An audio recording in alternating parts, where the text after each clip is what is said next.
The morning light, it hits my eye. Last night we partied like it's 99.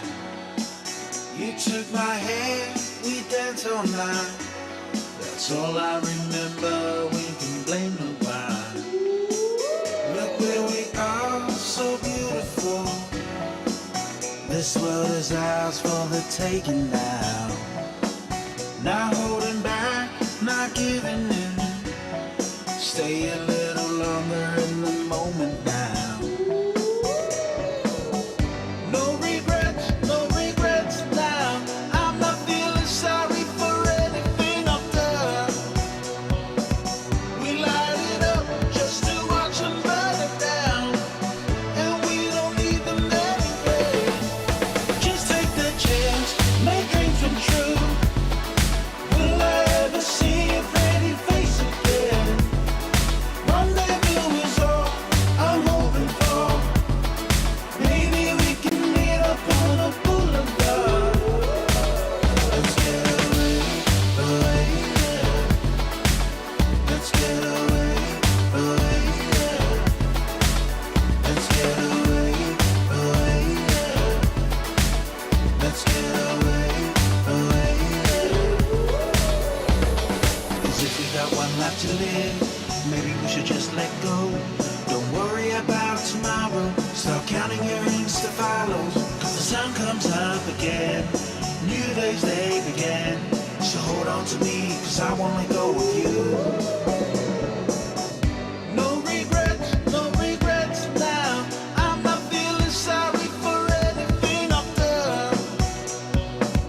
We light it up just to watch them burn it down. And we don't need them anyway. Just take the chance, make dreams come true. Will I ever see a pretty face again? Rendezvous is all I'm hoping for. Maybe we can meet up on a boulevard. Let's get away, yeah. Let's get away, yeah. Let's get away, yeah. Let's get away, yeah. Let's show the world what we're made of. The fire in our bones never faded. We cannot hold it any longer. 'Cause every day the feeling's getting stronger. Just take the chance, make dreams come true. Will I ever see a pretty face again? Rendezvous is all I'm hoping for. Maybe we can meet up on a boulevard. Let's get away, yeah. Let's get away, yeah. Let's get away, yeah. Let's get away, yeah.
and she never says no, she's can do. Got a smile that shines like rubies and pearls, and I love that little robo girl. Well, she knows how to do that bump and grind. With four on the floor, she'll blow your mind. She's got rosy cheeks and strawberry curls. That's my sexy little robo girl. When I kiss her heated lips, she purrs like a kitten and droops her lips. Says your wish is my command, telling me to love her like a real man. With the high-speed motors in overdrive, I've never felt a lover who's more alive. And my head gets spinning like a tilt-a-whirl with my kinky little robo girl.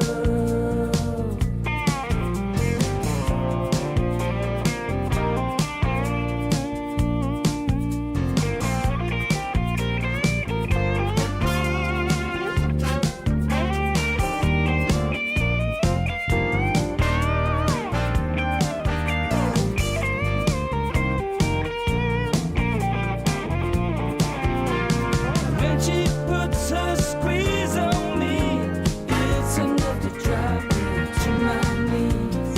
She don't need no diamond ring, all she ever wants is the real thing. Working all day in the rat race, dreaming of her eyes and perfect face. When I'm home at night, all is right with the world. Since I found my little robo girl. When I'm home at night, all is right with the world.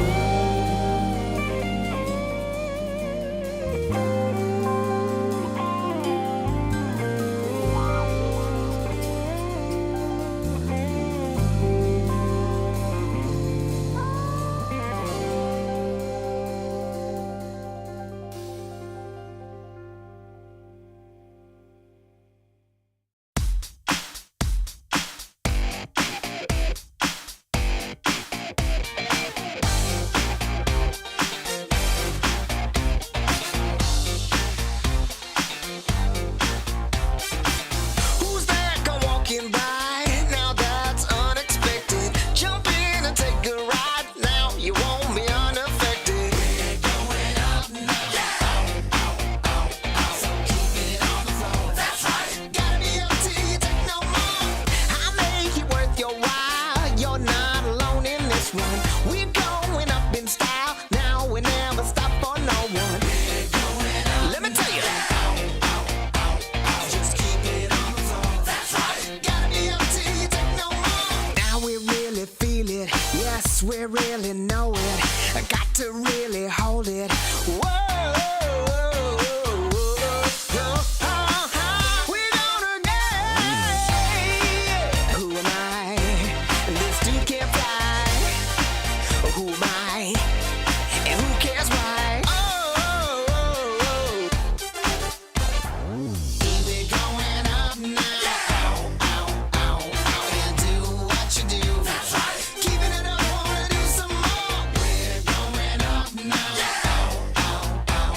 Just keep it on the floor. That's right. Gotta be up till you take no more. It's your satisfaction. Everybody just wants you there. Give them some attraction. Come on up and just pay the fare. We're gonna get down. We're gonna get down. Get your satisfaction. Everybody just wants you there. Give them some attraction. Come on up and just pay the fare. Get your satisfaction. Everybody just wants you there. Give them some attraction. Come on up and just pay the fare. We're gonna get down. We're gonna get down. We're moving up now. So keep it on the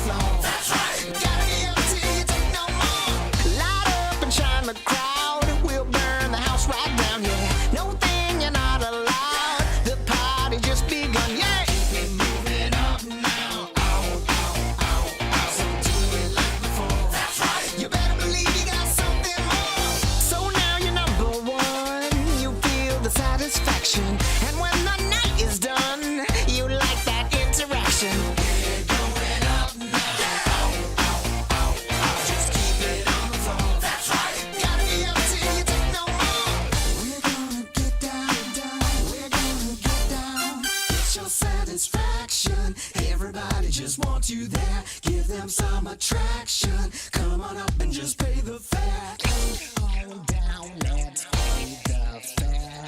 1, 2, 3, 4. Get your satisfaction. Everybody just wants you there. Give them some attraction. Come on up and just pay the fare. Get your satisfaction. Everybody just wants you there.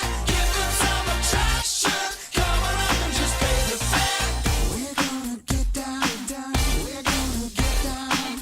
We're gonna get down. I wanna go. We're gonna get down. Get your satisfaction. Everybody just wants you there. Give them some attraction. Come on up and just pay the fare. Get your satisfaction. Everybody just wants you there. Give them some attraction. Come on up and just pay the fare. We're gonna get down. We're gonna get down. Come on, come on, come on, come on, come on, come on. Do it now, baby.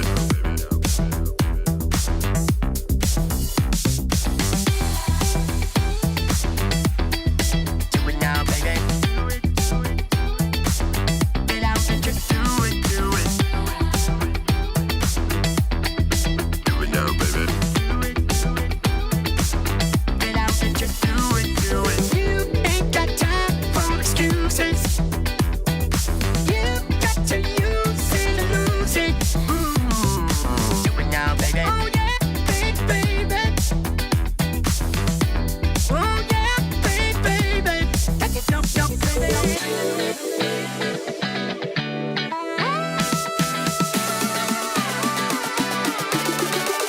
Just live your life. Come on, come on, come on, come on, come on, come on. What you waiting for?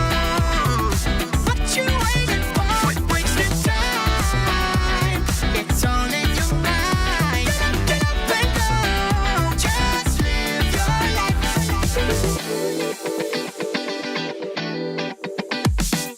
Hey, you better get up, get yourself in gear. Like Michael said, you've got to look into that mirror. Get up and live your life right now. 'Cause you can't win the game if you ain't in it. You ain't got time for excuses. No more, no more. You got to use it and lose it. Do it now, baby. Oh yeah, baby. Oh yeah, baby. Oh baby, tell me why you ain't living your life. No, no, no. So get up, get up, get up, get up, get up, get up, get out and just do it, do it. Get up, get up, get up, get up, get up, get up, get out and just do it, do it. Get up, get up, get up, get up, get up, get up, get out and just do it, do it. Get up, get up, get up, get up, get up, get up, get out and just do it, do it. Just live your life. Come on, come on, come on, come on, come on, come on. What you waiting for? What you waiting for? Quit wasting time. It's all in your mind. Get up and go. Just live your life. Do it now, baby.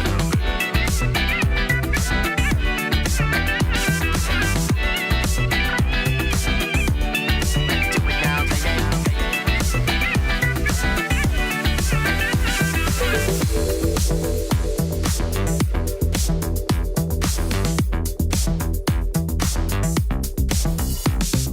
Do it now, baby.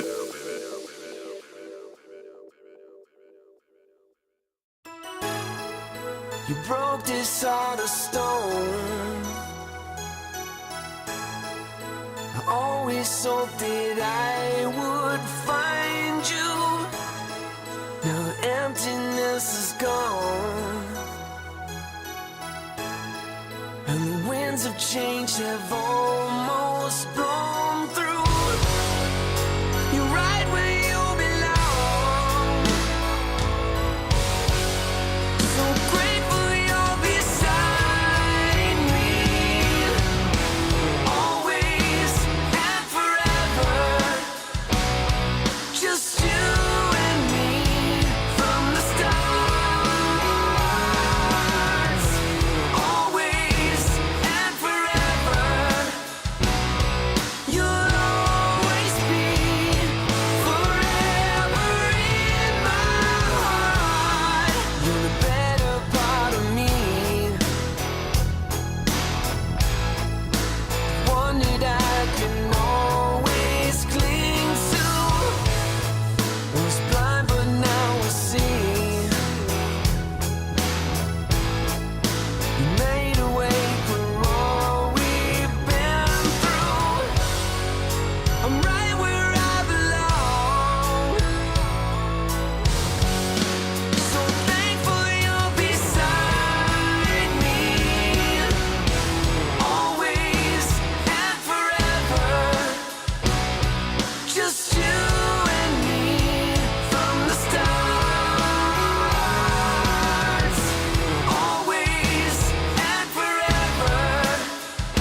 the stone. I always knew that I would find you. You're right where you belong. So grateful you're beside me, always and forever. Just you and me from the stars.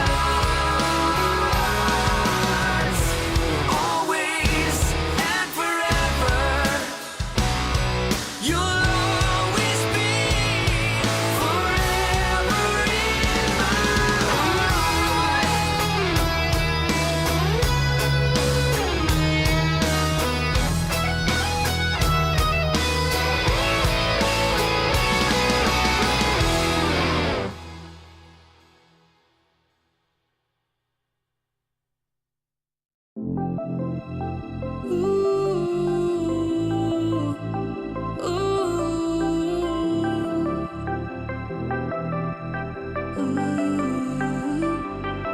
When the world seems big and I am feeling low, oh, I think of all the good things in my life and dream of all the places we will go. No matter where we end up, we're gonna have a good time. When I promise forever, so together we're gonna shake off the doubts and have a good time. We'll have a good time.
DreamLeague Season 24 is brought to you in part by Intel Arc, Acer Predator, DHL, Kadia, Monster Energy, 1xBet, and the United States Air Force. A very good morning to everyone tuning in. It is time for the second day for DreamLeague Season 24. Now, yesterday we did start, but we had like a half day, so we gave you a little bit of a taste of what's to come. From today onwards, in the next couple of days, we're going to have 4 streams, 4 series a day per stream. So much Dota coming your way. You're not going to know what to do with it, but it's going to be very entertaining, very fun. And of course, as always, we have a great start to the day, and that is because of the PogChamp Pandas.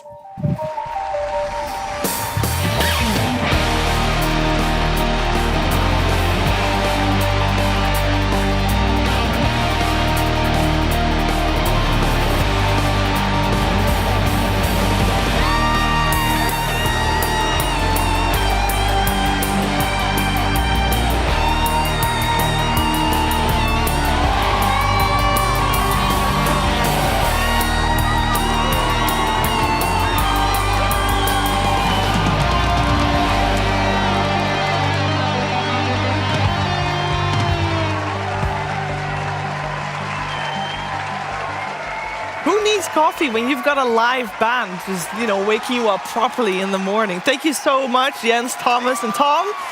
Great to have you back this morning. And of course, it's not just those 3 that are in the studio with me here this morning. I'm also joined by our fantastic commentary duo of Odie Pixel and Fogged and Jenkins.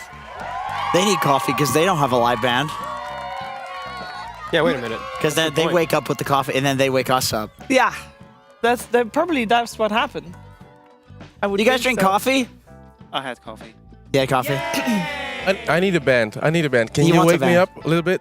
He's handing you. This is an invitation. Solo, yeah. Live band requested. Okay. This is not going to go well. Watch, it's just amazing, right? There we go.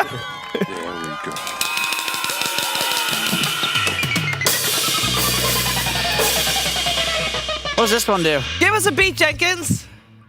What do you mean a beat? Like just something that you Can you teach me? Like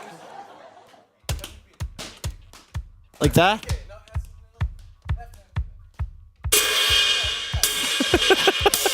I don't have rhythm. This isn't working. Oh, okay.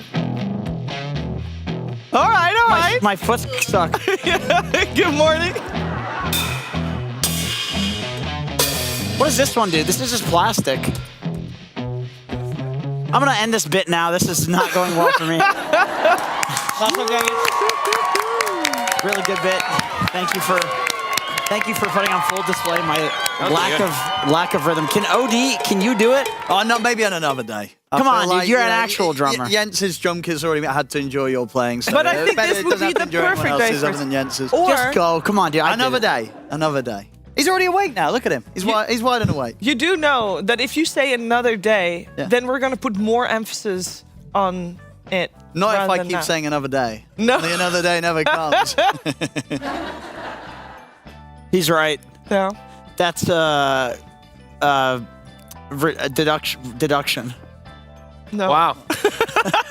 Very good morning to all 3 of you. Glad we got out. It was a nice short day yesterday. How was it? How was the feel being back, Fogged? I mean, it was fine. I just think that we hoped and kind of expected a little bit more. We had 3 20-minute games yesterday? Yeah, we did. That we covered at least on the main. So I thought we were talking about it being a better meta, and we saw great games, and games so long, and went back and forth. We had finals God, no, those that are went awful. distance. They were just slaughters every which way. Yep. Outdrafts, outplays, just I mean, at least hopefully today we get to see something totally different from gaming in particular. But yeah, it was a messy day. You know what? All the teams that we saw on the mainstream that were messy, it was all the teams that were at BB Dacha. Falcons and Tundra obviously were there until the end. Yeah. It's not their fault that They had so little time. I'm sure they're all tired. We'll see. We'll see good Dota today. This is a legit factor. We were memeing about the after party yesterday, but there just was not enough time to fly out to a new boot camp and then prepare for all of these teams. Now they have a day. They have a night's rest. I think it's not like, oh, the meta's changing in a day. No way. The meta's the same. It's the same. People are just tired. Yeah. People have had a day to rest. We're going to get some good Dota today. We have Gaimin coming up too, and I think we're going to see a entirely different Gaimin on today. I mean, we better at this point. It's very important. Of course, this is the first stop in the ESL Pro Tour. We can take a look at the several stops that will be made over the next coming months. OD Pixel, we got 5 events that can reward you points. Oh, we do, and of course, as the seasons continue, they're going to be more heavily weighted points-wise towards the end. But doesn't mean that this first one doesn't matter. We've seen how close points can be at the end of all of this in terms of qualifying for Esports World Cup. So this one just as important as any of the others. I have a question. Tokyo. Why is the second I in distribution with a dot while the rest of the I's are all without? No, that's a different word. This is actually distribute lun. So you're error there. No worries. That makes sense. Yeah, Thank you for that. No worries. Really good question. I think it's just an upside down exclamation mark. That's what that was. Yeah, that's good. Don't they use that in Spanish? Yeah. What does that mean? It's just whenever you use an exclamation point in a sentence, you put the exclamation point in the front, the upside down one. Yeah. And then you're yelling. You know how when you're reading, you know at the end if there was an exclamation mark? Wouldn't it be way better if you know it should be at the beginning. Yeah, they do it way better. It's a very important That's true, because you read the whole sentence, and you're like, oh, now I need to go back, because they're yelling the whole time. Exactly. You know, you might be like, the house is burning down, we need to escape. Oh, I was supposed to read this with exclamation. Yeah. It makes sense. Our language tells you it at the end. It's terrible. Yeah. Very ineffective. I got a topic of discussion for this morning. What do you guys think about ellipses? I think anybody that uses ellipses is not a good person. I think that's a very passive. What is an ellipse? Dot. Oh, that one you mean? Yeah. My dad sends that to me all the time when I'm talking about my career. Oh, like at the end of a sentence? Yeah. It feels very judging. Yeah. Good morning. ... Well, doesn't it also matter? Mean Girls. Doesn't it also matter what age or what time period you were from? Because doesn't millennials do LOL or something at the end of everything because you're anxious? You lol it up because you don't know if your sentence. What does that mean now? Lol. It still does, but is it passive aggressive? People write differently now. No, but it at least doesn't come across passive aggressive. I do think that the triple dots can come across passive aggressive. I do think that is something. But great. I can segue this back to Dota. No, don't. Mallory told me that the Russian smiley, the parentheses, is actually just a nice thing to. It means you're not upset or angry. It's nice. There's just smiling at it. It's a smiley for a reason. Yeah, but if you send a regular smiley face in the Western world, you're passive aggressive. You know that GG is considered good game as a compliment. Whereas nowadays in Dota, it's not being used in the most positive way. It's an act of aggression. Yeah, so there's a lot of nice things that can be perceived as an act of aggression. We can take a look at the groups, by the way. We'll segue it back to Dota, because we did have a couple games played yesterday. Nigma. They were good ones. They were almost 2-0. I thought they were gonna. Yeah. That first game, I thought the first game they were probably gonna win. They got racks, and then they all died back-to-back, I think 2 times, and ended up losing the game. But it was an exciting series. There was actually quite a bit of them, too. We did have also, a 90-minute game between Nouns and, was it Extreme? I think it was, right? There was some crazy long game as well that they had, so there was some exciting stuff that went on. Yeah, Nouns was against Extreme, indeed. That was a tie. This is all Group A, of course. We have 2 teams at the top. We saw Pari 2-0ing Avalos and Gaimin getting 0-2. But those are the only 2-0s that happened. Mm-hmm. So a lot that can still happen. I always feel like after day 1, and especially after half a day, looking at the group stages is not going to tell us much, Owen. No. Everything could change. This could be completely flipped over by the time we get to the end of the groups. And, looking at this one, this one ended up being even closer, right? Yep. Even more 1-1s across the board. Only Talon and Palyanitsa that had sort of the 2-0s to 0-2 going on. I don't know, maybe I'm crazy. Yeah, no, that but one's just not filled in, right, I guess. Which one do they see? They see the one on the screen that is correct. Yeah. Okay. Yes, don't worry about it. They see the correct one. There was only only one series that didn't tie-up, the Talon and Paljanicja. I wondered, because I know there's a lot of people cheering for Fortnite, man. And they've had the rough day one. But I think it's very common for a lot of people to have a rough day playing Dota. And I wonder what you guys' way is to recover after a rough day of Dota. Like, what do? Do you just play more? Oh, God. Play it out of your system? Do you go outside for a walk, which is obviously the correct answer because that probably helps. But not a lot of people actively do it.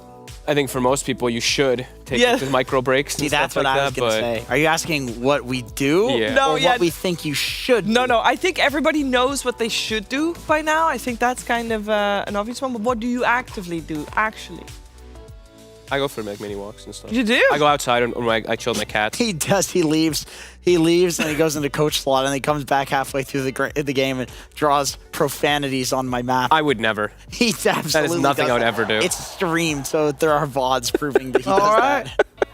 Yeah, it might be true. But I always try to do like small little breaks. I don't like playing straight up consecutive, just chain queuing. Like I want to go take 10 minutes, 15 minutes, walk around, like breathe, chill, get water, whatever.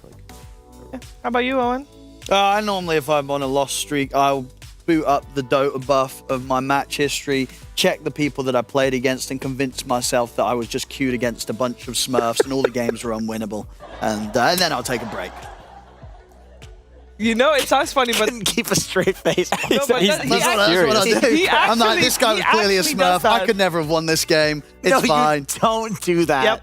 Why not? Dude, that is so toxic. How's it toxic? That's so toxic. That's Why? not How's good it for toxic? That's not good for your mental. Why? Just pretending that everybody out there's an NPC They're all Smurfs, yeah. ready to come get you. I know they're NPC, that they were gaming the matchmaking system against me, so, you know, it wasn't my fault I lost. Right. What I do is like I load that. up Dota buff and I look at my team and I convince myself that that guy was an agent put on my team from somebody on the enemy team to feed MMR because this guy doubles down SF first pick. What's that? Sus. All of a sudden, Nature's Prophet, every TPN he's feeding, conveniently the SF. Bullshit, Owen. And then I take a break. okay. I try to not. If I have 3 losses on a day, I'll stop playing Dota for the day. And if I have a loss and it's not been 3 losses, I'll probably, I don't know, make a coffee and I take like 10 minutes. Yep. And go again. And maybe I'll check the Dota buff. I know, actually, I have a command in my chat, which is !Smurfs. So Owen's question, like, I already know that when I'm in the game. I see someone that only has like 400 games. I'm like, that doesn't add up. You know, I just check in advance. There's a therapist watching in chat. Dr. K's watching. He's like, these people are so mentally unwell. None of these coping mechanisms are good. Well, there's the one. I Don't think zoom in on me when I talk about coping mechanisms. Don't change I the think camera to Fox me. one is very good. You go outside for walks. Look at that. try to. Stop. I'm fine. I'm not the healthiest thing. I was joking. I'm not looking at Dota about like this cretin over here. Stop zooming. Stop zooming that. I don't need therapy. That's a good zoom. I don't need that. That's definitely where it went. All right, let's relive some of yesterday's moments because we did have quite a few games, so I don't blame you if you didn't get to watch all of it. But we got some moments we'd like to share with you. I will say, though, this series, the one that we started with yesterday, you know what? Obviously we had high hopes, but if we also think back about the TI Grand Finals, that also was pretty one-sided, Fog. So maybe this is just a continuation of that. Yeah, I mean, maybe a bit, but this one just seemed very uncharacteristically bad from gaming, I would say. Like, Quinn, I felt like he was actually the only one really playing Dota in both of the games. Like, Watson was trying here and there, but I don't know. The drafts were definitely a bit strange, and they just got outplayed. They got out everything, it felt like. Liquid was hitting on all fronts, warding, macro plays, drafting. Gaming were kind of sleeping at the wheel on everything, felt like for me. So. Yeah, I agree. It's disappointing, but it's only disappointing because of the high expectations for this team. And I think it goes to show how high our expectations are that even against the literal TI winners, we still expect Gaimin to do very well. And so I do think today we'll see something completely different. I think they were just off their rocker a little bit yesterday. I think Tundra and Falcons probably a bit of the same because both games were pretty quick, right? Yeah, I think game one was a little longer, but it was still very much Tundra in control for that one. I mean, this one was probably the most disastrous game I've ever seen from 33 in Soxa. They went 0-25 this game as a Visage bounty duel. Yeah, that was 0-25. I couldn't believe it, actually. It was pretty crazy. But the strat that Falcons had versus is pretty clever, because you have this Alchemist who gets bonus gold, and I think people are realizing the counter to Visage is you start with a salve. Well, not counter, but a way to deal with it. And then they have this Chen creep that burns the mana, so I actually think Falcons kind of got them pretty cool with this draft, even inching in a Tidehunter, which is really interesting. That's a really good point, actually. I mean, people build, like the strat against Visage is you send 2 salves in your first career. And what does Alc have? He has 250 bonus gold, so it's not a sacrifice. It actually for you. makes sense. So I was watching and I was like, this is actually pretty clever. Like, dude, they're all so out of it. Come on.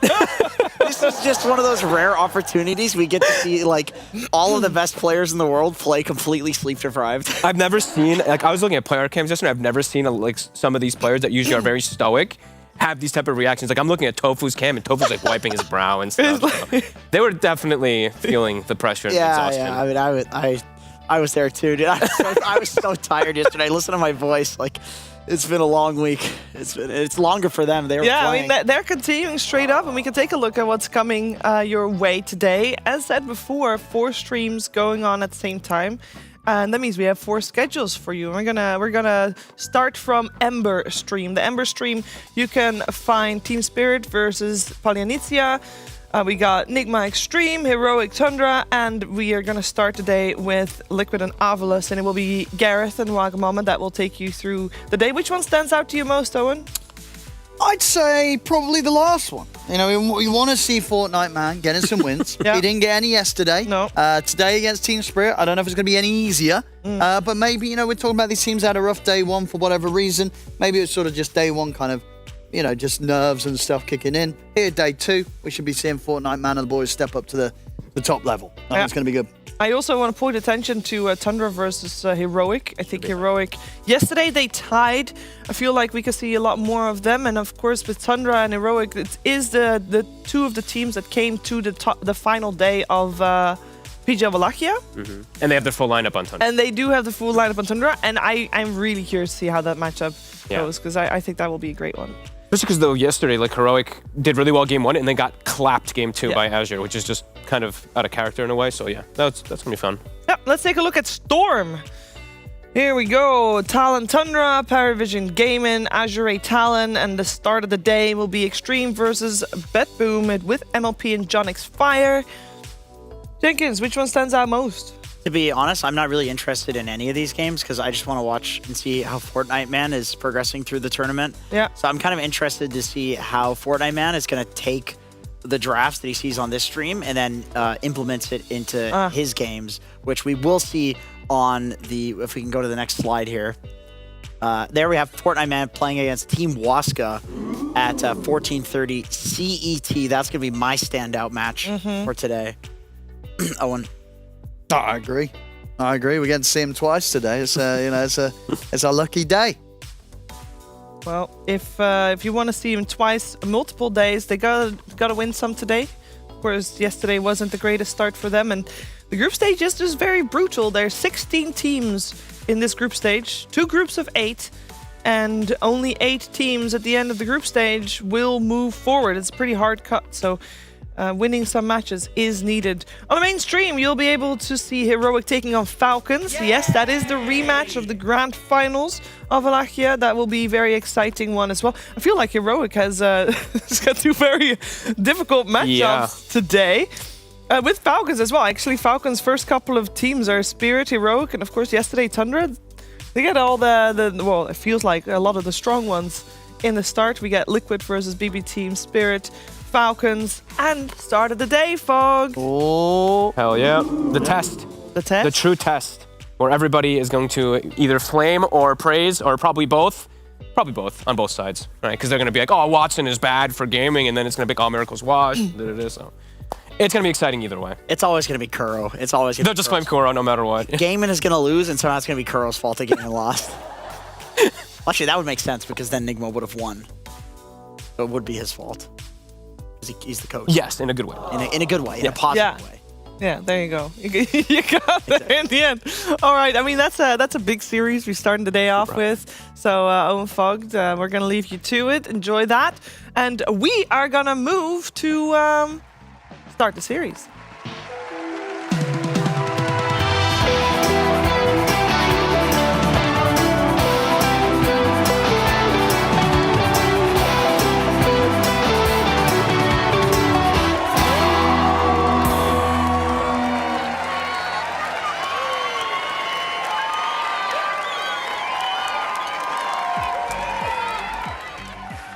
It's a very important day today, and not just because of the Dota that's being played, but... Broke. Mine broke too. Mine broke too. Mine broke as well. Oh no. Just balanced it. Just put it up. It is Kuroki's birthday today. Oh, happy birthday. Yeah. Did you know that it's 32nd birthday for Kuroki? I thought he was like 37 or something. Oh, like it's his 30th birthday. I thought you said no, it's his 32nd. He's turning. I thought he said 30 seconds. As in, like, somehow he was born in a 30-second window where that's a day. Yeah, that's his birthday window.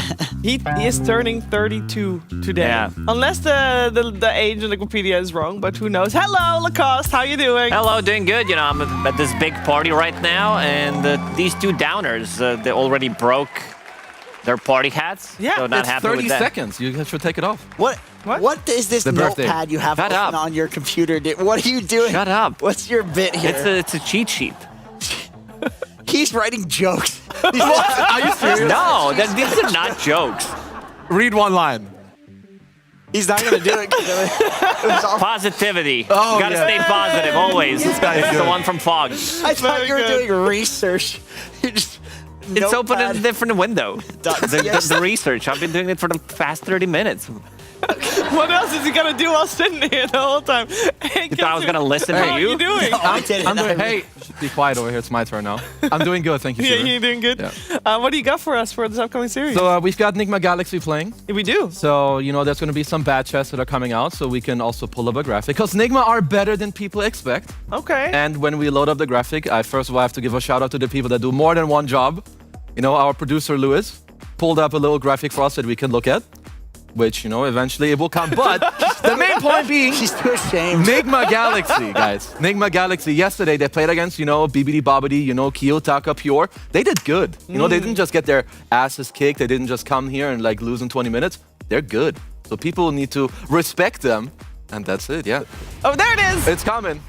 Yeah, it's pretty good. Look at this. You know, look at and that. Miracle, of course, we all need to remember that Badchester himself, you know, the idol of all carries, beyond godlike. 10-0-4, Yes. top GPM, top hero damage against BetBoom. My boy Miracle, he's back.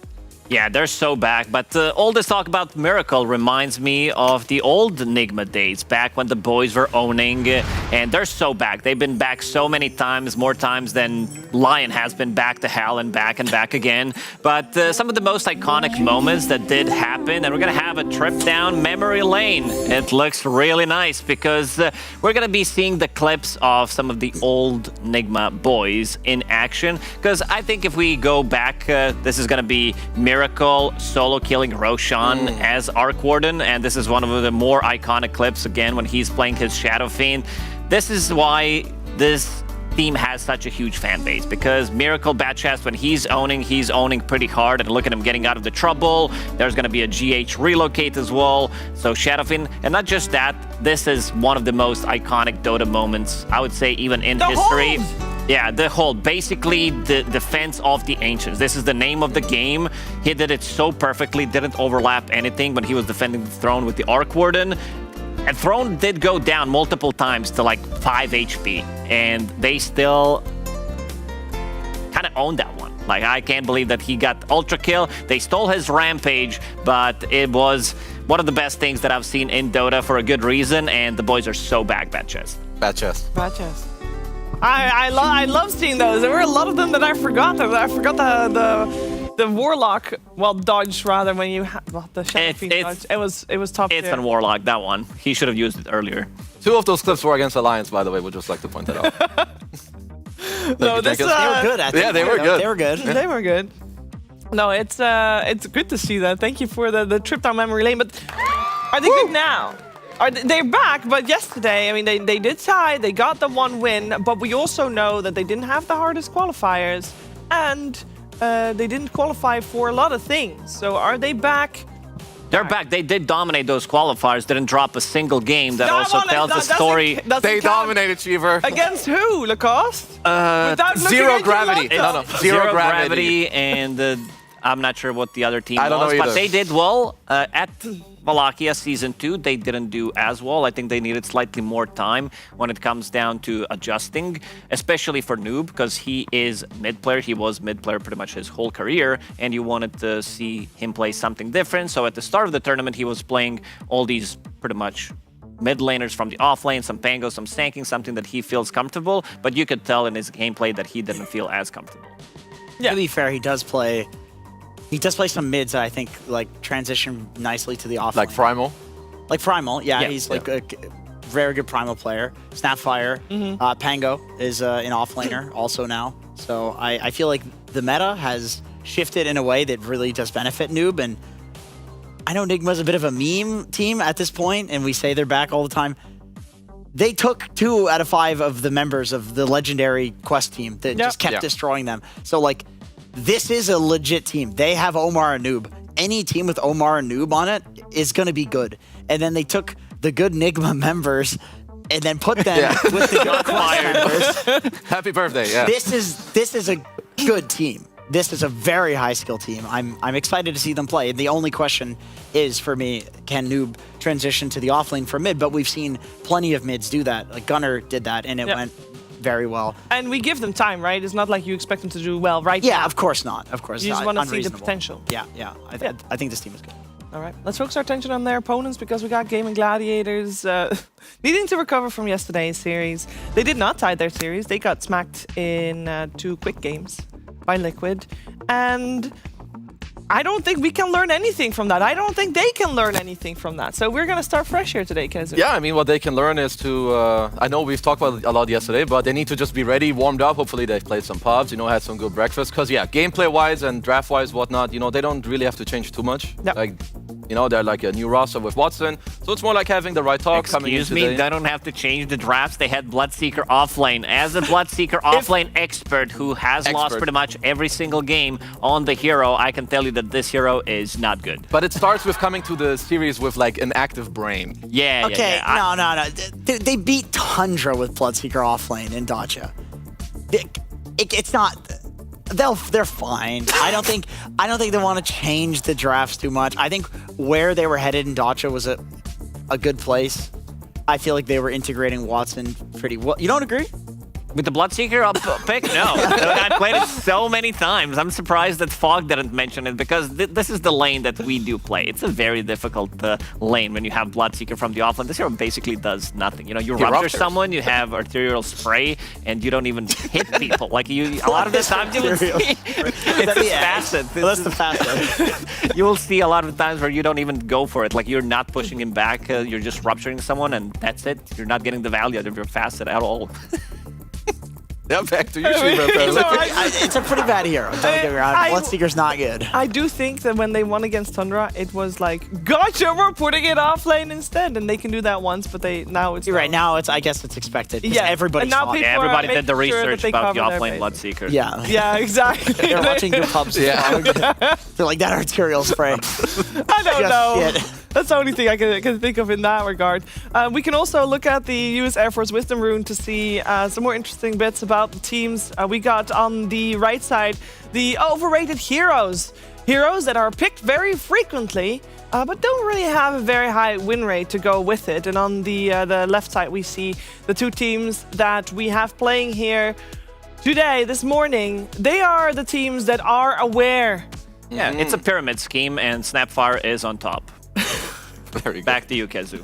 Back to me. So that's at least on the right-hand side. Some of the heroes that are picked a lot, they're picked very early, so maybe that's why one of their win rates aren't so high. But like Lacoste mentioned, Nigma and Gaimin, they know. They don't favor too many of these overrated, idiotic heroes. Jenkins, you got any more thoughts on this? Yeah, Nigma might also be truly at the top of the pyramid scheme here because Snapfire, they play it in... They'll play it in the offlane, they'll play it in support positions.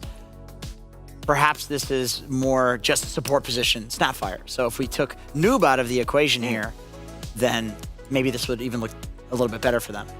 It doesn't. They played it on support. But who knows? Who knows? Maybe a week from now, we're seeing that Noob offlane Snapfire. Could happen anytime. Yeah, I do want to talk a little bit about the heroes because are there any different ones we expect to see coming out? Because we are very familiar, and as are a lot of other people, with how Gaimin is playing, and we know that Nigma Galaxy is still very much developing. Are there any heroes that we expect to see coming out that we don't normally see? For Nigma, like GH is one of the best Caudles in the world. That's something that they play, and I like a lot how they play. Like they're 1 and 5 with Mirko and GH, so he plays his IOs, his Caudles. That's something I can see. Also Pugna. I think this hero's on the rise. The Skelly Man looks insanely strong. So those are 2 of my picks. Yeah, pair him up with the Storm Spirit, both of these picks that you just said, and you have a very strong combo. We've seen that Storm has been super popular. You rush for that 15-minute shard. You're never going to lack damage while having Storm Spirit on your team. So I think Primal Beast is going to be the big one for me because yesterday, Gaimin, they lost pretty hard when they were playing against Primal. They had a certain idea how to counter it while having this Crystal Maiden, but she got caught out of position multiple times. And also you did mention, that Noob, he loves to play it as well. So I think this hero is going to be highly contested. Yeah, yesterday we actually did also have for Gaimin, they opened with their carry in the case of the Luna, which is something that not a lot of teams do. Is that something we want to not see from Gaimin today, or was that not an issue? Other than, was it the issue their play rather than their order of draft? I do think that made the draft a little bit weird. It wasn't a huge problem because I think Luna's just that imba. But now after having seen it finally, and everybody's been asking for it, I can understand why people are waiting for the second phase to pick the Luna. You get things to protect it. You get a couple of bans to protect it as well. It just feels a lot better drafting-wise. Yeah, I don't really see them doing that again. It's like the type of thing that you do it in the moment, it's like, oh, it looks good, but then you go down the draft and it's like, you make it so easy for your opponent to just pick what they want. They take this 14, 15 Medusa and you're like, oh, this already feels bad. So today, none of that. Okay, there's one lane I really want to talk about. And that's a lane that has a lot of history. For a long time, Quinn in his career was an NA in the trenches, and it wasn't going too well. And in the mid lane, he frequently met Samael that oftentimes would beat him and qualify over him and everything. And now they're up against each other again, and I think still yesterday, we can say a lot about how Gaimin was playing, but Quinn was playing well. He was playing good. He was doing good on his Storm Spirit especially. He's going up against Samael, and I just want to know if this mid matchup has the same weight to it as I put on it in my head, or as I remember it to have. It does. It does. You can take the player out of NA. You can't take the NA out of the player. It's not possible. I can tell you, everybody in NA fears Samael. It's just how it is. I 1v1'd him a couple of times on the mid lane. You have no chance. Quinn doesn't stand a chance. I've never felt so emasculated in my entire life. You didn't. Genuinely. It's some trauma response coming out here, but Quinn... still don't need a therapy. No, yeah, he's still fine. Still fine. Quinn will be fine. He's not going to get stomped by Samael. Okay. But it might be one of the very few matchups where we see a little bit Quinn is on edge. Because it's Samael. I will say it will be quite even. If I remember TI correctly, even though Liquid won, Quinn was generally doing very well in the mid lane against Nisha. Yeah. I think this time around Samael stomps most people in mid. I think this is one of the hardest matchups for him with Quinn, who should be able to stand his ground because both these teams rely a lot on their mid laners. They will need to help their mid laners, but it will be even. I have another theory. Okay. I have another theory, and some of this comes from talking to Quinn about this. We were talking about Nisha, and he says Nisha's the type of guy that can show up having not played Dota for 2 weeks or 2 months, and he plays Arc Warden, and he'll play it to the 99th percentile. He will just somehow be God tier at a hero he has not played. Nisha's an instinct player. Quinn, on the other hand, the reason he's a good mid is he grinds. He's played every single matchup. He's better than you because he's played more than you. He knows your hero better than you know your hero. He's grinded. Samael's an instinct player. That's why this matchup is rough for Quinn. If they're on something uncomfortable, Samael's going to win. If they're on something comfortable, Quinn's going to look a lot better. This guy just cooked. That was good. I love that, and that means that for me, I'm going to look to see what these two teams are going to put in that mid lane. I do also think that there might indeed be some extra pressure on Tofu and Celery and Omar and GH to you know, help out. If your mid screams, you know, instantly TP, make sure you help out. We saw already Celery yesterday at the start of a game, secured Quinn first blood even. Obviously didn't end up winning in the game, but it did set up Quinn for a more higher success than he otherwise would. But we're in the draft. We got Gaimin Gladiators coming out in the raid. We're almost in 2025. Can you still can you pick a real hero? Come on. I mean, Pango has looked insane. I think this is one of the best flexes that you can get from the mid and the off lane. It builds into pretty much anything that you want, especially from the off lane, where you can go for Diffusal. If you're having that good of a game, you can go for Spirit Vessel, you can buy aura items, you can also scale. Bloodseeker is really good here. We saw Mar game. Yeah, he's really good from the offlane right now. They're definitely baiting it. But if you watch Game 5, where Tundra played against Falcons, Amar was the one who kind of owned that game. Especially at the one strength of the Pango is when it comes down to sieging the high ground. This is one of the best heroes because you can roll in and give your carry pretty much a free time, and he can kill the tower easily. Yeah, no, on top of everything else, of course. Like all the low cooldowns and the team fighting. Yeah, the hero has so many strengths. I wonder now what Gaimin would like to do here. In my opinion, the best thing you could do is find a hero that you pick to close the phase that follows the Pango. If he goes mid, you go mid. If he goes offlane, you go safe lane. That's why they banned the monkey. Would have been pretty nice. Yeah. Maybe like Falcons will pick like some Razor here, for instance. But no, Gaimin want to keep it open. I think Clockwork can be pretty damn annoying for, you know, Pango. You have the mana burn, you can redirect his roll and all that stuff. So seems like more chill and more open-ended. Yeah, I actually like the modern day Clockwork against Pango. The fact that the cogs are so huge, you can really disrupt the roll. Yeah. And it feels like with the new facet on Pango, you absolutely need to disrupt the roll, but it lasts for less of a duration. So cogs are kind of at that sweet spot where you put them down. It disrupts it for long enough that the Pango can't just like have a free fight with a good roll. And it gives you, look, like Clockwork is such a good hero from position 5. It secures your lane. It also gives you so many combos that you can pair it up with. Shadowfin, of course, being one of the most favorite ones. Then you have Luna, you have Gyrocopter, Morphling. Pretty much anything that you pick is going to feel nice to play. And there's the Ethereal Spray. They're going to remove it because it's too powerful.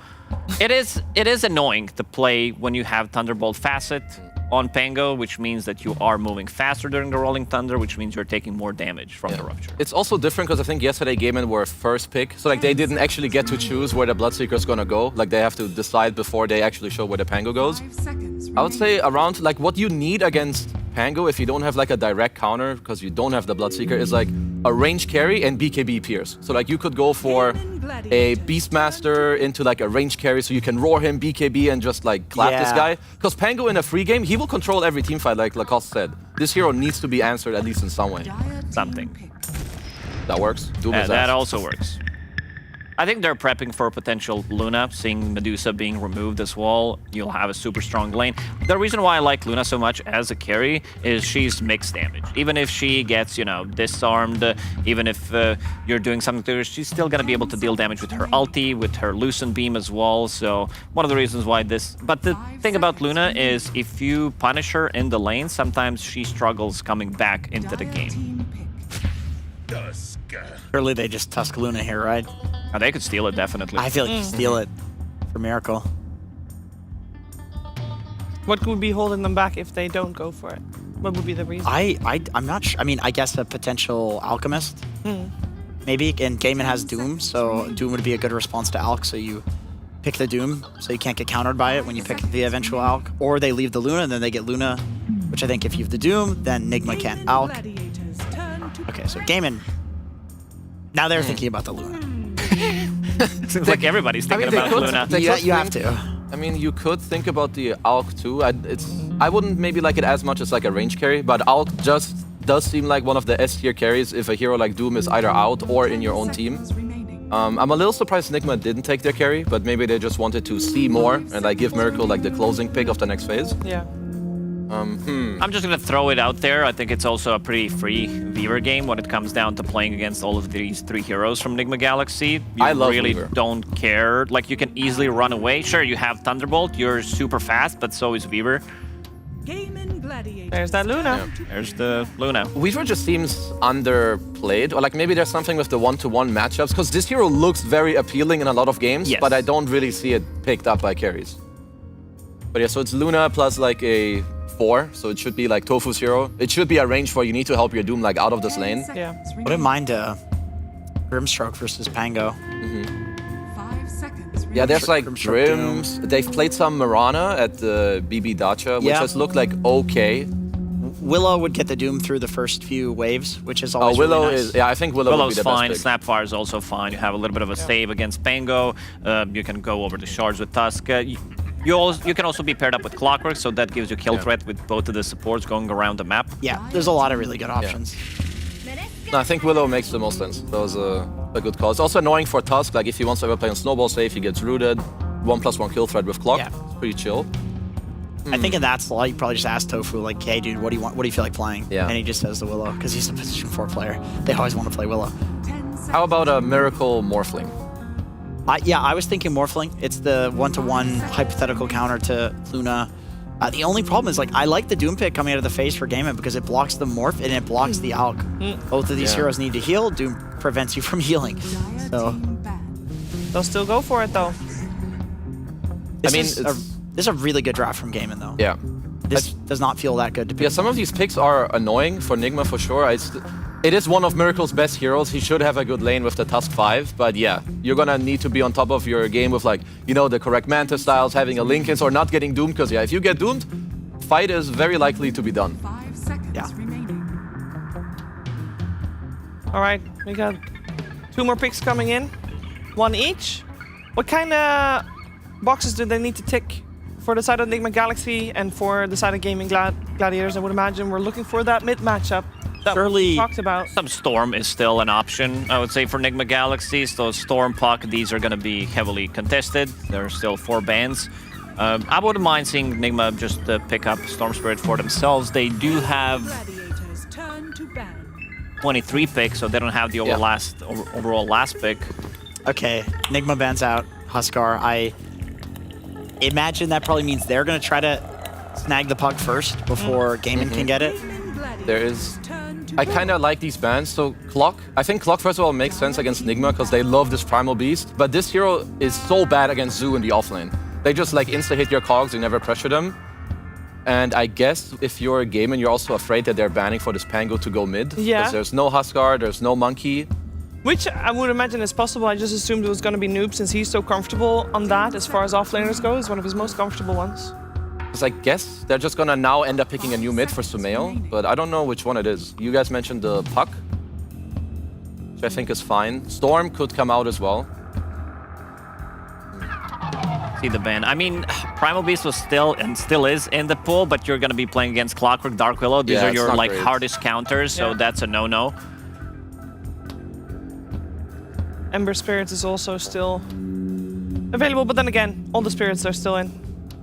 I feel Go like both different teams routes. are lacking that like instant catch hard lockdown, which really to me screams Puck. Gaimin is banning for the game, banning offlaners, and assuming there's a Pango mid. I still think that Nigma is, I mean, they banned the Huskar, so to me that means they want, they want the Puck. Yeah. So the option for Gaimin now is you're thinking like Tiny, Dragon Knight, they have absolute last pick. Both of these heroes also offer that instant disable and they counter Puck in lane. What about Ember? Just overall for the game for Gaimin? Because root mechanic feels really nice against Pango, against this Ember Spirit, against this Morphling, against Tusk as well. I could see it. I've seen so many, I've seen so many Tinies during Wallachia against Puck, and it looked terrible every single game. I feel like you need to be like you need to want to play Tiny. Like you're the dude that plays it in all the pubs. I like Ember, but people haven't played it as much, even though Quinn is like one of the best Embers in the world. Yeah, he is. What happened to Ricky mid? Is Ricky like still something we're going people back do? to grand finals on PI. That's a hype suggestion. It is. Actually. I like that one. It's so good against literally all of the Nigma No heroes. snowball save. Pango doesn't build into items that are going to get him out of the cloud. I think you're cooking, Kezu. I wonder if like because that it's a lot. a good silence game, you're not easy to be caught. I don't know if there's something else, because obviously the meta changes and whatnot, but I mean, Ricky makes sense. Earth Spirit. It is a spirit. The Quinn Earth Spirit. Will not say I have seen him play this too often, and I feel like Puck is actually not that bad against this hero, because you don't really catch him, he can coil you. but he's, I guess, good for the... Like, if you want to play more tempo and, like, help your Doom, you can, like, collapse on side lanes and be pretty happy. What are we thinking? I think this Earth Spirit, not the greatest hero against Puck, but it will give them some... Because you want to play fast with Earth Spirit. You want to gank the side lanes. You want to be very active early on. And I think they learned their lesson yesterday when they were unable to help out Watson when he was being doed underneath the tower multiple times. So Earth Spirit, one of the best heroes in the game to rotate with. And I think the boys have this one. And I'm talking about Gaimin Gladiators, boys. And if we are comparing, Jenkins, the comfortable mid versus the uncomfortable mid, how do you see this in relation to the mid matchup dynamic you mentioned earlier? I mean, given what I said earlier, I think Quinn should lose mid here. Because it's a little bit less This is not really a comfortable hero for him, but I will say that probably he's been spamming this in pubs, seeing these other mid laners play a lot of Earth Spirit, and I am confident in Quinn's ability in like to just grind out like 10 or 15 games and get really good at a hero very quickly. I don't know how much time he's had to do that though since the last event. Not that much. It's been a day. So we'll see. I have high hopes for the Nigma draft here. Gaimin have stepped it up, but I'm going with my boy Miracle Morph. Bad chest. This is a 1-0 for Nigma. Okay, so is there any specific timing you're looking for Nigma to like, well, if they're ahead at this time, you know, they're golden? I think if they're up at like 17 minutes, like Miracle has like a good game and his other people too, they're like not feeding. He gets to like his Manta and you see like, you know, he's crawling up to his Lincolns without feeding. Boom, free game. Oh, that sounds very, very convincing. I think there's a lot of Nigma fans in the chat incredibly happy to hear Kazu speak so highly of their draft. We're going to see how it's going to play itself out. We're going to head over to OD Pixel and Fog, but first, some PogChamp Pandas.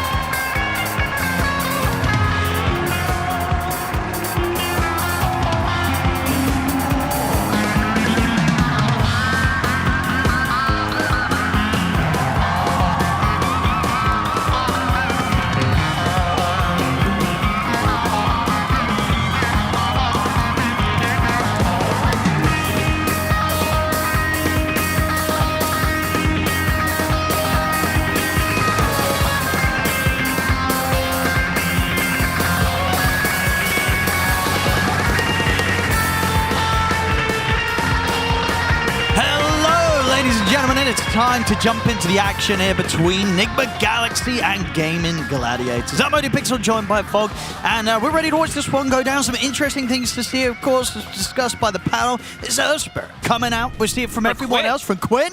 We've not seen it in pro play from Quinn since 2020, Fog. That's 4 years ago.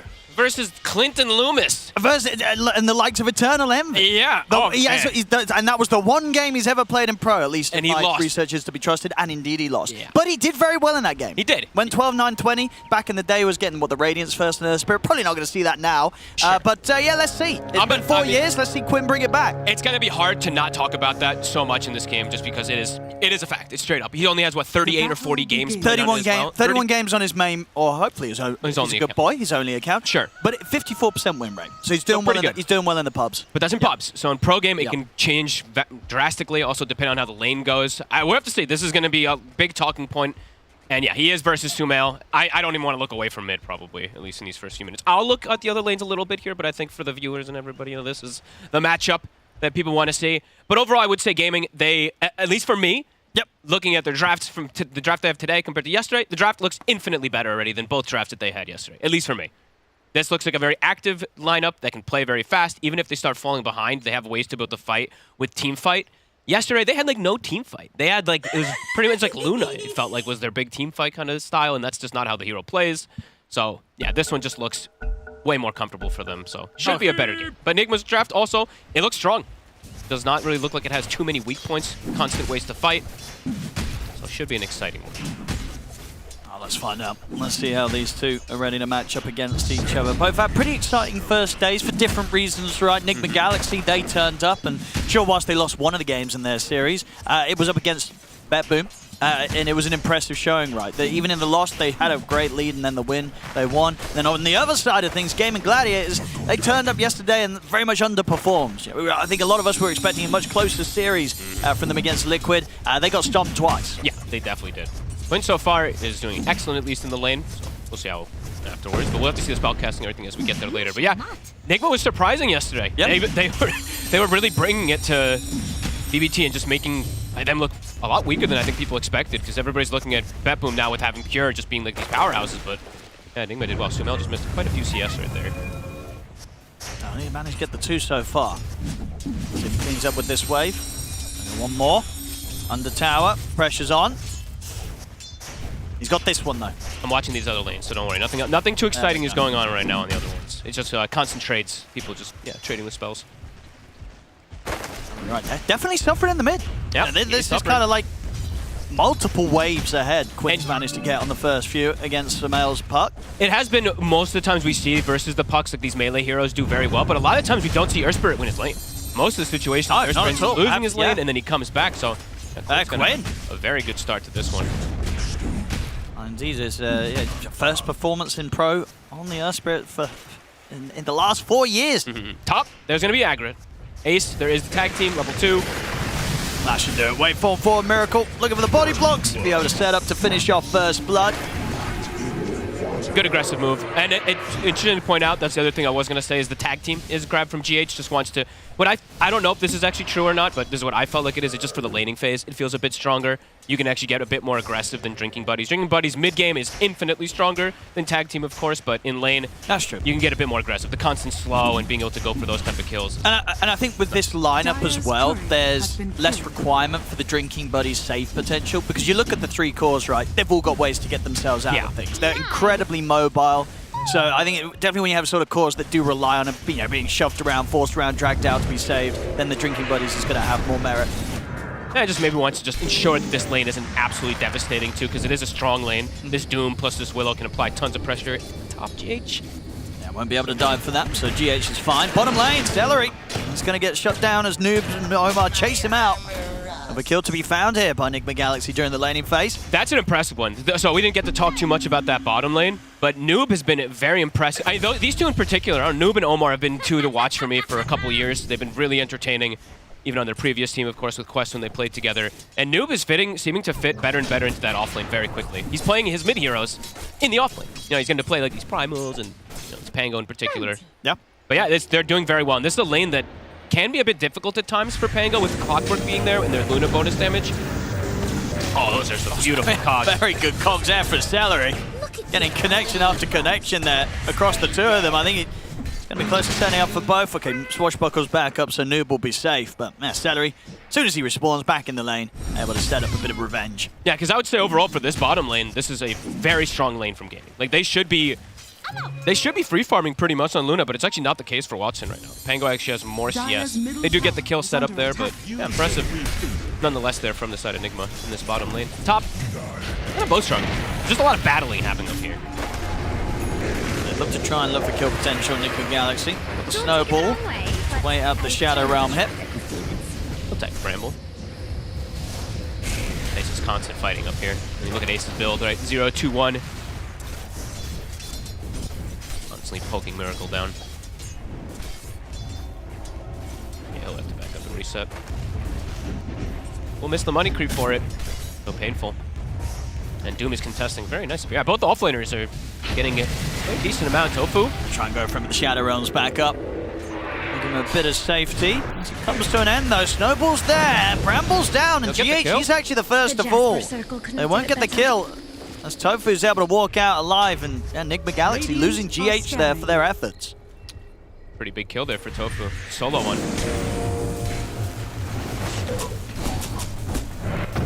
Noob is still just doing super well down here, yeah. The constant pressure that's coming out from Celery now. Level 2 Battery Assault is online. But yeah, 28-7. That is, I thought he was going to be doing much worse down here. Watson's only 21-2. Win.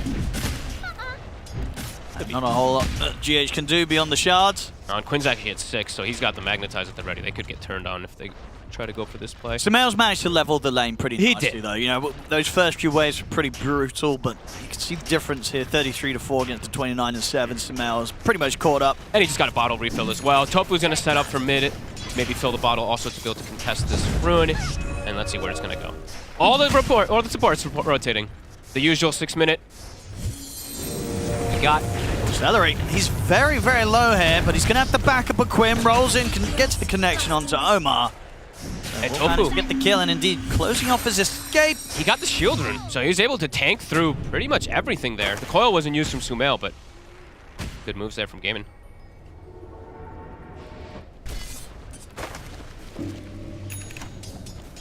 Nobody getting completely shut out this early game. Very, very close when you look at the matchup between the cores across the map. I'm just surprised at how much Watson is actually missing CS for. It's yeah, 29-8 is similar as the Morphling, but that's a lane where it's Clockwork Luna. Like, this lane is meant to almost beat anything. So it's pretty impressive that they've been able to slow down the Luna at least a little bit here in the start with the Pango Hoodwink. And stacks, they're starting to get formed. Omar is starting to prep those. Wisdom Runes look like they should be exchanged 1 for 1. And top just continues to be that brawl lane. Yeah, very difficult for them to try and make a move for Miracle right now. Yeah. How close to Doom on 6? Ace, he's getting close. Tofu is kind of giving him a good chunk of experience. They're very high level. Tofu getting that solo kill has put him very, very high up. He's level 5. Earth's bounty. I have a pretty good timing for that 6. Especially if he gets another kill up here, which could happen very soon since they're giving that solo XP to Ace. Let's see how Nigma wants to prep. There could be a dive play that happens soon. Radiant structures are fortified. Looking for Miracle. Win. The mark with the roll forward. Backup's coming in. Miracle starting to shift up. They'll have the snowball. Protect him a little bit from the magnetize. Waveform forward. And the rotation for Sumail. It's here. Helps out with the core of the silence onto the two of them. Gives the space for Miracle to back off. Just be the support for support trade. Quinn trying to keep things going onto Sumail. And with the Doom at the ready, they'll actually be able to pick up the big kill on top of it. Ace gets the chance to lay that down onto Sumail and put an end to the puck. I was worried about that collapse play there. They don't, unless the Pango like instant TPs to rotate to try to help, there's no way for them to get that type of trade, even with Sumail coming up there. Noob did get up there afterwards, but it was a bit too late to back up his teammates. Oh, down. Caught the two of them. Snowball to buy a little bit of safety. And the shard to push back Quinn. Nice play. Further backup is coming in for both sides. As Noob turns up, 70% for Tofu here on the Dark Willow. They have a nuke through Omar, finish off the Hoodwink. They get Celery out of there. Roll forward for Quinn. He's able to come in with the stun, give a little bit of space for Celery to escape Noob. He's going to back off. He's not going to continue to try and dive in for Celery, so Celery will live. Noob has to retreat. Great moves here from Gaming to respond.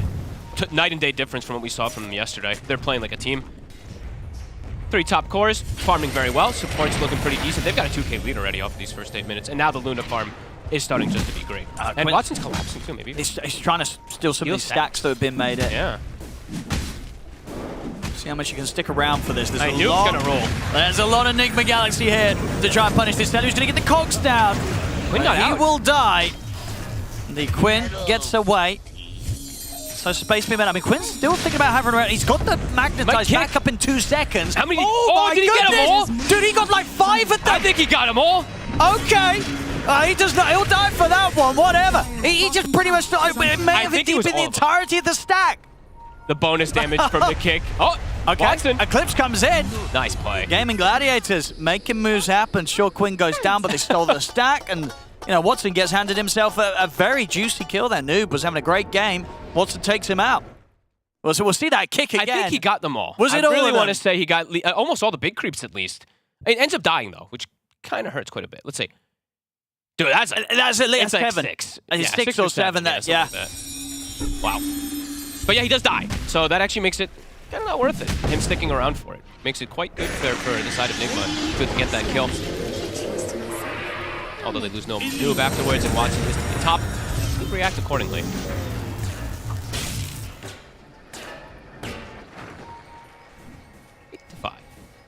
Yeah, this is a pretty close early game here, though. These first 10 minutes, not like like you said, not like anybody's too far out of it here. Watson, though, is starting to full recover, and he gets that big kill on the Pango, so he's enabled up to that level 8. Celery. I'm going to see him over here, but Celery has got assistance from Quinn. Dream Coil from Sumail out onto the two of them. And they'll finish off Celery. Quinn, he's going to put the magnetize. He wants to try and fire on, but there's Miracle and Omar here as well. He'll roll forward, keep the magnetize going on towards GH. And he's going to try and get the Doom laid down onto Sumail. He's going to hold back on it for now, because at the moment it looks like the magnetize alone may just be enough. As Sumail, he'll phase shift, jump to the side, but he's gone. They'll catch him in the combo, and that's what Ace was saving the Doom for. Slams it down as well on towards the Morphling. very good plays here from Gaimin Gladiators, and just great control as well with their use of abilities in these fights. And they show up with numbers. Watson just turns up too, right? Like, this is very night and day difference than yesterday. Yesterday, Watson was just like farming while these plays were happening. It was very quiet games from him. He's turning up, showing up that he can show up into these fights early. And yeah, Miracle tries to turn into Earth Spirit, try to get some spells off, but ends up just putting himself in a very dangerous position. Dire's top tower is under attack. Feels like they're kind of reliant on Rolling Thunder in this early game, at least for the side of Nigma. Now at this point, after these couple blunders happened. Quinn, he's got the Blade Mail done, so even more of a nuisance entering into the front of the fight, which he's been doing a good job of. Some really good aggressive plays from Quinn. Just dealing incredible amount of damage. These Earth Spirits just tend to do this no matter what, even if you are behind, but he's ahead. Able to get some really good connections. GH is 6. Looking for Quinn. Is he actually gonna live? No way. That's rough. You dropped the Dream Coil, you dropped the Sharpshooter for that, you didn't kill him, and Quinn rolls away. There's like a Tread Swap Fairy Fire, I think, that actually puts him up enough HP to survive. Did they not have any other spells to throw down on him? Were they holding back a little bit there? I think they used it all. I didn't see if use it all. Okay. I think they even threw a blood grenade. I didn't catch right at the end of it there. But attempt for the kill, can't quite catch it. And he's back. He has magnetized. I mean, they could go. Absolutely, if they get some sort of catch. Nigma Galaxy, they'll head away from the mid lane for now. They won't look to go there again. At least until their ults are back up. I feel like Gaimin can fight at a faster frequency than the side of Nigma, but Nigma is getting space to sit back and farm a little bit here. They haven't lost any towers. To be honest, looking at both lineups, they don't really hit towers the best till later on. Yes, Watson with the aura will start to, but I feel like we could see some of the slower tier 1s drop. I mean, it's 13 minutes, and the bottom one has dropped, but pretty rare to see one of the tier 1s, especially that top one, still up at 13 minutes. Smoke at the ready, Gaimin. Ults online. Even Celery's now hit 6. Let's see what they're able to find up here. Dire's Scans top hit, tower so is Miracle under should attack. be aware. I didn't even know we had that stat. Thank you for that. Miracle.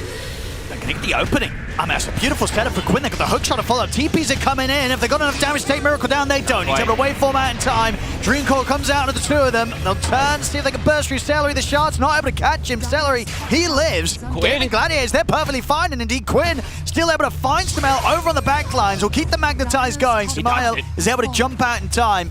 Ooh, he dodged the spread. If that last one spreads to him, he might actually go down there, but is able to get away from it. But they bring numbers and they get nobody on the side of Nigma. They use Coil. This could be the difference maker. They've now got the defusal done on Noob. Okay. They've got to look for some action around this. There's been a bit of time where they're just not finding the kills themselves, Nigma Galaxy. No. And it's, I mean, I saw him toying around with multiple different builds. I guess they're feeling like he needs to have better impact inside this early game with damage, because he had the Vessel queued up, he had the Pipe. Now that the fact that he went Defusal, it's definitely interesting. And he's walking up into this, he'll immediately get burst. We'll see Quinn ready to fight back. Rolls in, gets the connection in straight away on a GH. GH falls, the Rolling Thunder's there from Noob. They can't quite get down to the river, it's a little awkward. He has to Rolling Thunder away from this fight, as their own tower is now going to start getting heavily pressured by Watson. They're going to lose the tier 1 mid. Gaimin starting to kick up the pace. Yeah, you lose your clockwork, but they are ready to fight if Nigma wants to try to jump in. They can't. A Noob has to just immediately roll away after one single connection. That is concerning. That 5k lead for Gaimin Gladiators. That is an interesting pickup here. I was checking what Tofu was going for. Since they're playing versus triple mobility cores, he's going Orchid as support. I mean, I honestly, in a patch and an age where we're getting like these 4s like rushing Atos. Yeah, it's the same why kind not of in some games rush an Orchid? Yeah, we used to see even like this dating super far back as we see Omar very likely to go down. We used to see like Clockworks and stuff go on. Remember the Ice 3-position Clockwork that would do Orchid? It's a build that can definitely work when you're playing versus triple mobility. Yeah, and they know they're ahead. If he gets it online in good time, this Orchid's going to be pretty brutal. He's gone pretty deep for this one, Tofu. Tries to make a fair play underneath the tier 2 tower. He won't get away with it. Forced reactions though. Again, 3 heroes making their way top. Gaimin just getting much more out of the map. Ace is able to just double eat creeps. He's getting insanely farmed with this facet. He's got BKB drum phase already. Just matching the farm pace of Watson. And yeah, meanwhile, you look at the carry matchups. Miracle, he's struggling to keep up with Watson. Yep. And he's only level 11 too, so struggling on farms, struggling on levels. Yes, he's going Lincolns, but that's going to be like the fighting item, right? Rather than the boosting to farm so much more for the Morphling, so. So it'll be interesting to see how those next few fights kick off after he gets the Lincolns in particular, the Morph, and how much he wants to get involved, and how much he can actually do with the Morph in particular this game, because he does have some good targets to turn into. Celery. Got to get the connection in on a GH. They may just have to leave GH behind it. Nigma Galaxy. Nice shard. Oh, very nice. Won't say anything. You achieve harmony. Very aggressive. 13 to 8. All the space in the world for this Luna. Radiant's middle tower. Emo Morph has a is good under core-to-core matchup versus it. Not when you're behind. You want to be trying to stay even. Once you get to the later stages, of course, Morphling is excellent versus Luna, even if you are a bit behind. But right now, Gaming definitely showing the pace that they can set in this one. Sumail's looking to fight. How's the Dream Coil at the ready? They want to try and play around their tier 2 top. Tofu is scouting them. Pulls down. Phantom's coming over towards Tofu. They're going to try and burst through Tofu. It won't finish him off. The Doom gets dropped down onto Noob, so he'll have to back away. He can disengage. They might be able to re-go here on the side of Nigma. The rocket flare connection, but he needed that. They might catch him. Oh, what can they do with the side? Coming in with the Eclipse. The snowball comes in. See if that's enough to keep him safe here on the Pango. Noob able to get the shield crash. Rolling Thunder off as well. Noob. He gets it off. For now. He'll get away. See if he can Watson. get back in. He wants to connect back in, but the Magnetize ends up killing him off. Miracle in the midst of the fight has to waveform out just in time, but Omar, he's cleaned up the double. See if there can be more to be found here for Nigma Galaxy. They're looking towards Quinn. They've got the punch up, Snowball as well. Nicely done from GH across the two of them. They're isolated going to get Quinn, and now they can look to chase down Ace as well. Miracle turning back into the Earth Spirit, rolls forward. Nigma Galaxy strike back. What a fight from them. They got the roll off. What was he, 10% HP? Something like that? He was just getting the connection, and they get on top of Watson. I think Miracle turns into the Earth Spirit, rolls on him, gets just completely onto him. A huge fight. Yeah, they needed that big time. They did. Radiant are scanning. 18-minute power in. It's going to be up on the top. Tofu, he'll grab that. It was just a great disengage. The Doom initially came out a little awkward. They were able to reset the positioning there and able to get that reinitiation. And then they isolated targets. That's the nice thing, too, about Tag Team. They had 3 heroes beating on that one target with Tag Team.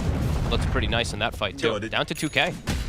Luna now back in Morphling now back in an absolutely perfect spot. Now, this is the thing a little bit, right? If they do start to lose the momentum... That Morphling is going to take over, but also Tofu's yeah, Tofu going for this Orchid Rush. The impact is lost a lot, right? If you kind of hit the timing where the Puck's got his Yules, the Morph's got his Manta, how much is the Orchid actually going to do for the team? It'd still be useful versus the Pango, right? And versus the Tusk Sure, in if you particular. can kill him, but if he gets a shield crash and a pipe off or such, he's still pretty tanky. Sure. Bottom. Looks like they'll find GH also. Tofu gets the last hit. I think that's actually pretty much the Orchid done. So Okay. Let's see him make a play around this. Yep.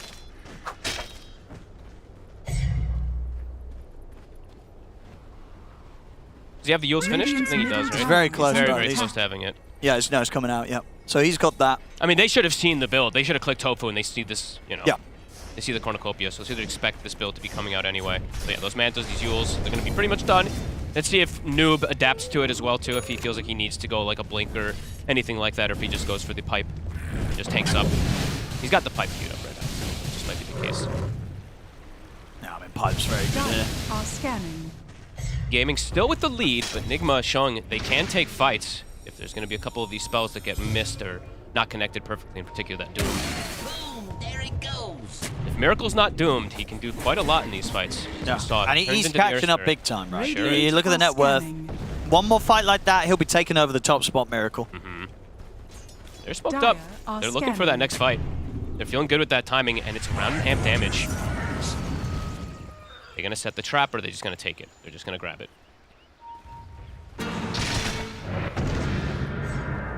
They can look for a fight with that. And potentially around the bottom side, they could even look for a fight into a Roche very quick. Either side in particular, of course, but looks like Nigma perhaps getting the wards in a earlier position. Omar is sneaking down there with that smoke. And let's see if Tofu can make some cool play happen with this. Let's see. It's Let's see if it online. pays off.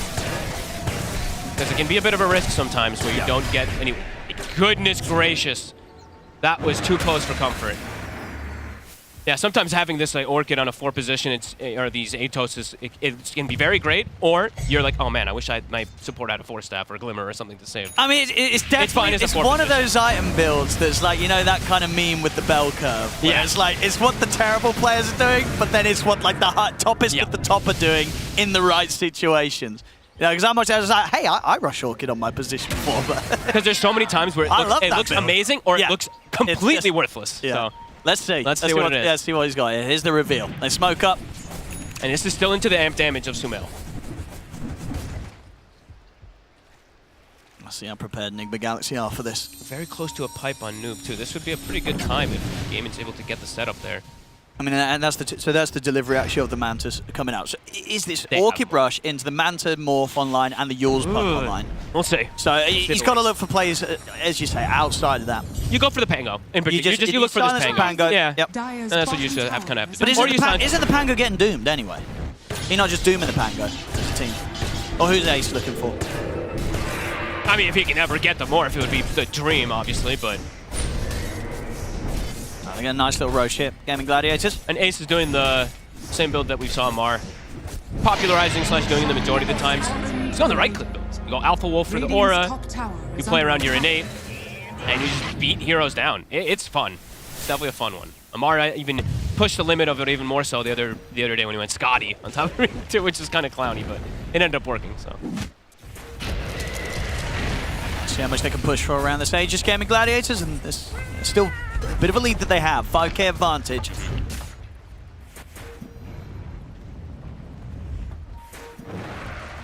Dire's bottom tower is under The biggest real scare for me for the side of Nigma is even though they do have this Morph Luna matchup that later and later it goes, it gets better and better for the Morph. It is a pretty 4 protect 1 lineup versus a Doom.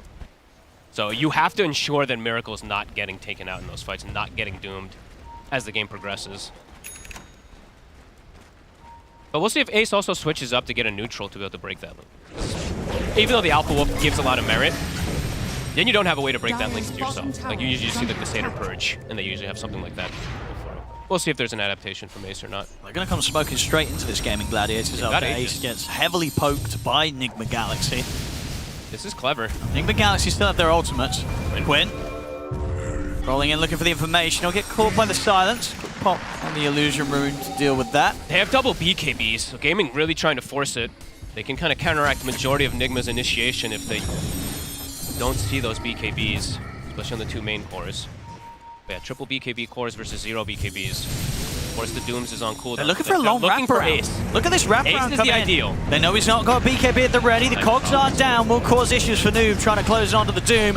Have to turn their attention over towards Celery first. Watch Pokemon, a hook shot away. Celery's still alive. Finally falls. Jumping for Sumail with the 3-man silence and the Dream Coil. They'll snowball across, but they're going to lose Sumail. They'll punch up, take out Ace in return. They've found the majority of the kills here for now, but the trades continue as Watson lays down a loosened beam straight onto the head of Noob.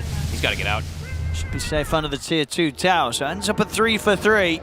Honestly, not the worst there for the side of Nigma versus these BKBs. I was surprised how quick that they brought down some of the targets. Ace walked up and just got burst by the Morph. Don't think he expected that damage to come in from Miracle. Cool angle from Watson. He's playing very aggressive today. Yeah, and he's surviving through it all. Yeah. He's getting a lot of benefit from these fights on the Luna. Like, look at his angle where he came from. He initiated on the Morphling almost as a Luna. Pretty cool. Sumail got a beautiful connection to, but I believe he did hit the Blade Mail with all his spells, so he nearly died as soon as he jumped in. And yeah, the Magnetize just causes straight out chaos immediately. Back into the game. Watson. Still has the Aegis. Still a good, healthy 2 minutes on that, so highly likely Gaimin Gladiators will be able to look for another similar fight. I didn't actually get to see who Tofu Orchid is. Missed it. Nighttime again. Gaimin's got their BKBs. Their ult's soon back online. They could look for another one if they'd like to. Nigma just want time. If they can find fights in ideal positions, of course, they'll take them, but overall their lineup is just about waiting for this Morph to hit that critical peak, critical mass. But yeah, he's playing 4 Protect 1 into Doom, so definitely never going to be an easy one. Oh, Miracle's got that Willow thing, huh? He's got the, the constant Shadow Realm. infinite Shadow Realm attack following, or like stuck on top of you, I think it is. Seen that one a couple times. Watson will be given the Wisdom Rune, so that's actually pretty huge. He's level 20 now. Yeah, this Luna's massive. He's got, okay, so now he's got 20 tone, he's about to have Conda. So this is when it really ramps up. This is when feels like the pressure is going to just start collapsing a lot more on the side of Nigma. We'll see how they deal with Watson in these fights. It doubles your damage, pretty much, or more. He was already cleaning up fights. He was cleaning up the before, so now with this will be the real test of Nigma Galaxy. Yeah, and Nigma now, they did get Blink Dagger on Sumail after, just before that last fight. He's got some healing lotuses too, that definitely we'll have to watch out for that one. But now they do have the Tusk Blink. So they have a couple different forms to be able to try to initiate these fights. Noob is also getting pretty close to his, but see if those end up paying off too. This Luna just is getting it out of control. Dire's structures are fortified. Dire's top tower is under attack. Ace is full out. Yeah, okay. He's going for the harpoon too. I think that's Lincoln's cancel. Dire's top tower has fallen. And damn it, this Alpha Wolf aura is pretty nice when you're playing with Luna. You're all just hitting very hard. If you're all stacked up in a fight, middle tower is under attack. Nothing to scoff about. They're taking out all these tier 2s, Owen. Top tier 2 dead, mid tier 2 just with 2 heroes. Radiant's bottom tower is under attack. Nigma Galaxy right now not interested in showing up for those defenses. Miracle. Position bottom. Tofu. I'm just going to find GH. Oh. No. Misses the roll, but doesn't matter. That's GH. Very nice try with the blink out. Oh, the Conda. Bam! See. Radiant's bottom tower. What neutral does he get? Will it be the Dream? Oh, that means probably not. Probably not if he's taking no quiver. time. No quiver, right? I mean, that's still pretty good. It's still nice, but it it's ain't not as nice as the quiver, but whatever. You want that crazy burst. Yeah. Still nice versus the Morph in particular. The matchup. Maybe he did have the options. Maybe he was just thinking about the overall state of the game. Because Elven Tunic versus the Morph is just better. Speaking of the Morph, he's got his Conda. Not nearly as potent as that Luna's, of course, but does have time to speak of Luna. Watson actually got another Wisdom Rune. Able to sneak in and steal that one. Level 22. He is massive. Noob. Radiant's top tower is under attack. Maybe feeling a little scared too. Celery did rocket it. Nope. Bit of a passive game state for these last few moments. And most times it would be like, passive state, you're the one team with the Morphling usually probably feels a bit better, but still just this Luna's so big. It's just that far ahead. It's just that far ahead, and it's the fact that there's that Doom there, that disruption versus the Morph in a lot of situations. If you just get doomed once in a fight, it could just be the end. But the thing is, right, this is kind of flipped on the head of what happened yesterday, right? Wasn't it the last game, well, first game of the tournament for Nigma Galaxy, right? They had Miracle on an incredibly farmed Luna that was way ahead of everyone else, and then they weren't able to close it up. This is actually true. So maybe they themselves learned a lot from losing in that fashion to know then what to do to cause others to also lose in that fashion. Perhaps, definitely. I mean, they do have also some crazy potential of like later games if we really want to get there. With the Blink Tusk, with the Ags, with the Coil. They do have ways to be able to stall. That's and true. Get there. That's way later. True. How's the Ags looking on the Tusk? He's nowhere near. Nowhere near. And he even buys a gem, so even no, not even close to it by any means. But there is that crazy potential. Yep.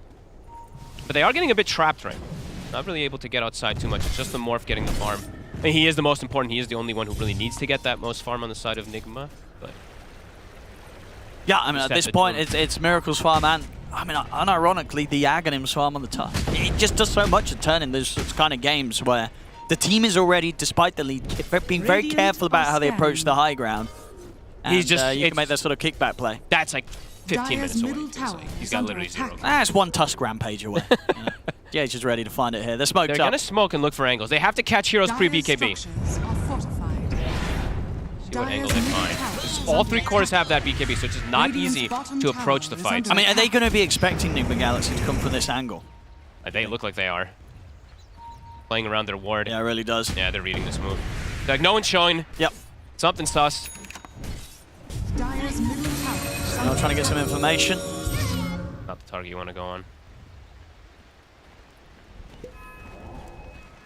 They'll back it up. Get that farm to continue from growing for Watson. They can wait for Rush. Yep, wait to play for Rush. High ground pushes, keeps going. Even potentially hit 25 soon on Watson. I didn't see if he's 23 yet. He is. He's 23, so he is getting closer and closer. Oh, look at that. Time since the last kill. There we go. 3 minutes ain't that bad. No, we've definitely had We've worse, had right? much grimmer ones. Butterfly. Full. Holy. Yeah, that'll be problematic. But they shouldn't be able to kill this Luna, right? This is pretty. No, they should pretty not. stacked. Unless they full commit everything, but even then, it's not looking easy for them to touch Watson. These fights are going to be complicated for the side of Nigma. How they approach it. Well, for Gaimin, I feel like they can just kind of roll in and start the fight how they please now.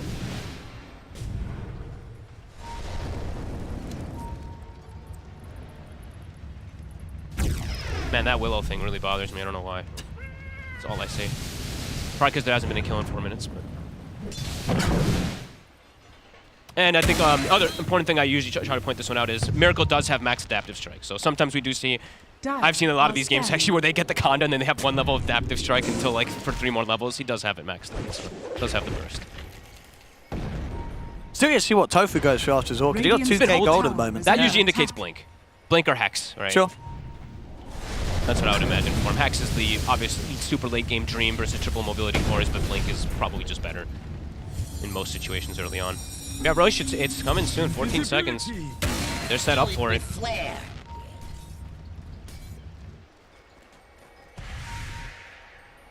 Contesting out on that Roche pit sounds terrifying also.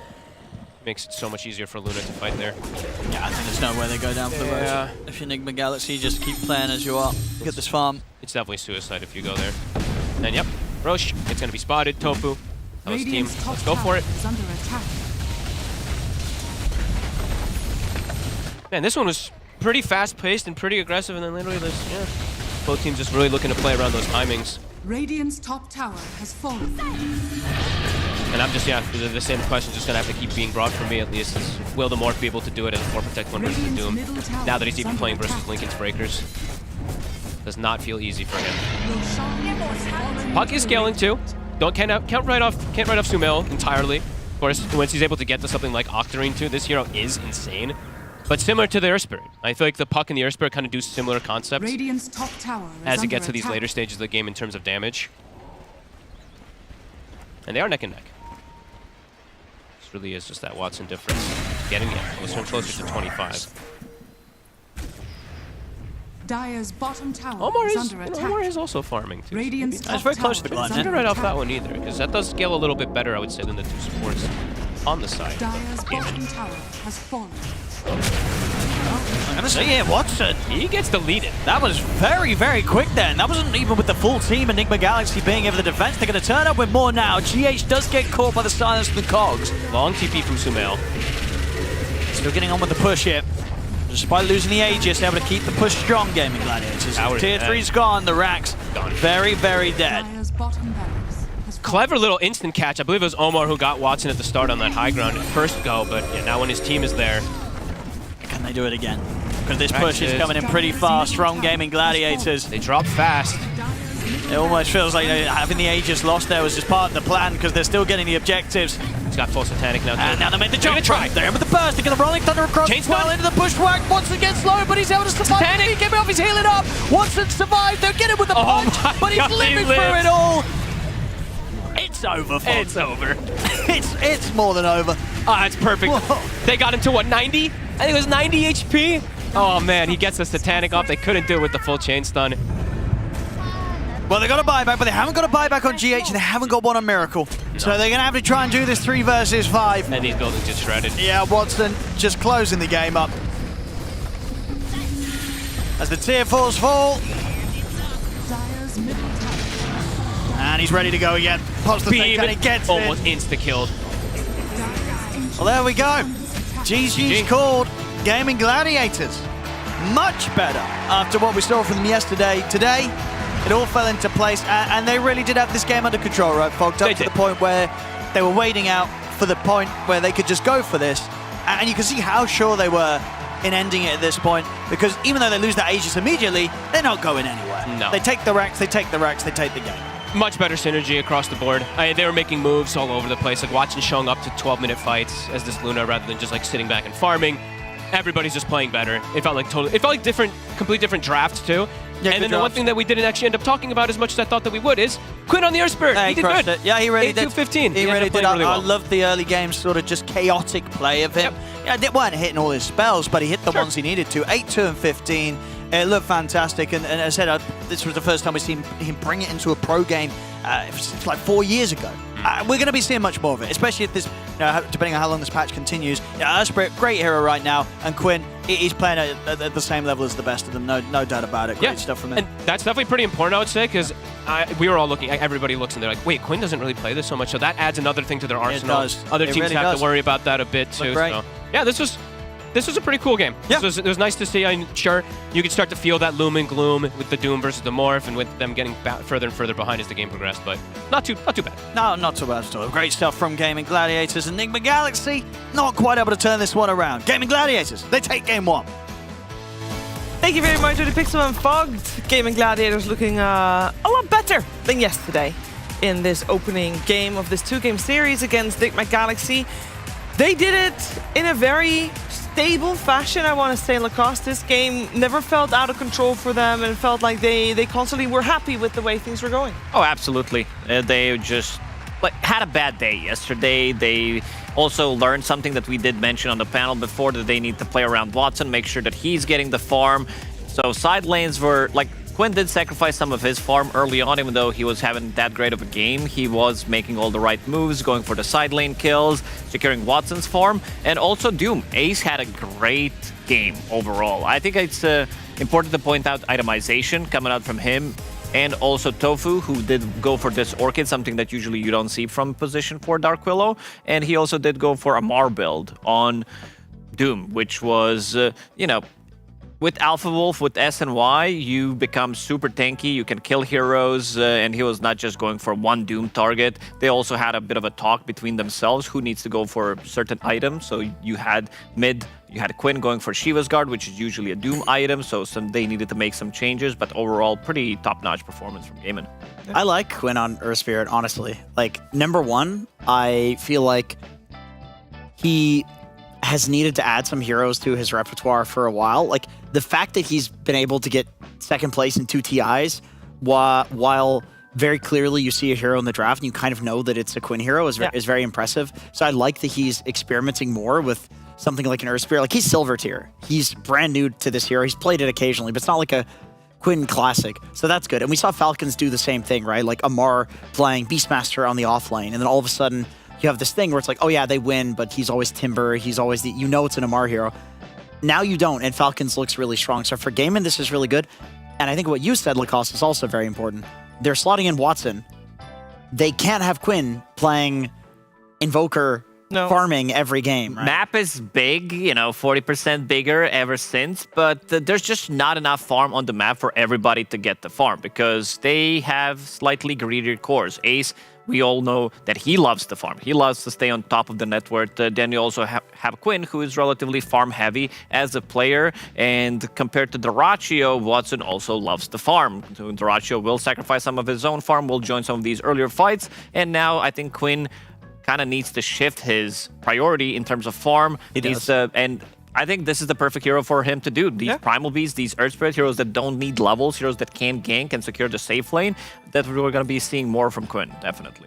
Yeah, I think so, and this was very smooth. I do also want to put some light on how Nigma Galaxy was playing, because when we were finishing after the draft, one of the things that Kezu said was, he's very hopeful for Nigma Galaxy for this draft, and he said in particular, if around that minute 17. He was very specific. Yeah, it was that very tier specific. 2 neutral item drops at 17 minutes mark, they got this game in the bag. He said if around minute 17, Miracle was closing in on his Lincoln Spear, bam, game over. Obviously, it didn't happen that way, but it also, the laning stage didn't go that badly for Nigma Galaxy. Why couldn't they make their game plan work?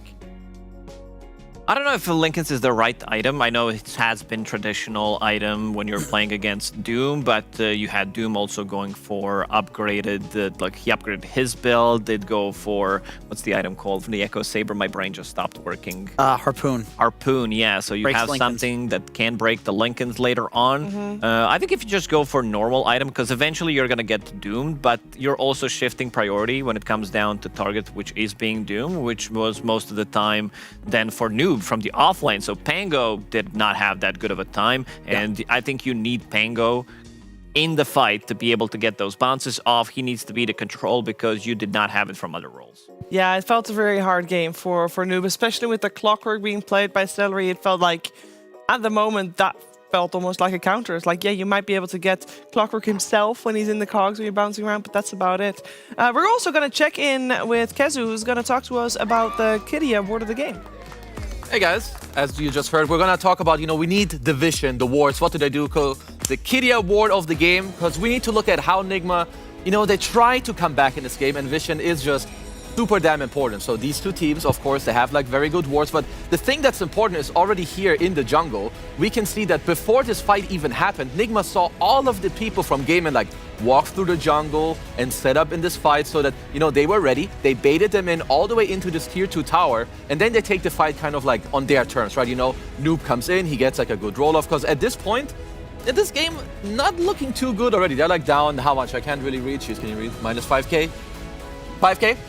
Yeah, 5,000 down. So, not great, but with the correct vision, you can set up the correct fight for you. You can try to come back in the game, because other than this, I think this game I wouldn't say it looked horrible. No. For Nigma, but I feel like they got outplayed in like the early stages of the game. Like the 4 people that go together. Miracle got his farm. Yeah. But they're down quite a lot of gold. So, Quinn, I feel like he took the bros. They all went together, made a lot of space.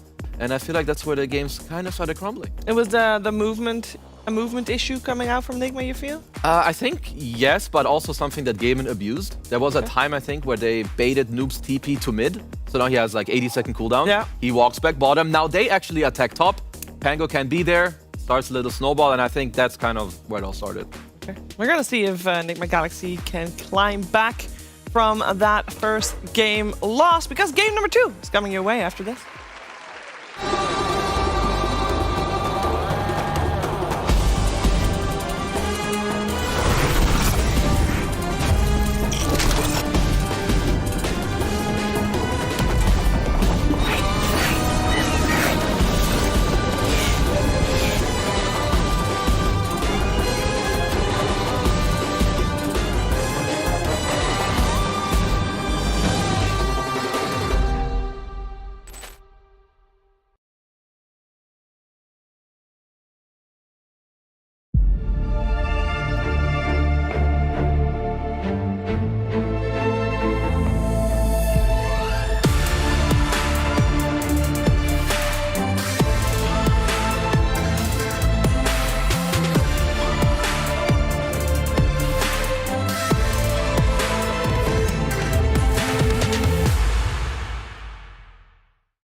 really hold it. Whoa. We're gonna die. Who am I? This dude can't fly. Who am I? And who cares why? Easy going up now. And do what you do.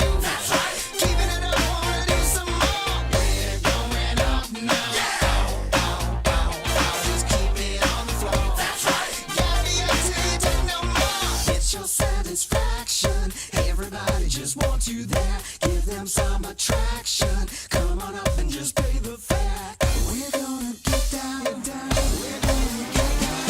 Get your satisfaction. Everybody just wants you there. Give them some attraction. Come on up and just pay the fare. Get your satisfaction. Everybody just wants you there. Give them some attraction. Come on up and just pay the fare. We're gonna get down. We're gonna get down. We're moving up now. So keep it on the floor. That's right. Gotta be up till you take no more. Light up and shine the crowd. We'll burn the house right down, yeah. No thing you're not allowed. The party just begun, yeah. Keep it moving up now.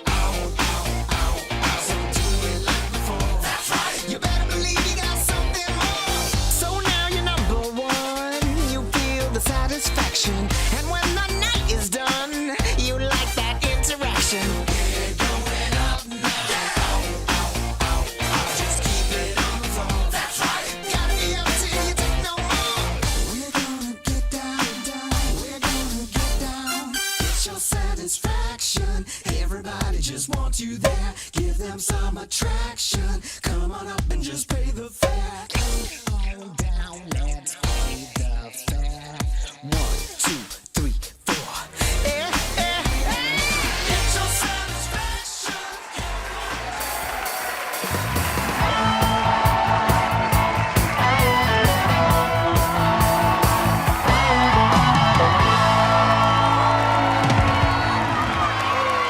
Welcome back. Hope everybody has had a relaxing break. I know we sure did. And we're getting ready for our second game here, which is Gaimin Gladiators going up against Nigma Galaxy. First game, very Gaimin Gladiators dominated. And we are hoping that Nigma Galaxy can get off the ground a little bit stronger this time around, as game one, draft to game one, wasn't terrible. It just didn't really work out this time around. But who knows? Game number 2, new chances. As I'm still joined by Jenkins, Lacoste, Kezu.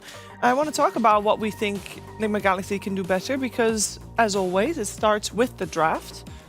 Jenkins, where did they go from here? Let me look at their draft real quick here, Shaver, so I can remember. Well, I can give you a question if you want to, because there's one thing that I noticed. Okay. Is at minute 27, like half an hour into the game, Nigma Galaxy only has 1 tower taken on the side of Gaimin.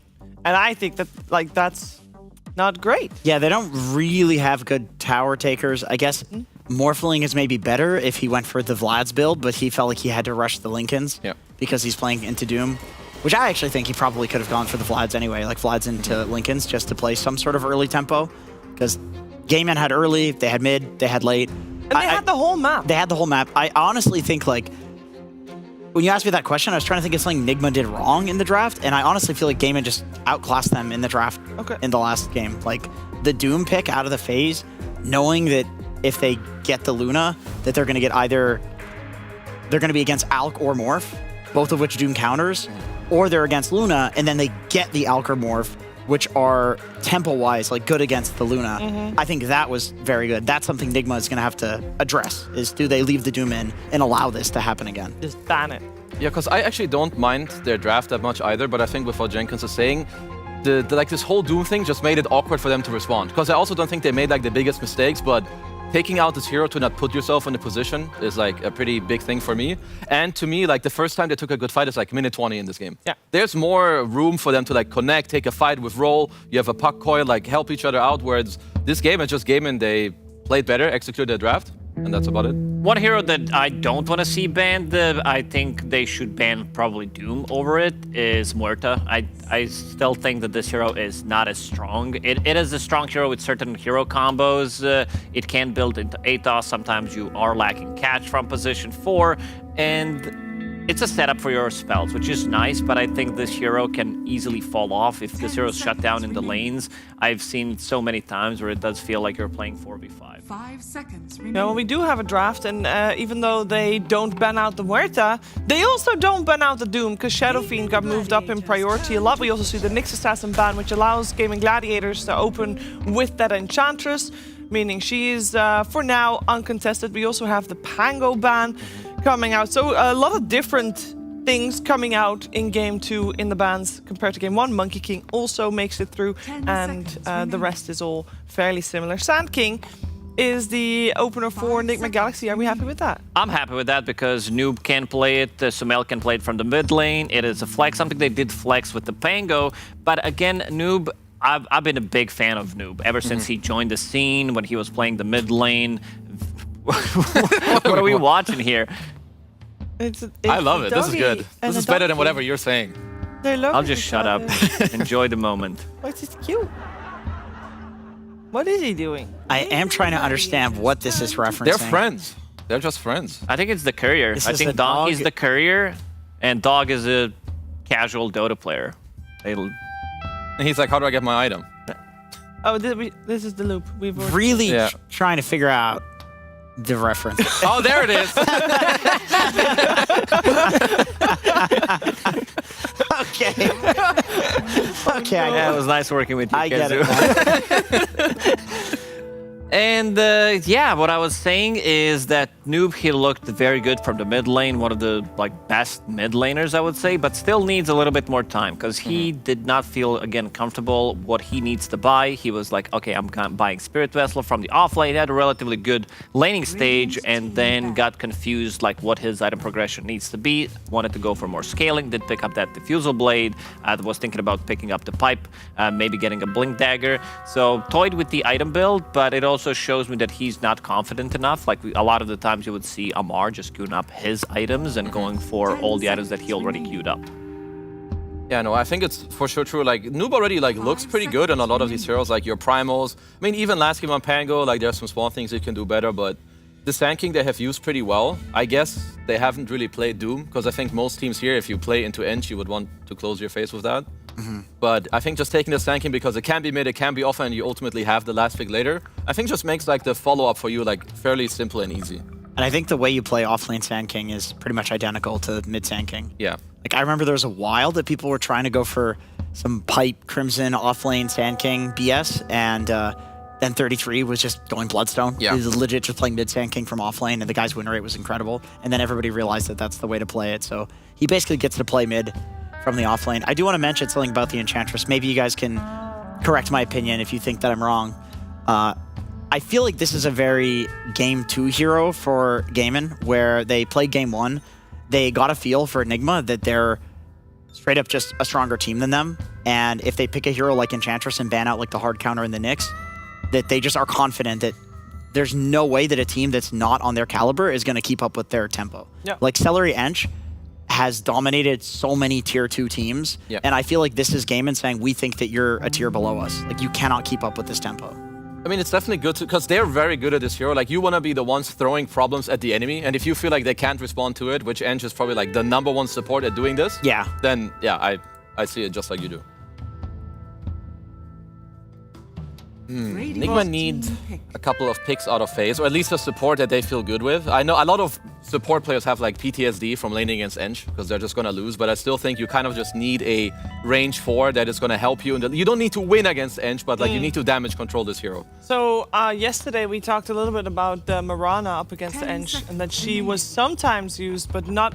It's because you can still one-shot the creep with the arrow, but it's not good enough. No, yeah, she just feels bad to play as a support right now. I mean, this is the hero that also got nerfed, so I think the hero doesn't really have space to be played from position 4. I would rather have Hoodwink, Snapfire, Dark Billow. So would I. any stage of the tournament, any stage of the game. It just feels much better. Even when Mirana 4 was good, the win rate for Ench versus Mirana was positive for Enchantress. And I think the reason for that is because if you're Mirana, you're just sitting there trying to arrow creeps. That's not really how she wants to play lane. Like, she wants to go for kill combos. And if you're doing that on an Enchantress and she just does the heal build, you're never going to kill her. You're never going to whittle her down. Like, you would need a combo. It need to be, you know, Sand King Mirana is honestly decent. So they do have that here. The combo definitely does help out. I really like what happened here. I mean, kind of for both teams, I would say that Gaimin had quite a few options for like the 4. There's like Muerta, there was Bad Rider and Willow that they could go for. But it's happening right now where in the second phase, teams don't have that many bans. Like, you have 2 bans from first pick and 1 from second pick. Here, Gaimin kind of used the fact that Nigma actually banned the Doom in a way like for them. They also banned the Medusa themselves. And you like morph into Sand King. Whether he's mid or offlane, you can turn into him. You have a good lane. I could see this follow pick for Nigma be kind of difficult. Because you either want Doom or like a Zoo hero, but most Zoo offlaners don't lane all that well into Ench. At least Beast kind of has to like go Axis build. Maybe you can go Enigma, but then he can also steal an Eidolon there. Oh, that's an interesting one. We've seen some Draw Rangers when there was like a couple of TBs here and there, but the hero wasn't really popular. I also wonder if Tusk is going to be playing the Drunken Buddies instead of Tag Team, even though Tag Team feels much better. I think it's easier to execute Drinking Buddies when you're playing with the Drow Ranger and still have that a little bit of extra save, maybe pull her out of Muerta. So taking something out of Tundra's book. This to me pretty much screams Tundra's lineup. Yeah. With the Bounty Hunter, how does he do in the lane against an Enchantress? Assuming that will be our 4. There's always something to do with Bounty. This hero is not your, like, we need to lane 100%. We also don't know where Sand King is going to go, so they could still pick up some better combo from the off lane. There's still potentially, you know, Visage, something that can push this Morphling early out of the lane. The old school Darkseer combo. Gaimin Gladiators. But I like this pick. You like this one? Okay. Yeah. I think, I mean, already Quinn is clearly trying to practice it. It looked really good in the first game. It's the highest win rate mid versus Drow Ranger. Excellent Blade Mail builder. She doesn't like playing into Blade Mail. She has multi-shot, semi-uncontrollable damage. You also just get on top of her and kick her in. It's miserable. Blade Mail against Sand King, tons of uncontrollable damage. 2 heroes you want to catch out and silence BH and Tusk. Like, it made way too much sense. You also needed that from the mid lane because Muerta doesn't have any setup, neither does Morphling, neither does Ench. So your mid laner needed to check a lot of the boxes, and you have stun, you have slow, you have silence. So pretty much a perfect pick for Gaimin. No, it's really good. I also feel like they have quite a lot of options in the offlane. I like the Drow into the morph, but this to me feels more like you're drafting in a way where you are forced into it as opposed to that you actually want to pick Drow Ranger there. Because if you're Gaimin going out of phase, I would be happy playing Brood, I'd be happy playing Beast, I'd be happy playing Enigma, maybe even Lycan if you want to like be crafty, or a Centaur. Like, they have a lot of good options. You just take your best mid on 18, which was the Earth Spirit, like you guys already said. So yeah, I think Gaimin have to be incredibly happy with what's going on. We saw, at least in Tundra's hands, the Bounty Hunter being put mid. I don't know if that's an option here. It does dominate melee heroes. But the thing is, Earth Spirit's not a normal melee hero. You could just kick the wave and push it out, and then go rotate in jungle, get runes. So I don't feel like BH should dominate an Earth Spirit mid like you would dominate maybe like an Ember Spirit or something like that with the physical damage you're doing. It is an idea, but because we talked about the Bounty versus Ench before, Bounty is pretty happy in that lane just because he's pretty high regen. He has like 10 armor, and Lacoste also, you don't have to full lane. He can actually scout some couriers, pull some waves. He has a pretty good matchup there. Yeah, they're gonna 50-50 that lane. Yeah, I wonder what they can go to like really dumpster like this Earth Spirit in the mid lane. Like, this hero needs to be controlled at least a little bit. There's no Invoker. I know there's a couple other heroes that are really good against it, but they're not in my mind right now. Huskar is really good against it. Monkey King, but Monkey King's banned. Lone Druid is really good against it, but people don't play it. There's gonna be a day where people pick Lone into Earth and people will stop picking Earth like this. Yeah, I don't think we're just not really on a Lone Druid mid patch. You know what? Maybe some Earthshaker from the mid lane. You have a great setup. Very good. Like, it's a good in lane. It's also great throughout the whole game against Morphling. But you're also going to be playing into Morphling, so Enchant Totem, do you want to give it to him or not? Can go both ways. And the Shaker is definitely something I could see, because you need something like that. Like either you destroy him in lane, or when he makes moves, you need to match him. So like you could, like, I mean, we saw Puck last game, which is like, okay. I also wouldn't mind them to pick up some Storm Spirit. Like, sure, you might suffer against this double silence, but I also would love them to see, like, push slightly more tempo. Have this Bounty Hunter a hero that he can play with, Sanking as well. Because Drow Ranger, she's not a hero that's gonna join that early on. She wants to have her, like, at least 2 items. Maybe there's gonna be some TP rotation, but other than that, she's a bit on the slower side. They ban out the Queen of Pain. That would have been an excellent pick. And they pick up their own Darkseer. Do we like this? That was not on my bingo card. Yeah, I did not expect that. Copies from the Drow Ranger is, of course, great to have.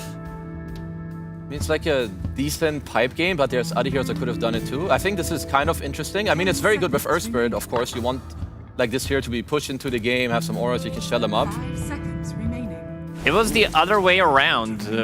It was Earth Spirit being played as position 4, Darkseer, you know, being a core. Now you have Earth Spirit being played as a core, which means that he's going to have more items and will have lower cooldown on his abilities with the Ion Shell on. So that's going to be quite a lot of damage. Guys, I was told repeatedly that Tidehunter right now, even with the damage buff on Ravage, is terrible. Oh, the damage buff, the extra 25 or 50, whatever he received, it just doesn't feel good. This hero is not that bad. It's just this type of thing where people forget about it. He's just a boring hero to play. Okay. I feel like I've said this thing in like 2 Dream Leagues ago. Suddenly, Saberlight plays it. He anchors some dude. That dude just dies. It's like, wow, Tidus is a good hero. The Egg Shard is good. I will give you that. Yeah, against all of these heroes, against Earth Spirit, Darkseer, and Morphling, it is good, but Morphling also has quite a lot of attack speed, so he could definitely kill it. I mean, I believe Falcons played the same matchup yesterday. They picked the Tidehunter into Morphling as well, but it was also Amar who played it, who specializes in some... It's just a different thing that he does. But again, I do like what they're drafted for themselves on side of gaming. I'm not really feeling this Tide pick. I think it's a free Morph game. I'm not a huge fan of the Tide. I feel like Morph tends to do very well against heroes that just want to sit in lane and like right-click creeps. You're not going to really get anchor smashes on him. Yeah, I like Gaimin's draft. I think it's a free Morph game. I also like Gaimin's draft because I feel like their early stuff is just quite easy to execute. Like there's some Tide offlane. He's very slow. Like even if he TPs, Sanking wants to farm. So I'm a little worried for Nigma this game. So we're thinking Gaimin is going to set a high tempo. If Nigma Galaxy can keep up, who's going to do it? Who's going to be the one carrying the team to the later stages where they will have a good shot? It needs to be Sanking from the mid lane. Like, he needs to pop off completely. Just needs to be on pretty much involved in every single kill on their side, because Tidehunter is definitely not that hero. He wants to sit in the lane. He wants to go to jungle after he pressures the tier 1 tower and, you know, doesn't really rotate as much as other offlaners. Okay, so we're gonna see how the mid lane is gonna go, and maybe that Sanking can make some rotations. But that means we're looking at Quinn versus Mill, and I can definitely think of worse things. So enjoy game number 2 coming your way with OD Pixel and Fog. But first, on PogChamp Pandas.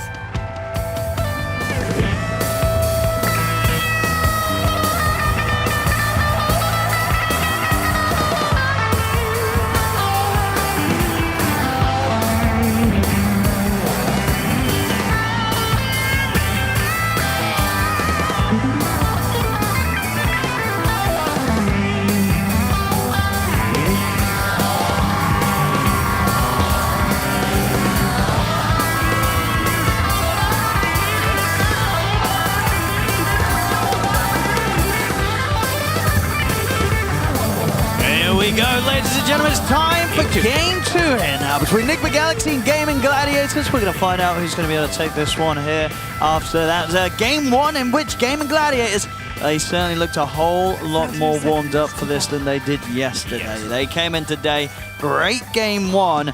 Looking into this game 2, what do you think we're going to be making of this, folks, when you see the heroes that we've got this time? Looks nice for Gaimin. Enigma has gone a bit outside the box, of course, with this Tide pick. They'll trap Watson as he steps up far. A little bit awkward.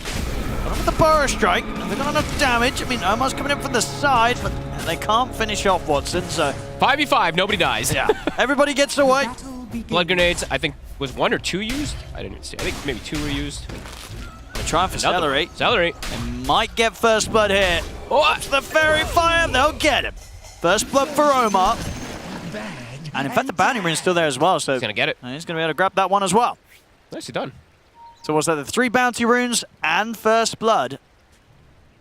Nigma Galaxy this time. And it's pretty important, I would say, especially for bounty. I think, you know, the panel is talking about how tanking is probably the biggest difference, but I think it's tanking and bounty. I think the amount that Omar can actually do with these kind of little clever rotations and pulling lane can be pretty huge. But we'll see how all that ends up going down. We also do get blessed with another Twin Earth Spirit, so as I said on panel 2, he is trying to work on that one. He played very well in that last great game. And again, in this game, it does look like another good one, right? Playing versus the Drow, collapsing on top of her.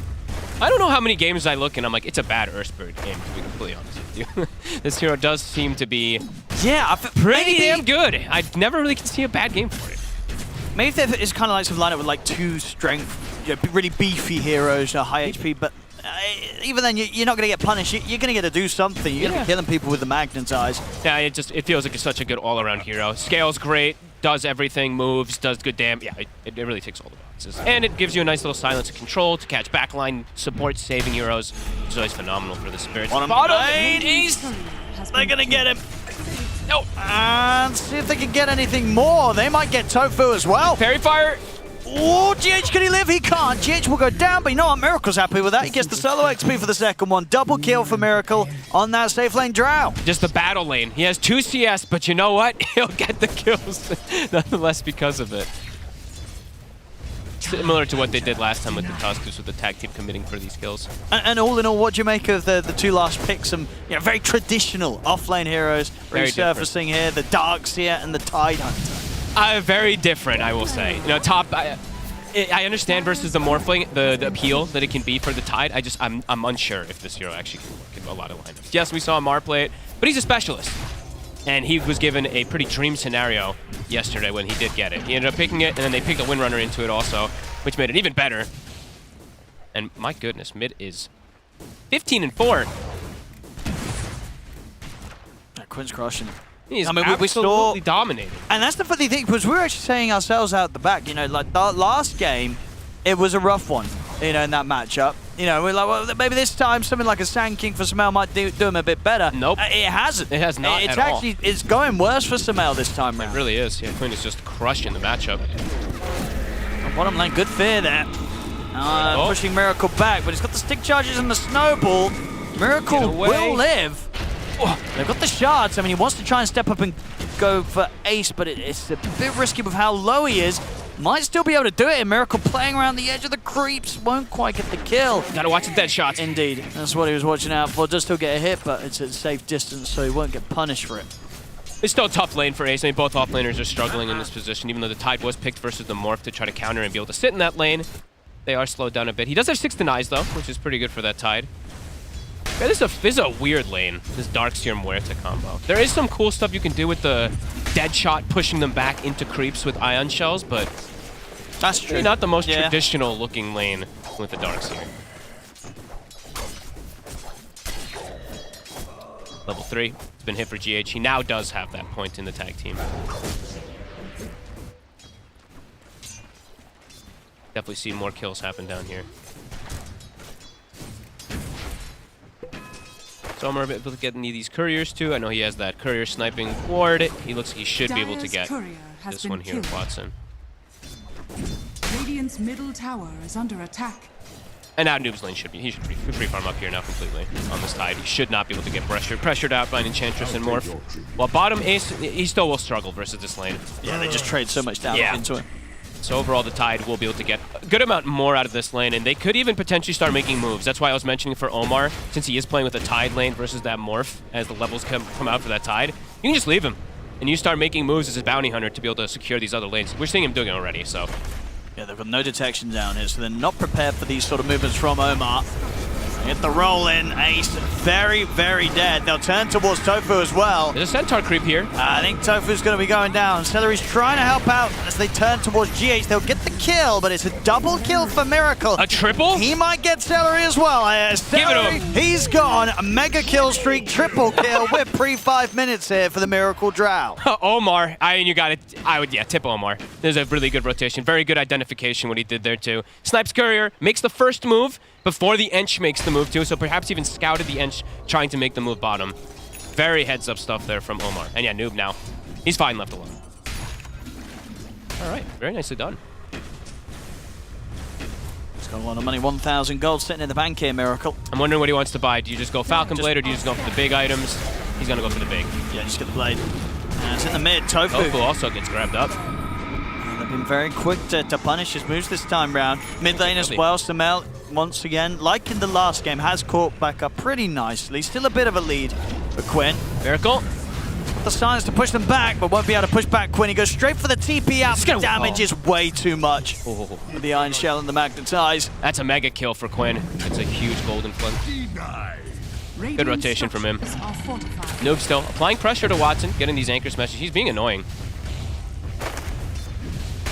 Maybe we'll see more of it versus that morph. Very much been a lane where Noob has barely taken any damage at all from any of the harassment that Gaimin Gladiators has tried to do against him. The first 2 levels he was slowed down a little, and then just, yeah, complete free farm, and Omar is just running the show around the place. He's putting so much, like this, invisible pressure, we like to call it, but literal invisible pressure. Set up for the runes. Arcane rune on Sumail.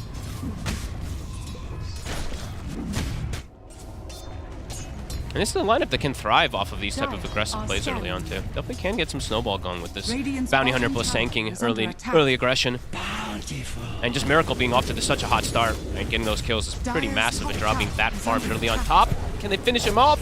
Oh, it's down bottom. It looks like Nigma Galaxy want to set something up once more. They've got the shards onto Ace. It's a lot of damage on GH. These Iron Shells are stacking up. They're doing a lot in return. Ace is able to run. Tofu and Quinn are here. Well, I'm going to be cautious. Plays the side of the Sandstorm. Quinn not wanting to roll in, though. He's a bit afraid to just get gusted and brought down under the tower. You also know Tide has TP, so... Has left the time for Omar to make this move and grab that Wisdom Rune. Ravage top, Noob attempts for a solo kill from the tree line. Not gonna happen. That's all part of the plan. You know, when you're playing Tide off lane, you go for these solo kills early, and then it's like, oh well, I don't have my ult for the next 2.5 minutes, so I guess I'll just have to sit here and free farm. Yeah, I mean, that does. It feels pretty bad though, because now it opens up the opportunity for them to dive bottom. Now they're like, hey, no Ravage. Now we can collapse on Miracle because we don't have to worry about a Tide TP. Oh, well, Quinn, he's gone in for this, but they're ready with counter plays. And they get him out. A lot of damage, and my goodness, indeed, the AoE coming out from Gaimin Gladiators has caused a lot of issues to Mail. He's coming back in with the epicenter, but can't really get in on top of anyone. They made that look pretty easy, Gaimin Gladiators. They get in, they get the kills, and they get out, they lose nobody. I mean, there's no Tide Ravage. You know? No Tide Ravage. If there's a Ravage there, they're more hesitant to make that play. That the fact like that a team wipe. Yeah, so they definitely identified that, and they made the call, and they're like, we're gonna go, and we're gonna go for the dive play. Looks a little scary for Quinn for a second, but gets surged, able to reset his positioning. I guess, yeah. And they're back completely tied up, at least here, in terms of that net worth after a 2K lead that was starting out for the side of Nigma. Still a 600 gold lead, at least on the core, the carry matchup, but Gaimin bringing things right back into comfort. Well, let's see. Next Ravage. That'll be the big one. Yeah, and I will say, you know, last game, I didn't get to talk to Miracle. And Miracle again. He's going to try and get through this, and they got something to stop the channeling. They don't. They do not. Actually able to get out underneath the 3 of them. Radiant's bottom tower is under attack. Oh. Well, it should be okay. The other thing I was going to mention... No. Oh, no way! Oh, no! He's not okay! No way that just happened. Okay, I mean, they forgot about the bounty earlier on the bottom lane when Omar was able to make that infamous play, and now up top, Watson's forgetting about the bounty being in the game there. I Shifting cannot. too low and getting Shuriken from a mile off. Can you imagine if he dropped his items too? Like, oh my goodness, I was looking. Drop items to backpack. But one of those things, it happens once. It happens in once. the game. It doesn't happen again, it happens the once. But that's a pretty huge kill. Oh, man. Morph was starting to full catch up and dies right afterwards to just a little shuriken. I mean, the fact that he was able to get the kill with the shuriken. He didn't even need to walk up and go for the tap when he was low HP with the right click. That was heads he up was able to throw a right shuriken and it got him. That was pretty cool. But yeah, so Noob and Omar, these are two at least, you know, now for me to watch a bit more. Because last game, I felt like they underperformed a bit. You know, Noob he was given the opportunity to get like this diffusal blade at a pretty good timing, and then I felt like he wasn't showing up to a lot of the fights. So I want to see him have a couple better performances in this one, because that one Ravage, it's already hurt quite a bit of the momentum they had going. So the next one definitely got to be a bit better. Here we go. Samil. Let's see, he's got the Ravage at the ready, Noob. Doesn't want to use it quite yet. Burst strike out. Sumail's dead. Sumail is dead. Not feeling that this was the fight to go for the Ravage play. Omar too. Radiant's middle tower is under attack. And I think that they talked about from the panel, it's actually pretty crazy. Is, you know, in the past, Earthspirit was support, Darkseer was core, the Earthspirit was lower level, so the Ion Shell wasn't as beneficial for the support.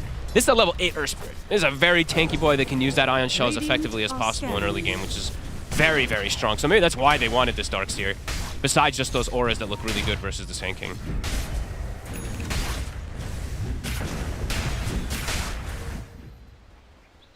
Starting to get good control of this game, and Sumail is struggling. Omar. Just getting some info down bottom, seeing what he can find for the team. I really feel like Omar's got to be the X factor. I feel like him doing those like crazy little snipe plays, it's gonna be the biggest thing, at least for me, in the mid game for the side of Nigma, because I feel like the team fights are gonna get pretty complicated for them pretty quickly versus the auras that's gonna come out from Ace.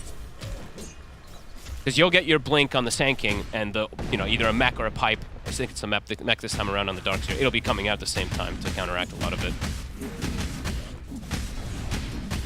Hovering around just in case some couriers pass by. Get them all. Get them, Omar. How many have we had so far? I think that's quite a meaty one as well. That's the completed mech. That's actually Dyer's courier huge. has been killed. They have a minute where they can potentially make a play, and I think the Sand King blink might be coming out at the same time too, so... Oh, he's actually a little short. It would be pretty much perfect if he had it right now, so they could smoke up and look for a play without that mech up. Radiant's top tower is under attack. Either way, great snipe. As how many did, was it 4 or 5 couriers? And I think he got 2 or 3 wards at the same time also, so some significant gold gain from this bounty hunter so far. And there's that blink. Alright, let's see if they got the smoke. I think they can make a move around it because there's no mech. Quinn does get a shield rune, which is going to and he's just picked up his blade mail, so jumping the Earth Spirit is not going to be appealing. No. And Noob, they could start on him. See if they got the damage. It's pretty tanky. Sumail is revving it up. Dean, and the Ravage is ready. There it is. Ravage to set up into the Burrow Strike. Sumail's dying to blade mail. Ace down. Sumail does indeed fall. Noob will survive. There we go. See if they can find more. They should be able to here with a snowball for GH coming in onto Tofu. This time round, they're ready for that. Okay, and a TP out. We'll save him. Tofu able to get away, but they get the big ones. They get Ace, they get Quinn. And it's when the mech is dead. So that's a really all important thing. Imagine there was a mech there, they might actually survive at least a good amount longer to be able to reset and stuff. I think so. It was a good positioning for Enigma to take that, or a good like timing for them to take it, but not a good position. Because look where that fight was taken to. It's down bottom. So they can't really turn and transition this into anything great after getting these kills. Yeah, they'll get some space, but now their ulti's on cooldown. And Gaimin can look to fight back, and Watson is still farming. Let's see if he can get the cheeky setup here. If he gets all the stun into the silence from Miracle. There is a ward seeing Miracle, though. Okay, so Watson should know. Okay. He just got soloed. Oh, well. Okay. Let's see if they can punish him for this. Quinn. What? He rolls up. The dead shot's gonna miss. The 4 of them chasing them down. They'll be able to get the shot off onto Omar, so they'll get Omar. I mean, Omar just killed him by himself. I mean, Miracle's also gonna go down. This game's getting pretty clowny. We love it. It is. It's getting pretty crazy. Okay, I mean, he did the shuriken. He did the shuriken perfectly, right? He did it through him and bounce off, right? So he got the multiple damage. He did like 500 something damage out to him. Yeah, I'm sure we've got a replay for that one. We always have a replay for the funny stuff. Let's have a look at this. You said it was gonna be only once, but now we've had it twice. No raindrop on the morph, and yeah, he just hits him with double. So. All right, I mean, we said Omar was probably going to be X Factor, but I don't think I expected that to happen twice in this game. Maybe that sort of vision played against Watson there, because he was looking at the Drow. He's like, the Drow is not near enough to connect with the Gust or anything, so I'm perfectly fine. The bounty, even if he's here, he can't kill me on his own. Well, Omar says, well, guess what? Yes, I can. That was very bizarre. He's going to have a vessel pretty much. Well, it happens twice. It doesn't happen 3 times, folks. Yeah, we can keep saying that. I mean, Watson's definitely not going to be as morphed down now, I don't think, while jungling. No. I don't think he'll be at 300 HP. He's going to be farming on full strength. Yeah, well, not full strength. Never go full agi. You know the term, we've heard that one from a long time, the memes. Never go full agi. Watson, he'll not go full agi. Gets punished. You can get him twice. And the other thing, too. I'll get him 3 times. You know what? Watson had duelist gloves, too. So he should have known from the extra attack speed that he gets from the invisible hero lurking around him. Well, yeah. Yeah, but the range of that's pretty big. Couldn't it, It be is the drow? quite large, You know what I but- mean? Could he not just consider being the drow that was sort of... Maybe, but that was It's past 1200. 1200, that's a big number, right? Yeah, 1200's about to scream, Yeah. you know? I mean, whatever. Yeah, you know what I mean. I'm being a jerk. I was just kidding. But he is rank 1. You know, he should be able to protect these things. Watson. 12 to 11. Oh, no. He's not going to... That's pretty low on the numbers there. I'm sweating. We're all sweating. Oh, we're all watching. They're getting the popcorn out for this one. Omar's got the Vessel, too. So this Vessel's going to be pretty impactful, too. Yeah, there's going to be Greaves now to dispel at least off of himself. Yep. This will be very nice since that Morphling's time has been slowed down so much, even versus the Earth Spirit. It's going to be pretty good, too.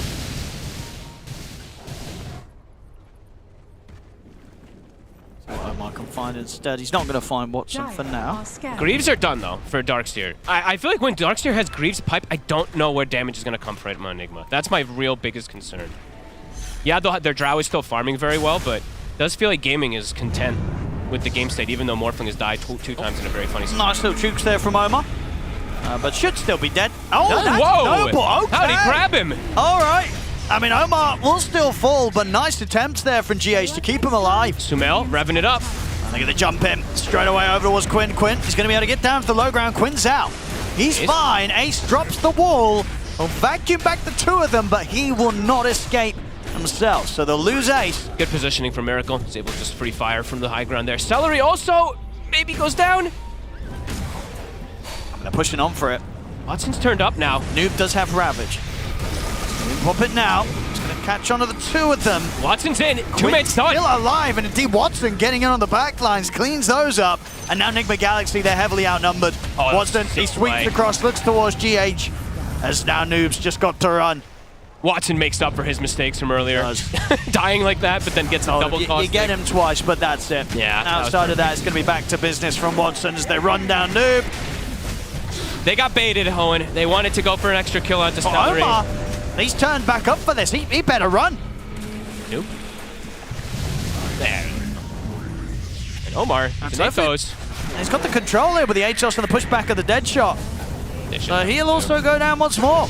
Do they end? Is that? There you go, That's Watson. an ultra kill for Watson. They end up losing 5 heroes because they tried to chase for the Enchantress. They tried to chase after Celery after they'd used absolutely every single ulti. That was a little awkward. It's rough. And it does seem it's a few times out. The Ravages, I'm not feeling the tide onto having kind of the impact maybe that you want to from a hero that's third highest net worth in the game. Yeah, not too much. I mean, everything was looking good if they just didn't end up going for that extra kill. Like, they ended up them going for Celery, literally got all 5 of them killed. And it got 4 of them to Watson. He was bottom core. He was one of the bottom cores, now he's top core. He gets literally 4 kills handed to himself. He's back, and he's mad after dying those 2 times. So he's ready to crush them. And that was, I mean, picture perfect double stun. Double stun into Caustic, into both heroes popping on each other. Top tower is under attack. Beautiful.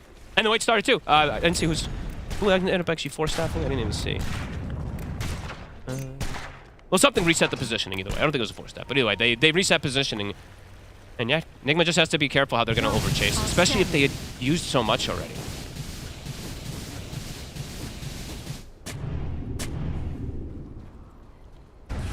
Yeah, absolute dream there for Watson. And that does also mean that, I mean, Ace did die at the start of the fight, but it's going to enable him to get that pipe timing faster and faster. And I think when they have Greaves pipe, I think there's no damage. Like, literally, when that happens, it's literally all on Miracle. Yeah. Miracle has to be 9 slotted. Yeah. And he has to be able to stand as a turret and attack pretty much the entire duration of these team fights. Which, versus these type of heroes that collapse on you, Morph, Darkseer, Earth Spirit, it's definitely not easy. And even the Morph turning into Sanking, he's got options to be able to close gap even more. I'm watching that HP. 1,000. Gonna get popped Omar, even though he's looking for the angles.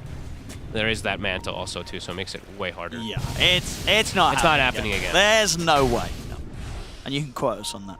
You can quote Owen. When it happens. Quote me. Also, similar to point out as last time, the towers, right? They can't really hit buildings on the side of Nigma again. Last game they couldn't either. Yeah, it's just the drow. You know, Miracle's not going to want to be doing that be until he's like 4 or 5 items deep on his build. Yeah, he needs like BKBs and stuff at that point when you would start going for tower hitting versus this type of lineup. That's quite a ways away from wanting to go for something like that. No! Whoa, whoa, whoa, whoa, whoa. Nope. He's got his pipe coming, so he's getting quite a bit tanky, but they do have a Ravage is back up. Do, but there's a BKB now on the Earth Spirit, so he's got the counter. They can stick around and push for this tower, Gaimin Gladiators. They can push for this and even perhaps reset to go for that Rosh soon. There's 20 minutes, it has shifted. Radiant's bottom tower is under attack. Gonna try to force some reaction. They have a ward behind to scout if anybody does TP. Radiant structures are fortified. Nigma is not content to look for Radiant's contesting bottom this. tower is under attack. It does mean tier 2. It's gone. How's the items looking on these boards? Okay, no Solar Crest yet on GH. They don't have that same one to counteract. There is that Solar that is finished off on the Ench. Both teams kind of similarly building for each other. You know, the 4 is building for themselves. Bloodstone's done. Sumail getting a bit stronger. Radiant's bottom tower is under attack. Radiant are scanning. I'm up on the hunt for the Wisdom Runes. He'll succeed again. Sumail's going to do quite a bit of damage too. He did get Whispers of the Dread. He does have that extra spell damage. It's just, it's into this pipe. Under attack. It's gonna, I think it is done, right? On Ace. Radiant Oh no, actually not just yet. He's still a ways away. Getting some tower damage. Yeah, that looks like they won't hold on to this tier 1 mid-game Gladiators. They'll let Nigma Galaxy finish that. It looks like they're just fine with him trapping that and just getting a Rosh. Yep. They're on for Watson. Ready for the next fight. Yep, and Celery. Excuse me. Middle tower is under attack. Even buys a gem now. So playing versus the SK, playing versus the Bounty. They're going to look to completely take over the map now in these next few moments, it feels like, on the side of gaming. So for Nigma, they have to be set up pretty perfectly to look for these fights, and they have to land the wombo combos. And they have to have the Drow attacking during it as well. So it's a lot of different things that they kind of have to go for going for themselves, it does feel. But Omar has been very pesky and giving great information, sniping couriers. I feel like he's really been the one that slowed down the momentum, because I feel like this game would be a lot. It would be like 8k gold lead, maybe even more, if he hadn't found those 2 snipes on Watson. And all these couriers and wards. Those do add up. Gaimin. Won't be able to find anything here. It looks like it was pinged out. Up there on the timer again. Yeah, 5 minutes this time. It's been once more this calm period. It worked to their benefit last time. It exploded right after that. Gaimin literally just like won the game right after that. Yep. So it could be another one of those similar things. That timing, that 22 minutes after they get Aegis, where they just want to control, not make any of these mistakes. See if Nigma Galaxy's high ground defense is a little better this time. Sumail TPing out under the tower. Didn't expect Quinn to be hiding in the trees waiting for him, but he was. Oh, it's a huge kill too. TPing out under the tower. I guess you expect people out there. That's very bold. Omar also now.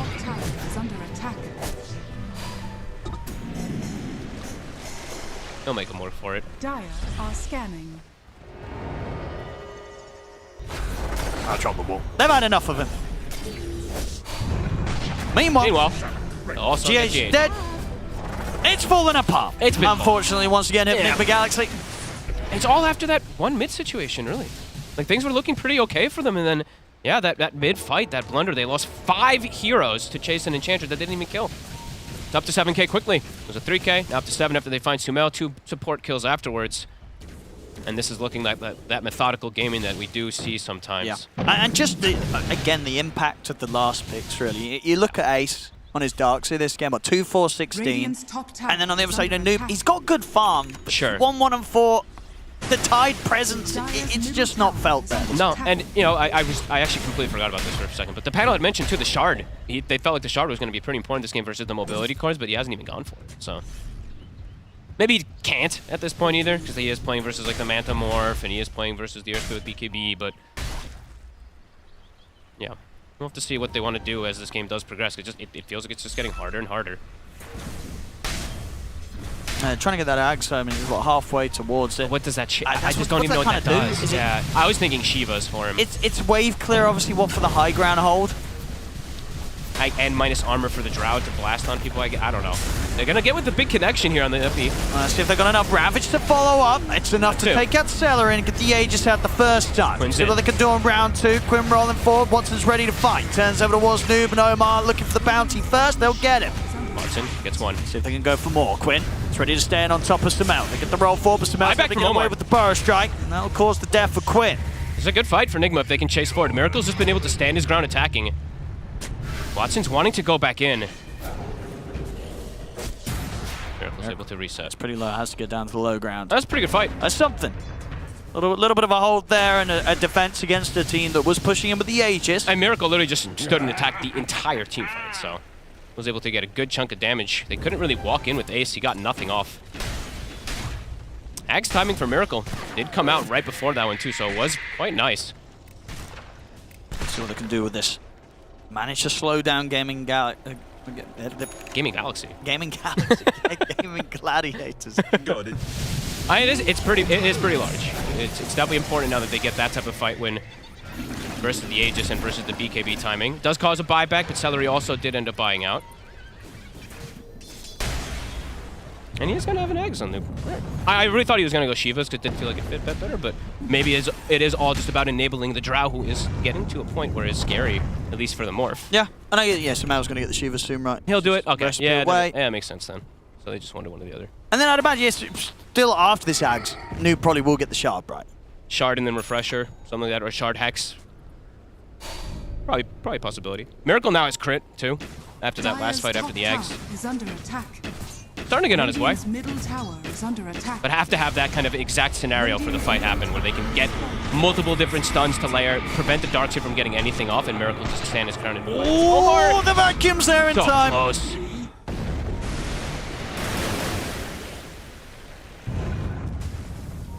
Dire's top tower is under attack. For Gaimin Gladiators now, after that, didn't go too hot for them off the back of pushing with the Aegis. Dire's middle tower. If the last game was anything to go by, they may just sit back and farm it up and wait for the next stage. Yeah, it does feel like that. Sit back and wait for them to make a mistake. I think Gaming just overcommitted a little bit hard in that last one, because Ace got literally nothing off. So yeah, it's pretty important that Ace does get at least one spell off. Nemesis Curse for Miracle too. These things matter. These things add up. Level 18. Bounty. If he's able to stand his ground, he can do a lot. And that is their gem too that they took away, right? Sumail carrying that one. I don't know if I think that was when they stole away from Celery. It is. Sumail going for a solo play. He's got GH with him. So far he's able to get the ults off, but won't be able to survive. Kills a kill. It's a pretty slow game right now, so you don't feel too bad dropping an ult for that. No, definitely not. I think that's quite a good ult there from Sumail. Because I feel like you just know that Gaimin Gladiators aren't really going to make any plays until Roshan's back up. No, they're starting to get quite a bit strong actually. The Shivas, when he's got that on Sumail, then they have the Frost Towers from the Drow also too. That could be pretty good versus Watson as the game goes on too. So maybe writing them off a little bit too early. If they are able to find these extra little bit of kills here to slow down that momentum. 1 minute till Roche, so as we'll see when that one does kick off, who's going to be prepared for it more. But could definitely see the side of Nigma contest around that Roche pit. So they've gotten these next few items that are pretty important after that last fight. Dire's top tower is under attack. Yeah, Noob's got to have the shard pretty much done too.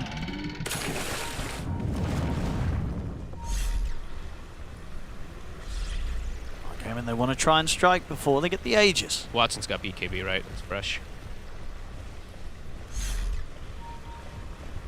Eyes on Watson. Eyes on Drow, really, actually. Eyes on... If Miracle's able to stand ground attack, that's the success for Nigma. If they get on the Drow early on at all, the fight's going to be disastrous.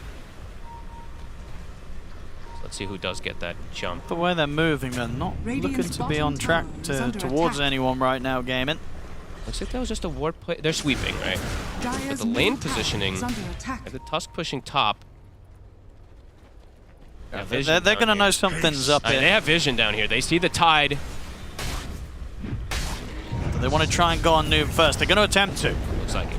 Win. The kickback. Noob's pretty tanky. They have a lot of damage, and it's going to pop the Ravage and an effort to survive, but won't be able to turn with that. They have so much poke from a distance. Adaptive Strike takes out like a third of his life, it feels like, almost. And just that pure damage from the Ench. That's Ravage on CD when Roche is coming back up soon. Opportune kill. The rest of the team was just not really in a position to try and turn that fight either, unfortunately, for Noob and for Nigma Galaxy as a whole. They just need like 5 heroes stacked up when when that play happens. They need to have everybody there for the Ravage. Every second matters of the stun. Yeah, Ravage is going to be on cooldown for the Roche contest now after that. It'll be about, 40 seconds or so without that.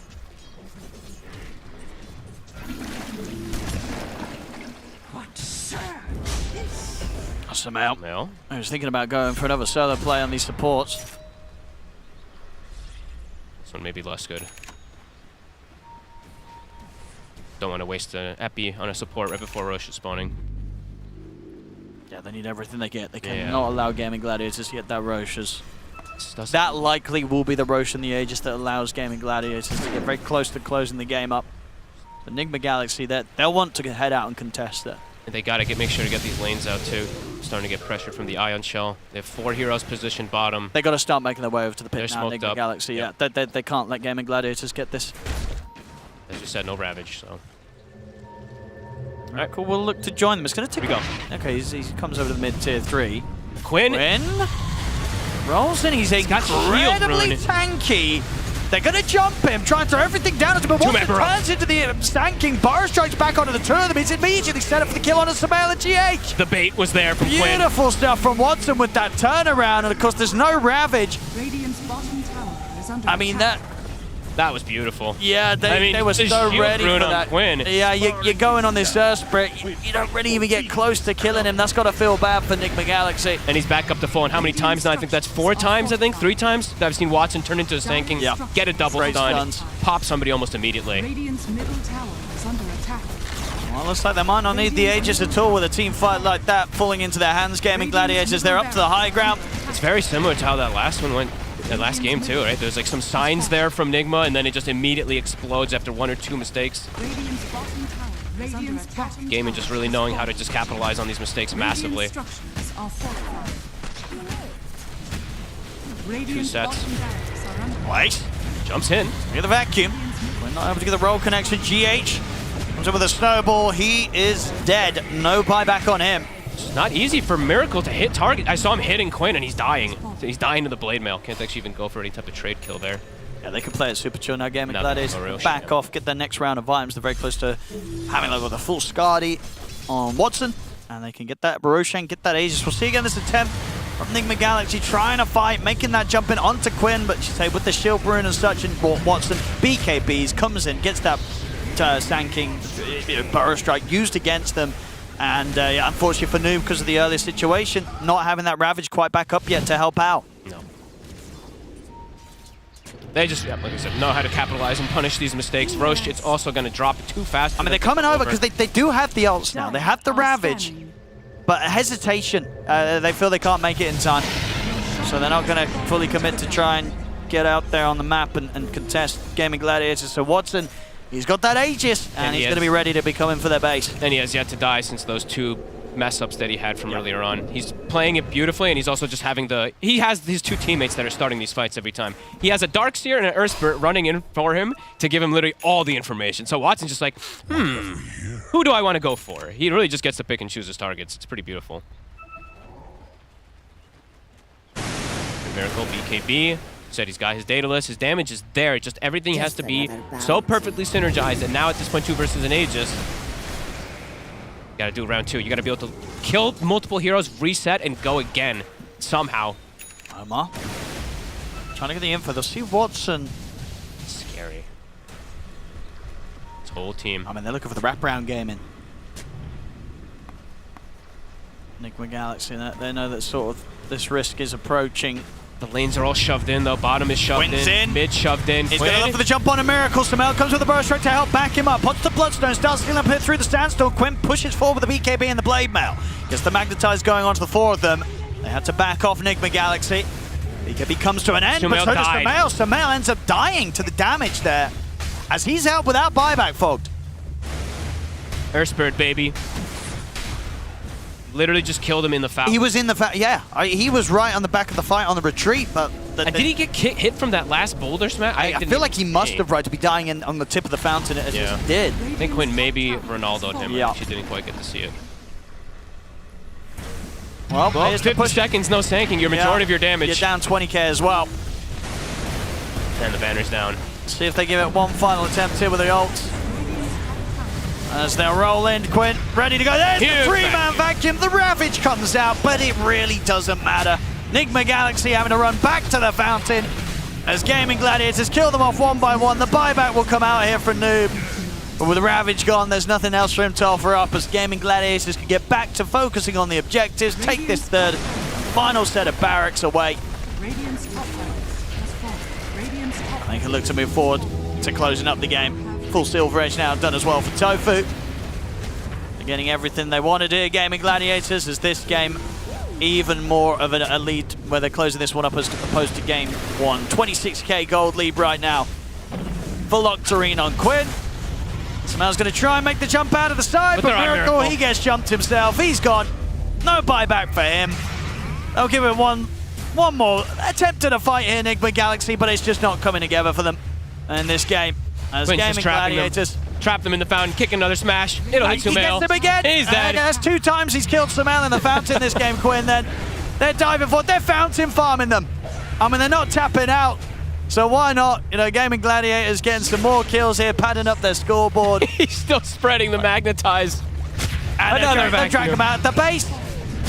Oh, that's just bullying. A pretty brutal end to the game and to the series there, unfortunately for Nigma Galaxy, as GG has finally called Gaimin Gladiators a much better day today. They had a pretty horrific series yesterday, but coming in here, this is what we're expecting from them, right? And if anything, maybe even more. This was some top stuff from Gaimin Gladiators, and 2 games back-to-back. Quinn, there he is, bringing in the Earth Spirit to the mid. Their first time in 4 years in competitive games. It's looking great. We're going to be seeing, I feel like, a whole load more of Quinn Earth Spirit this tournament, Fog. Absolutely. And also, I feel like for this game, if Omar didn't get these like 2 little snipes and these courier snipes, I feel like this game was actually going to be unbelievably one-sided. It was already pretty one-sided, but there was that one side of like fake comeback, you could say, there for Enigma when they got that one fight there for Miracle. But overall, this was Gaming having pretty firm control. Watson, after those 2 deaths, doesn't die. Gets 11, turns into Sanking, pretty much brings every single fight. And it was at the back of also Ace, you know, getting his Greaves, getting his pipe at this timing. It completely counteracted, it felt like, everything of Enigma, unfortunately.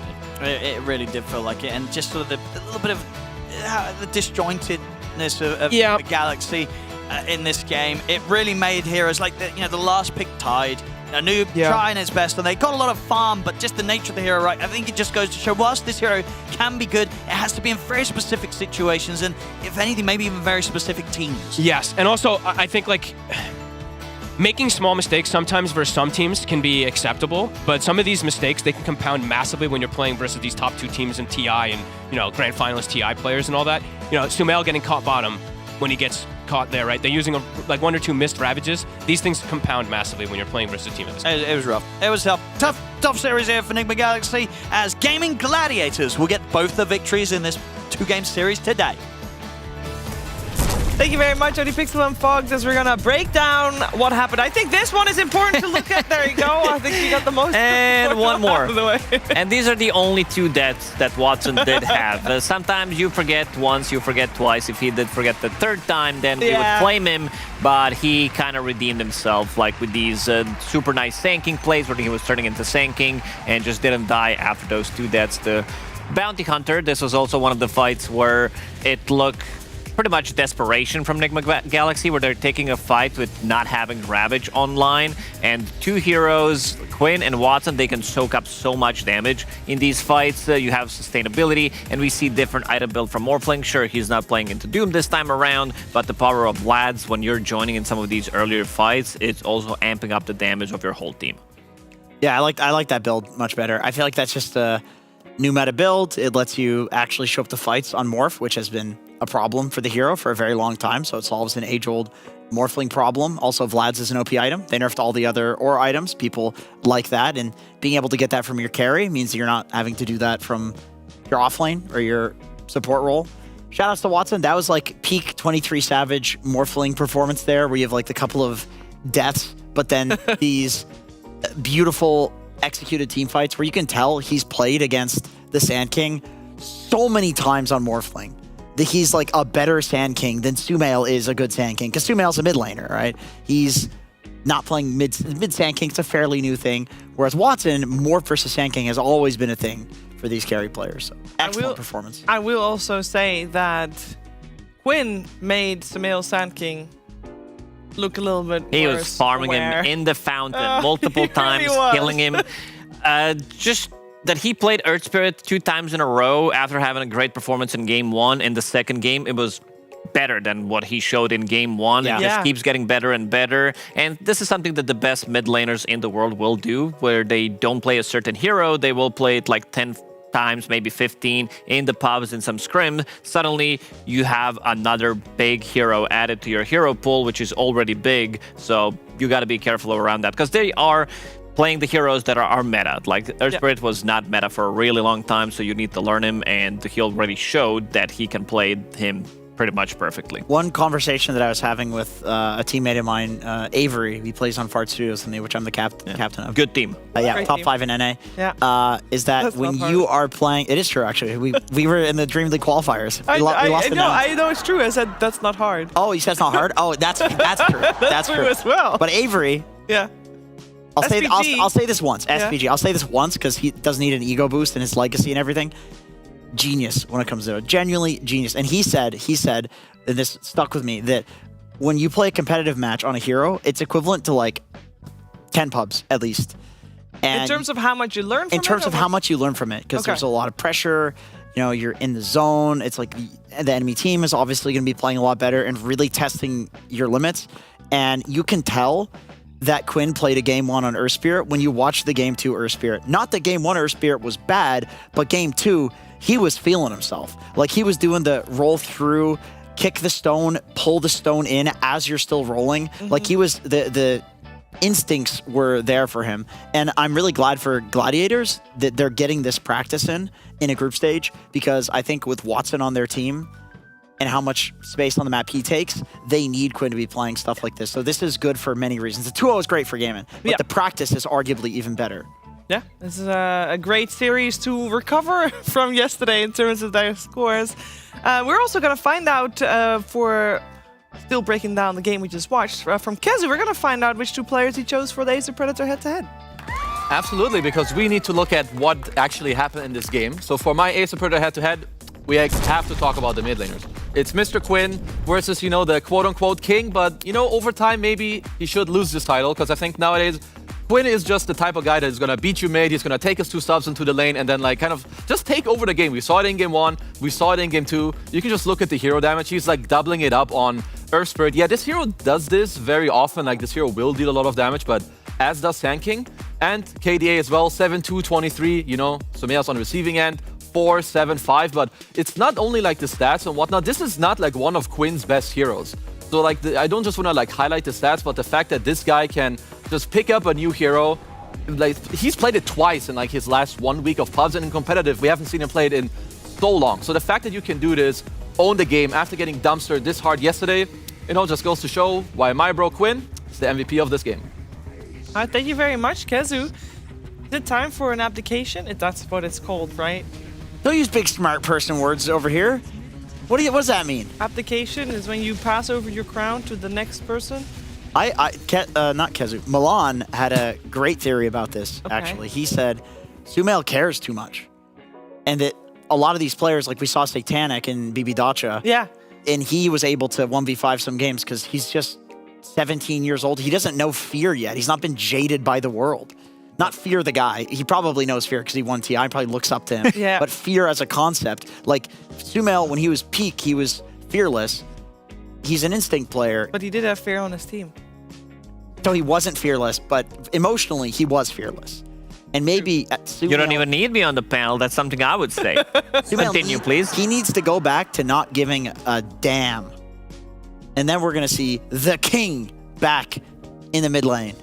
How do you go about not caring, though? Probably depression.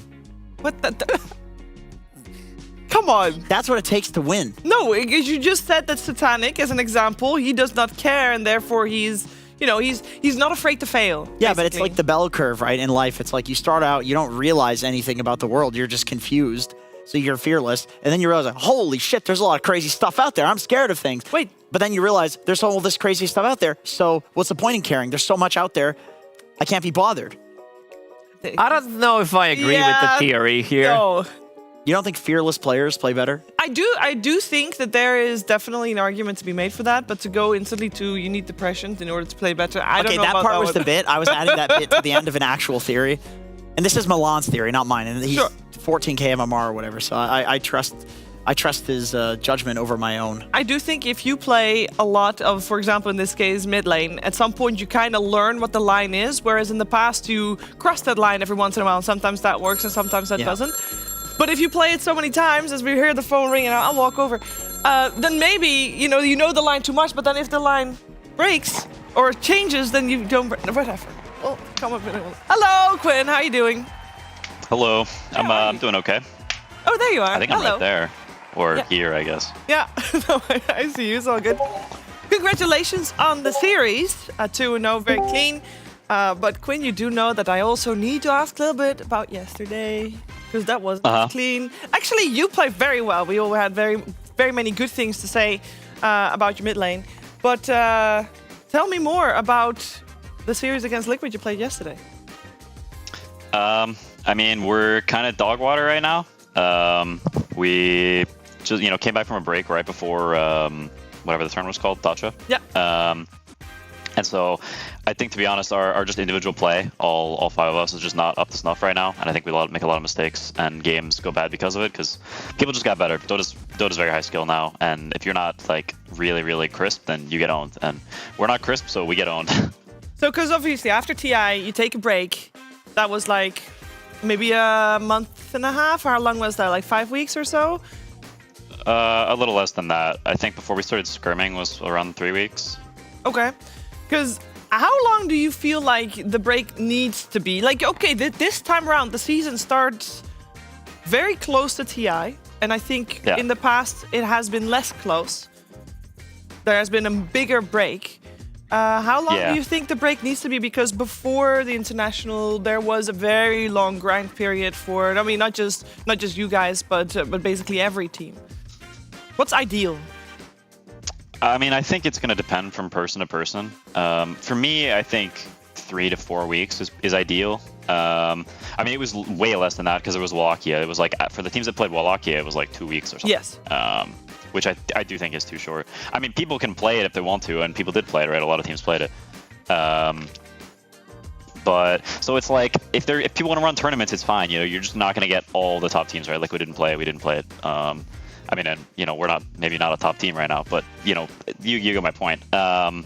So yeah, I think it depends a bit from person to person, and I think the teams that are going to all the tournaments are going to be the ones that feel like they need a break more, whereas the teams that are getting 12th, 16th, 8th, whatever, are going to want to play more because they feel like they have more to prove. Yeah, well, in your case, your team that does make it to the final day very frequently, or at least in the top, so that means you just get a lot less free days compared to some others, I guess. For BB Dasha, you saw the other side of the coin and had some maybe more time to recover. I also wanted to ask one question about Watson to get the feel of how he's fitting in. I mean, we did see him die to the bounty hunter twice. I don't know if that is that met with laughs all around, or does he get grumpy about that? Because from our perspective, it was kind of funny. No, I don't think it's grumpy. I mean, I'm kind of just playing the game, and so I just hear ooh, and then I'm like, oh, I don't know what happened, but I guess we're dead. Okay, whatever. I play on. It's just like he just drops an ooh or a oh no, and then and then we play. It is what it is. Would you say he's more vocal than the Red Show? And not just in the good words, but also in regards to the oops. Anton was definitely an ooh ah e ah oh as well. So I think they have that in common. He definitely had his fair share of this and all kinds of.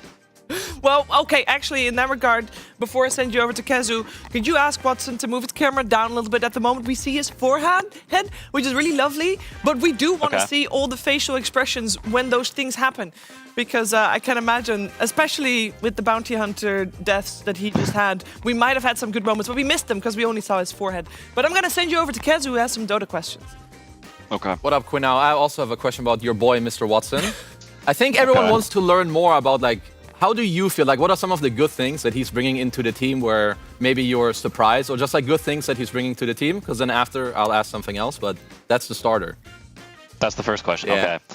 I like apps. I think he's very, very nerdy about the game. I think he knows like a lot of like small mechanics and a lot of like tiny things. He's like, he'll say some crap and be like, oh, do you know about this? And we're all like, no, how does it work? You know? And so I think that's cool. And that's not necessarily something you expect, but I think is nice coming into a team is people who like are really students of the game. Yeah, no, I think that makes a lot of sense. And one quick question about the draft you guys just had. Would you have picked Morph out of FaZe either way? Like, they ended up ending like some Doom. Would you guys have been happy taking the hero anyway? Or is it more that like something that came up? It's like, oh, look, they did this, so now we can do this? Or was it like more just very natural? I mean, we kind of figured they would ban Doom because we banned Dusa, and so then we picked Morph because I mean, there's only so many ultra boss heroes, and and Watson's very, very good at Morphling, so it just felt like the right time to pick it. Yeah, makes sense. Well, I'll let you get back to practice because you need it. Good luck. Exactly. All right, Quinn, thank you so much for joining us. Good luck with your series later today against Paravision, I believe. I'll talk to you again later. Thank you. Bye-bye. Later. We're going to move on because we have a lot more Dota to go through. This was only Series 1 of 4 in total today on this very stream. Of course, keep in mind, there are 4 streams going on at the same time. All have 4 series today, but we are going to move to our next one. Right here is going to be Team Spirit versus Falcons after a break.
Hit me up, dark brown with body McFly. The future's back, DeLorean style. This is my time. Got my Ray-Bans on, my acid wash jeans. Pull pedal to the metal, flash back to the beat. Step into my time machine. On a rooftop in electric Times Square, with the wind in my face and a scrunchie in my hair. Fold out my rolling D50. Gonna bring back the vibe, moonwalk back to 85. Yeah, you know I got my A-team, Hennessy pop loop drum machine. This is my 80s fluorescent pink dream. Yeah, you know I got my A-team. We have it here, the golden ticket to the DHL Super Drop. I'm gonna get the box over here.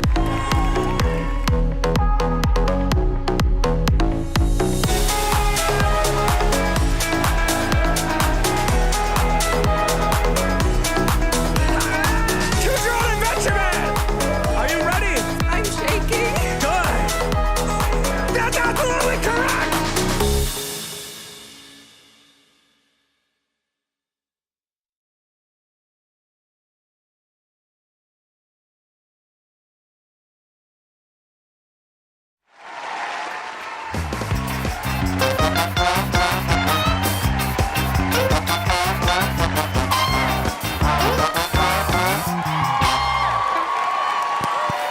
Do I think we can do better than Slacks? That is a great question, Purge. Do you think you can do better than Slacks? Many things, yes, not all things. What things can you not do better? Being extroverted, being outgoing, being good with people. Cringe, I can beat him in cringe sometimes, but other times no. I cannot do his the trumpet that he does with his the mouth. dolphin impression. You can't beat him in that department.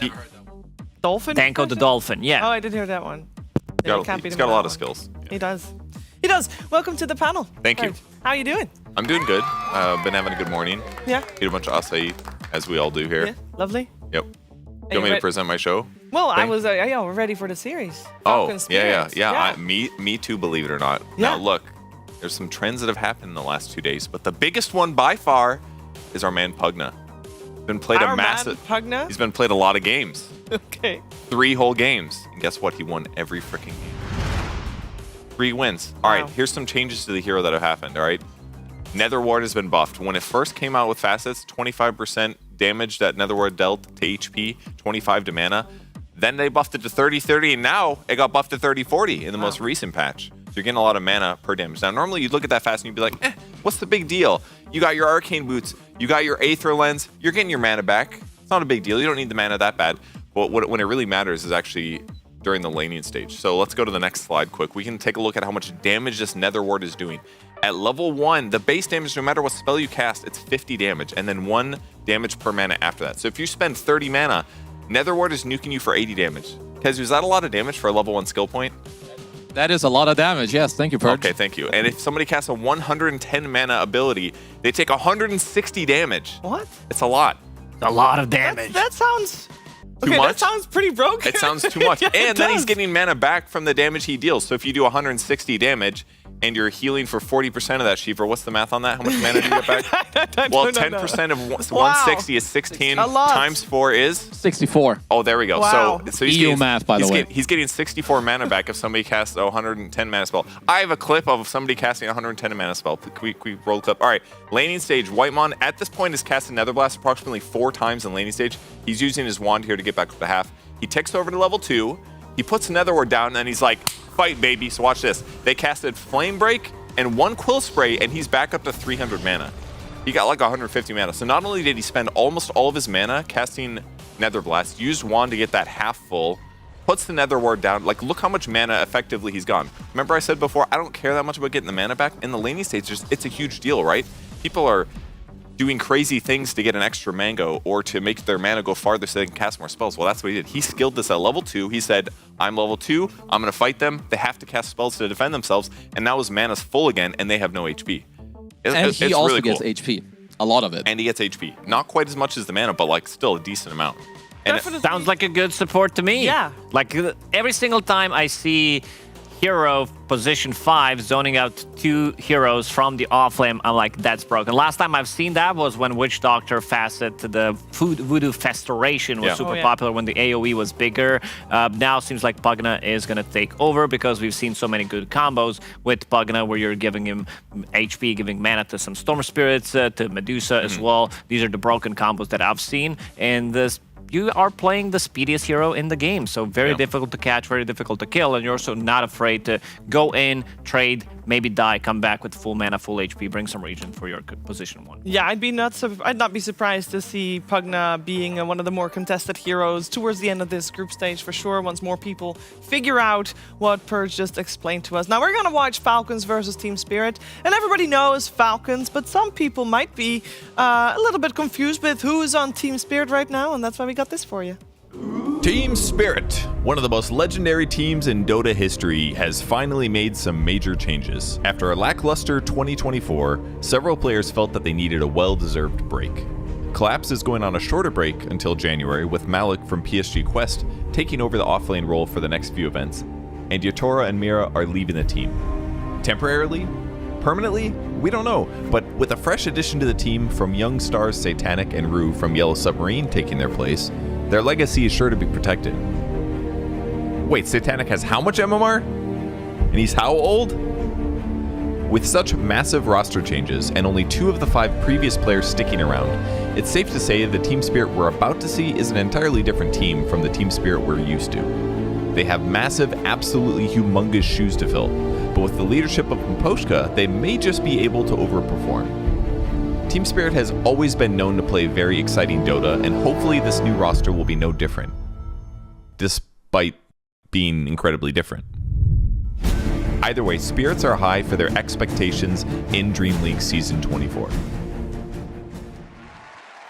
Well, I can tell you, Team Spirit has already warmed up. They played in BB Dash and they came 4th. So this roster, which changed 3 players, obviously Malik as a stand-in, but I feel like they are already off to a great start. They also already off to a great start in the draft because that has begun. But Kezu, Team Spirit, this is very exciting. I think especially because of Satanic. I mean, if Mposhka can make this like lineup work, he's the GOAT. He has to be the GOAT. Like you have you have at least 3 new kids on the block. You know, Malik has been here and there. Of course, Lau was there before too. But Rue and Satanic, these are like very young players. You need to help them. But yeah, as we saw and heard, they're already doing good. To me, it's between him and 33 because they're making their own team. They're like, yeah, can we win TI 3 times?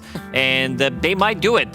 The way they're playing on side of Team Spirit, this is the most, I would say, 4 protect 1 type of strategy I've seen in quite some time where they're playing around Satanic. Everybody's buying items for him until he feels comfortable to join some of these fights when he's playing his Morphling, when he's playing Shadow Fiend. He's also playing Carry Muerta. So this guy has a pretty massive hero pool, and I think Jenkins had a pretty good point about how he's playing from position 1, where he just doesn't care. He's so young that he doesn't even know what caring about others' opinions and stuff feels. I'm not sure if that was what he was going for. That's but what I meant, yeah. In the middle of it, you stop listening what Jenkins is saying, but I think in the first half, he definitely had a good point. It's that raw, no expectations for the future. I'm just confident, very good at Dota, and I'm gonna take that with me to the team. And no fear. You know, you don't have the fear of messing up because you just go. It doesn't even cross your mind like, what if this play misplays? No, you just go. You're just like playing the game like you haven't gone like through those phases where other things in life matter. You're just playing this video game and chilling. Yeah. Until you lose your first tournament really embarrassingly, and then it's gonna like break his psyche a little bit, possibly. I don't know. I think the last time we had a 17-year-old player come on scene, it was the guy that he's up against actually in Amar, and he has not lost that. I think you can play without losing that, and you can grow without losing that. It also very much depends on the team around you, and I do think in Falcons there is a great balance between veterans and new blood, and I think Team Spirit does have that going for them as well. At the moment, though, it's mostly Mposhka because Laurel is.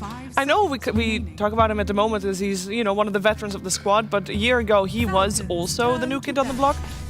And we must not forget that Team Spirit, Silent, their coach, is also on the break. At the moment, the coach that is listed is actually their manager, Corbin. So it falls heavily on Miposhka's shoulders, I feel. But I mean, for now, he's still 17, so he's still doing great. And he gets his Shadow Fiend straight off the bat. I kind of like this for a squad like this who has like a super talented, high-skilled carry. Put the Shadow Fiend in. It's probably the best right-clicker hyper carry. And then you just pair him. That's good. And you just pair him with some buffs. He's showing that Malrine is going to be playing mid Darkseer, showing a good wall that he's going to be casting in the middle of the fights. That is a very nice wall, actually. It is. Very picturesque. I thought it was a rolling boulder animation. The camera spinning. I wasn't sure where you're going with that one. I mean, but overall, like as we like touched on, like kind of how they like to play. Most likely, this is Satanic's hero. There is a chance where you could put the SF mid if the SK goes there, but either way, I definitely do like subscribe to their idea of what they want to do. Like enable your superstar, which is Satanic, play around him, give him what he wants, give him like the enabling with the other players, with the items, the gameplay, and whatever else it is. Because overall, you know, SF into SK is good. It's high physical damage. It's like single target bursts that can happen very quickly. So all in all, I think both teams so far should be pretty happy with like at least the starting phase of the draft. Shadowfin is just an insane hero right now because you can't ban out all the good pairings that he does have, these Clockworks, these Tusk, Naga, Saren. There's always going to be a hero that is going to be playing really well in the lane with Shadow Fiend, and if you start to get those stacks up early on, it really matters. It's just an insane amount of damage that this hero deals, and Team Falcons will ban out Earth Spirit because this hero has just been on the rise. It's one of the tankiest heroes, builds into Blade Mail. A lot of carry heroes don't like to play into it, and the amount of damage that he dishes out from the mid lane, because you are getting all your spells early on, is just way too much for you to sustain. And we also in the meta, where most of the offlaners don't really buy pipes, you will see it, but not as much as we did 1-2 months ago. I like these bans from Falcons because we saw it already in the last series. I think like SF is just he snowballs a lot. Like with his faster, like when you get kills, Earth Spirit Pango can super nicely like protect you and like in the early game, and it's what SF struggles against. He usually has a good lane, then maybe people come in the gate, they gank you. These heroes could cover him a lot.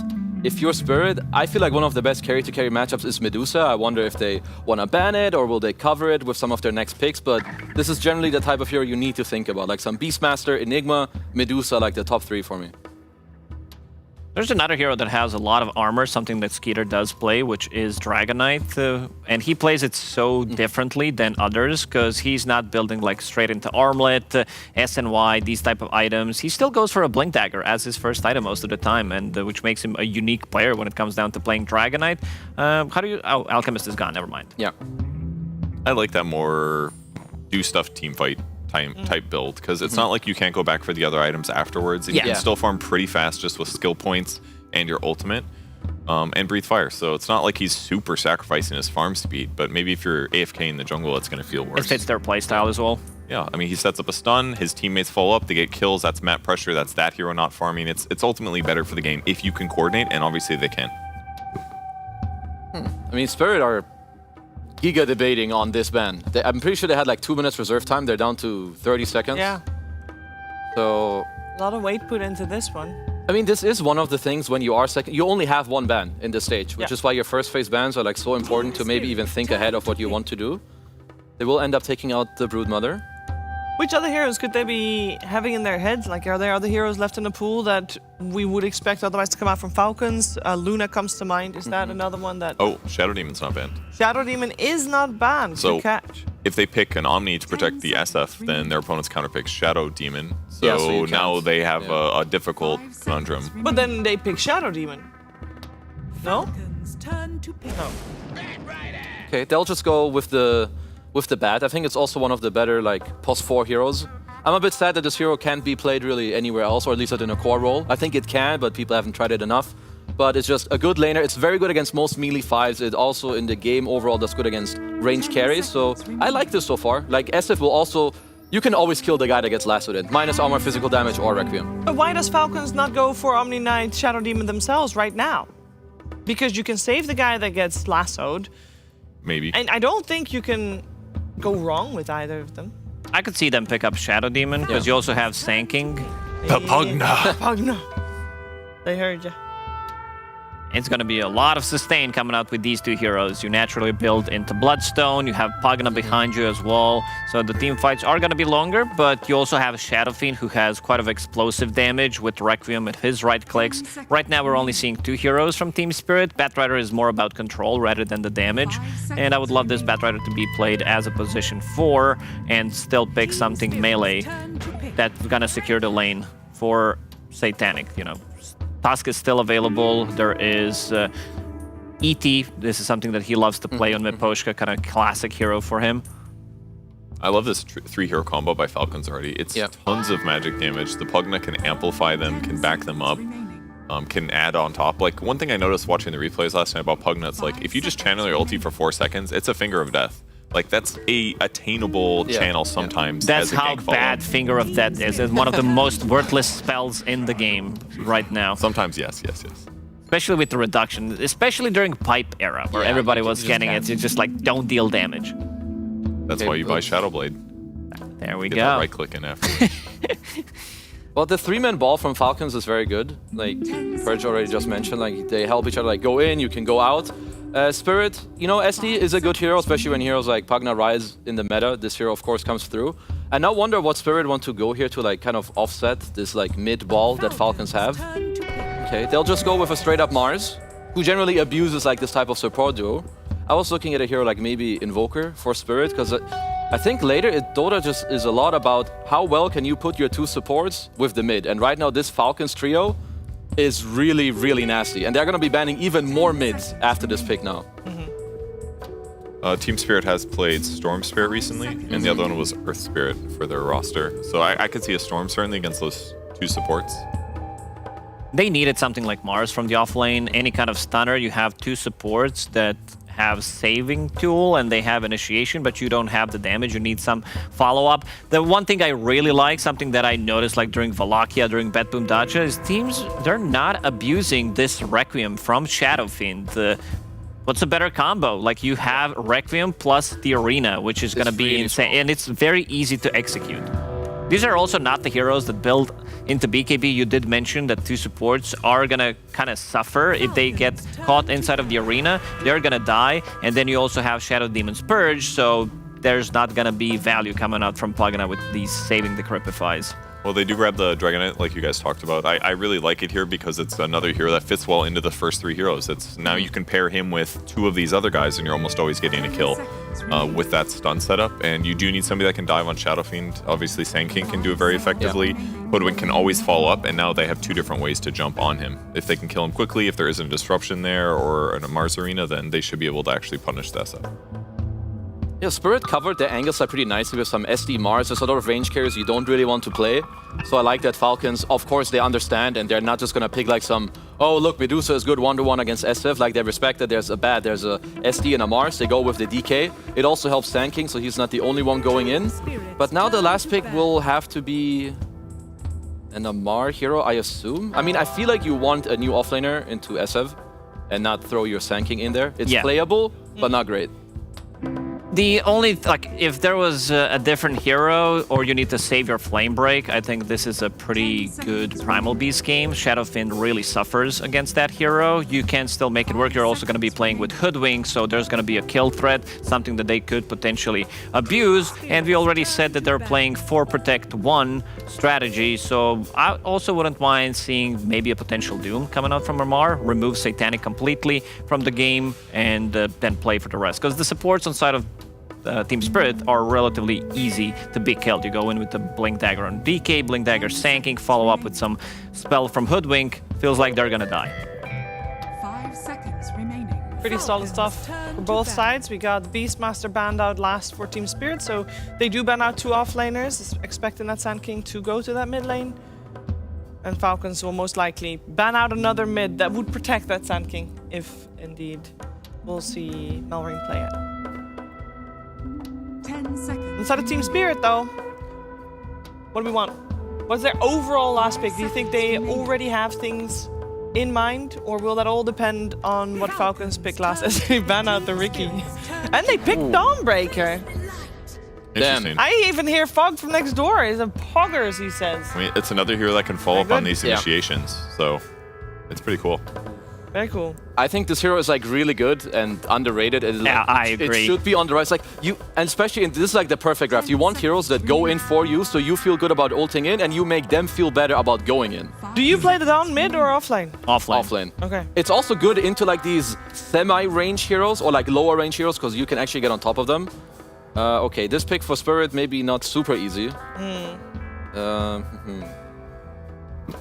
A mid laner that does well against Sand King. Surely there's still many in Okay. the pool. We got an Ember coming out. Select your heroes. I mean, it seems fine. It's going to be able to punish the support duo and get on top of them really easily, and be harder to kill if it gets touched or dealt with while he's diving the backline. So Man, I like this Team Falcons draft. It has everything. All your 3 cores, like there's going to be bazillion damage. There's going to be a lot of heals coming out. You also don't have really a Spirit Vessel buyer or anything that's going to reduce the healing. Maybe your position 4 can buy it from Shadow Demon, not the item that he's gonna go for it, but there is Bloodstone Sanking, there is Dragonite with his extra region, then you also have Pugna, so Dawnbreaker as well. Quite a difficult game if you don't have any kind of reduction. Mars also, like, these are not the heroes that build into Shiva's guard, but I feel like this is very easy, very simple to execute. Draft, it's counter initiation. When they go with the arena, there's gonna be Dawnbreaker on top of it, and I feel like they're gonna be running out of damage when it comes down. It's a chip damage from Ember Spirit, your 2 supports on Spirit, they don't have enough.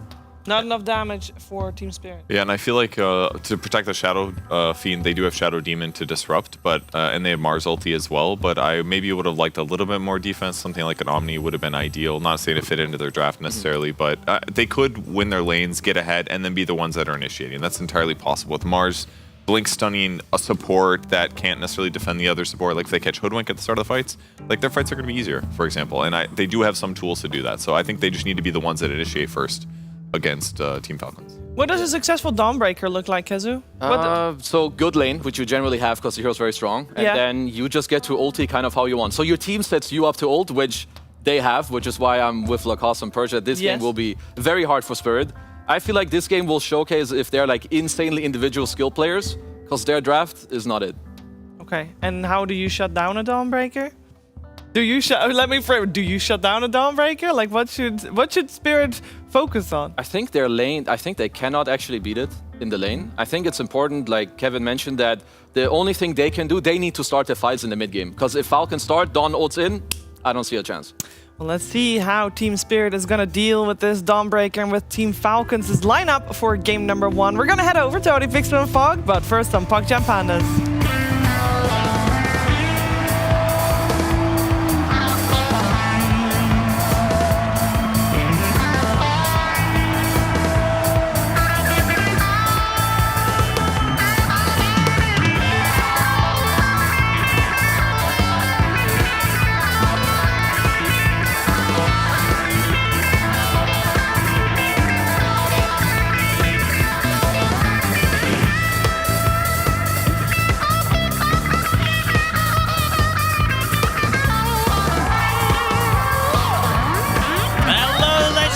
Gentlemen, it's time for our second series of the day here on the main stream. It's Team Spirit up against Team Falcons. I'm OD Pixel here with Fog.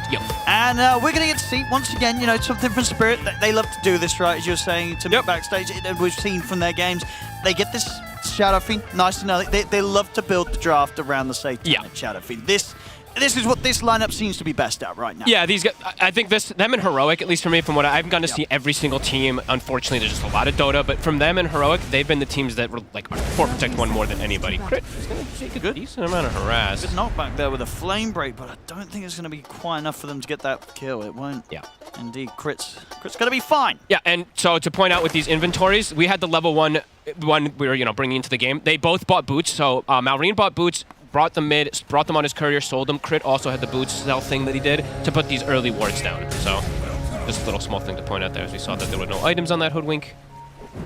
And this last pick for Laurel, we don't see too much of it in particular, but I think the overall thing that he wants is just, it's a Mage Slayer buyer. Yeah. And overall versus this lineup, the Mage Slayer does look quite nice. But yeah, I definitely have the similar concerns as the panel where I've been advocating actually for Dawn since Birmingham, I think it was. I was talking about this hero a lot back then. I was waiting to see it played. I don't think it's gotten like any really buffs or changes at all, and the hero is now coming back and into play, and it's looking pretty strong. So I'm happy to see it, and it does feel like it fits fits a Mars style. You can farm on the opposite side of the map, so you can be very farmed, and then you can just ult in, right? And it's good to farm because it lowers the cooldown of your ulti. As we see, because he has the solar charged. Absolutely, yeah. So I think it's going to make it very hard for Spirit to make plays as well. Yep. You're able to come in, turn things around as the Dawn. Yeah, bottom lane, there's going to have to be, like, Miposhka has to be careful with how he uses Flame Break. You want to use it to stop the combo that comes out. If you see the Dawn going in with, like, the hammer and you get the secondary, spin, it's on that stuff, you want to be able to have that Flame Break to kind of disengage. So they do have ways to play around it, at least in the lane, because of that bat, but it's still a very, very oppressive lane from Falcons. If there's just a couple mispositions that come out from the SF, it could be... Crit might be in trouble this time. Flame break into a couple of raises. This should be first blood. Crit caught a little bit out of position there. Satanic is to claim that first blood.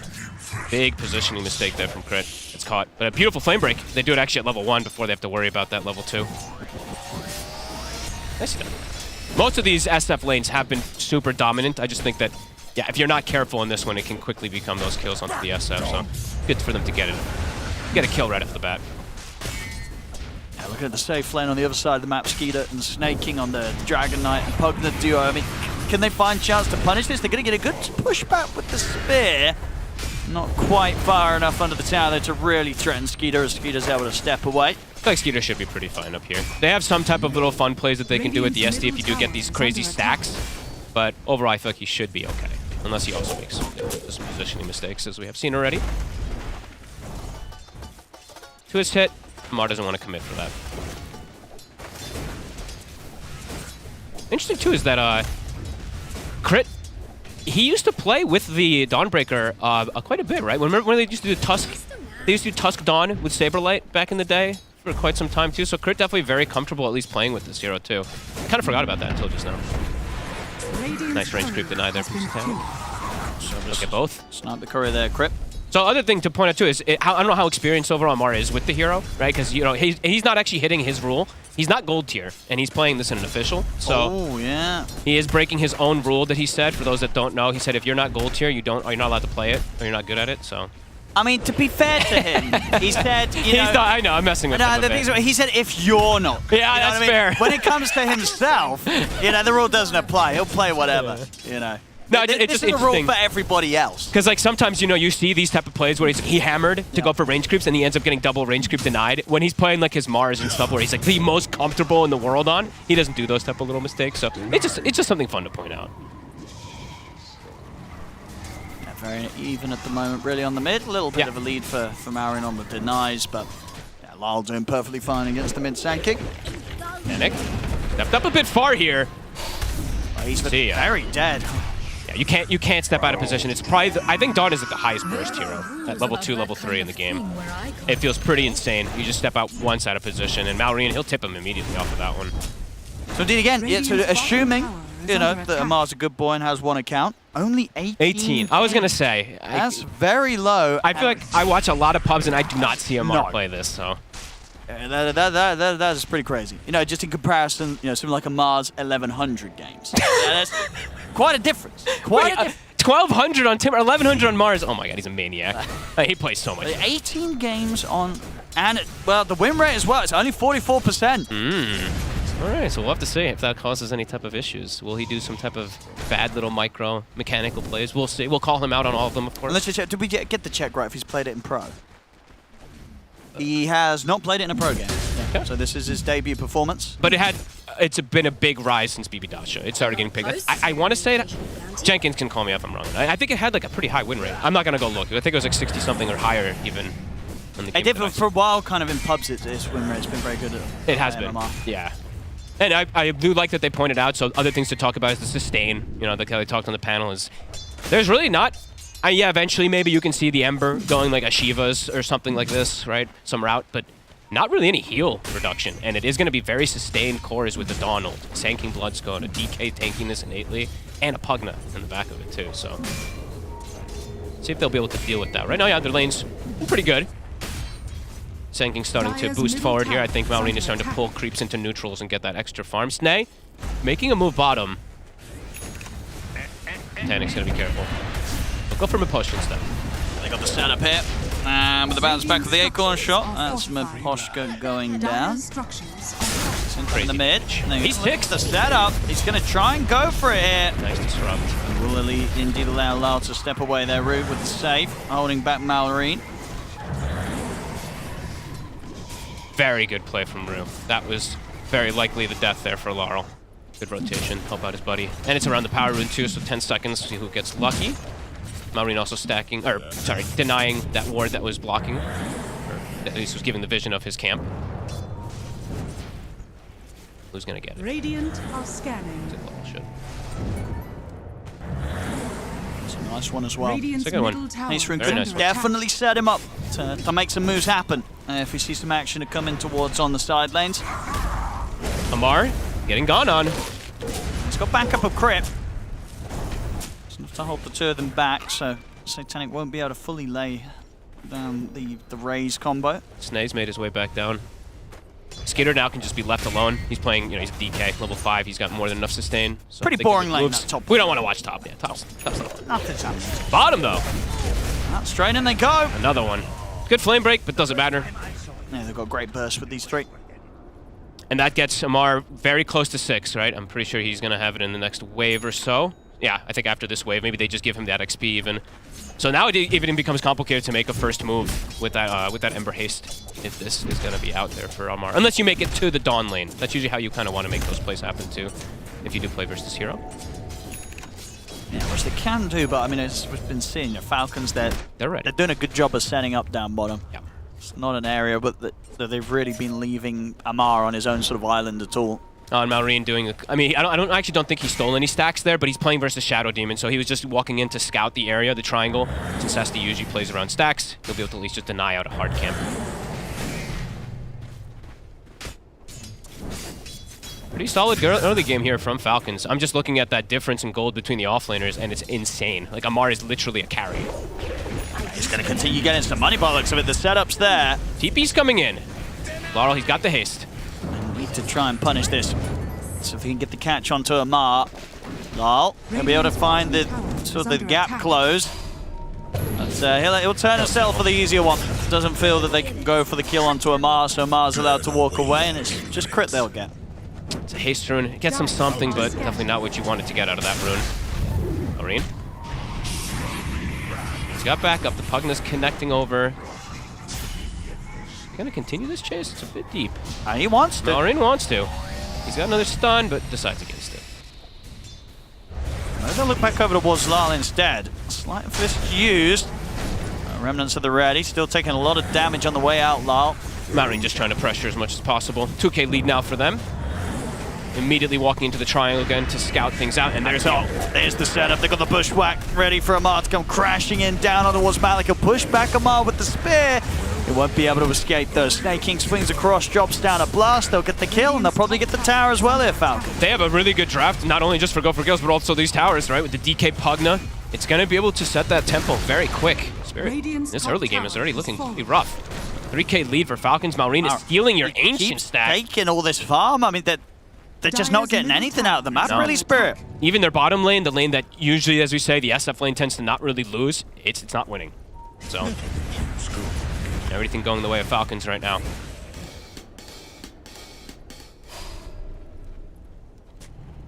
How's the timings looking too? So they need a... Dire's bottom tower. Yeah, these timings are going to be very slow for initiations in particular on the other side of Spirit. They will always have the Ember Spirit to start fights, but definitely awkward. You know, Panel was talking about how they're key for this game, pretty much just starting these fights with good advantages of these blinks early on.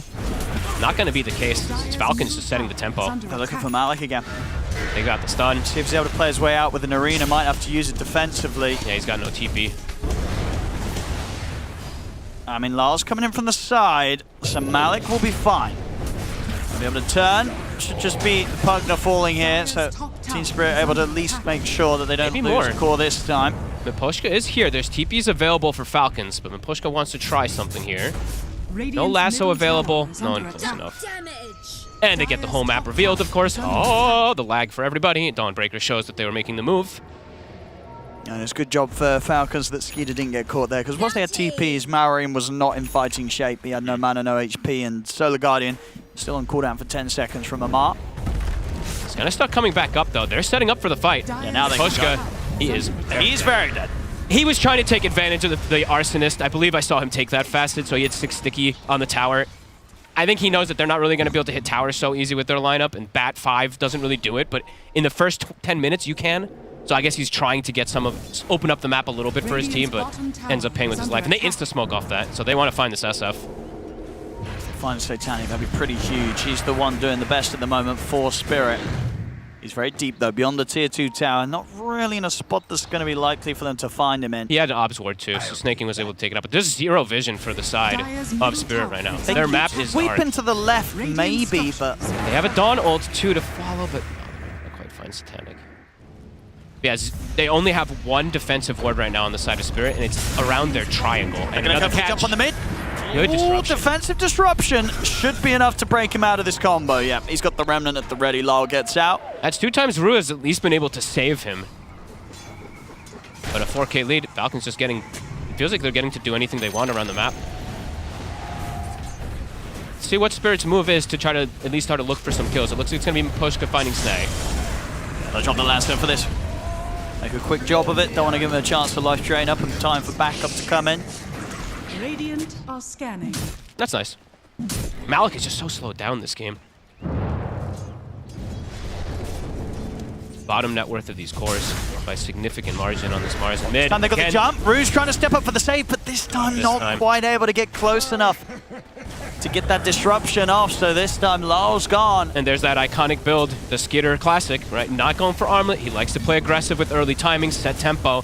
Tempo is the name of the game for this one so far here too. 7-4. It's going to be up to a 5K lead probably after this hour. Yeah, see, this sort of build works perfectly, especially when they have this sort of lead. And you know that they feel it right now, Falcons. And they have the chain stun too, right? They have the bushwhack with the stun from the DK, control. stun from this Sand King. And then they even have Dawn ult. Yeah, they have. It's a very well-rounded draft. Malrine just continues to be pesky. They can't even contest him over here with the Mars. When does Malik want to look to get involved? Well, look at this down bottom. They get the jump on him, Miposhka. The arena comes out, but Malik won't be able to save Miposhka, and he's not going to have damage on his own to get the kill. Satanic is trying to get close, but it's an armlet on Amar. And they're ready to go back in, Marine. Jumps in with a power strike, gets the jump onto Malik. Malik's out. This game is brutal. Falcons is just, I mean, playing around with their food, it feels like. Just perfect moves. Malik shows up. That's his, I believe, his first arena, right? And can't actually find anything out of it. Falcons just too quick with their movements. These double blink daggers paying off massively. Now that armlet also finished up on the Dawn. That's a good build. I like this one quite a bit. Okay, yeah. It's really nice when you're playing versus something like an SF, right? If you can get any type of extra armor, it's really good, but overall it's one of the best damage items. And it's just going to be super hard to kill. When he gets this armlet into the S and Y, you know, you just got a great amount of stats and a great amount of damage. As usual, he's a secondary carry. Skied up. Tries to get the jump in, but no, back away successfully this time, but still Spirit just struggling to really get their teeth stuck in this game. Amar just farmed a triple stack Ancient as well during that. Yeah, they're not able to find anything. And look at Falcons. It's just non-stop. He's been caught again. Not a fun game for him this time on the Mars. 0-3-1. No, Falcons kicking up pace. It's so fast the way that they're playing. It's, I mean, only 10 kills, but these kills are super impactful. There's no space on the map for Satanic. Ru? He's going to be able to steal it. He's going to get it. They might have just killed Ru. They do. Ski is in with a jump. TPs are coming in. Oh, and they find Miposhka. This is a brutal one. Yeah, Laurel even tries TPing top, has to instant cancel. Everything is they get it on the way out. I mean, the Falcons, they've been looking on top form as ever. You know, some of these wins, they just don't hold back. They come in and they steamroll some of these games. And now you got to add Dawn to the list, of course. You know, we had Quinn adding Earth Spirit to his list. Now we have Dawn for Mr. Amar. Yeah, I think he's going to be pretty happy with this. You know, he's turned up, and as I said, looking at his stats, and they weren't the finest. He had, 18 games, 44% win rate, but this, you know, here in his first, as far as I can see, pro-level performance in a competitive tournament game, he's 4-0-5. Yep, he's having a pretty perfect game. All of his ults have been on point, too. I want to see it more just because it feels like it fits so well versus these squishy carries. We're having a lot of squishy carries again. Yeah, okay, maybe not Luna. But I think even versus, like, sorry, Medusa, you even can play it versus, like, Deuces and stuff like that. Like, it does feel very, very strong. It's a good hero for sure. Can't believe it hasn't been played, especially now that we're seeing how potent it can be. Radiant This is are early for scanning. an 8-9K lead. Mage Slayer's out for Laurel. Maybe he just has to start making some moves around the map to try to open things up for Satanic, but we shall see. Dire are scanning. They still don't even have the blink on Malik. It's one of the slower blinks I think we've seen on a Mars. And when it comes out too, it's like, do you even have damage that's going to follow up with it now at this point? Does feel quite scary. Malik. Snaking is higher level than Malik too, because of these wisdoms that have gone down. Go for him. He heals a lot because of the ward. Crits, they were back up on the side. I mean, they come over with the Solar Guardian, so Poshka's dead. Snaking. He's still pretty much He didn't full even get HP. close to dying. He just healed off the siphoning ward. They casted spells. I percent is a bit off the mark, but you know what? It doesn't matter. They're nearly 10k ahead. They're diving tier 2s. Maori's in with the bro. This one. Satanic's gonna have to do something absolutely insane in this game. Even then, this is not an easy matchup for SF. Yeah, they're gigantic, and every move is hitting, and there's no vision on the map whatsoever for Spirit. They just can't do anything, it feels like. Every move is just perfect from Falcons. They can't get wards out on the map from Spirit either, and they're just dominating this entire game. The supports are literally surpassing cores in levels. Well, it's caught by the Atos into the bushwhack. He's out. Laurel, okay, push. He has to push limits, doing things like that. Just maybe cutting waves and playing with the defensive remnant and just try to get space for this stuff. But, yeah. Not easy. And Amar, he doesn't go full greed either. Okay, Yeah, just the plays BKB it, first. plays it smart. Yep. Knows BKB. Nah, he's not Now dying he's actually invulnerable. You can get in, drop the combo, no interruptions. Yeah, crazy amount of farm. And that's why Skeeter, you know, we do see him go for the Blink Dagger a lot of times on DK too, because these guys, they take up a lot of space on the map. Look at these two farmers. Sir Amar and Melreen. Ult's back up, so farming always thriving for that Dawnbreaker, and they can make another move. Spirit just not playing together either. They're not even here near Satanic for the move if it happens. He's thinking about the setup. There's Rue making his way over. Okay. They might just, maybe if they can get both, that would be the dream. Well, just tell for Rue. I mean, Rue, I feel like Rue is trying to be in these positions to protect his cores, and a couple of times he has, but I don't feel the synergy overall from Spirit right now. Everybody feels like they're, maybe because of how devastating this early game is, everyone's just off doing their own thing. And maybe they just feel like they can't actually fight up versus what Falcons has. Maybe wait from a Poshka's Blink, but again, you're going to have these initiation tools, but you have the damage, and Poshka gets found again. Yep, Maureen hunts him down. Is he going to be able to juke out of this? Dire Looks like he are just scanning. Easy. Easy, he says. Uh-oh. Satanic, though, that's his fresh BKB. That's not as easy. Oh gosh. He just got that, literally. It just got there and they went on him right away with that ward. Is under attack. The Skeeter was blinking into wants tier to 3s. Dire's middle tower. And as has comfortable as ever here, Falcons. Yeah, it's beat down. 16-4. Again, every move is connecting. Every single Solar Guardian pretty much has hit on point. Looking for Lal. They've got the chance done. Oh, Skeeter. No, did they not? Skeeter did he not cast it? I think Dragon Jet was a cooldown. Radiant's top tower Skeeter? is under attack. Did he try to min-max too hard? What happened? Well, you know, just a little bit of mercy being given, really, I think. Maybe it was on cooldown. I don't think it was on cooldown, though. Whatever. It happens. Rue, we'll try for the D-ward. Good disruption. And we'll be able to get away. Doesn't have the purge. They don't have anyone close enough to go for this play either.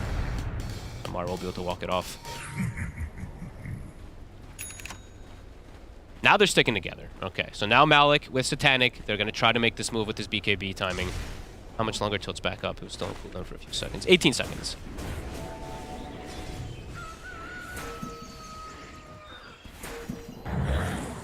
It feels like this. There's a blink in his Shivas, and he has a shield rune. You're not killing these cores. These cores are not dying on. And they have demonic purge at least to get rid of it. I mean, does Amar even need to get the SMY? I feel like he could. He just go likes for this something item. flashier. But he likes this item. Okay. It's a good. Got so I much wanted money. I thought he was going to do Deso. You know what I mean? He's like, get a Deso. You know, treat yourself. We'll see. Sometimes he messes with us. He queues items up and doesn't buy them. We'll see which one he wants to go for. Or even bigger items. Sitting on 3K. I think there's still a chance, yeah, that he could be going for someone else. It's probably just discussion, you know. They're maybe just talking about, like, hey, I'm really rich. What do you want me to do? Exactly, yeah. Good bait, Brute. Oh, okay. Illusion bait will work out this time. I'll keep clicked on Amar. Yeah, same. I'll let you know. You got Amar. 3,300 gold in the bank right now. Just wait to see which one it is.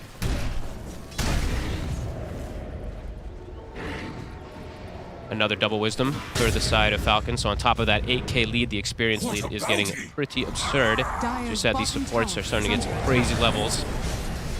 Marine's ready for the play. He's going to go for it straight on a route. Nothing you can do.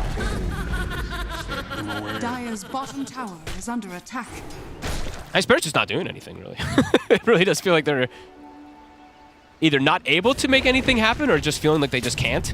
Sure. And I guess a lot of this just what boils down to that top lane for Malik going just a lot worse than the kind of the plan needed it to go right. That they needed this Mars to be the one to sort of set up plays in the early to mid game. It definitely does feel like that. Also, Laurel's first rotation with his haste rune, it connected on just like a support.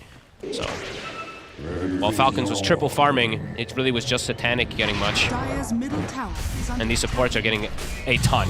You know, we're talking a lot about Amar and Malrine and Snay and Crit are level 13 with pretty tremendous amount of farms as well. So it's a level 9 Shadow Demon. Of course, they got all the Wisdom runes pretty much stolen. But Now we go, Roshan's there. very methodical. And he will just buy the completed S&Y. He bought the full thing? Yeah, basically saved up 4K gold and was like, well, now I'll just treat myself to the full S&Y. Whatever, fine. He'll have that picked up and added to his repertoire for the next fight. Amar. Hey, unkillable, it does feel like. And the long duration fights are going to benefit a lot with that SOI. I don't know how long duration they will be, though. Those look like they're going to be pretty explosive. And Satanic, he is still, as you said, he's still farmed. It's just he's alone. And there's so much control, so much sustain. Yeah, just so much beef that he's going to have to beat through. And it's Decrepify, too. Yes, you have Demonic Purge, but that's just one target that you can prevent from just that heal. But the extra healing that comes up from everything else is, as we've stated previously, more and more issues.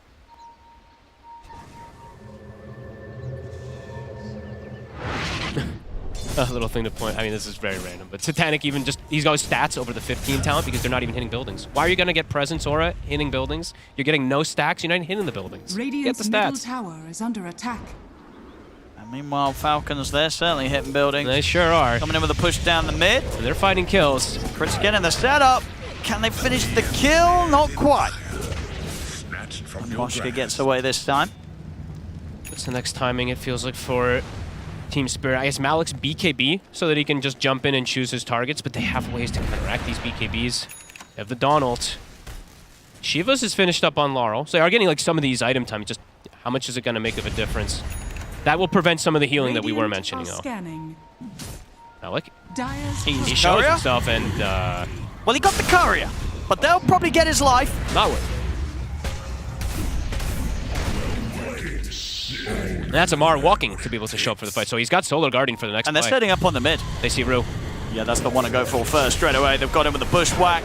Make sure that the Shadow Demon won't be able to save anyone. Man, Pugna. I'm just loving watching this hero. Decrep with this Hoodwink too. The bonus damage on the ulti, it's insane. Sure, it's just a support there, but you can see potential for it. Now he takes presence effects buildings. But now we'll see again on the replay. Unfortunate times for Malik. Really suffering this game. And just with this sort of lead, they could set up plays from the top of the map to the middle of the map. They can do what they want, and they're getting the important ones, making sure that these little sort of bits that Team Spirit need to pull together to make a play, such as the Mars or the save potential, the Shadow Demon. There's never really a moment where they're all there ready to go together as a group. Falcons always making sure that one of them's dead at any time. Falcons just, it's been the macro play for me. Just they're pairing up very nicely with their rotation. Spirit just hasn't had that, I don't think, at all this game. They haven't really been able to find much of anything with like team rotations. Individual things slightly there, but very slight. Boshka. play his way out. Yeah, I'm just continue looking at the supports, just getting bigger and bigger. I believe Gleipnir was done there for Hoodwink, and Snay is huge. This is a 4-position Pugna. That's Daedalus on This is Satanic. done. Okay. I mean, if there's They any might time, try it's got for to be smoke now. or something, right? Yeah. Yep, Aegis. Is it BKB on Malik too? He's still a little short, but I feels like you got to do something. It is still a minute and a half that the Aegis is there on Skeeter, so there's kind of the feeling of maybe you want to wait like that extra minute just so you can fight as it expires. I guess so. Yeah. Malik is probably saying I'm 100 gold for BKB. So maybe they are waiting for that one, but it feels like now Falcons is just going to look for the fight themselves too. And Falcons are going to have an amplified damage room for the next fight as well. It's hard for Spirit. You can tell that they're probably discussing it too. They're like, do we want to make this move? And maybe someone makes the executive call that probably not. You got to wait for the Aegis or try and time it around it on that expiration. Yeah, maybe if they walk up and hit the high ground and you get a spear back to the tower, you can get the chain stun. That's how it has to be done. If you don't get that full chain stun and they get the BKB off, they're going to live. Sand the base right now, Spirit. Literally all 5 stuck in the base. There we go. Now that the Aegis is coming down to just the 30 seconds left on it, might be a bit of a chance for them to make a strike. It just doesn't look easy to pick who you want to go They'll on get first. snaking. They'll find a pick off, but there's a Solar Guardian. There is a Solar Guardian coming in. Couples him with a stun down onto the 2 of them. BKBs. Put the BKB in return straight away. Amar standing his ground against Satanic. The arena's down. Amar's to back off. Satanic ends up dying through it all as they try and make a move happen around the mid. If they can get everyone else out of here, it won't be too bad, but I don't know if they can. Malik's going to get forced out to the side. They'll be able to split them up a bit, but it's still the cleanup for Falcons. Trying to find crit there, Lal, but he cannot do enough damage here with a sleight of fist. He has to jump away with the Remnant. They try to make the move. They get the kill on Snake King, but they're just too far behind. They can't do much more. It's a 4v5 essentially, and that's the only kill that Amar they might can even get. find Malik here. Malik's going to see him. He's not going to want to have any of that. Meanwhile, the base, it's in trouble. They're just, because they're so far ahead, you can see that tankiness. Amar, with the stat build, he's able to stand his ground versus Satanic. Satanic was actually dealing good amount of damage because he got the stack from the kill on Snake King, but it didn't end up mattering. And he has a Daedalus. He does. He's got decent farm on this Shadow Look Fiend, at Amar just stand his so ground. much. Yeah, he just stands his ground. And resets perfectly, and by the time that BKB, he doesn't have enough time during it to finish off one of those targets.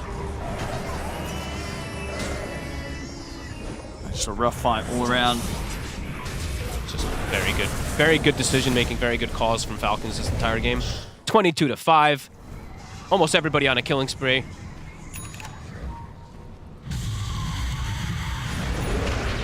And Amar, he's pretty much been leading the way the whole game. I think he's been that top spot in the net worth for the majority of this game as well. Yep, none of the chorus have died, right? It's literally just the support kills. Those 5 kills, it's on Snay and on the Hoodwink. They're just being enabled to the utmost amount. I'll take your Ready for another jump, Skeeter. He's in. They get the jump immediately and onto the 2 of them. Burst Strike to follow it up. Deleted. Just a question really of how much more Spirit want to endure here in this game 1. Yeah, especially now Amar, he's got Paladin Sword, he's got Plate Mail, so even tankier, even more sustain. Satanic. He's got to be a little careful. They might just die one Leader's just going to make the jump onto him. I mean, it's risky standing in that position. He'll get the BKB up, but it does not matter. I mean, it's over. It's pretty much admitting defeat, I feel, when you're standing at the front like that. They got the wave cut. I mean, Miposhka was able to get that one, but if you're dying, yeah, you're dead in 1 stun. No backup for you whatsoever. 45 seconds. Falcons pushing 2 lanes. Radiant's middle barracks are under attack. Malik's back up. Radiant structures are Without fortified. Satanic, the chance of them having it anywhere nearly enough damage to take out any of the cores, maybe even the supports at this point. It's highly unlikely, unfortunately, for Spirit. Lasso into spear them into the fountain. Radiant's middle barracks. Anything you can get, it feels like. Daytime. Oh. Okay, so they didn't even get, they only got the 1, but it's still a big hit. And they're ready to fight anyway right outside. Solar Guardian is back up. Epi is ready. Pretty much any one hero can set up for a fight. They have that much farm now. They're getting every single bounty since they have full map control too, so gold continues to grow. And that's we the might full be ace able to team. see that, actually. Can we get the bounties up? I want to say they have like 85% of them. Actually, not as many. But like 3/4, right? Yeah, that's about what, about 2/3, right? 2/3, yeah. Yeah, about 2/3, about 68%. Yep, we've got a majority. Another catch. It's on the perfect target. And BKB, unfortunately for Satanic, still on cooldown for 5 seconds. Malik tries to show his face, but Amar's going to start running straight for him. Won't be able to push back Amar with the spear. They'll get the rest of the 4 out of there, unless Skeeter's able to get a jump in. Tries for it, but Mimposh is quick with the blink. Yeah, just even if you get to BKB, the Dawnbreaker just pierces too, right? So it's like, yeah, it just feels like picture perfect hero when you're playing versus these fragile ones. And now they get jump another on one. Lyle. There's not any save at the ready. Lyle's gone. Another tier 3 to be taken here by Falcons, as they have really made this game one look incredibly easy. Falcons coming in with another stomp. I'm surprised Spirit is still hanging on to this one. This one has to, I mean, maybe discussing what went wrong entirely, but... I mean, what do you think they would be pointing at as sort of the biggest change that they need to make going into game 2? I think they just needed to try to make some moves even if they were behind. They literally didn't do anything. That was my one biggest thing. Like, Malik was waiting for Blink Dagger. Maybe he did feel like he couldn't make a move because he didn't have Blink, but even though they were underfarmed in the lanes, you can't just do nothing. You can't just let Falcons make every move around the map, which I felt like that's literally what was happening. So, it's not just Malik's fault, of course, you know. Maybe I'm focusing onto him a little bit, but their moves, they just didn't have any moves happen. Laurel made the one move, and that was about it. He might just have to BKB TP. Ooh, he's going to try it without BKB, and it will pay off this time. Hides in the trees. I also think Falcons played incredibly well this game. That too. And this Dawnbreaker pick maybe was a bit of a gotcha. Yeah, well, absolutely right. So we just don't see this from Amar, yeah. but we'll be seeing it again. Because one thing about this hero as well, I find is it's a very fun hero to play. So I feel like after this one, Amar bringing it into competitive for himself, he's going to be wanting to play this one once more. Yeah. Well, at least once more, maybe many times more. It's looked great. He's played it perfect, 10-0-8. It's flawless. Hits his archetype. Yeah. Perfectly. You can carry. Yep. You can farm and be involved. Maybe they'll catch him here. He's got BKB, but no TP. He's very tanky. He is. He could just BKB and get the hell out of there. Okay, just kidding.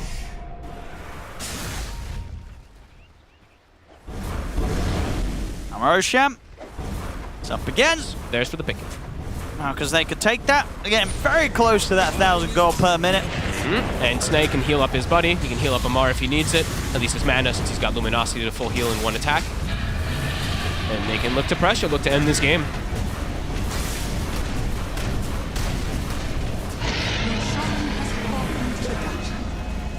There we go. And he just on skied up.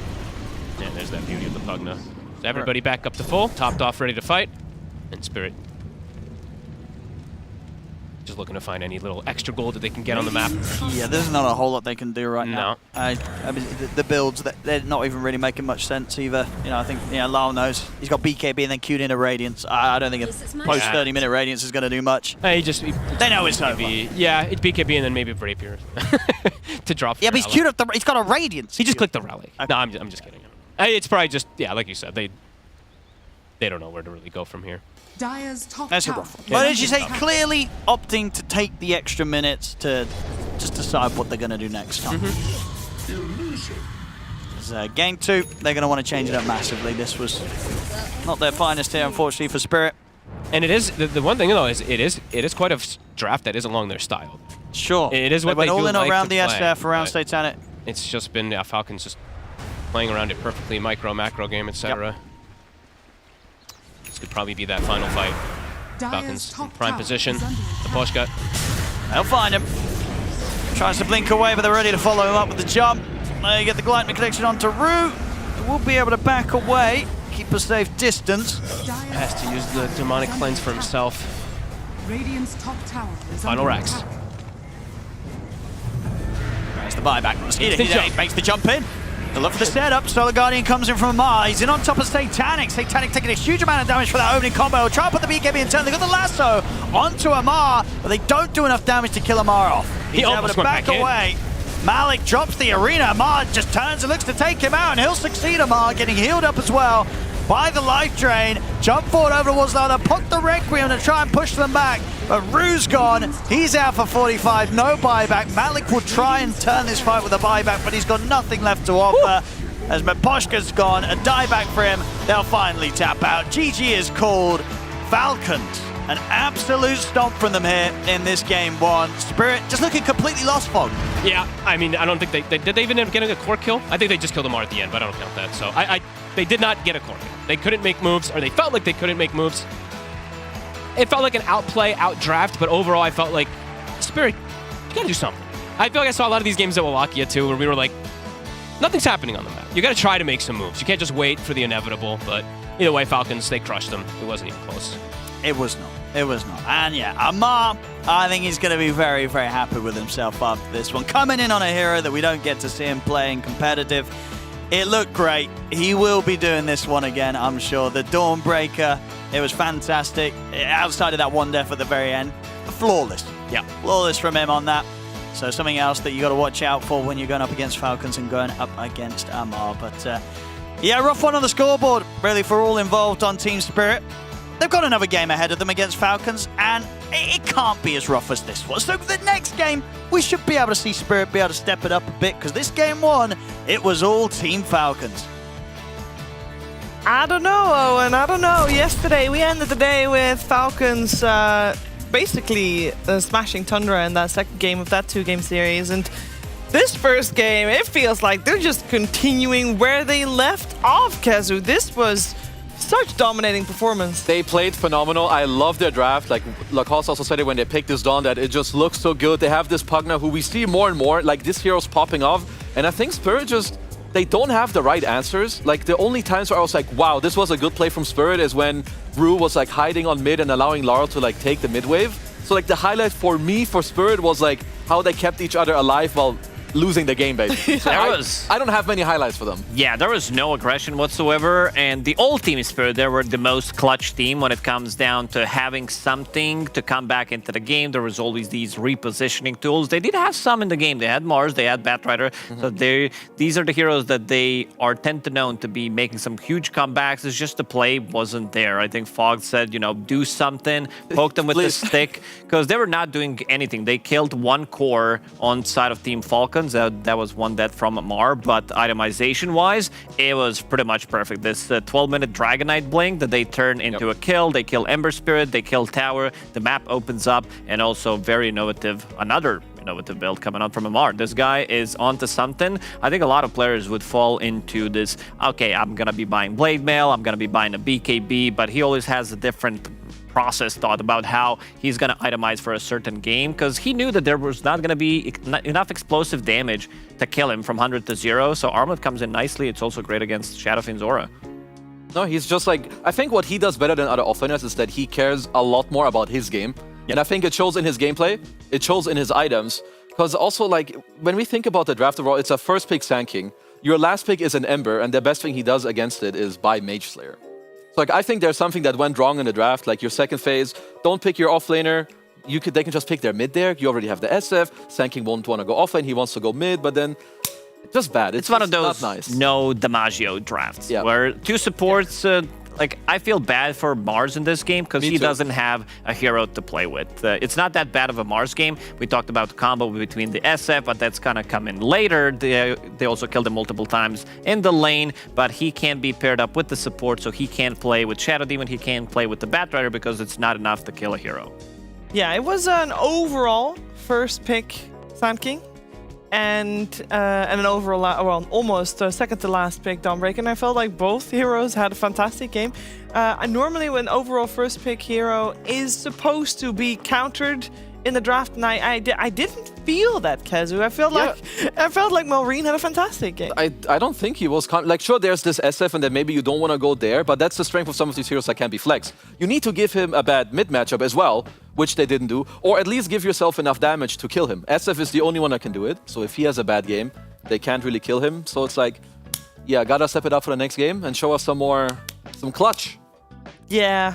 I think the clutch. It was a tough game, tough draft. I mean, after the draft was done earlier, we did already talk in a way where it was going to be very hard for Spirit to do things in this first game. So going back to the drawing board, I guess, is the most important here. Lacoste, figuring out a solution in the draft. Yeah, I want to see something more explosive. I think the downside of their playstyle right now is that they're playing this 4 protect 1 strategy. So sometimes you will see Malik sacrificing his own game so that he can get more farm on Satanic. I also want to see something maybe more aggressive from the support, something that Ember can be paired up with if they're going to go with the last pick Ember, something similar, so that they can actually deal damage. I want to see, you know, some easy, because they had a lot of options left in the pool, but they decided to go with 2 very like supports who don't have much to offer. One is like pure saving, stacking. The other one is from position 5. You need a lot of time to get that Blink Dagger on your position 5, which means that you're not utilizing your gold and you're also losing early on. So it kind of feels bad. So I want to see something different in the support department. It could also be that this Pugna is like annoying for Rue's hero pool. Generally, when I watch him play, he's like Lion, Tusk, like something aggressive. So maybe they're like, oh, they have this Pugna, we need to counter him. Which, yeah, SD can, but only if you can play aggressive, which they couldn't. Maybe it doesn't fit their style, so it's just like where I think you can learn. Because Pugna, damn, this hero be going places right now. Oh yeah, he definitely is on the rise here. The stunks are up. Now, one thing that was also very important in this game is, of course, map control. And when we're talking about map control, that was mostly in the hands of Falcons for this first game. We're talking about wards as well, and for the Kitty award of the game, we're heading over to Purge. Thank you, Shiva. Yeah, vision is super, super important, especially when you're winning, because it helps you to catch heroes. But sometimes your opponents have been avoiding so many fights that it's difficult to spot them because they're so afraid to commit to a fight. But sometimes you need to rely on your allies to do it for you. Snake King here gives them vision by giving them an opportunity to force a fight for the first time in a very long time. And his simple death here gave Falcons a time to kill more than just one hero at a time. So he truly was the Bone Man ward of the game. They won this team fight afterwards here. It's a big deal. It is a big deal.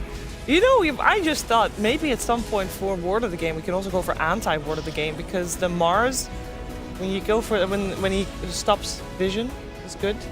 Oh, that's true. That can matter sometimes, yeah. That can matter sometimes. I mean, this game, it was very hard. That one's hard to catch. Think, but that one's hard to catch unless you're playing in the game. That's because true. It's very obvious. You're like, oh, I can't see anything. But for the spectators, we're just like, huh, why isn't he graving that guy? Oh, he must have misclicked. He's bad or something, right? Yeah, well, something to think about. But vision is incredibly important. We did say already that Falcons did have a big lead, and it was going to be very hard for Spirit to make a comeback. But maybe they're going to have a better showing in game number 2. I think they will. I think they'll just draft a little different. Maybe the SF opening wasn't the best. Maybe they needed like pick support that's good with the SF first, and then let them pick it, then you pick the SD, or I don't know. Something like that.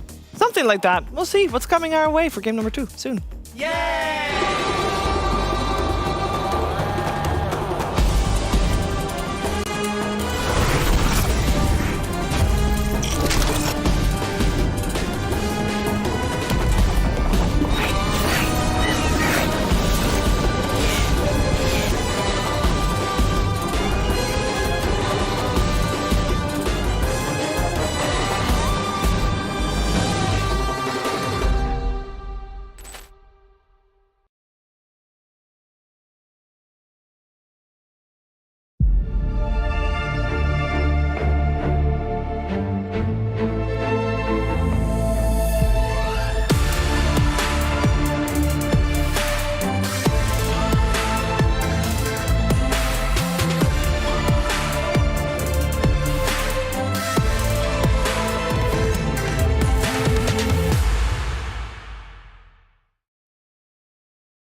DreamLeague Season 24 is brought to you in part by Intel Arc, Acer Predator, DHL, Qiddiya, Monster Energy, 1xBet, and the United States Air Force.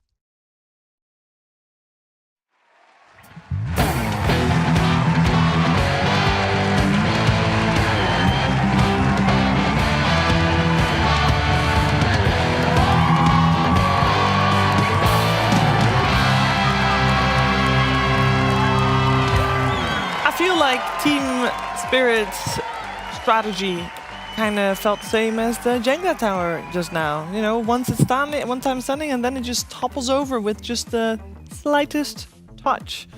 We're hoping that Team Spirit can show up better in game number 2, and that's coming your way right now. They're up against Falcons, and Falcons need no introduction, okay? They are the team that has won so many tournaments in 2024, doing fantastic, won the most recent one last Sunday. I want to focus more on Team Spirit, Purge, because this is a team that I have high expectations from, and they have already taken a game off of Falcons as well. They played in the group stages just about a week ago as well. They did also play in the bracket and they got demolished. But overall, this game 1, I don't feel is a fair representation of how they are supposed to be doing. Yeah, I would agree with you there. It just was a little bit of a draft conundrum, in my opinion. They picked the Shadow Fiend. They're like, okay, well, we gotta make this draft good, but then they were trapped with that, like, how do we protect him, but still Shadow Demon's in the pool? So it might have been like we expected Shadow Demon to be banned in the first phase, and it wasn't, and it changed their game plan in a big way. And then it left them with this, okay, well, we have to pick Shadow Demon then, and then all of a sudden it was like, okay, but now we need a hero that does X, Y, Z, and then all of a sudden just they couldn't fit the pieces together well by the end of the draft. So sometimes you just overlook those things, and you end up with a draft you don't want to play, and that you know has issues, and then you also don't pivot well enough in the game, which takes very experienced, good players to do. So. It's also, I think, arguably they're going up against one of the best teams, also like with drafting, because, yeah, I think what happened in the second phase is they're looking a lot at like what Falcons have. They have this Hoodwink, they have this Puck, it's like, oh, against these heroes, let's pick SD Mars, because in a one-to-one matchup, yeah, they do ruin those heroes. But if your other heroes can't play with them, suddenly, again, it makes no difference. And Falcons didn't like over-adjust to these heroes coming out. They pick their DK, they get their down. So I think next time around, they need to just make not sure to like counter the enemy heroes, but keep the synergy within themselves. And then, well, you have to play to it, because there was also a playing issue. I think the Shadow strategy didn't really work out for them, because it was Shadow Demon, it was Shadow Fiend, and Amar on 23, he did pick Dawnbreaker. He revealed them from the shadows so they could see where they are, and they could choose which target that they're going to go for. And it also reveals, like, it's I'm trolling, but it's also underrated aspect, her innate ability. Yeah, it's very strong. Every single time it's daytime, it shows you exactly where they are, so you can go for some of the pickoffs as well and see how you're going to play the map in the next 30 seconds or a minute. It's amazing when it happens. You're like, oh, I just see where everybody is, and now I know that I can do exactly what's min-max for 30 seconds. Actual hack. Like, it's great. It's also, I mean, you talked about wards earlier. Sometimes it's really nice to place an observer on a place where you know an enemy has a sentry but no obs. Now that sentry will still reveal the obs afterwards, because the Dawnbreaker will just give the vision, so then any kind of vision is dead. So yeah, it's very strong. I mean, it's still something that hasn't even like been super figured. Like, I've yet to see like a smoke at like, 15 seconds before you have Storm Spirit. It's like, and then he goes in and finds what he wants. Do that again. Into like that. You're welcome. All right. Back to you, Sugar. There's one thing that we could talk about Falcons in the sense that this is a very strong team to draft against, but AUI is not here. So well, apparently it doesn't should matter. be a handicap, but it's not. In these games, it doesn't look like it. Yeah, I'm a bit. Is that mean to say? I'm a bit surprised about that. Look, they got one good draft when AUI wasn't here, and in some ways, yesterday as well. you could put a lot of blame on the team picking their heroes. That if we just straight up look at their draft, it is not synergistic. Okay, is that really entirely on Falcons? That they you mean like Spirit's draft? Yeah, if Spirit pressed the wrong buttons on their heroes it's to both, pick the wrong because you're heroes? forcing them into it, so I'll say 50-50. Okay, but they don't always need AOA to be there. He's obviously very good. There was that one game at Riyadh, actually, where AUI needed to take a bathroom break during the draft, and they finished the draft out, and he was like, I actually would have picked a Phoenix instead of some other sport. And they actually won without him, so this is not the first time. I know, They can do it. And I mean, they started out without AUI. I just thought that Falcons was... I don't know, that we were going to see the difference, but I did not feel the difference in the draft in game number 1. They're such a well-rounded team that it doesn't really you can't notice the difference. That's how well they're playing, and they also know the heroes, they know the matchups. This is the team that pretty much grinds the most out of all the teams anyway. I mean, he also has like, I mean, he's done so much for them that even if he's not here right now, obviously a lot of it is still like spilling into how they're drafting, what they're playing, and so on.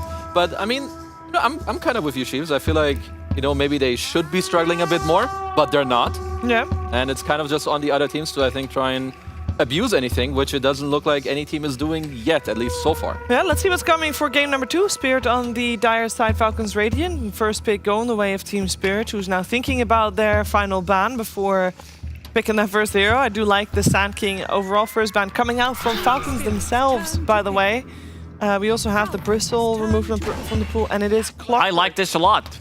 Already. I mean, you have a hero who can play the game. You're never going to lack initiation. You can have initiation by having level 6. You're going to secure much better lane for Satanic from position 5 with Clockwork. I mean, it's still a flexible pick if you're picking some Darks or whatever from the off lane, but most likely this is going to be Mipushka's hero, and you can play much more aggressive. I think they realized after what happened in game number 1 that they will need something to actually play the game, and the support duo that I pointed out, I already see a massive difference. I think another interesting thing about Clock is in the last tournament, it was like the most picked hero, and he still had like a 53% win rate. And I think the most impactful change of the patch was the stat one. And surprisingly, Clockwork did like spamming bracers, but he's still good, which is interesting to me. Maybe it's that the enemy heroes he's killing are buying less bracers, and thus they're easier to kill. I'm not quite sure why he just seems higher value now compared to the last patch.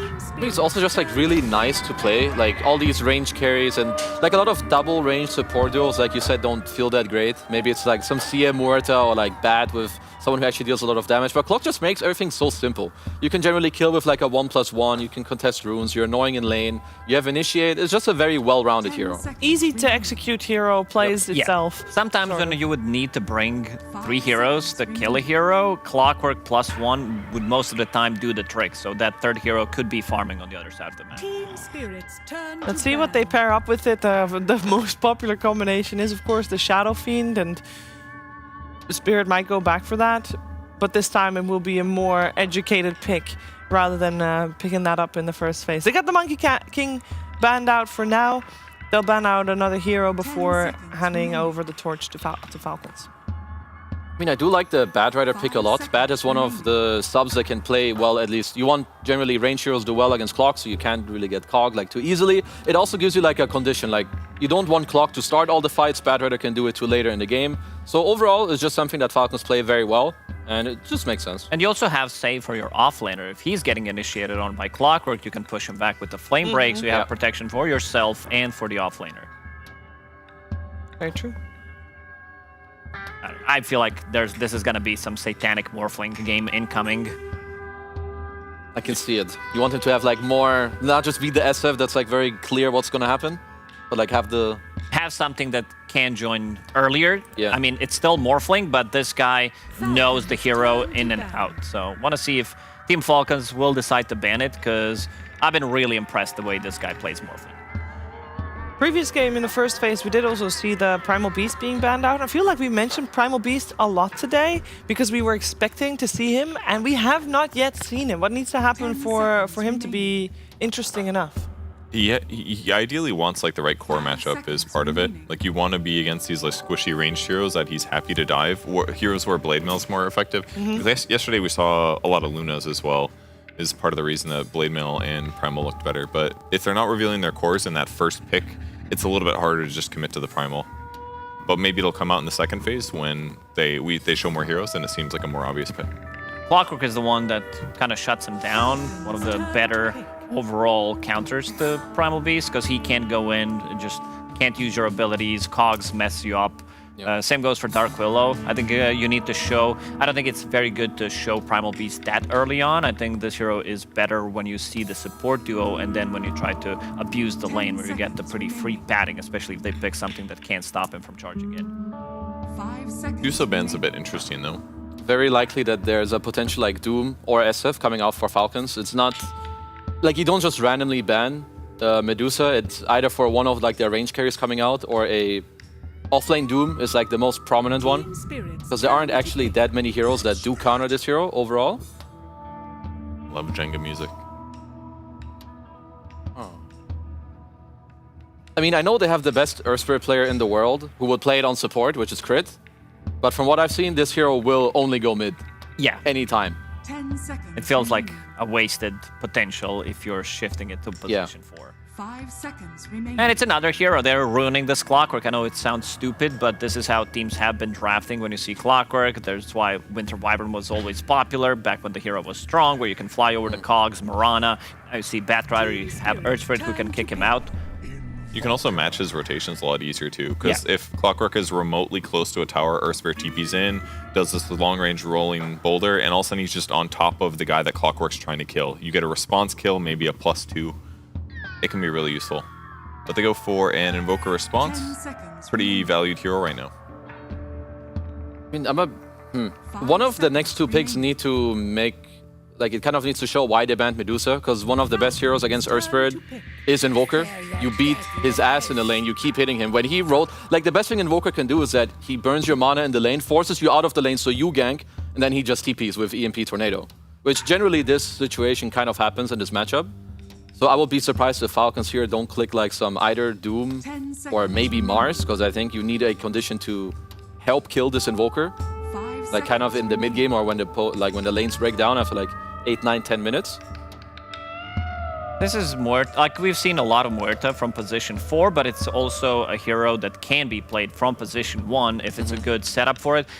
A lot of the times we would say, especially during Malakia, this hero was super popular. Heroic were playing it a lot from the carry role into bad matchups. Like, I don't think you want to play this as a core. You're playing into Earth Spirit, all magical damage, Blade Mail Buyer. Then you also have Batrider who uses Lasso. Half of your ulti duration is gone.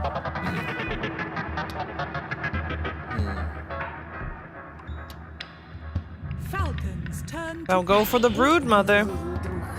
This looks a little scary for Muerta to me because I don't think that support really likes when you're being ran at a lot, and it just feels like there's a lot of that on Falcons right now. And it's like once Brood hits 6 and there's spiders that she has to deal with too, like her impact on the lane gets a lot more complicated. I think that's part of the reason that Falcons went for Batrider over a potential Muerta response is because even against like the Clockwork matchup, it's kind of weak. So they grabbed the other ranged hero. Team Spirit says, okay, the best range 4 left is Muerta. They grabbed it, and now Team Falcons gets to respond in a way that's going to make the hero feel a little bit worse. Team Spirit's turn to pick. And combining it with a Pugna. So that gives them tower push that they were slightly lacking before with the Earth Spirit. Obviously, Brood can do it as well. But Pugna's laning has been pretty solid here, as long as you get the ward down before they cast spells. This is also a statement from Falcons saying that this Muerta is not going to be played as core, because position 4 Muerta doesn't hit pretty much. She's going to be using the Ghost, she's going to be using her Dead Shot to deal damage, because her innate ability is that she can attack ethereal units, and she can also attack when she's ethereal. And we've seen, I think there was one big combo coming out from Heroic with Decrypify and Muerta carry at the same time, so you can Decrypify her, give her extra mana, give her HP, and she can still deal damage. So this is definitely a position for Muerta. I mean, we can obviously tell that they rate this Pugna hero very high, because I would consider Clockwork to be pretty good against it. Same with Invoker, also the reasons that you mentioned with Muerta. So but it's more like for them, the way it's gonna go, so far they're gonna be the ones most likely going in with Earth Spirit. There's like a Brood, it's overwhelming. Bad is going in as well, so snaking on his Pugna can just kind of chill. Okay, so they will go with the Morph. This is like, Morph Brood matchup is a bit strange, because I think when Brood gets 6, she can kick you out. But before that, you're really good into her, and later when you have like Manta and one item or maybe a shard, you're then also very good again into like this Brood Mother. But right now, I think this post-laning stage is very scary for Spirit. It is. They have... We talk about 4 Protection 1 with the new Spirit lineup. You have Alacrity, you have your Clockwork buying some Solar Crest later down the line, so that's going to be quite a lot of ways to increase damage coming out from Morphling. And he carried so many games when he's playing Morphling. Not the, early game can be sometimes a bit more struggling for the hero, but you have Clockwork, you have Invoker. Muerta, for me, it's still a so-so. I feel there are better position 4s, but if she has a good laning stage, she needs a partner in the lane. She needs some Centaur to be able to, get stuff done early on. I'm still fine with the Mars if they want to pick it up one more time. We got the DK band out on one side and Primal Beast on the other.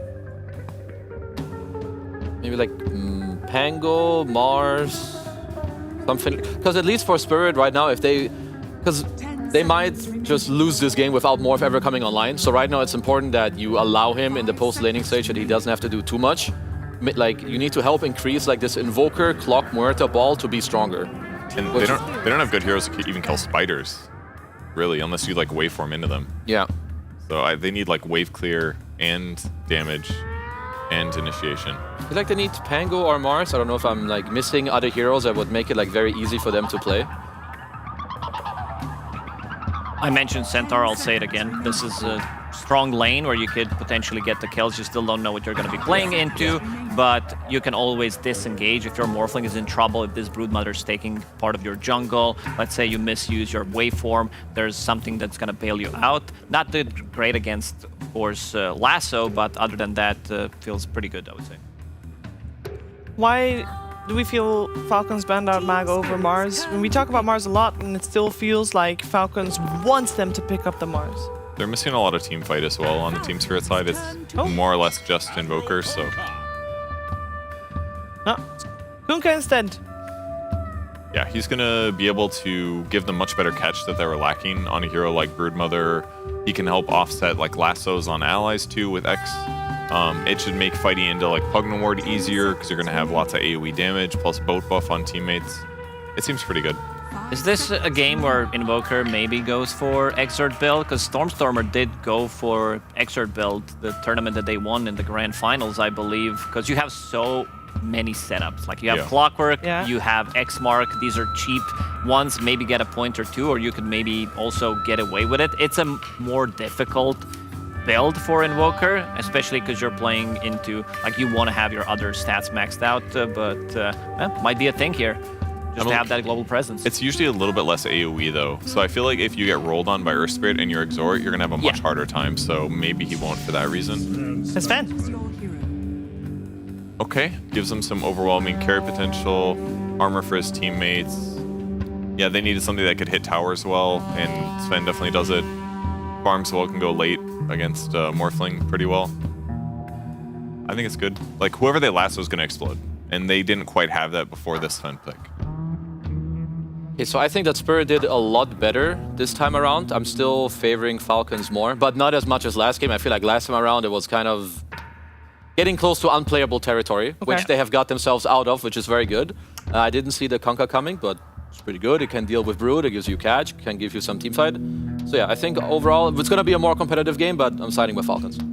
I have to agree with that one. Adjustments were made. I just don't think it's enough. But if this game goes like post 50 minutes, I could also see 5-0. 5-0. I could see Team Spirit taking it. It's just the journey, how you're gonna get there. Because I still think Falcons have a better overall draft. You're playing against the Broodmother. They could roll over you. How are they gonna get a 50+ minute game, Purge? Well, you need to kill spiders, and they have Kunkka for that. They have the ability to kill the big spider, which they have Kunkka and other heroes for that. So they have some tools. Clockwork needs to set up kills. They need to get together and make kills happen like they couldn't last game because of the kind of weird heroes they did that they have. But they've got a lot of those pieces now, and ideally Morphling doesn't die twice for no kills like he did earlier today to a bounty hunter. So. Yeah, well, no bounty hunter this time around. True. That helps. Probably a bunch. That being said, laning stage, I mean, to get to the minute 50, I would imagine they need to not lose too hard. Because does Falcons want to set a fast tempo in these lanes? I don't know about the lanes, but game-wise, I don't think they're too afraid to go late with the heroes they have. They could win late too. I'm sure Falcons is confident. It feels like they can just cruise through this game. Like what's very important to me in this early game is like the 3-man ball. The mid with the 2 subs. I think if Spirit want to get through the early game, Larl and the 2 subs, they need to control it. Okay, we gotta have Maposhka, the Clockwork, first pick Clockwork. We did say very easy hero to play around and play with and make the plays with that were lacking in previous game. Maybe this time around they'll make it happen. Let's see if they can tie, or maybe Falcons take this one 2-0. We're gonna find out, but first on PUBG and Pandas.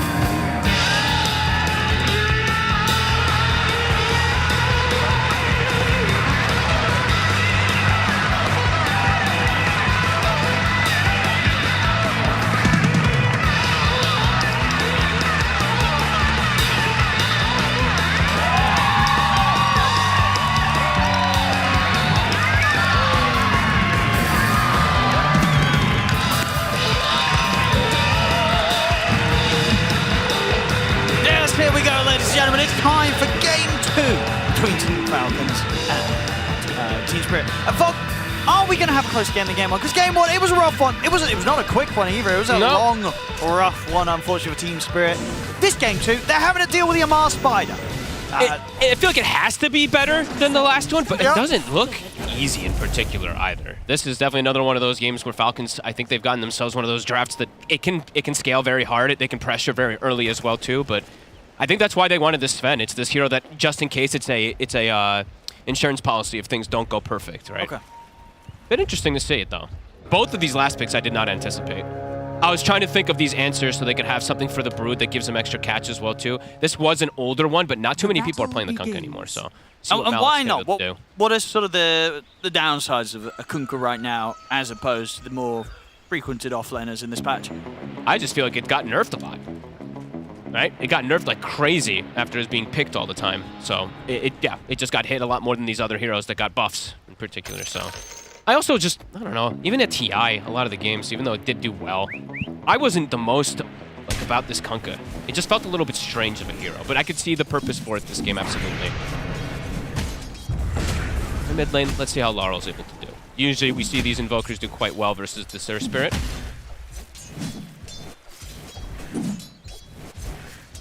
Should be likely to at least get to the point where you're able to stop the Earth Spirit from having the resources to make rotations.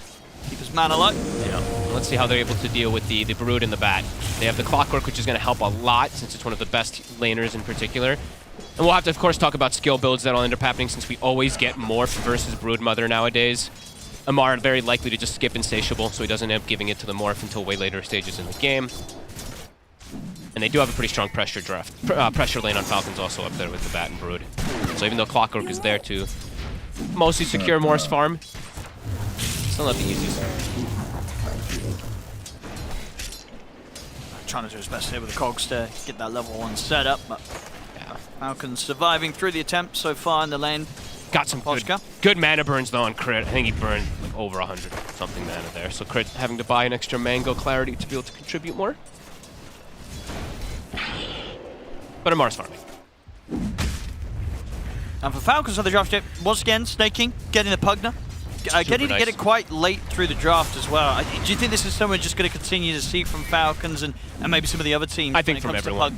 Yeah, I think we're going to start seeing it from like almost everybody. It feels incredible. The fact that you can do all these things like while you're channeling, right? You're able to heal targets while also blasting in team fights, and you're also getting the health from siphoning ward during team fight. It just feels like it gives a lot. And maybe it was something that was underrated by people for some time. It takes a specific player to play Pugna sometimes, but it is a fun hero to watch when it is strong. Lots of cool little plays you can have happen with it. So far in these first few waves, pretty even. Across the board. Nobody having any sort of huge issue. See Maureen. A little bit of body blocks, just extra harass. See if this changes once Log starts to get some levels in this mid, if he's able to kind of keep the Spirit held back, because so far so good really from Maureen against the Invoker. He's dragging the wave too. It is a classic Maureen. Gets the advantageous wave where he has double wave pushing onto him, and then he's going to start pulling. Nice play there from Laurel though, at least contesting him so he doesn't just get free CS.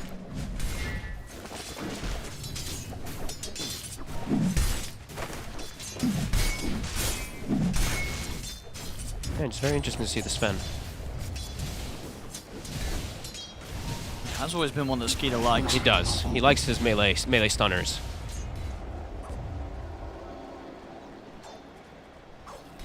Just in particular, when you look at it, doesn't always like stand out as like, man, godly Sven game.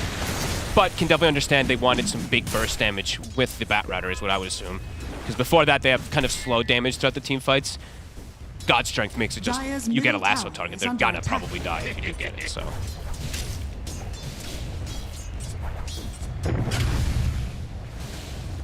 Very even.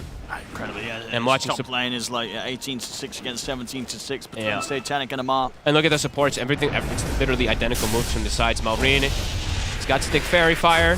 It's enough to save him. He gets the kickback. Ooh, it's a nice kickback as well. He's gonna live, Mallory. No way. I think that was Crit who gave him the mango. I mean, that's crazy. That's some crazy stuff going down in the mid there from Falcons. I think you might be right. They keep Malorino alive. It was Rocket a Lotus. Player's not even going to do it. It was a healing Lotus from Crit. Yeah. So he popped him up with the mana. Did it one-handed as well. Whilst eating a bag of, what was that? Cashew nuts, I think? Something like that, yeah. Crit. That was such a heads-up play, though. Wow, that was pretty crazy. Crit. Yeah, he Still stuck go around down. a little too long. So they'll be able to get back in the game and get a kill back that way. These type of clutch little plays are nuts, right? Like a healing Lotus to give him mana to kick back the target, and then he ends up surviving because of... Laurel. It's just got to hurt as well when you kind of go for that sort of play, and it's just like... in any other situation, Maureen would have been dead. Yep. And almost versus any other team, probably, too. Just very quick pass-off of that Lotus there for Crit. You said Titanic, he's getting good farm, but Brood is now able to contest him and be pretty annoying. I'm going to start chasing him down here. Titanic should be fine. He's got 10 stick, but they're continuing. Yeah, they're diving in for him. And they're going to get him. They got him. They're just able to run under the tower and get him. Maposhka was not close enough to be able to help out. Will catch Hamar in the retreat, but Satanic's dead. Very good aggressive dive play. Necrotic webs adding up for sure. Good kill from Maposhka. But yeah, you lose your morph. And not what you want to have happen on the side of Spirit. They're having good farm on Malik, though. He's having a pretty good time down here. Now, interesting what the build is. Is it just going to be a case of building those auras? I don't know. I actually don't know anymore for the Kunkka. Because we saw what last game, obviously, from Falcon's side of things. You have like Amara on the offlane Dawn getting armlet first. You know, can you afford to get armlet first on the offlane Kunkka? That one, no. But more team, maybe some team fight type of items. We'll have to see which build he wants to go for. Rue. Secondary silence puts Malreen. Oh, good shot. Wow, okay, maybe never never mind. Still, the roll continues despite the fear. Bottom lane, Skeeter's getting go successfully, as they will kill Skeeter off whilst the attention's been drawn by Rue. So Rue, he'll put that down as space created. Allows the rest of the team to dive in and kill the carrot. Malik, can he get himself out of this one? And the push can help. They've got a rotation from Laurel. That's going to be enough here with the cogs for Malik to get back to safety. The Magnetize will continue to take him down very low. And in fact, yeah, he just dies regardless. The Magnetize too strong as Marin keeps it going. And he's going to get his bottle refilled there from Skitter immediately. And they're contesting the Wisdom. Looks like yeah, they can't make it in time. Can't quite. Radiant are scanning. Quick moves, though. That was a very heads-up play there from Maposhka. After he gets the kill on the Brood top, he quickly goes bottom through the portal, gets behind the Sven, but immediately Falcon's ready to counteract. And they're actually going to give Amar the Wisdom Rune to get that 6 online so he can start pushing heroes out of lanes. Because looking at the Spirit draft, you know, this is waiting for this moment to talk about this, is no one wants a lane versus him. It's Kunkka that wants a lane versus him, and that's pretty much it. All the other heroes have a pretty miserable time when you're playing versus these fighters. So let's see if they do switch up the lanes and end up putting Malik up there to hold off from losing the tower too early. So you don't want to lose this tier 1 that early versus the Brood. It's just going to allow him to bully out Titanic constantly. So let's see if Malik does make the move up there. He does not have a TP available, so he did die. He TP'd back bottom, so 45 seconds he can't. This top tower's in jeopardy. Dire's top tower is under attack. They're actually bringing even more, so even with Malik, they wouldn't be able to protect this one now. Falcons. And the tower. They're setting that tempo again for the objectives, just like the last game. Ready to push on around the God Strength timings, and knowing that Spirit not really going to do much about this. Just got to let this one go. Not much you can do. If you show up here, this spider is just going to take control of you. Under attack. And you probably have to just bring so many resources to attempt to push him off. It's just not worth it. Malik, not quite 6 either, so maybe that's why he doesn't want to make the move. But now the move is coming again. TBs. Well, they're going to go for him. Marine setting up. Magnetize the ready. Malik will get the boat down. Have a little bit of survivability against the damage. Slowly but surely, the ticks, the magnetize. Well, that's going to be able to persist long and the past rum, it's effects going of down. The rum, probably. And he's going to take. Yeah. You just can't run from Can't run. You can't run from this Earth Spirit. And they make the first move, though, and again, it's Falcons making all the moves. Spirit, they're going to try to catch, but Laurel off the mark.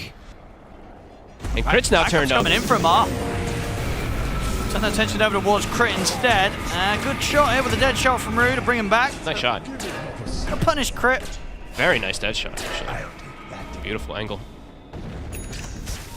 They have to bring 3 or 4 heroes. They have to try to push that spider out. But they can't push him out. They'll get the kill on Crit, but Amar will continue playing up there. Malrine maybe asking for a bottle refill. As we said, better than the last game. Well, but we'll see. Is this? We'll see very quickly. I guess last game was pretty rough. Last game they had 5 kills total, and it was literally on the two supports only. So this game they've at least found a little bit more. But no, there's a chance this game. Yeah, I mean Marth is getting it pretty good farm. My concern is just it really is the Brood issue. It's who's going to come up here, who's going to deal with this, and how many resources they're going to have to contribute to dealing with Amar, and is it worth it? Because they're going to be making moves around with the space that he's giving. Tornado, but the haste was picked up from He was Malrine. able to grab it in time. Now they can just look to go for the kill onto Lal. As Lal, there's no way out for him. Isolated again. They want more. And they see, ooh, they see stacks. Oh, they do. And they see Malik.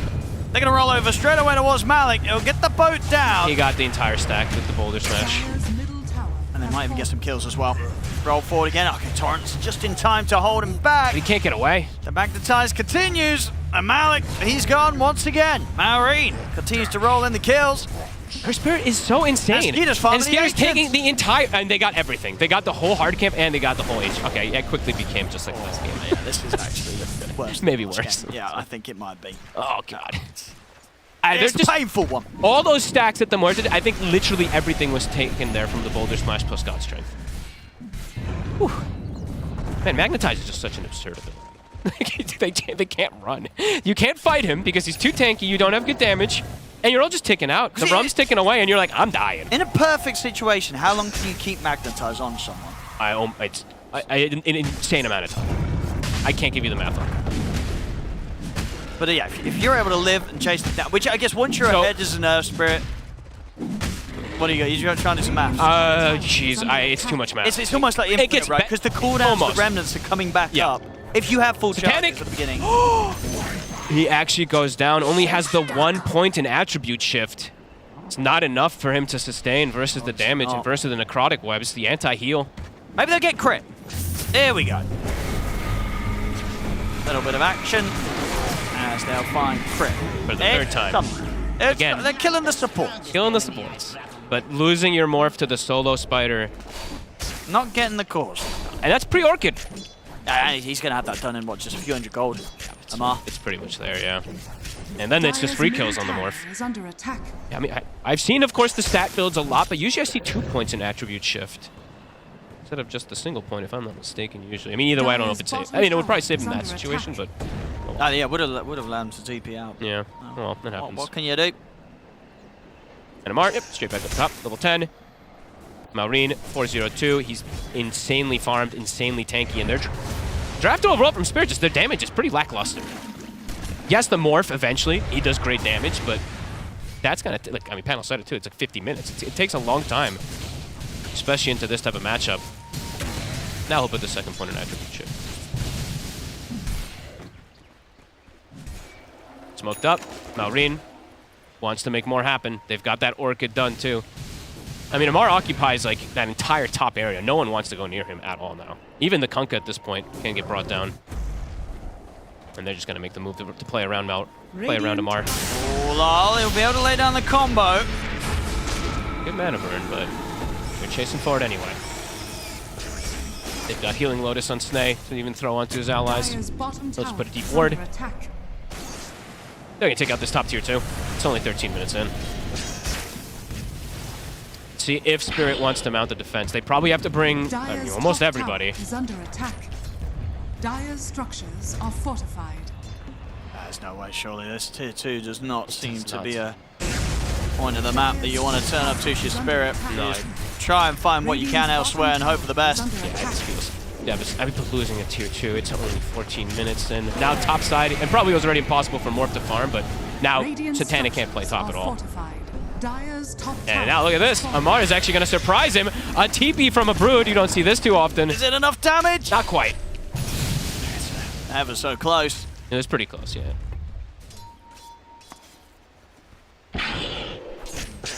And he's doing the build that we expected, not getting insatiable. Maybe he'll get points at some point soon anyway, even if he is versus a morph at this matchup. point, it's He's like, so far ahead. You know, do you really care if the morph's able to use their lifesteal damage? It is pretty broken if one morph Sure. gets insatiable, but I guess that is the thing. If he skills it and there's a fight where Satanic does a crazy play and turns it around because of it, then you're gonna. he probably won't. Yeah. He probably won't. Let's go. 7K lead, similar to that last game. Blade Mill's finished up for Kunkka, but again, yeah, just it feels like the moves just feel incredibly limited for this side of Spirit. Similar to the last game too, they have no vision on the map because they've just lost complete map control so fast. They have one ward bottom to the scout stuff out, and yeah, that's pretty much it. They're making the attempts though. They're using the trio, looking for these rotations, trying to find some targets. It's just not connecting. Falcon's just playing around it. I don't think we've seen a hook shot, right? No, I don't think so. Not yet, at least not in the midst of a fight. No. Just going from tower to tower. Tier 1 bottom, invading triangle, getting more wards down. They have 3 aggressive wards placed on the side of Falcons to watch movements too. Ticking all the boxes. Pinging out bottom tower, they can start to pressure the tier 2 and potentially set up, it's not even Tormentor yet, of course, but potentially control even the right side of the map for that Tormentor. For Spirit, I'm struggling to see the moves. Dire's structures are fortified. Well-gotten gains. Setting up a bit around the mid. Is under attack. That could have perhaps been the opportunity there for Spirit, but Falcons seem to have been ready for Dire's it. bottom tower is under attack. Radiant's top tower is They're under playing attack. cautious, and then they see something, and now they're looking to go in immediately off of that Satanic. The opening's done. Satanic's able to still wave forward away. Amar coming in from the side. Laurel get away. The silence onto Lar, but Lar's able to hold back Amar in time with the Tornado. They lose Rue. But they just have to run. Can't take fights. And when is the time to take fights? You can't just wait for Morph forever.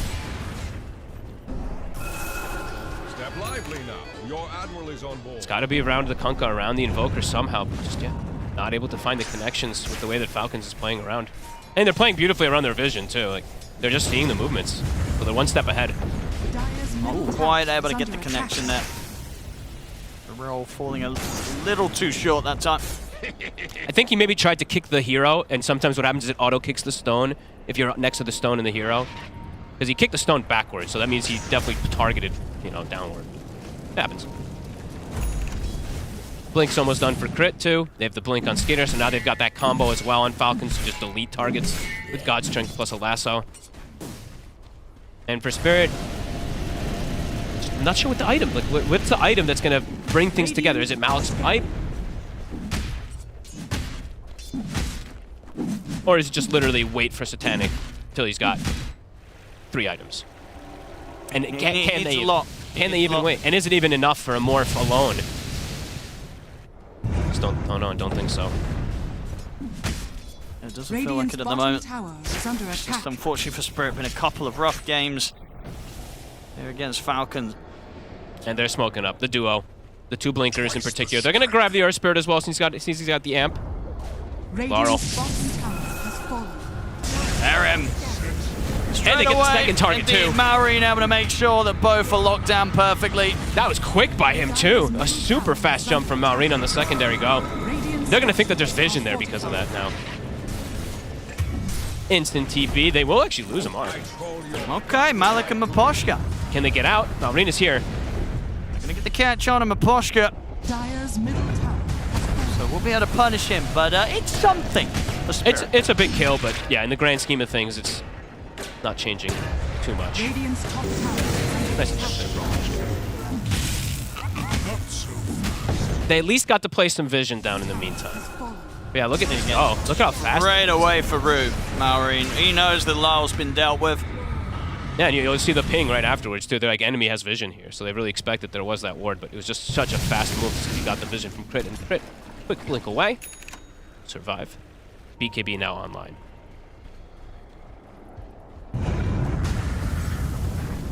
I'll take that. And Amar, he is very close to his BKB, and when he has that, it does feel, then they actually have to like hook shot into Torrent Boat combo kind of perfectly to chain stun. If they get BKBs off, they're gonna live on the side of Falcons too. They've got these 2 already finished up. Spirit gonna look to play around Satanic since he's got this Manta finished up. They're looking to catch up top since they have vision here. goes Miposhka. Straight away, gets the setup on a crit. We can turn this into a tier 1 tower push. Very good kill. The vision that they were able to place from the earlier smokes. It's got to get pinged out instantly. But good to at least get something on the board there. Radiant's And they get their top tower. is under attack.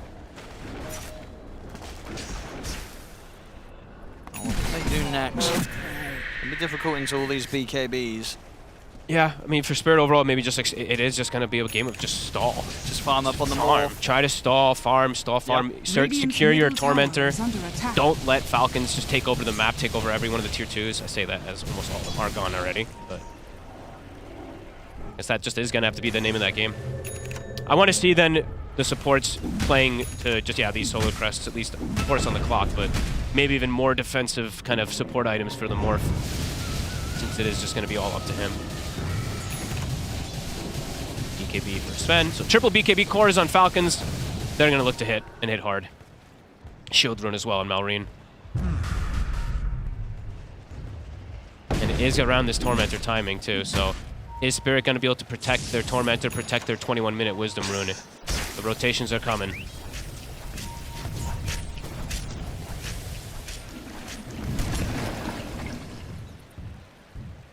Titanic. He knew something was up. And making sure that he's out of there just in time. That was good. Good identification from him. Radiant's top tower Maybe is because he under saw the attack. Brood and he just got a little scared that maybe some move was coming, but very good read there from Satanic. Got the space now to find the final tier 2. Yep, and that Tormentor, there's a ward on top of it. They did place one there from Rue. Can he get a steal? He used the dead shot already. The stun strike. Oh, they it's a tried. nice attempt. I won't be able to put a stop to it. Is under attack. Snake King's able to get the shard. Miposhka. Did he just juke him? He actually just juked him. Easy. That's the second time I think we saw him just juke on a tree line versus them. And he gets the Wisdom rune too, so. Small things gained. Morph has now taken top net worth spot, but his other cores are really starting to suffer. Radiant's Laurel in middle particular. tower is under attack. Very concerned for what this Invoker's impact is going to be besides just like an Alacrity and an EMP. But they have slowed things down at the least. The gold lead didn't continue to grow. Falcons. I imagine what Roshan should be on the. I'd imagine so. Next. Especially because maybe they force a fight just because they have triple BKB, but they absolutely can just go for that Rosh whenever. They're going to look to jump mid. True. They'll get the jump on him. He's able to get the ults off. But Malrine will stay on top of him, and there won't be any backup coming in, so another support to fall. And amp damage spawns bottom again. Falcons see what they want to do with that. Satanic has almost the butterfly finished up. Can he carry this alone? Still feels very difficult. Incredibly difficult since it's just him. And there is a lot of form of control and silence that can be quite pesky versus this morph. And he is playing versus Warcry, so good amount of bonus armor that's going to be thrown onto these heroes even when he commits in. And yeah, it's Roshan. Could be making looking to make this one even quicker than the first one. Falcons. If they get this Roche, get this Aegis. They can look to force. Yeah, they can jump high ground. And Marine's ready to dive. Ready He's ready to eat more there. cashews. Moves tasty cashew nuts. He's fueled up and ready to go this series. He really is. Excuse me, Snaking. He just decrypted the Roche. Jumping, Satanic. Got Manta. Oh, he's able to get it off. He's got the backup in Miposhka, but the further backup coming in from Falcons. Magnetizes down here. He's rolling out. Let's see if Marine's able to continue to chase him. He is. He'll keep it going, but another roll away into TP will save Satanic. Very nice play from Satanic there. Patient with his Manta. The second he sees crit blinks in, he pops it so that you can't get the lasso. And heads up TP out. The ways of dying. Even gives him the Air Spirit taunt. That's the butterfly done. So is that their smoke timing? That's going to be one of them. See this again here. Satanic. Very nice. Quick moves and good backup from Miposhka. We'll see back in action. Smoke's coming in here around this butterfly purchase of Satanic. They don't want to keep getting jumped, but Malrine, they all have BKBs on the course. They have to find these supports. They're going to try with the X mark. He just rolls. And indeed he's able to time it. So he rolls away safely. Snaking. Not going to be quite as lucky. Caught in the cogs. That's a gem. Hits the deck. I think the courier got it, though. Yep, he retrieved it with his courier. Radiant's middle tower. That was quick how fast he grabbed it. I didn't even see that courier. Good target to jump, though. Initially, they went for Malrine. He's actually very patient. Doesn't end up using his BKB because he can just roll out of the X, but they will at least find Snack. Sweeping over for Skeeter, but Skeeter should be able to get out of here in time. If they had been able to take that gem away, it would have been pretty massive. Yeah, quick little courier usage, of course. This next round of items are going to be online They're very gonna be soon for Falcons, right? We've got the full Shivas nearly done here for Marine. Amar almost a full hex. Yeah, he's sitting on, what, 4,500 gold coming up. So they're Stepping full, up for that. Everyone's just going to itemize to deal with Morphling, right? Because they know this is literally, it is what they play anyway for Spirits, that 4 Protect 1 every single time, but it is literally getting to the point where it is all on Morph. So Hexes, super valuable. Heal reduction, super valuable.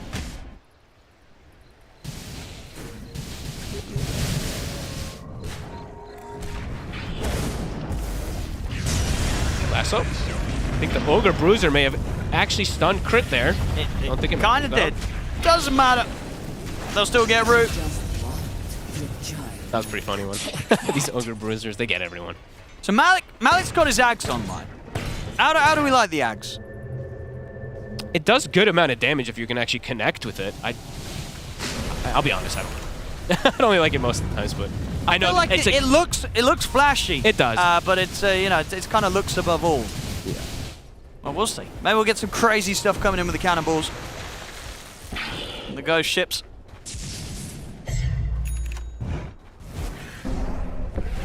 I'm a Kunkka hater though, so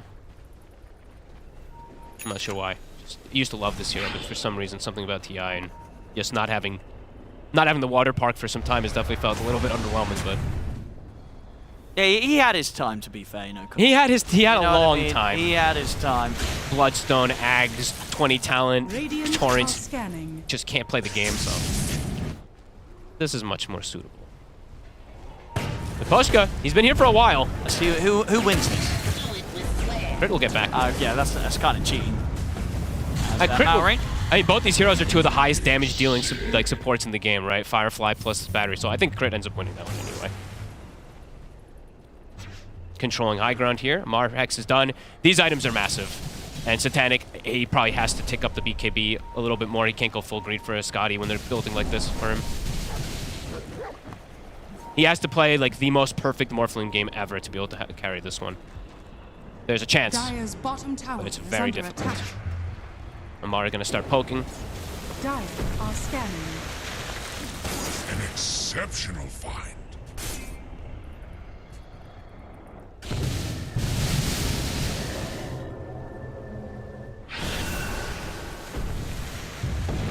Spirit struggling with each moment to really find any space to get any farm. It's once again getting to the point where the majority of them are kept inside the base. It's just going to be that diehard question is just if can a morph solo carry versus triple cores with supports who also scale. I feel like I've said this so many times when I talk about Falcons. They love to control map and build tremendous leads before they look to really close things out sometimes. I mean, this one's not a tremendous lead, but there's a great catch if they can finish him. He's got BKB. Yes, he's ready to pop it straight away and simply walk out of this. He's got backup coming in. They could look to try and get back in on this Falcons from the high ground. Panic. He's going to go for it. He's got the shift. He gets the lasso into the Hex. Do they have the damage? Roll forward from Marine. They're trying, but he's got half his HP left. Good to go as Satanic, so he'll survive. He'll be able to waveform out. Falcons won't be able to get away with making that jump onto the morph there. Marine, he's run out. He dropped like 5 stones on top of himself. He's actually run out of stones. I was pretty good there. Satanic very quick on his fingers. It's a shift. They committed quite a lot there too. They committed pretty much everything there from the side of Falcons. So can Spirit look to fight back now that everything's on cooldown? They don't have boat, so probably not, I guess. But they'll be able to get some time to just chill back and farm on the morph since everything was used. Invisibility. Next item for now he's got MCB. Satanic. He's got his BKB, so that's what we're seeing. If you get the BKB off in the shift, it's not a guaranteed kill if they jump him. But Skeeter wasn't there. That's the other thing that's important. Okay, you throw Skeeter in with the MKB, yeah, and he's then the actual damage dealer with the lasso. That's like, we talked about that from earlier. So That's pretty big difference. And of course, he did just get the MKB too, so he's got that way for the butterfly. Even building a Bloodthorn, it looks like on Amar. More ways to pierce. Spirit grouped up. Stepping out a little bit. Can anyone get the jump though? Laurel sneaking in. He's going to be able to trip up Skeeter with the Tornado AMP at least at the start, but Marine still have a roll over, get the kick back onto Lal. Stun flies out and forced up the high ground. Panic here. Ready with a blink to jump up, take out Lal. Lal's gone. Big damage. Stun Skeeter. In turn, they can. They got him. This is a sort of trade that they'll happily take, Spirit. Massive trade. They're going to be able to get snaking as well by the looks of it. X-Mark into the Torrent. A bit of a cleanup to be found here, Spirit. They're prepared. Amar getting the split push going, of course, but Satanic finds his opportunity. Skeeter got burned. That EMP connecting with it. I think he got the BKB off late, too, and he just gets popped. So much burst damage. Spirit showing signs of life. See if they can find this sort of setup to do it again around Satanic. That's pretty much like perfect way that they set that one up, too. I mean, Laurel, he gave his life for the squad, but getting that EMP and just tripping up the initial go kind of caused all of that to happen. So Laurel just being that sacrifice for his team. Definitely look to afford to play like that once again. Now, starting to feel hope there for Satanic. They need a couple more of those. Still down 7K. I think maybe one more, and they're actually in a pretty okay spot. One more if they can get like another big core kill, and I think it'll be pretty good for them. Because that Morph, he's taking top net worth. Sure. He's starting to get these big items. It's like the game's sort of balanced on a knife edge for them, though. You know, yeah. At the end of the day, if this Morph gets caught... Whoa! Whoa! I mean, these type of mistakes, they can hurt. Okay. BKB. It's not a knife edge, but it's one of those games where if he plays it perfect, he absolutely can carry this. And so far, 5-2-2. He did have a couple of those trip-ups early, but they'll find crit too, it looks like. Done. Roche, it's going to be a long spawn. Yeah, a bit of a shame for them, actually. Yeah. It would have been really nice. If they'd had it up now, they could have gone into the pit straight away. Spirit. Still 2 minutes on that. Satanic towards the Skadi next. Radiant's bottom tower is under attack. He's starting to feel, you can see his confidence though, it's going up as the game goes on. He's starting to be able to hit towers, starting to be able to play aggressively and join into these fights constantly. Of course, he did get Vindicator's X too, to point out a very important one in this game when he's playing versus that Sven. Hey, they're feeling their strength. They're pinging out the Roche themselves. There's going to be the respawn in 5 seconds on the bat. Do they have a smoke to access? I don't think they actually do. Does Crit have one? Crit has one. Okay. Crit has one available. He's going to TP and smoke for his team. Yeah, they're going to want to just get over it as soon as possible. All eyes on Satanic. Can he carry this? Yep. Can he get the shifts off? Can he not get lassoed and popped? I mean, all important. If he dies at the start of the fight, it's over. He has to live the entirety of these fights. Middle tower is under attack. See what he's got here. They're set up around the pit. They know that Falcons is going to be coming for them like this. Spiders to scout.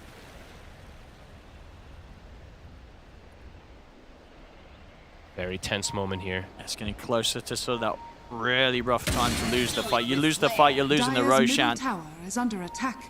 Spiders to scout again. Getting more and more information of how they want to approach it. Now let's see Satanic. Their smoke does run out. Dire's top tower is under attack.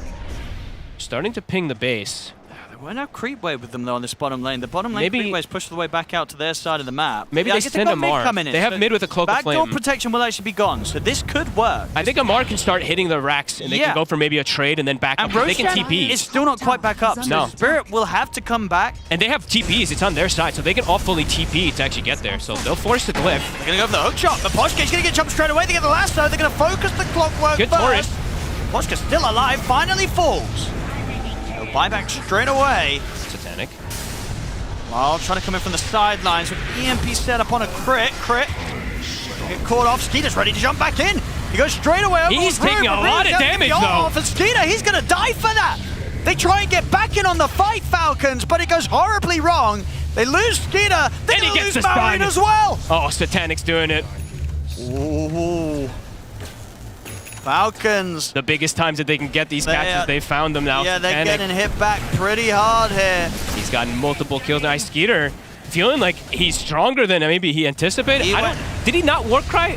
Or was it cooldown? I think he blinked in with Mask of Madness and the Morph was beating on him and he had like 2 armor.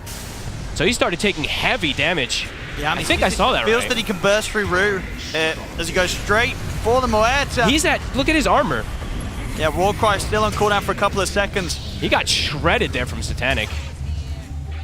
Laurel, again, finding the angles to All get right, that. yeah, And huge Satanic, shake-up. They still have the lead, but that lead, it doesn't gone. feel as great as it did before. that gold lead doesn't mean anything now at this point with this Absolutely not, yes. Spirit. Laurel, give some respect to this Pugna. He's got another glimmer. Dire's middle tower is under attack. Should be able to play around that. Beautiful stuff. Yes, Satanic, he's making no mistakes now. He's playing it beautifully, these fights. Executed nicely, he's not getting caught. Miposhka is tanking the initiation. If a Clockwork is getting lassoed, it feels pretty darn good for Spirit in these fights. It feels like they do have... Mar, he's getting stalked again. He's got BKB, but he hasn't got a TP. He does not.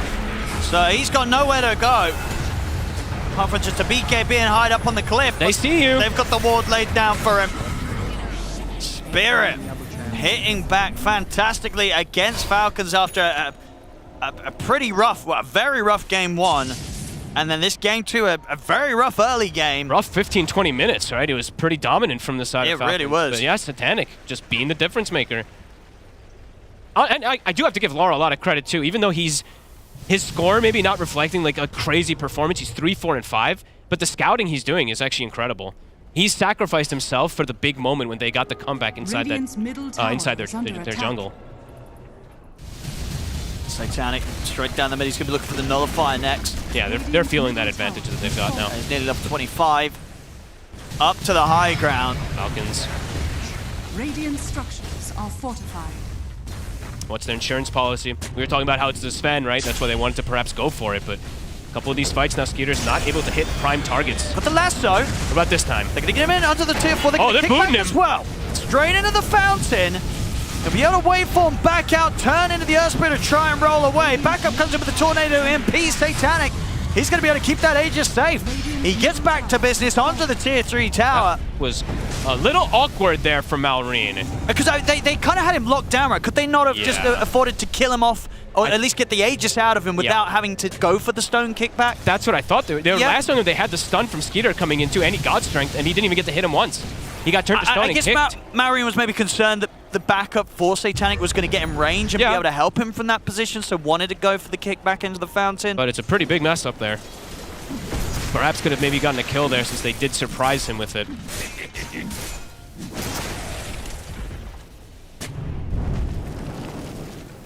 Satanic's able to pull this off. This is going to be one of the more impressive morph showings. Absolutely. He's got that nullifier, I believe, done now too, right? So getting to these critical mass points.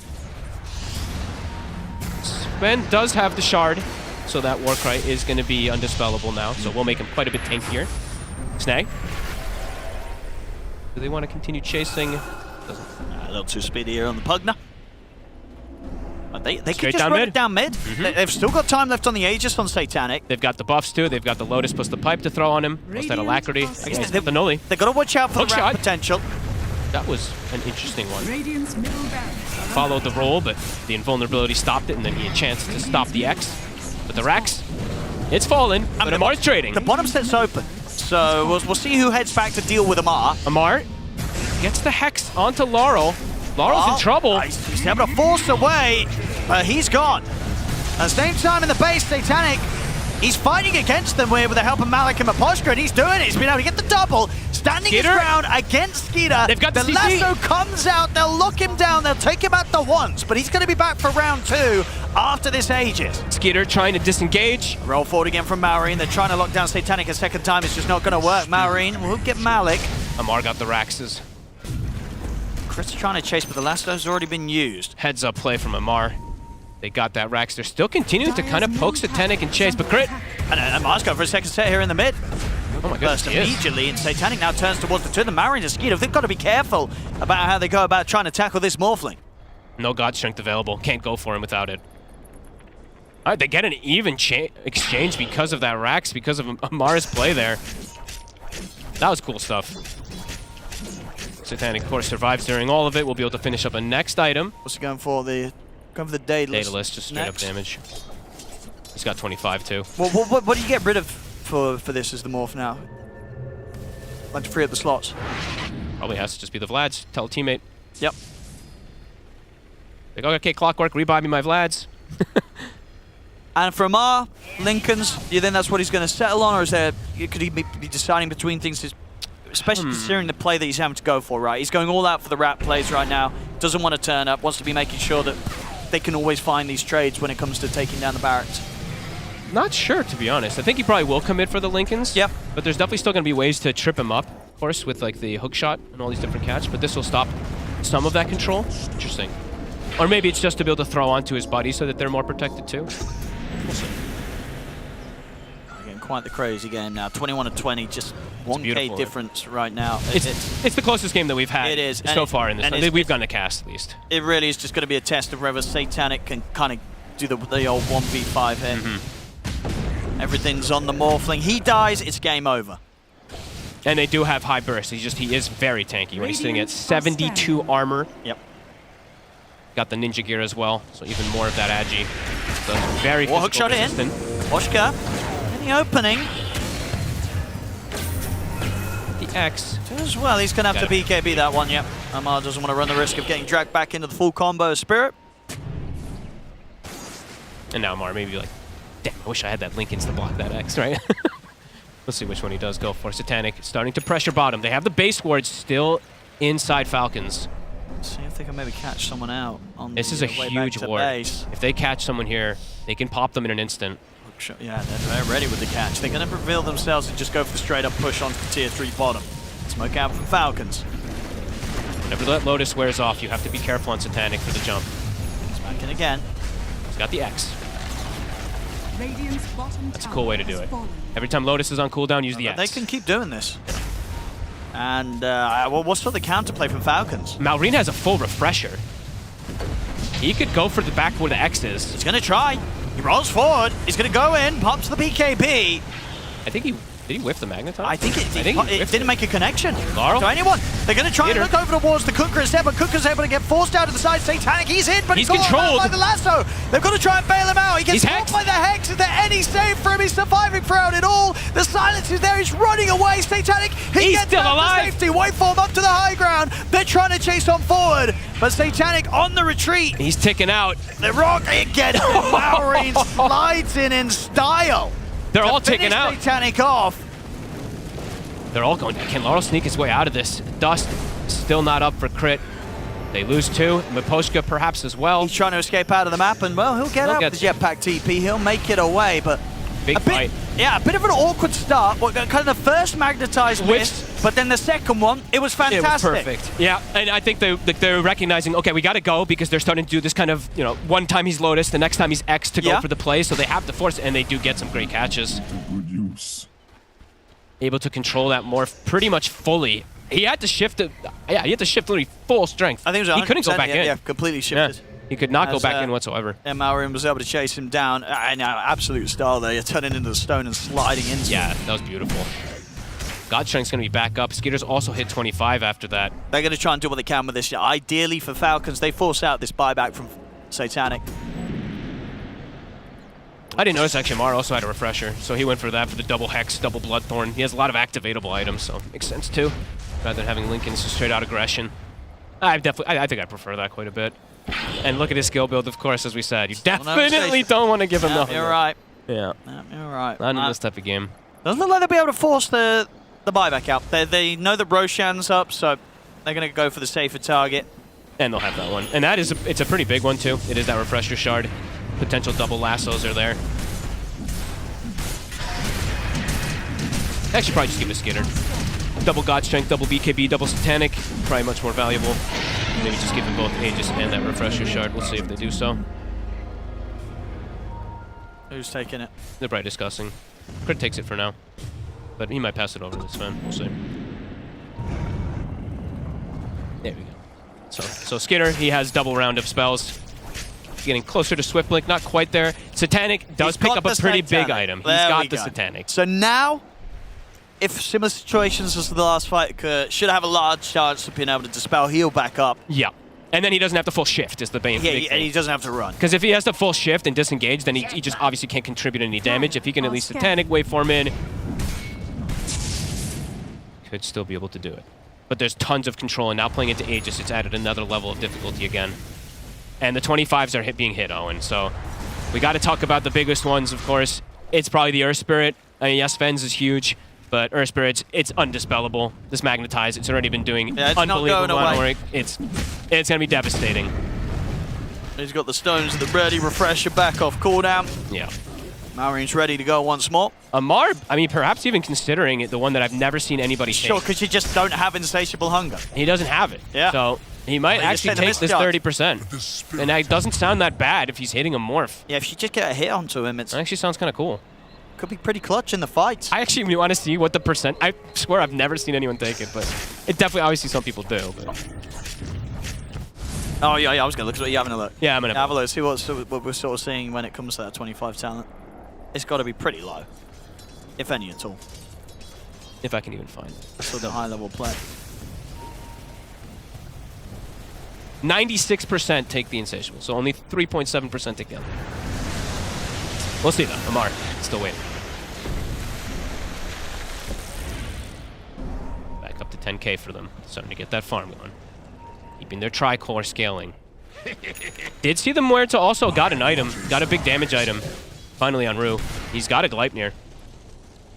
So he could start dealing some damage perhaps inside these fights. Satanic, nice man to dodge. Nice man to dodge. Okay, that's the easiest Aegis he's taken in his whole life there, Satanic. Can they do it again? See if they can do round 2. Look at the cogs down. Skeeter trying to get away. He's decrepified during his BKB. Okay, I'll allow him to run. Maureen. This is awkward. He's gonna still try to look for the play. It's a bit deep now. Can't really go any further there for Satanic. They know they have the secondary go on Skitter. He has the refresher shard in the bag. He's going to get the setup here with the X mark. It's going to be the stone form. Maureen able to dodge the torrent, roll out. Laurel used BKB, Skeeter used BKB, but Skeeter has that refresher shard to be able to go back in if they do see an opportunity. They'll back up though. They'll probably wait for that cooldown. Very nice man to play there from Satanic. And now Mar will go. He's able to keep these sort of creep waves constantly pushed in against Spirits. And it's still not easy for Spirit to get out in the base. He has been very annoying on this spider, that's for sure. From itemization to how he's been able to play, getting that bottom rack's very important.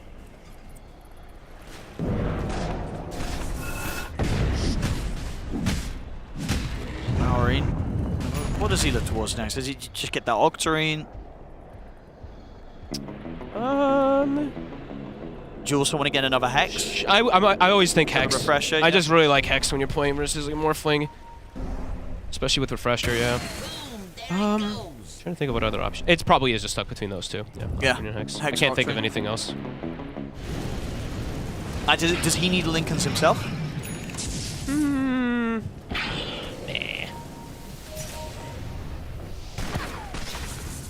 That vision. Spirit still looking to protect that ward. How's our buybacks looking? And it's off. Most of the important ones do have it. Sven does not, actually. Spirit. Great chance to break there. Lincoln's indeed. He's always got this backup. I feel like Crit's always there to force staff him. We're seeing people getting forced safety all the time. And I mean, these telescope is really helping him. But yeah, I think that's 3 times I've seen the force staff protect people out of trouble. Which is great to see, because I know at TI we literally had like just bracers. I'm glad to see people actually buying force staffs. Radiant are scanning. That's exactly. A lot of money. A lot of money. Maureen. All of them. They're getting that money across the map. They back up to that 14K lead they did have previously. Mara is starting to maybe decide on getting some type of damage in a dispel. He's got the Manta queued. Snag. He's an important target to look for in these fights still. He did just get the 20 talent, so he's got that 20% extra life drain heal as well. It's a lot of healing that this Pugna starts to kick off when you get these levels.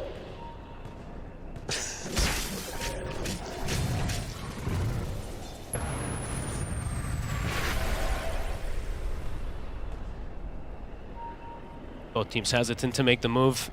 Both feeling content with getting more farm, getting more items.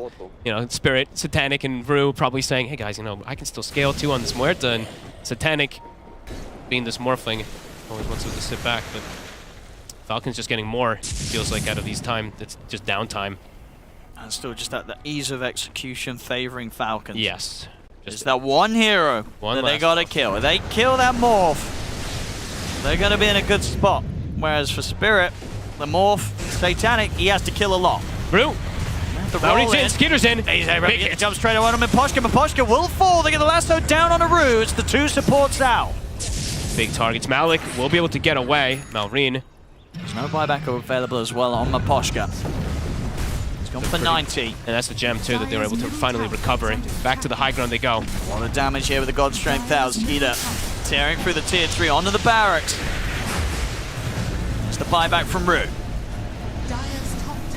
Oh, he took the Insatiable, and he skilled it all. He put all his points in just for this moment. And Hex immediately thrown down over towards Satanic. He'll turn towards Amar. Amar turned into the stone, kicked away, but the X-Mark track back, it's there.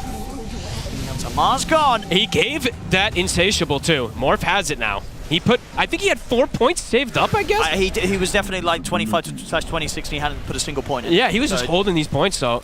Popped them all in now. Okay, but that does mean the Morph is now going to be able to turn into him in a lot of situations and have Insatiable. I mean, it's interesting that up until that point, you know, that was the point in which Amar was like, okay, now I will put the point. I mean, he literally was like, I'm going to put Insatiable and just YOLO for the Mega Creeps, I think, right? I think so. But that's... Well, not really Mega Creeps either. It's actually just a second just Rax. Just kidding.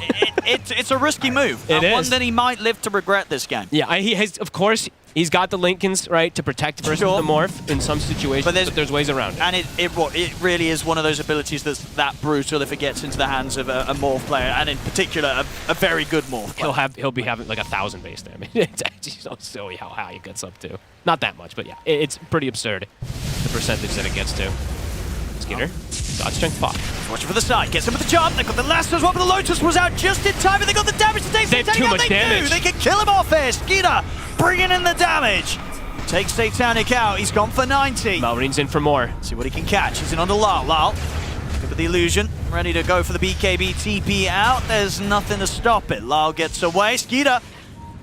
Someone's coming in there, not quite able to get connection in time, so the rest of Spirit will escape. But Falcon's showing that they don't need the Brood to go for this play. They can just get a lasso. They have the burst with Skeeter to go for the Morph. Even if there's a Lotus that comes out, even if they have backup for him, he needs every type of damage mitigation.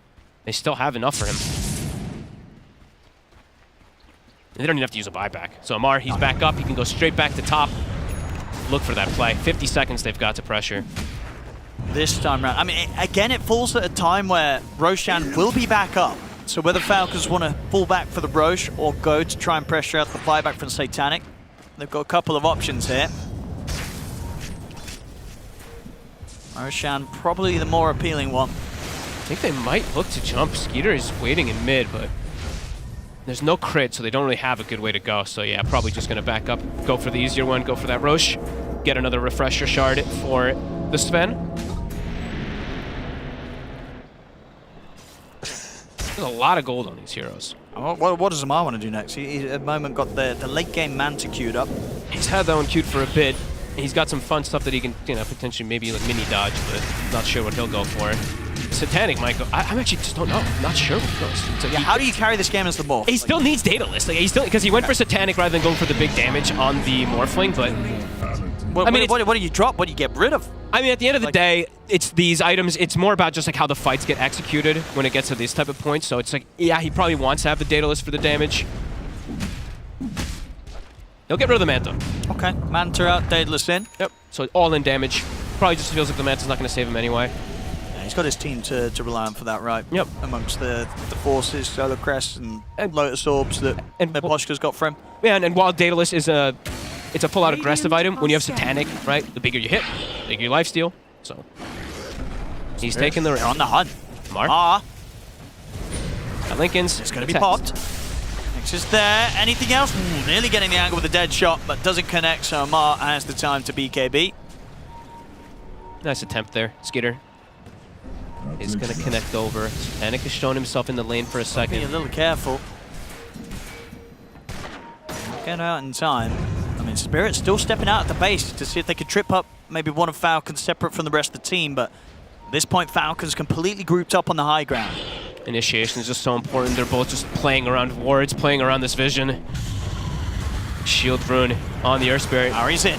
Gets the spell. He felt very, very tanky, and understandably so. He's able to BKB and slide out to the side. Immediate nullifier got rid of that shield rune. Not so tanky. You can still see that Spirit, if they can isolate a target like that, they can still do a ton of damage. It really is. It's difficult for them to get that type of initiation point. Their only real initiation is either a hex or a hook shot that comes out. It's not easy, as you said, to execute in comparison to just a lasso play. Still just sitting around this ward. It must be the latest mech I've ever seen. I just saw that 55-minute mech. I saw it pop up, I'm like, wait, what the?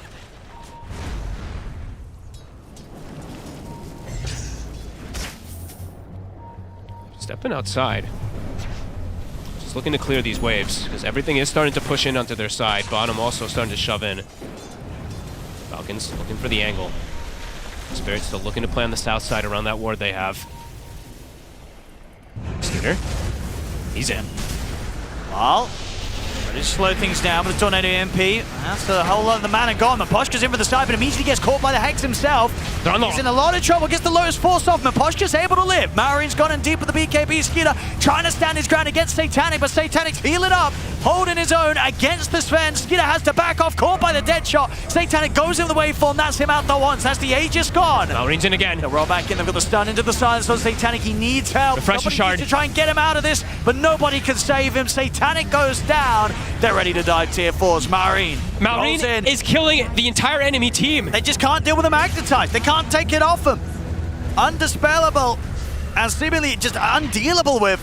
I need to see the damage numbers just from him, even though he didn't kill too many. He literally just zoned 4 heroes pretty much, while the Sven gets into a 1v1 battle. 11,000. He literally was zoning everybody, Owen. That was absurd. They were going to see our Spirit every game. We already were, pretty much, but goodness gracious. Satanic forced to buy back. What a career snipe as well. That would have been the refresher orb for Malik. Maybe they'll find Snare here. They should. That's a gem. Gives them a little bit of time. If they could just keep the game going, I mean, Satanic, of course, having a buyback. He's out of slots is the problem. Like, he needs Rapier. He needs a Rapier, he really does. And I don't know how he puts it in his items. He needs, well, I'll tell you what he needs as well, obviously just a really nice 60-minute item. We're getting close to the 60 minutes. This is true.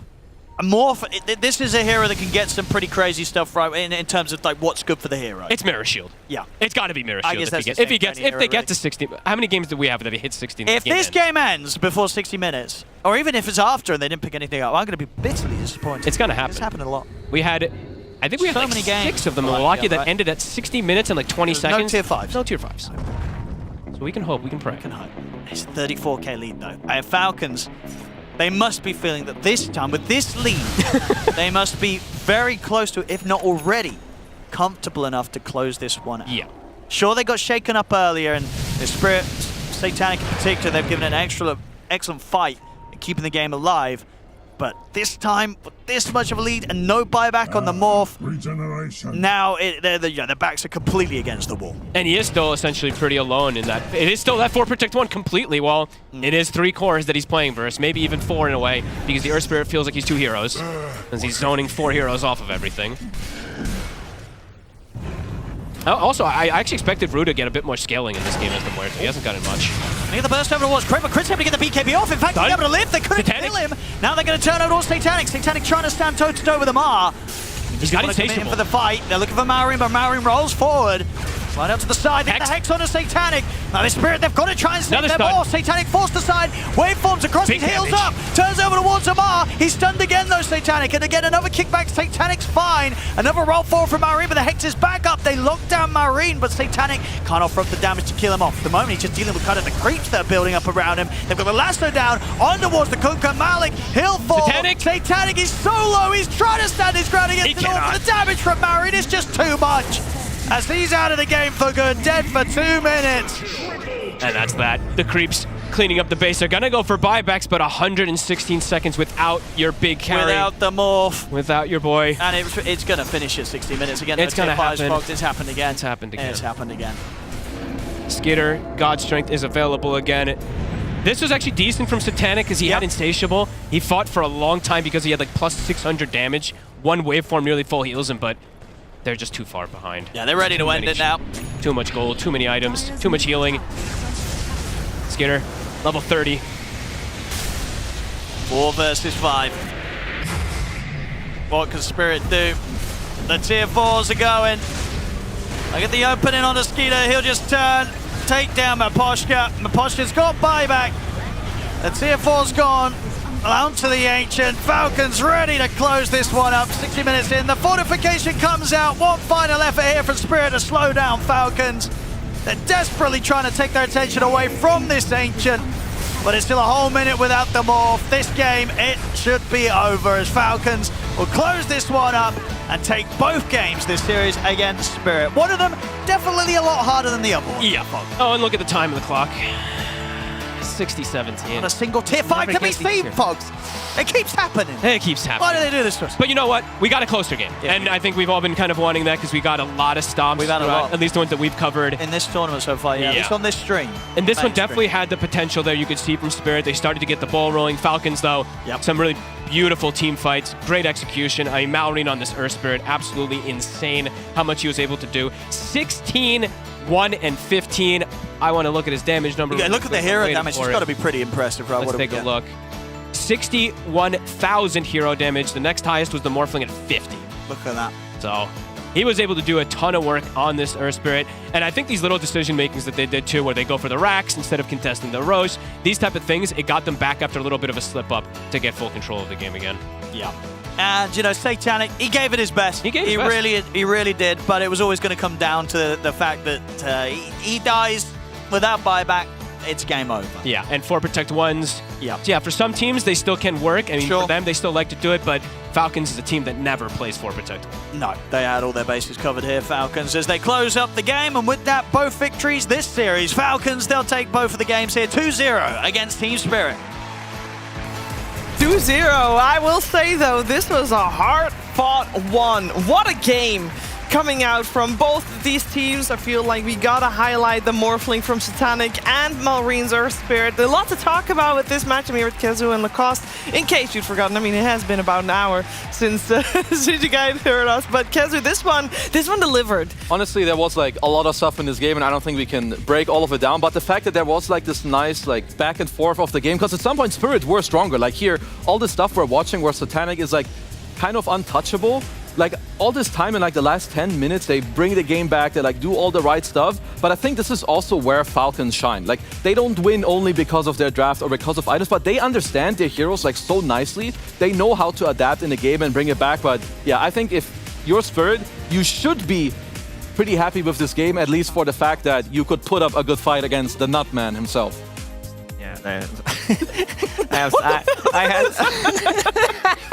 What is he doing? I think he's trying to open the water bottle. Yeah, True gamer does not want to let go of his mouse. No, his mouse hand, very important. Yeah, he got it though. That cap tasted really good. I think. That's why this guy's good. And back to the game, his Earth Spirit, top tier. Like the amount of damage that the hero does, especially if we talk about the later stages when he hits that level 25, Magnetize being undispellable, they're just constantly taking damage. In most of these fights, we're talking about 10k plus damage in the middle of a fight. You can't even kill him. That's the problem. And I think we need to point out itemization and skill build from Amar. His Broodmother looked really well. He pushed out Satanic out of the lane pretty early on. He Decided killed him that even. He did, yeah, and he decided to skip also going for his Q so that Morphling can't turn into it. And then later he's like, all right, it's gonna be some rat Dota, so he decides to pick it up. So he wants to have extra damage. He gets Lincoln Sphere so that he can't turn into him, even though they did break his Lincolns, but to point out the Hex, to point out the Bloodthorn as well, and then picking up Refresher. So he was more about the control. He understood that most of the damage is gonna come out from Morphling, so double Bloodthorn, double Hex onto him is how they're gonna deal with him. Yeah, I felt like the administration also, just the play and how to deal with Satanic's monster of a Morphling, it spoke volumes of how Falcons approach a game, Kazu, because they were problem solving the moment they were behind. No, and I think that is like one of like their main strengths. Like that's what top teams are gonna do. So they understand, okay, you lose like one fight to the Satanic Morph, okay, no more. But then you get like your 4th item, your 5th item on this Brood, and also on the Earth Spirit. You get this 25 talent undispellable. Suddenly it's like, okay, you know, we can fight into him again, but they have like this nice like back and forth of just like understanding, okay, we're strong, we're not strong, we need this, we can fight again. And because many other teams, they would have lost this game from this position. Yeah. I will also, I want to give credit to Team Spirit because getting to this point, we said during the draft or after the draft, you know, if they get to minute 50, they gotta. It was close. It was close. And I think that is very good for Team Spirit moving forward. Of course, not losing this game, it hurts. But Falcons is, you know, the raid boss right now, Lacoste. So getting this close is really impressive. Pretty much. We always talk about resilience from Team Spirit. They did change a lot of players, 3 new players pretty much in the team, but you can still feel that the way they want to play. It's the same idea coming out from Eposhka. We did mention that Silent is not here, but this is the same play style that they want to play. I would say it's very similar to how LGD operated throughout the years, ever since Zhao 8 was under the control. He was taking the control of the team. He wanted the same playstyle all over again, and I'm getting the same vibes from Team Spirit, but they just need to get there. Yeah, for this game, to break it down a little bit further, we're going to head over to Purge, who's going to talk to us about his Acer Predator head-to-head. That's right. Want to talk about the head-to-head between the 2 carries. They were clearly the fixture of the match. At the start, I was thinking about supports, maybe. There was a farm discrepancy for Snake King, but it was very obvious that as the game continued, the carries are really what defined the game. Satanic on his Morphling on the left side there did a huge amount of hero damage, 50k damage. He was like the hero on Team Spirit's team. And on the other side, the Skitter playing a Sven, he did quite well. But it took time for him to like really start shredding in the game. Check out the building damage difference there. Even Satanic doing more by himself. But it is a morph lineup, and he had a lot of teammates playing around him in this match. So that's part of the reason that we have a little bit of a discrepancy here. But still, very great KDAs for both players considering the game circumstance. And the fact that Satanic was able to get them back into the game after being like 8k down was really impressive, I gotta say. But yeah, as the game continues, you're pairing a Sven with a lot more stuns. You've got the lasso, you've got hexes from Broodmother, you've got Earth Spirit shenanigans as well. It's just a really big impact here and making sure that they can do a large amount of damage against the enemy core. So this was a great moment for Satanic here. Just a simple Manta into a dead Sven here. Little chain stun to kill the Morphling in this moment. Just a lot of really interesting moments of this game. I mean, the game was very long. I think we could have had clips about this till the cows come home at this point. Yeah, that's pretty true. All the lifesteal and the save moments, and there's so many Aegises to the fight. The clips are even longer. They don't end. It was great. It was a really fun game to watch, though. Yeah, definitely one of the more fun games we've had so far. I think on the mainstream for sure. I know that there's a lot of games going on at the same time, and we do hear about cool games happening elsewhere. But we're focusing on this stream, and we're focusing on Crit because he is joining us remotely. And I want to say congratulations on the series, Crit. How you doing? Doing good. It was a bit tiring, and we have one more series, so just trying to get some food down before we start again. I will keep it very brief because, first of all, I know you're up against Heroic, so I'm sure that there's maybe a little bit of score to settle with that one. But I am wondering, you guys are one of the few teams that is, you know, you guys are doing everything, and it's not like, you know, you're reaching the final day every time again. You get to those grand finals, so you have the least amount of breakers, everything. And I feel like about 10 months ago, we had the same conversation. Because how many times can you find peace? And I don't just mean to eat. I mean, you know, to reset. How do you reset? I mean, I think now we're kind of fighting for not playing qualifiers. We're fighting for our break right now. Because if we don't do well in this tournament, we'll have to play qualifier, and then, you know, that's kind of, we'll just keep going at that point. So yeah, that's our motivation for now. So a lot of focus on making sure that indeed you do get a couple of days break, or a couple of days break after this one. And in regards to preparing for your series for Heroic, what is the vibe? You get like what, 2 hours max? What do you do other than eat? Well, we don't have our coach with us right now, so it's a little bit different in the way we do it. So it'll probably just be Sneh like getting ready and preparing some drafts, and we'll talk about it a little bit, like what we want to do. And it's also just a group stage, so we're trying some new things. We're kind of just finding our way without AUI and seeing what we can do. So yeah, I think it will not be like the craziest preparation, but we'll try to look at the games we just played against Tundra and see if there's anything crazy to look at. All right, I'm going to send you over to Perch, who's going to ask you some Dota questions. Hey, Crit. It feels like a lot of your signature heroes are top meta right now. Do you feel the same way? I wouldn't say so, to be honest, because I think, I mean, now at this point, I've kind of just made Hoodwink like my hero, but it was not like, I wouldn't say it's my signature. And I don't really know if it's like in the meta, because nobody else is really playing it. Other than that, it's like, you can't really play Earth Spirit. Like the Shadow Shamans and Lions are like, they're so-so. So I feel like I have a lot of heroes that are like, there can be some buffs, you know? There's still space for more of my hero pool in the meta. Oh, well, you'll be fine no matter what, I'm sure. In the second game, you guys actually first picked Bat. Do you feel like it's just a safe support to open with? I mean, Bat is just really strong on lane, to be honest, and it can just kind of go both lanes. Like you can put it safe lane or off lane, so it has a lot of value. That's kind of the main purpose. Okay, and then the last question. You guys had a huge lead in the previous game. Did you get kind of worried when Satanic started getting ahead on his Morphling last game? Were you how confident were you late game, basically? No, I was pretty confident. I think we have good scaling, and also they don't really have any heroes that do anything to BKB. So I think we always knew that as long as we execute the team fights, they can't really do anything to us because all the heroes do nothing to BKB. So of course, like we didn't play that clean. We gave them like a free rush, I think, which we shouldn't have, and then it kind of just extended the game. But I feel like it was always kind of easy for us to fight them. It was just we got picked off a few times, and then. Yeah, they had a really high net with Morph, which is always scary because you never know, he might just kill all of you before you can even get to a fight, but I feel like we were always pretty confident. Awesome. Thanks for answering the questions. All right, thank you for taking the time, Crit. Go get the food and get some rest before your next series, because that game 2 was a long one, and I'm sure we'll talk again another time. All right, thank you. Have a good night. Thank you. Because we're going to continue here. We're halfway through the day. That means there's 2 more series coming your way. And our upcoming one is quite a good one, so strap yourself in for Team Liquid versus BetBoom.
Welcome to my private garden.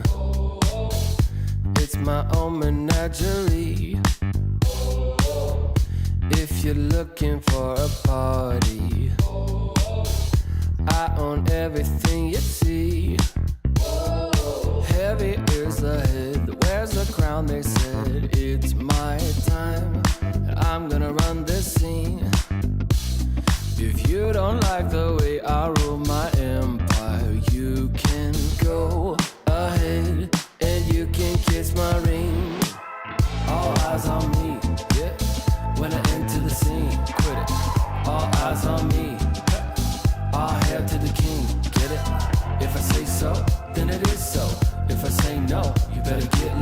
on bended knee, yeah. All hail to the king, get it? Make way for the king, yeah. All hail to the king, get it? If I say so, then it is so. If I say no, you better get low. On bended knee, yeah. All hail to the king, get it? There's only room for one hustler, sitting way up on that throne. Guess I'm showing my true colors. 24 karat gold. I'm gonna wear that crown. Y'all better hit the ground. It's my time, and I can guarantee, if you don't like the way I rule my kingdom, you can go ahead and you can kiss my ring. All eyes on me, yeah. When I enter the scene, quit it. All eyes on me. All hail to the king, get it? If I say so, then it is so. If I say no, you better get low. On bended knee, yeah. All hail to the king, get it? Make way for the king, yeah. All hail to the king, get it? If I say so, then it is so. If I say no, you better get low. On bended knee, yeah. All hail to the king, get it?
just can't get enough.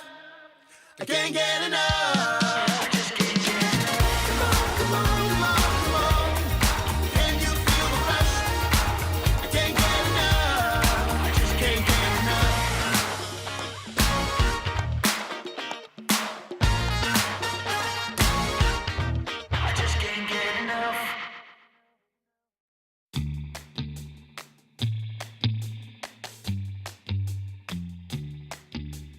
shot, new kid on the block.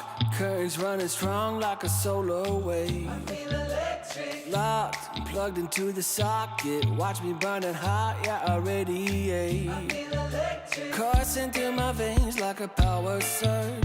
Call it misbehaving the way I burn. If you're gonna wait, then you miss your turn. Charged up and ready, I'm going steady with you. Looking like you're blacked out, got that future shot now. Everybody stop, get that future shot now. Future shot, future shot, future shot. Future shot, future shot, future shot. Breathe, feel that energy. You can change the lights from red to green. See, I got what you need. Sparking a connection, go VIP. You feel electric. You feel electric.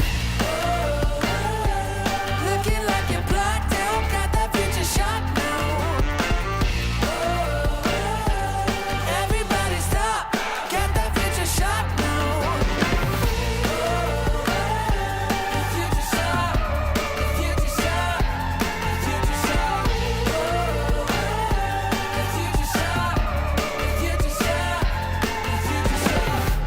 Future shock, the future shock. Once we started, there's no way to stop us. Like a rocket, not for static hearted. Once you got it, you'll go supersonic. You know you want it, you know you want it, you know you want it, you know you want it. Looking like you're blacked out, got that future shot now. Everybody stop, get that future shot now. Looking like you're blacked out, got that future shot now. Everybody stop, get that future shot now. Future shot, future shot, you know you want it. Future shot, future shot, you know you want it. Everybody stop, got that future shot now.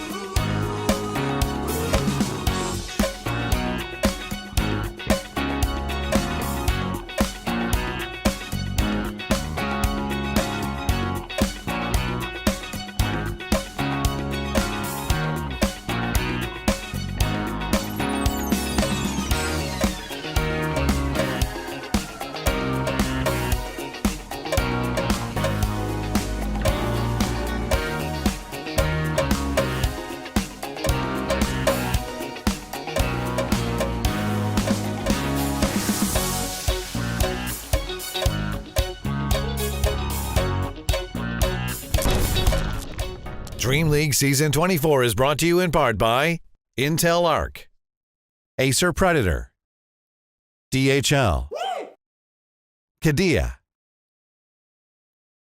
Monster Energy, 1xBet, and the United States Air Force.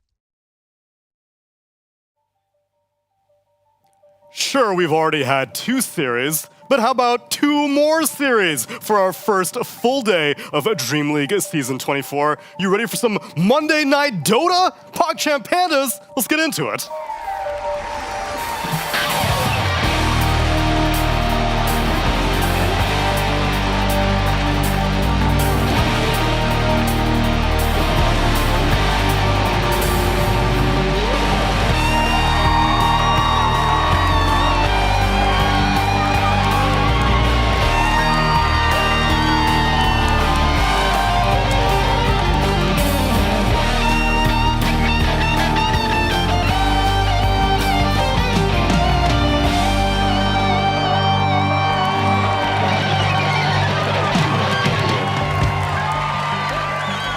The vibes are immaculate as we're getting this weekday and weeknight now of Dota underway. Because I've got a fresh panel joining me. It's BSJ, Effie, and Purge, who's already been here. I've been here. But we moved you. That's true. He usurped your position. Yeah, I did move. I didn't like that. This PC is better, I think. Oh, so you were It was his consenting choice. to it? Yeah, it was his idea in the first place. I see. Yeah. Are you sure you're not conceding responsibilities? Yeah, I feel like you're just kind of backing out of some... I'm ready to chill, yes. How'd you know? Fine, you can get to chill with a series that has now been kind of delayed a little bit because today has had a lot of long games. Not just the one that you may have just seen, but elsewhere on other streams we had Azure Ray take on Talon. 87 minutes, Brian. Jeez. What's going on? Everyone's watching TI, and all these games are decided in like the first 15 minutes. No 3-game series aside from one, and some minor changes in my opinion. Bracers kind of get nerfed. I mean, I think- Auras kind of get nerfed. I was going to say, I think the fact that people aren't buying these items every single game, and also the fact that bracers getting nerfed means that the supports don't have 3 bracers and 1 big item in their inventory. That's all it takes? Well, the fact is, if you have a hero that is trying to hit that critical mass, we see like Heroic with like Parker being the #1 net worth every game, and if he's buffed up by Pipe Crimson and a Solar from a support with 3 bracers, then that timing of ending the game at high ground comes much sooner. When that hero effectively has like 9 items. Or if some of these heroes just are like, oh, I want 2 bracers, I'm now way stronger at 25 minutes than I am now today compared to like weeks ago. So like it's harder to end the game in that 25 to 35 minute period where you have more net worth, more bracers and things like that. Whereas previously the advantage would have been so great from having those bracers because they double up, and then now you can just end the game whenever you feel like it. Well, it's harder to do that because you have less oomph from your net worth advantage. So. Dota balance is a fine, delicate thing, Effie. It is. I mean, I wouldn't attribute bracers to everything. They're No, definitely it's everything. they're definitely a part of it. But post TI Dota, I feel that teams often struggle to find their footing because, sure, we can say that Aura's got nerfed a little bit, but they've been getting nerfed a little bit 3-4 patches in a row now, and these changes do add up. And when the popular heroes get nerfed at TI, there's like a period where people are trying new things, and it feels like at this stage of Dota right now, everything is viable. Like it feels like there is a lot of flexibility in how you can play, and because of that, there's a lot of chaos, there's a lot of throws. Teams are still doing different things, so we haven't figured out what Dota's going to look like in this patch for the next season yet. Because even among the incremental nerfs, there are also incremental buffs. I know you were quite surprised recently about how Pengo's Thunderbolt facet now seems to be the de facto standard, whereas a few months ago that was ridiculous. Everyone was going double jump. Yeah, for sure. Like it's actually really cool to see because that facet did get buffed recently, to be fair, but nobody wanted to touch it. Everyone was just double jump defaulting, and for a lot of facets, it felt like people weren't willing to experiment that much, but it does seem to be a shift. Like we can even see with TA, people are going for the meld facet now. But some things have remained consistent, much as how our teams in this matchup, it's going to be a BetBoom team taking on Liquid. And Brian, you've got something prepared for us, because if I know anything about Liquid, it's that no matter who they change their positions to be, their rosters to be, they love stacking Ancients. Yeah, absolutely, because these two teams, they played last week, BB Dacha, and they split 1-1. But in both of those games, as you mentioned, Liquid is well known for stacking. BB team was clearly aware of this, and they successfully contested Liquid's Ancients early on in the game. So I wanted to show it's a combination of their moves, and I believe Liquid's bit of lack of preparedness for exactly what BB Dacha or BB team is representing here. So you're going to see Nisha looking to be aggressive in the river at this stage of the game, about 12 minutes in, and they're going to get a smoke gank that leads to him dying. Boxy also follows, and now you see these stacks that were already being chipped down, and BetBoom's going to take literally all these for themselves. And so this is like a pretty big economic hit, and even though Team Liquid ended up winning this game specifically, this was something that slowed down the TA momentum, and you'll see later that he becomes #1 net worth on Nisha's TA, but at this point in the game, it slowed them down significantly. And this is game 2, and I'm going to show that Slardar is in lane right now at his own tier 2, finishing his Blink Dagger. So they see this, and they just walk in and start taking all of the stacks. And so Slardar is actually going to base right now to try to replenish his resources and then come back and fight, and he's not quite there. So they're just going to take most of the stack. They've already taken the other one. This was taken like 20 seconds ago by the Enchantress, and they're going to try to get something out of it with the Slardar Blink, try to punish, but they walk away unscathed on the side of BB team, and it feels like Liquid basically how do I say it? Their execution of their timings was not clean. Like, this is something I think when they had 33 was much more like every stage of the game was more perfectly accounted for. And these are the type of things where if you're spending 3-4 times of a support like minute mark stacking, that's an important resource. And if you're not prepared for the enemy team to contest it, you're effectively just doubling their efficiency. So I'm looking forward in this series. How does Liquid come back and make sure like we don't give them this window? And is BB team going to try to exploit it again? My question is, what happened to that version of BB Team that you just showed us? Because I watched their series from yesterday and their series from today versus Extreme Gaming, and it felt like they lacked that mid-game decision-making, that confidence. Like, they were often not taking initiative, and even though they were coming off well off of their lanes, the past few days for them, they haven't really been making these big steps the way that we saw in that clip. So I do wonder if there was a little bit of shake-up of confidence, or if it's just, new tournament, you can't find your footing just yet, but they don't seem to be playing like that right now. I keep thinking about fatigue again, honestly, because, it's a new season of Dota, and what happens when you don't have a DPC, there's going to be tournaments all the time, and the players say, like, yeah, I want to have a chance to do great everywhere. I want to have a chance to win money everywhere. That's what I want to do. And they're going to realize, like, now-ish, that they're like, oh, man, I don't feel good when I play tournament after tournament after tournament after tournament. So I think losing against two teams that you maybe didn't expect to for a BetBoom team is going to be rough, especially going 1-1 with Nigma Galaxy. Good players, but not top tier 1 team right now, which BetBoom is in that classification. So definitely underperforming so far on the BetBoom side. But they've got faces who weren't really fully engaged in the competitive season last year, because Kiyotaka and Kataomi were not like showing up to tier 1 events regularly. Nine Pandas was not making it to very many events, and so how have they been slotting in on BetBoom teams so far? Has it been a seamless process, or you see the growing pains? I mean, it's definitely not seamless, but I'd say it's similar to the old BB team when they initially formed, where it's just like, all these players are individually really strong, but I think the difference that I'm concerned about is I've always been a Kiyotaka doubter, because I think he's like one of the highest skilled players out there, but I also am like, what is he doing at some portions of the game? So he kind of does his own thing a lot, and that's something that I think is hard to adjust to if you're a newer roster. The unpredictable factors, though, those are naturally going to happen anyways. So when an individual player kind of throws some wood into the fire there, that we'll see. I think they'll get more disciplined over the course of the season, but right now, like, I think they're going to be the BB team of old, where it's 3rd, 4th placements pretty consistently. How about with Pure, one of the faces who has been on BB team time and time again, but on and off. Now he's returning. Everyone was seeing how the dynamic between him and Nightfall would be whenever they were playing at Dacha. It seems that Pure hasn't really missed a beat. He really hasn't. I mean, he hasn't won anything yet, so to speak, but he's had top replacements. Like, his TI performance was incredible. One of the best carry performances in a long time. And the way that he played the last tournament, BB Dacha 2, also very good. And he does seem to be the rock of the team right now, which is kind of unusual because you don't expect Pure to be the rock of a team. But when I do watch BB team and they win these games, they win it off of how well he's positioning, how well he's hitting his timings.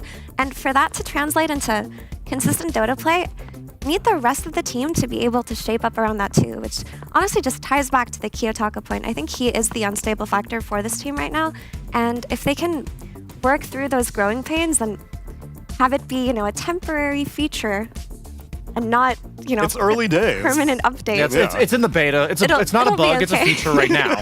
It'll be patched out though.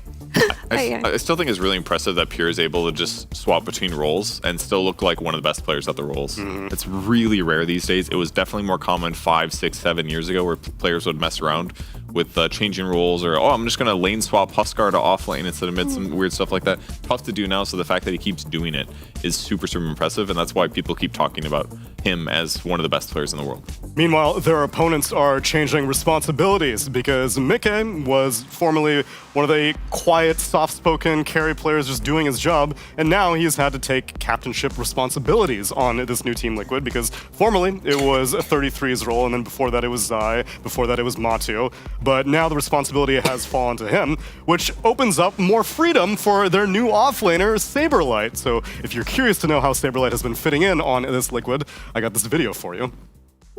Saberlight has spent the last few years stuck in North America, and while he played with some legendary players in his time in TSM and Shopify Rebellion, they never really accomplished anything big. I think Arteezy is fucking trash, guys. Arteezy is trash. He's so bad. The biggest achievement for Saberlight during these years was getting third at ESL One Kuala Lumpur as a stand-in for Team Liquid. His performance with Team Liquid in KL was incredible. I mean, how can anyone lose with Saberlight in their team? I would like to send a message to Boba. How do you lose with this man on your team, man?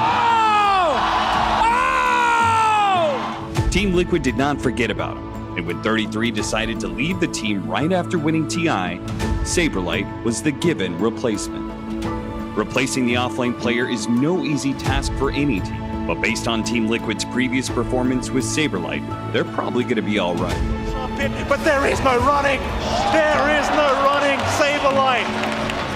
Keeping up the momentum and motivation after a TI win is something many teams have struggled with in the past, but hopefully Saberlight will be bringing some hunger to the team.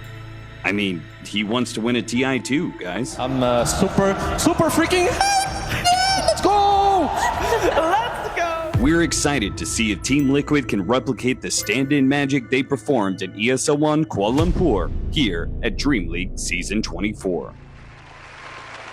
It would be a marked shift from Dream Leagues in general for Liquid to not bomb out. So the fact that their day one and a half has gone fairly well. They've only dropped one game, 67 minutes against Avilis. I think that's fine, no shame in that.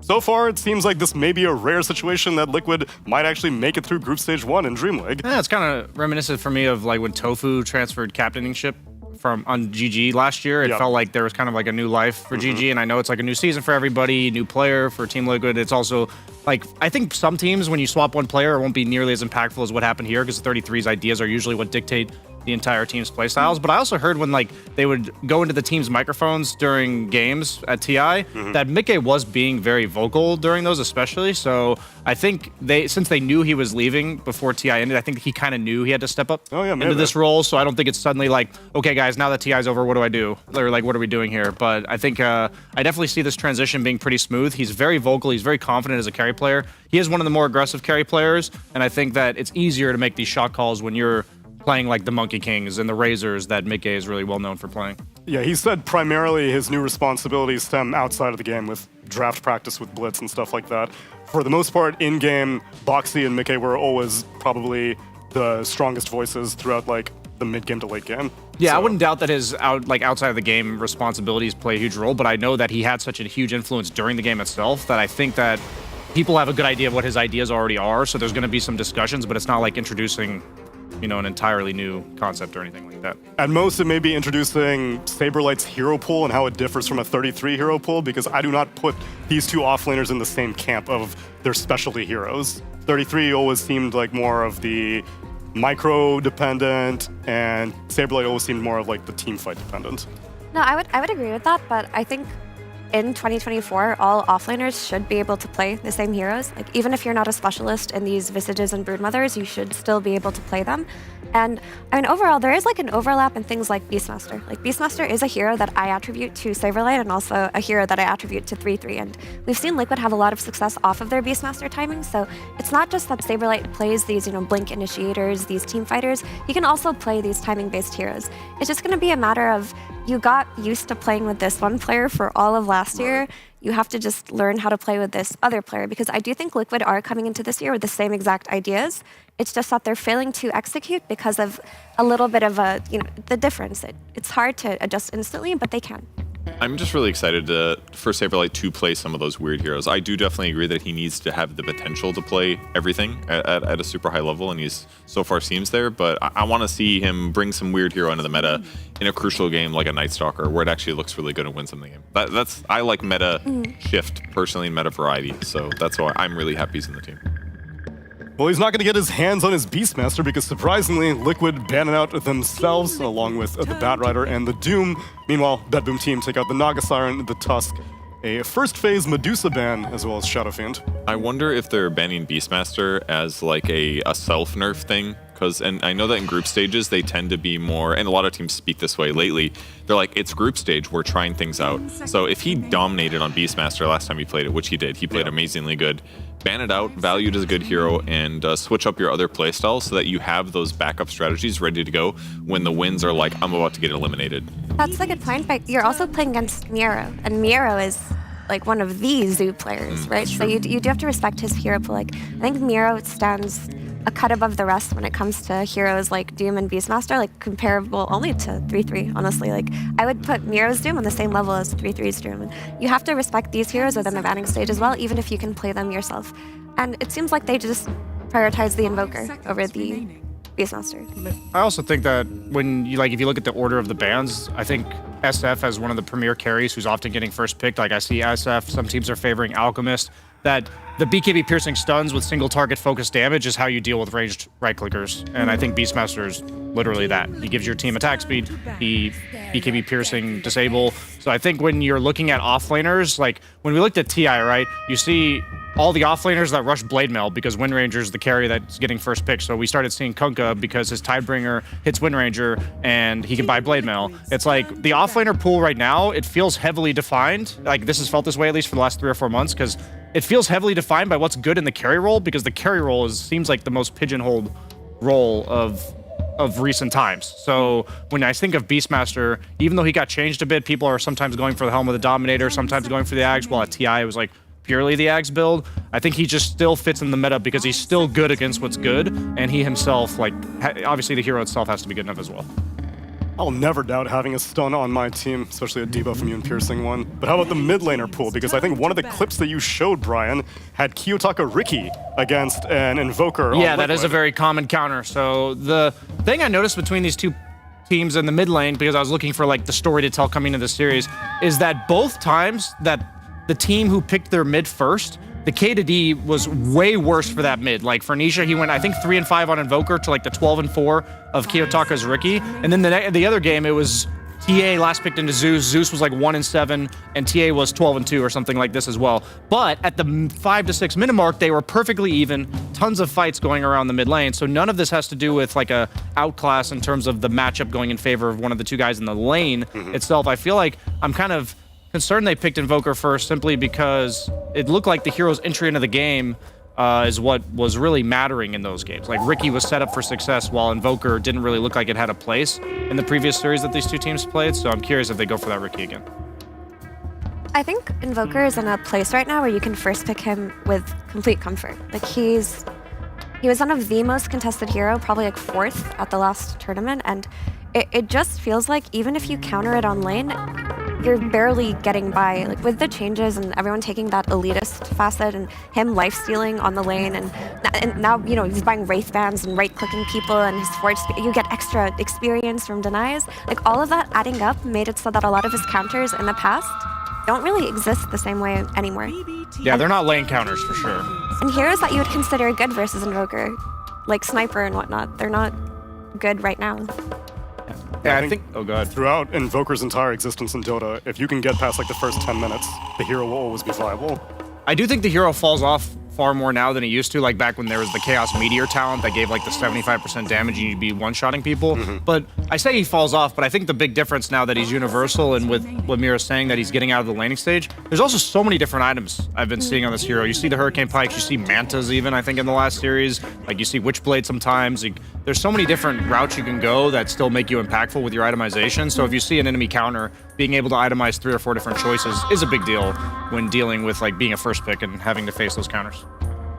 All the popular heroes getting picked next, though. Clockwork kind of needed to be picked by BetBoom teams, so they didn't have to deal with Clockwork kind of beating up Muerta in lane. It's a nice support counter there. And then on the other side, Team Liquid gets arguably I think the most banned hero of the last tournament, which was Shadow Demon. It's still extremely good. It got a little bit nerfed after TI between Solar Crest as well as the Disseminate talent, but the hero's still fantastic. It can also be nice to just combo break, Clock's hookshot in as like initiation if Shadow Demon isn't the one getting gone on. But I do like the support synergy between Muerta and Clockwork a lot because, this is pretty much a save hero for BB team, and you know that they're going to have to pair it with some kind of stun hero for Miro at some point to capitalize on this Muerta. So when you have a Clockwork that can go through the Twin Gates and extra enable that lane, like they're set up for a good laning stage. Well, we had Quinn debut his mid lane Earth Spirit for the first time in years. Is this going to be a Kiyotaka Earth Spirit? Because I don't really know who else it would be going to if you already have an Invoker. Yeah, it's almost certainly. I'm a bit surprised because usually Invoker, like the EMP, kind of gimps these heroes' ability to move in the mid game, the melee heroes that is. But Earth Spirit seems to be like the reliable spirit, like in regards to as long as he's not getting like Huskard or something, the Boulder Smash giving you like triple damage or whatever on the creeps that it is that you get that last hit on the range for sure. We saw this Morphling 3rd, 4th pick yesterday in our series, and it ended up feeling kind of falling flat for Tundra. And I guess I'm a bit nervous for like what their goal with it is. I usually think Invoker's pretty good against Morphling, like just kind of poking him in fights, forcing him to use Manta several different times with like Cold Snap, or just not really being a burstable target because you're playing off of Invis and Ambush. But maybe they're kind of block picking the Mars. Morphling traditionally very good against Mars, and they've already picked up Willow, which synergizes with it. What do you guys think? Why did they pick the Morphling here? I feel like it's just a strong carry. We saw it last game. He even went behind a little bit. You just start doing like an insane amount of damage, and I think the support duo is not the biggest deal for him as a whole. I think when you have a good Morphling player and you can get this Morphling, so the Doom is taken out, right? That's Morphling's biggest threat usually within the game from the offlane pool. And if you have Morphling, which you can just leave alone after a certain point, he's a very self-sustaining carry, it opens up your supports to actually play the game. I talked a little bit earlier about clock twin gate rotations, but you can also just go to this mid lane and try to bully this Invoker, because an early clock rotation mid with an Earth Spirit roll into him into a kickback, punishing Invoker in the laning stage, if you can manage to do that, you set this hero back so much. I think that's going to make it difficult for the Clockwork to leave, but I also think once Brood's 6, the Clockwork doesn't have anything to do down there. Morphling against the Brood, we saw it in the last series. Is the Brood just going to skip Insatiable Hunger? Probably. The lane's super annoying for Morph just because of the necrotic webs, but in the game itself, people don't seem to mind picking Morph into Brood. So this is definitely meant to be a tempo enabler for Liquid, assuming it is the Saberlight Brood. I guess there's always a chance it's on Mickey, but I would assume if it's being picked into Morph, you don't want to take Insatiable Hunger. So it's almost certainly off lane. Will probably be just a bit of utility with like Sheepstick and the Orchid. I don't think you really have to have that spell to be relevant in the game later on. I think it's interesting that the laning stage and the tempo stuff that you just pointed out is like so valuable that you're like, yeah, I'm just gonna ignore one of my skills. I've got 3 out of 4 spells. Not that there aren't a couple heroes that are doing that right now in the meta, but still, it's surprising to me.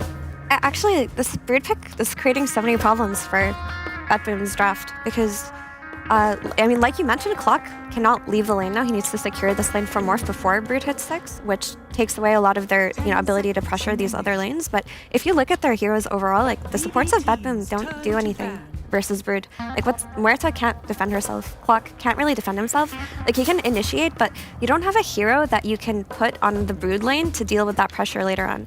You add that to the Invoker tempo, that's going to come out because the Invoker is going to go unpressured because the supports aren't going to be freed up.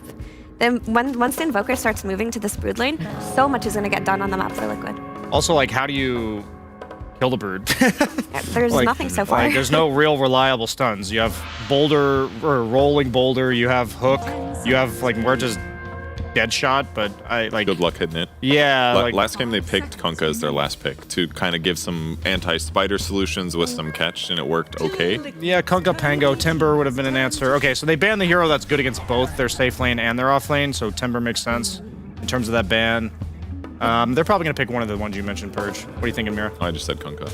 I think you could go Primal as well, but you're playing against Shadow Demon, and his ulti is very annoying when you're a Primal Beast, but you do need a means to like wave clear on the Brood lane. And yeah. Kunkka could also work, but there's not enough damage follow-up for Kunkka right now. This kind of looks like Gaimin-esque, where it's like, okay, Broodmother off lane, creates tempo, now you have an Alk, carry tempo, like very much coming from that playbook of we're going to have a carry that just out-tempos their carry. Mm-hmm. And if they have to deal with all of this Brood pressure, that's more space for Alchemist to get his timings at a good time, and then ideally just blow up Morph in the mid game before Morph's like 3 items online. The thing is, I think this is a game where Morphling might have 0 deaths and lose. Like, I've just seen those games before. They don't have the best way to kill Morphling, but he also doesn't... They don't really have the tools until he gets a bunch of items like Conda +2 to bring down these beefy Broodmothers, Alchemists. Even Invoker will probably go like 1 or 2 items, like I mentioned, the Hurricane Pikes or the Mantas, just make himself a bit more durable. But they go for the Sand King. That's probably going to be the hero they intend to take over the Brood area of the map once the laning stage kind of breaks down, which is really important. And it's going to come down to Liquid booting him out 1 or 2 times, and I think the game blows wide open. I think it's a good stanking pick. Like it fits the boxes of what they need, and it doesn't suffer in lane. It's going to be able to deal with Brood. It's going to give them reliable initiation later on. It's going to give them team fights. So it's just going to be a matter of how well BetBoom can come off of these lanes, because if they do come out of these lanes without bleeding too much, it's a really good Morphling game. But if Liquid hit their timings, they're going to run into an issue. There's just not enough space on the map, and they get choked out.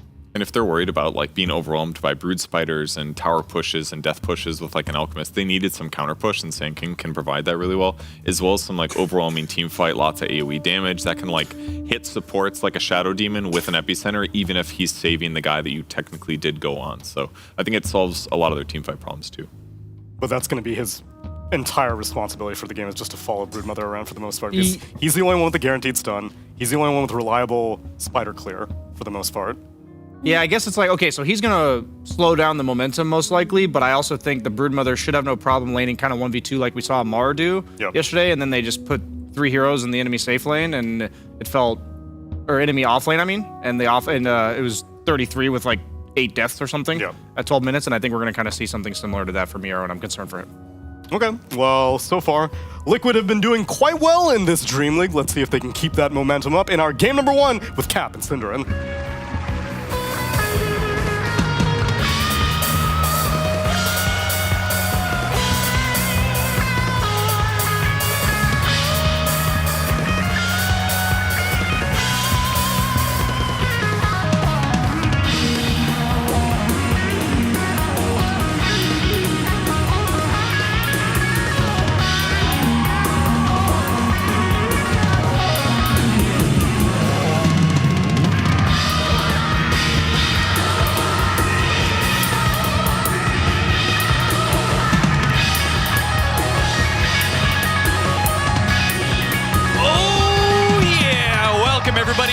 Liquid versus BetBoom, and we have some spicy things on the table here, Synderen. I don't want to start this cast by criticizing Saberlight. But I will anyway. But I'm gonna do it anyway.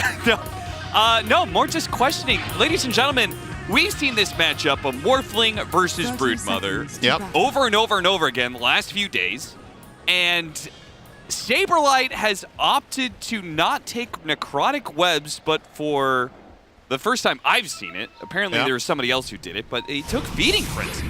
I'm going to wager that whoever else took Feeding Frenzy did not take it against Morphling. Nice clear here from Save. Is going to save Miro. He's really out of that save thing, So just to get you guys up to speed if you're unfamiliar with it, Feeding Frenzy as a facet on Brood gives insatiable hunger to your spiderlings as an aura. But the Broods that we've seen playing against Morph don't skill insatiable hunger. So this facet is effectively a nothing burger unless Saberlight does go in that direction. And I'm interested to see if he will. Obviously, the reason that Broods are not choosing insatiable hunger is that Morph will turn into Brood and use it against him. We did see in the last game that was just on this stream, Amar did end up taking Insatiable Hunger eventually on his Brood. He was like level 20-something when he skilled it for the first time in that game. So yeah, that'll be interesting to see. Overall, though, I'm happy to see Sand King. I think that was a nice last pick from BetBoom team here. They needed something to stand against the Brood eventually, and I think the hero is probably a little bit undervalued. I feel like I say this every tournament right now, but it was obviously amazing. You go back 2 months, it was like one of the picks, and it got nerfed significantly after TI, but I still think the hero is very good. We'll see how Miro puts it to use here. Nice lag, smiley face. One thing that has changed about the Sand King, so it used to be the other facet that was all the rage, right? And then that got nerfed, right? The Sandstorm following you around, they significantly decreased the AoE. Then people are like, well, this Sand Shroud facet is broken. It's a gigantic AoE. And I think it felt particularly good in mid, where the Sandstorm took up the entirety of the lane. Do you like it still in off lane? I think it's a bit so-so. I'm still more on the... In general, I feel like Dust Devil is the better facet unless you have a good reason to take this one. That's just my personal opinion, and I think it varies a bit too. You're not seeing a clear pattern among the pro players about whether they always take one or the other. At least if there is one, I haven't identified it yet. Sometimes in mid we see Dust Devil, sometimes we see Sand Shroud. I think in mid it's a little bit more obvious that you take the Sand Shroud in bad matchups, and then you take the Dust Devil in good matchups because then you can just maximize. In this case, in the off lane, I'm not sure. I feel like this could have been a Dust Devil lane. You're playing against Alk Shadow Demon. I don't think this lane is particularly strong against Tanking Muerta. So Miera could take a bit more of a greedy approach, but perhaps Sand Shroud has some secondary uses in this game in terms of team fighting later on that that might play a big role, or maybe just doesn't want to go Bloodstone at all. In which case, you know, then the Dust Devil build is quite a lot worse. Nice bit of sportsmanship there from BetBoom. Yep. Obviously, because of the lag and disconnect, Insania was way out of position, and they did not punish him for it. So, very nice of them. Nice and stable concoction to add more damage to Miro. Mickey, very low, but they still have a disruption. Miro's gonna fight back, though. Can he get the kill with the Burrow Strike? He gets it and gets away. First blood, still claimed by BetBoom. You get rewarded for nice rewards, nice. You know, Syndrin? Yep. I was also going to say, if any team does not get to be disrespectful about a pause, it would be BetBoom. This team has a pausing history, if I remember correctly. Yeah, true. There was a time that they averaged a pause per game for a tournament, it felt like. I think that might have actually been a DreamLeague. They had a lot of tech issues or whatever earlier in the games there, so. Yeah. But yeah, regardless, well, Insania won't be killed because they let him run, but instead it'll be Mickey who chose to go in and become the target of Miero, who skilled Burrow Strike level 1 and got rewarded. This is a kind of high-risk skill point at level 1, I want to say. In a lot of cases, we see Sand Kings go for Stinger just to ensure the last hits early on, or maybe with Sand Shroud, you could just take Sandstorm and just chill. But he did take the more aggressive route, and I mean, he did it because he got away from that first blood, right, at the start. Oh, that's right. He actually needed it to get down. You're right. Yeah, never mind. So it pays probably twice. Yeah, even better. But that's true. So this wasn't specifically targeted at this lane, which, although I could have still seen that potentially be a thing, but yeah, you're right. It was the first blood escape. All right, let's keep an eye on Saberlight. Can't wait for him to go Insatiable Hunger. Yeah, he hasn't done it yet. I'm just waiting for BetBoom to do that thing where you ping the enemy's facets. Yeah. Very curious. Very, very curious. Our mid lane matchup is Earth Spirit versus Invoker. How do you feel about Invoker right now? I felt like that it was one of the heroes that Avery and Milan kept on bringing up at BetBoom Dacha, where they were just like, yeah, the first pick opportunity, Invoker is like on the table, great hero to take. Kataomi, yeah, Bramble doesn't quite latch, and Saberlight's not able to close the distance. Maybe Kataomi would have been lower health if he wasn't regening so much in webs. What do you think? That's true, just a little bit less. I mean, it's so funny, it's like, you don't want to level Insatiable Hunger, and isn't Necrotic Web better against... He did. He did. Okay. So it wasn't a mistake, or he's rolling with the punches? Yeah, I mean, let's see how this works out. We're not missing something here, right? Where Morph can take it, but you have an obvious counter. Insatiable Hunger is not dispellable, because otherwise you could be like, oh, we'll let him have it, we'll just tornado him, you know? Sure. But it lasts, so...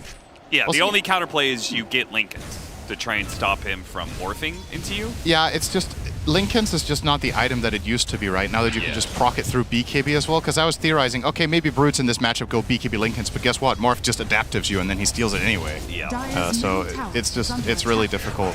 It's kind of the same problem that... This took me a while to get used to. I really needed... Oh, nice cog. Oh my god, he's bowling with him. Kataomi is absolutely destroying Boxy. Does enough damage that Pure comes in and cleans it up. That was a strike and a half. He hit him 4 times with Cogs level 2? Literally just pinballed back and forth. Honestly, all right, that was pretty sick. But yeah, this whole Brood versus Morph scenario is the same one that it took me a while to get used to with Rubik against Enigma. I was just like, why doesn't Enigma just go BKB Lincolns? Well, you just get Fade Bolt spell stolen, so you can't do that either. So in that matchup, Enigma's best counter to Rubik is Shadow Blade. You black hole and go Invis, so he doesn't steal your stuff. Stable Concoction, it is going to be able to go off underneath the tower too, so that's extra damage on Miro, and it's Dave dead. Miro's able to, Sentry down, they're going to go for this kill. Miro's going to make a run for it. He's got a lot of wand charges here, so he should be fine. Yeah. Not sure what the TP was, but... Yeah, that didn't really work out. But all right, Liquid with a good rotation. Obviously, this is one of the benefits, I suppose, to this Brood lane versus Morph is as long as the wave is in a good position, Boxy has the freedom to move around a little bit. He's not even going back to bottom yet. Saberlight has the lane very close to the tower, and there will be some pulling coming here from Kataoma to try to break this up, but it has given Boxy a decent amount of time. Arrows back to lane. Let's see if Liquid fancy their chances again. They are starting it up. Auction. Bramble doesn't land, and Burrow Strike back into the Shadow Demon. This sandwiching move didn't really work out. Boxy wasn't there quite fast enough, but they still may be able to get Miro. Again, a lot of magic wand charges. He's going to pop it, and then maybe Burrow Strike down. Doesn't need to. Money. A lot of bounty runes. Yeah, we'll take that. What about the other one? Okay, he didn't want to go for the other one for fear of the Invoker. Closing the distance. Do they have any more sentries? Oh my god. He was thinking about it. He was also thinking about killing the courier, I think. He has Stinger, too. I wonder if he could have gotten that kill. All right, off he goes. Jeez, the pressure on Miro. Died once, TP'd back, almost died again, almost died again. Now has to TP back to the fountain. The thing about this, though, is that Mickey is spending quite a bit of time chasing him there, right? So he lost like a wave on the Alk, looking for that kill. Usually we don't see Alchemists stray away from their lane for that long, because the first few minutes of the game are so instrumental to your output in the end. But yeah, not finding that kill is a bit of a thorn in his side for sure. This is enabled by the Insatiable Hunger being leveled by the Broodmother. Deadshot, Burrow Strike, but Tornado interrupts them both to be able to get the Wisdom Rune. Now Nisha goes to the TP ways. Kiyotaka misses his roll in, so Nisha's out. Boxy does the same. Oh, what a cool move from so Liquid, good. taking the Wisdom Rune and not losing a hero for it. That was completely clean. Yeah, getting both Wisdoms. I always say this is like 55 to 60% win rate if you get away with this. They didn't lose a hero in the exchange, so guess what? Save is level 3. And Kataomi's level 4. Insania is level 5 and Boxy's 4.5, so more than a full level advantage on the dire supports, and they're going to hit those ultis faster. It's going to make for a very nice timing, in particular on the Demonic Purge, which is... It's not the best game for it, because you're not like hard countering anything in specific. It just makes Invoker's job, for example, way easier. It just means Shadow Demon can press this button on the hero Invoker goes on, you're going to keep them in place and he can land all his spells. It's nice together with the Willow ult, keeping heroes slowed down. Boxy, speaking of. 8-minute power rune's going to spawn. It's a shield rune. He's in a really bad spot now. Kataomi has to pick it up, leaving Kiyotaka in a kind of awkward position. Boxy still, disruption, but he comes back in. He's got no HP, though. Surely Save will be able to finish the job. He doesn't have the range to get that final hit in the roll. After him, Kiyotaka, he can't get the kick on him. He has to kick a boulder. Does manage to do so, but now he's in trouble. Nice dead shot to push back Nisha. The big damage dealer is gone, but the stacks keep on stacking. Insania gets it with 4 Shadow Poison stacks, and now Kataomi's caught inside the Tornado as well. Nisha, a little game of Ring Around the Rosie. Nisha will claim that kill no matter what games Kataomi's playing. Meantime, Saberlight really diving pure here. I think this is really interesting to see, because we were having excuse me, we were having this conversation backstage about this Brood versus Morph with, isn't there a world maybe where Brood skills Insatiable level 1, uses it to pressure early, and then you build the game up around that? Yeah. And that's what Saberlight is trying to do here. I'm very curious if he takes more than 1 point in it, or if this just stays level 1 for the rest of the game now. Considering the facet that he chose, maybe you'd like him to take more points, but it's very double-edged, because when Morph does turn into you, this is one of the best spells in the game that Morph can get for himself. Insatiable Hunger is based off a percentage of your base damage, and obviously when Morph is morphed into full Agi, he has a ton of that. Added the fact that you could also get the shard upgrade on the Morphling as well, and that damage, it goes pretty insane. Kiyotaka misses his initiation here. Tries to re-up it on Saberlight, but it's not going to do enough. No kills whatsoever. Kiyotaka struggling to find a place in this game, and El Saberlighto knows it. El Saberlighto. Kataomi. Man, Liquid just playing so fast around the map now. Nisha gets the extra kill on Kataomi as they put more and more pressure on this Morphling in the bottom lane. I like this pairing of heroes, Invoker plus Brood. I just think the pacing these heroes offer really syncs up very nicely. I think that's why they chose them together. Invoker gets this level 7, 8 timing and he starts moving away from mid lane and moving around the map. That's when Broodmother's online with spiders. And all of a sudden, I want to say, a decent chunk, maybe almost a third of the enemy's like usual safe areas are now compromised, and we're 10 minutes in. So you're going to lose this bottom tower without a doubt. Invoker gets free to move top if he wants, go back to mid at any point. Saberlight's going to build a house down here. You're seeing the move from Nisha currently eyeing up the Sand King. And this would be really great timing because BetBoom have plans of their own. They have to make this move fast, otherwise Nisha is going to be here soon. Missing the dead shot, Mickey is going to be good for now. But they're going to back away into Nisha, who's already Ghost Walk behind them. Think they know this is happening. Tornado hits both of them. EMP, Save's going to be in some trouble. He gets stunned up. Miro's going to pop the epicenter, but Mickey's going to be fine, so he instead turns for the support. Disruption buys him a little bit of time back inside the Sandstorm, though he will die. But a 2-for-1 is on the table for Liquid. They get the support first, and now start working on Miro. With the Bedlam, they easily have enough damage. Miro's just trying to do what he can. Roll in from Kiyotaka. He's going to get one out of this. Can he get more? With a Terrorize tearing him away, Kiyotaka re-ups the Magnetize, but these heroes are just too tanky, man. Too much regen on both the Alchemist and the Invoker. An unstable concoction that chases all the way. Nisha, he'll give up on it and re-up the Magnetize just one more time. And maybe one more? He doesn't see him. Looked like he was... Well, that was also his last stone, so I guess not really much to be gained from that. It's really interesting to see just how, once again, Mickey is moving a lot on his Alk. His net worth is still looking great. Oh, Kiyotaka. Well, probably going to live this time around, but forcing rotations. Liquid, as you said, playing very, very fast. Just keep pressing the issue. I think perhaps Mickey should be farming a little bit more and hunting a little bit less, but ultimately it's still okay with how much Brood is getting, I think. Kiyotaka, he's got one boulder to try and... Oh, jeez. Too much damage. Blood Grenade to slow down Kataomi now. Man, Liquid just finding one kill and always searching for more. And here comes Saberlight. He took that tower a while ago, and this is just what every Broodmother is going to do to you. They take the safe lane tower that eventually going to sweep through and take your mid tower as well. And there's not much most compositions can do about it. No. It's early drums. Working really nicely when you pack this many heroes together with the spiders, so that one is gone. Saberlight will claim the reward, and he is now working on a pipe. So what we've seen from a lot of the other Broods that were playing against Morphs was that they did Orchid Rush. Yep. But Saberlight is playing the Aura strat, which was way more popular than the Orchid. You go back prior to the Aura nerf, I want to say, so like 3 months ago maybe.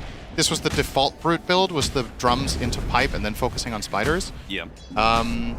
I guess in this game, it just lines up with the timing that they're aiming for. They want Alk to have 2 items, Invoker to Alacrity him, and then they're going to group up as 5 and try to win. Before this Morphling becomes a problem, and obviously Earth Spirit as well as Sand King kind of get countered by the same itemization.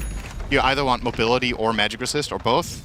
And, well, Brood is already mobile, so you buy the magic resist, and then you've kind of covered both bases for yourself and a lot for your team. Classic Liquid here.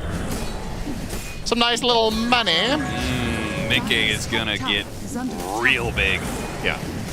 This is gonna compensate a lot for the movements that he made early. He has 0 kills despite being involved in a lot of these moves, but 4 assists and now this big injection of gold will put him way ahead of the Morph by about 2,000 pure.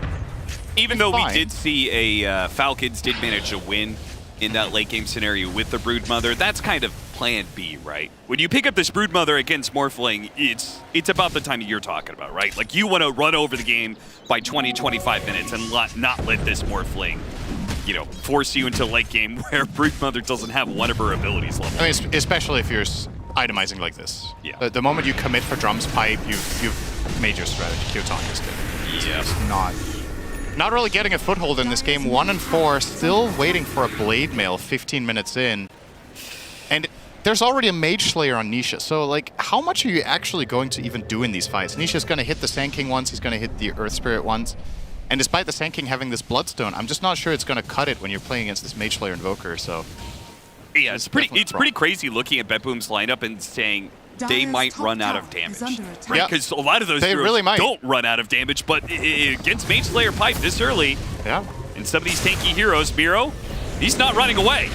He is going to epicenter and fight this out. Mickey walks away from it easily. Now they are surrounded and terrorized. Not, okay. Not thrown out just yet. Kiyotaka, maybe they actually just push into Insania and get away. Kick back Insania. Miro managed to keep the rest of them back. Pure came in through the gate, it looks like, and they just outnumbered Liquid. Works out beautifully. That got really awkward. It looked like Liquid were not convinced of what they wanted to do. He canceled the Terrorize like twice. There was no TP support coming in. They didn't bring in the Invoker. And Mickey, okay, he does have Chemical Rage. Can he live through this one? He is completely surrounded. Surely this is enough. And it is. Killing spree for Pure. He enters the game and immediately has massive impact. That's a very, very big blunder here from Liquid, in my opinion. Not only do they lose that fight top by not rotating enough heroes, if they don't have them, that's fine, then they just shouldn't make the move. But then afterwards, Alchemist goes and farms jungle and also gets caught. So it's like a double whammy of everything that could go wrong. And BetBoom, very important for them to get a little bit of momentum. This was starting to look already a little bit scary, but when you are going this type of lineup that Liquid are and you're running these items on Brood, if you slip up a little bit, this Brood is not going to feel way too impactful later on. You have the defensive items for your team to peak around this time. If BetBoom can get through this next 10 minutes with a somewhat even net worth, I think they're in a very healthy spot. Yeah. So, I mean, after those kills, that pipe timing is definitely not going to hit quite as hard. Still going to be difficult, though, as Saberlight almost has it. And by no means are Liquid in trouble, but that was very avoidable, right? You just bled 3,000 gold for effectively nothing, and it was your choice. I mean, you know Broodmother's not going to be there for that fight. So if you choose to take that fight, you know it's going to be 4 versus 5. You have to be very confident that it's an engagement you can actually win. And BetBoom, obviously, were able to bring all their heroes to it. So Liquid don't seem too fazed by the loss, though. They're immediately looking for a move of their own here with the smoke. Grouping up down toward Brood's lane. Now, the thing is, when you smoke toward Brood, you're generally not going to find anyone because nobody wants to be here anyway. So the potential target you could find would be a Sand King who's sitting in Sand Shroud and trying to defend the tower. But for the time being, BetBoom have really good information with the aggressive wards they've placed. They have one in the enemy jungle and one behind the mid-tier 1, so they can kind of put together the pieces of what's happening here. Maybe Liquid, no, they're still not going to find anything. In fact, they're going to get found! Hook shot into Epicenter, big damage on 2 heroes. Liquid are going to lose them both right out the gate and have to retreat now. Let's see if Insania is able to sneak his TP away. Clutch! It just barely lands in time. The Burrow Strike from Miro comes in clutch. So a 3rd kill added in. Yeah. Liquid are fumbling the bag here, Synderen. Yeah, for sure. Nice little last Burrow Strike there from Miro, by the way. I believe Insania was in fog for him. I think we got the toggled vision there to see it. But yeah, this is what happened. This smoke move was just too obvious, and they still stuck around for that long, so BetBoom get to prepare and make their counterplay. Seeing here, yeah, he doesn't. 0.1. 0.1 and in complete darkness. He just, I mean, I guess where else would he be, right? Sure. But still, you go for it. Sometimes you make it, sometimes you don't. And this time, big payoff here. Yeah, Liquid cannot be too happy about this. These are 2 subsequent moves that are on their initiative, essentially. They chose to initiate a defense up top, and now they made their own aggressive smoke move that BetBoom were well prepared for. But perhaps a successful move again now for BetBoom. Might just get a 12th kill out of this one, is again the initiation of these melee heroes. It keeps on working out, but this one doesn't look quite so hot. Good disruption. Yeah, good save. This time around, it's BetBoom trying to start things. Maybe it's just the lesson that we learned. Just don't try and start fights, apparently. Yeah, I hope that's not the conclusion that all the teams of this tournament come to. So everybody just hits creeps. I mean, that's the Falcons' motto. It's just not true. It is true. What do you mean? I watch too many games at Belgrade, all right? Falcons start farming the map when they have already made the successful aggressive moves. They don't just farm the map all game. All right, that's fair. They need to win first, and then they win more. Yes, that's fair. That's fair. So I guess it is kind of true, but, you know. All right. Okay, well, I am way more positive about BetBoom's chances this game now after these last few minutes. This was when Brood would have liked to take 2 additional towers and had a successful team fight with his pipe, but not to be. therefore Pure was finding a lot of space. Very impressive that Miero is top net worth in his team, by the way, on the Sand King. He's having a very good game. He's 4-2-3, but has 250 CS, and that's without Dust Devil. That's the thing that's the most impressive for me. I guess a chunk of them are probably Spiderlings, but regardless, he's done a very good job at being efficient around the map, while still contributing to all of their key kills. All right. Saberlight gonna try to find impact elsewhere now. He has 4 points in Insatiable Hunger, mind you. Yeah, so and this upcoming fight for Morph is... I was going to say that's the shiny part about this facet, is that it maybe lets you solo Roshan, but one Rocket Flare scares him out of doing that one. They might feel confident again now that the Tormentor died. Yeah. Because now they know at least the position of minimum 2 enemy heroes, otherwise nobody in their team can solo the Tormentor. And whoever did it would be kind of low health. But Liquid are still not going to commit for this Roshan. I actually think they could have just taken it there with that Tormentor info, but... Alright, they're trying to find an opening onto Miero. Is he fast on the blink? He is! But he blinks away before they can get the unstable concoction off. Mickey stuns himself underneath the tier 2, then gets dead-shotted. Very awkward, and look at that. Butterfly picked up by the Morphling. And we're about to get double BKBs as well. Miero and Kiyotaka are about to get those 2 items. Liquid is going to be the one having damage problems now. Pure is going to eat them alive if he turns into Morph. Turns into Brood, uses Insatiable Hunger, and gets to hit people. Alk cannot stand 1 versus 1 against him at all. No. And that's usually Alchemist's forte at this point in the game, is that if he's fighting the enemy carry, he can stand there and deliver, he can tank damage. We're still worried. In fact, Liquid are getting a little much into their own heads here. This was another, I want to say, guaranteed Roche kill if they just committed, but obviously it's easy for us to say with the vision we have. They don't really know. Smoke's going to break, Miero.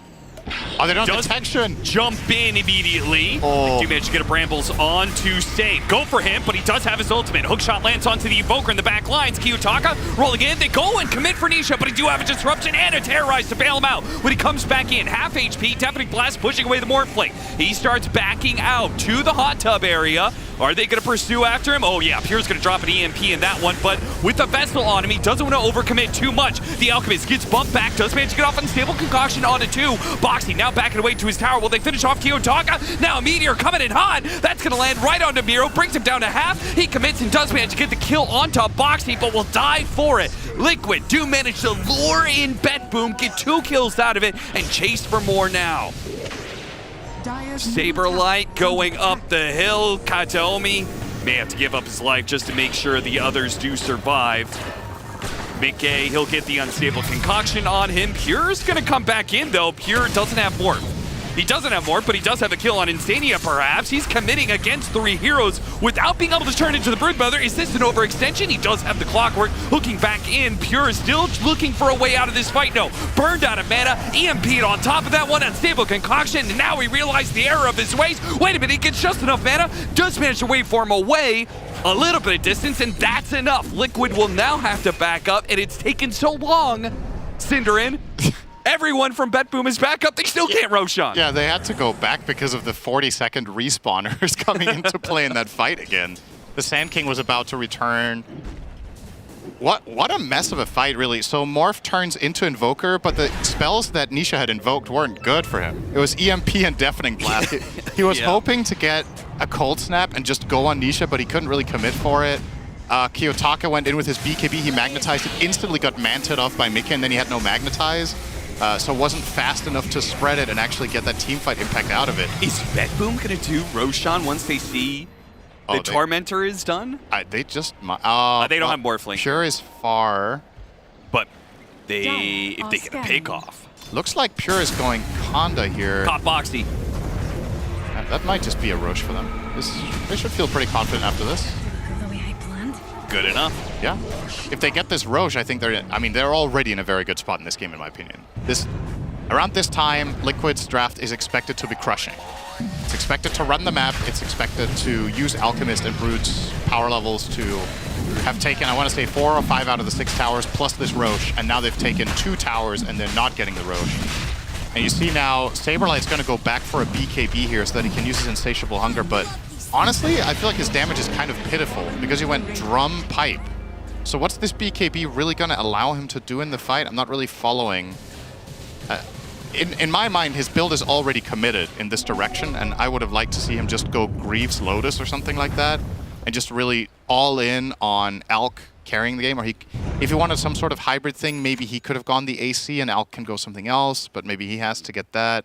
It's just it's a little bit disconnected now. It's not following the script now for Liquid. So I'm very curious to see how they're going to solve these problems. The Willow's Vessel is falling off now because Morph obviously had that early Manta, and the Earth Spirit has BKB. There's BKB on Sand King for his Bloodstone coverage. Yeah, I think BetBoom in a really good spot. What would you give it? 70-30?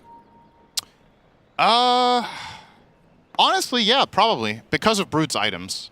I think if Brood would have gone a build for the anticipation of this type of game, it would be like 60-40.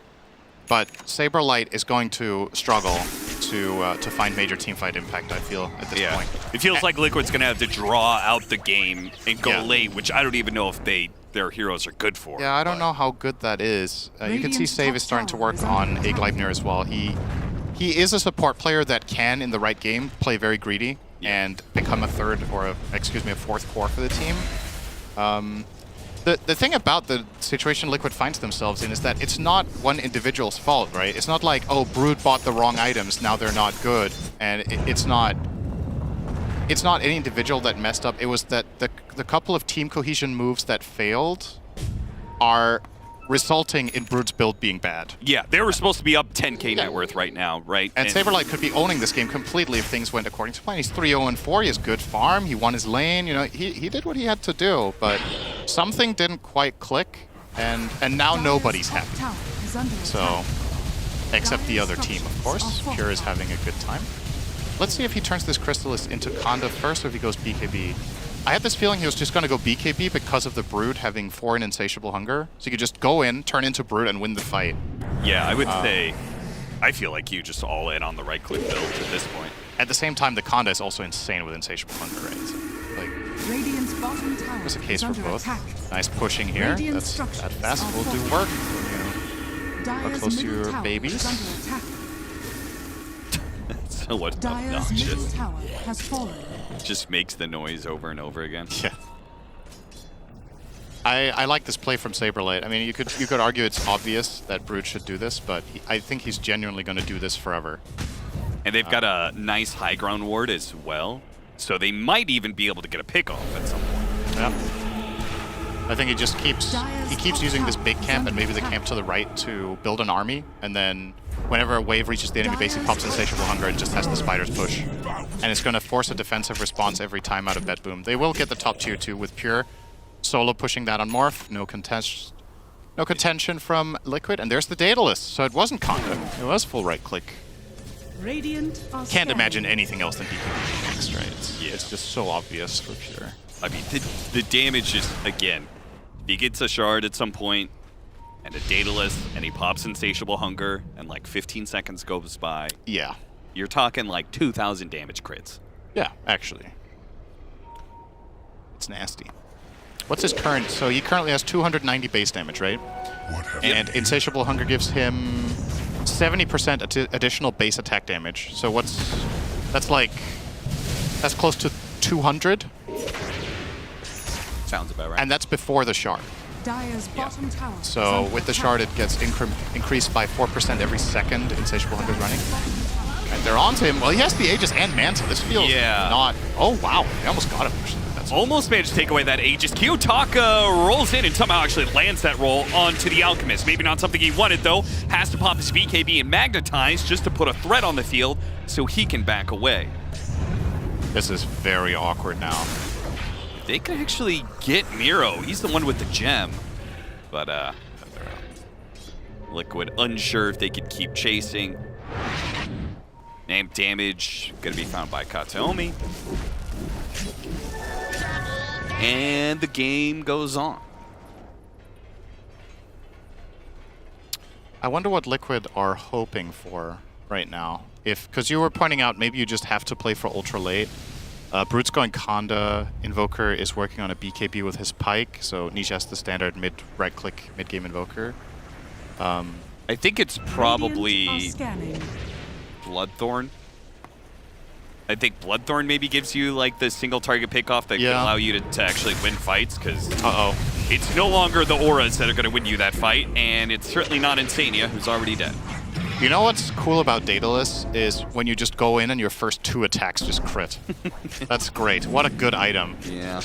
Insania couldn't even get a spell off. When you just waveform over somebody and they just die instantly.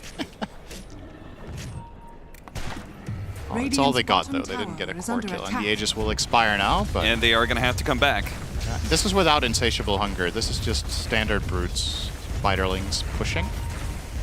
If he was next to them with, or close to them with that aura, the tower would actually be dead now. But playing it safe, Saberlight doesn't want to get shot. Going to come back. That I feel one like is offense surprising. is the best defense sort of thing, you know? Yeah, I was saying, I think he's just going to live here. I'm surprised he gave up on the area. And it's still another 2.5 minutes until Roshan's up. Huh.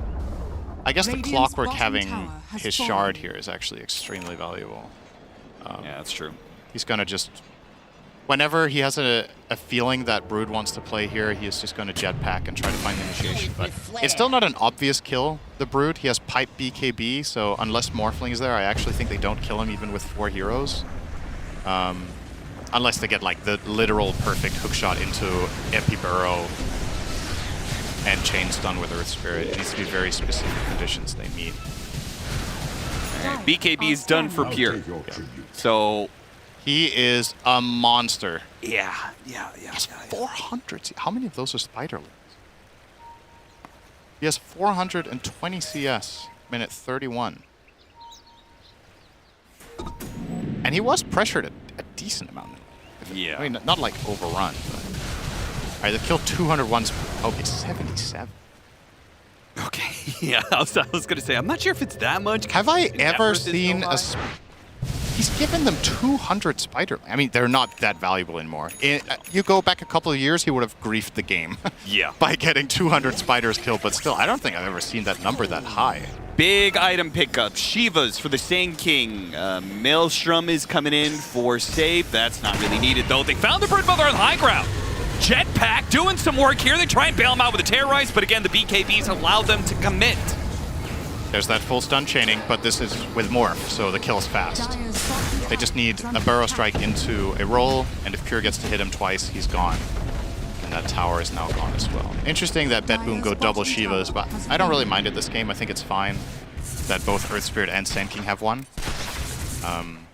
Generally speaking, you most of the time only see teams go one. Maybe there's some miscommunication here, but either way, honestly, both heroes benefit so much from having it. They're not always going to be next to each other in the fight. It gives them both a way of finding Brood. Gives them that armor that's very nice against Invoker and Alk. So, you know, I think it's completely okay. Bonk. Isn't Stinger just wonderful? It's such a great ability. Both the ability and the player. Invisibility. He is pretty good. What team does Stinger play for nowadays? Don't ask me questions I can't answer, Cinderin. Come on. That's what I usually do. It's called asking any question with the guy I usually talk to. Oh no! Boxy went looking for the ward and, well... Found something else. He found something else, yep. Oh, Nisha. He's got BKB, Oh, he's gonna get cocked in. Yeah, he can maybe BKB and run for it. He doesn't have TP. Nisha, he tries to definitely flash. BKB goes off. Somehow Nisha does manage to get around the corner before Pure can finish him off. I really like that play from Pure, by the way, in that initiation. So they hookshot in and cock the Invoker, and he doesn't waveform on top of him. He waits because he knows Nisha's gonna pike. Yeah. And he immediately waveformed to the location of the pike, and he just needed one more hit. But they barely managed to bail him out. I think maybe there might have been a Solar Crest involved in that as well. There's the Bloodthorn. Watch that. So you see this here, right? So Deadshot's really good. He pump faked the waveform like twice, and then he goes in and... Yeah, there was a crest. He would have died. So, very, very close. Because they don't get that pick off, Roshan could be up, so they're just going to be playing for that on the side of BetBoom. And Liquid are going now with the Thorn. This is... I don't want to say it's their last chance, because it's not that grim, but it's a really important moment of opportunity that you want something out of. Dixie's pop the unstable concoction. He does it to blink into it, but he stuns himself. Is this going to be any good for Liquid? It's not. Jeez. Mickey dies so damn fast. Pure, he is just tearing him up right now. He looks to Saberlight. He's turned into the Broodmother, Cinderin. This is the moment. He's got insatiable hunger, Morphling. He's throwing some webs down. He apparently doesn't need to win the fight necessarily. He's already killed the Alchemist, and the rest of his team is cleaning up the rest of Liquid. They're still chasing after Saberlight, and they catch him. Oh, that's a 2,000 damage crit. And they tip him. Thanks for the hunger. I will say though, we criticized it at the start. We were like, this is not what other brutes are doing. Is this going to work? Whatever. I genuinely don't feel like Morph turning into Brute has felt that impactful. No. There might have been one fight where he got something out of it. This time it was a formality. It didn't matter. Yeah. Some of that could be Saberlight is like there is the strategy element, there's the tactic element. Maybe he is staying outside of Morphling. You know, he's waiting until Morphling has already used Morph, or he's, you know, staying outside of his sight for the start of the team fight or something. Because yes, I agree with you. I haven't seen it really have any impact. I will say that was a good clip of Saberlight there. That's how I picture every Broodmother player. Yeah, man may not be styling outside of the game or inside of the game, but he is styling outside of the game. That's not really the angle I was going for, but okay. Dire Brood players wear the freshest clothes, but then they sit there with their drink. It's like, blah.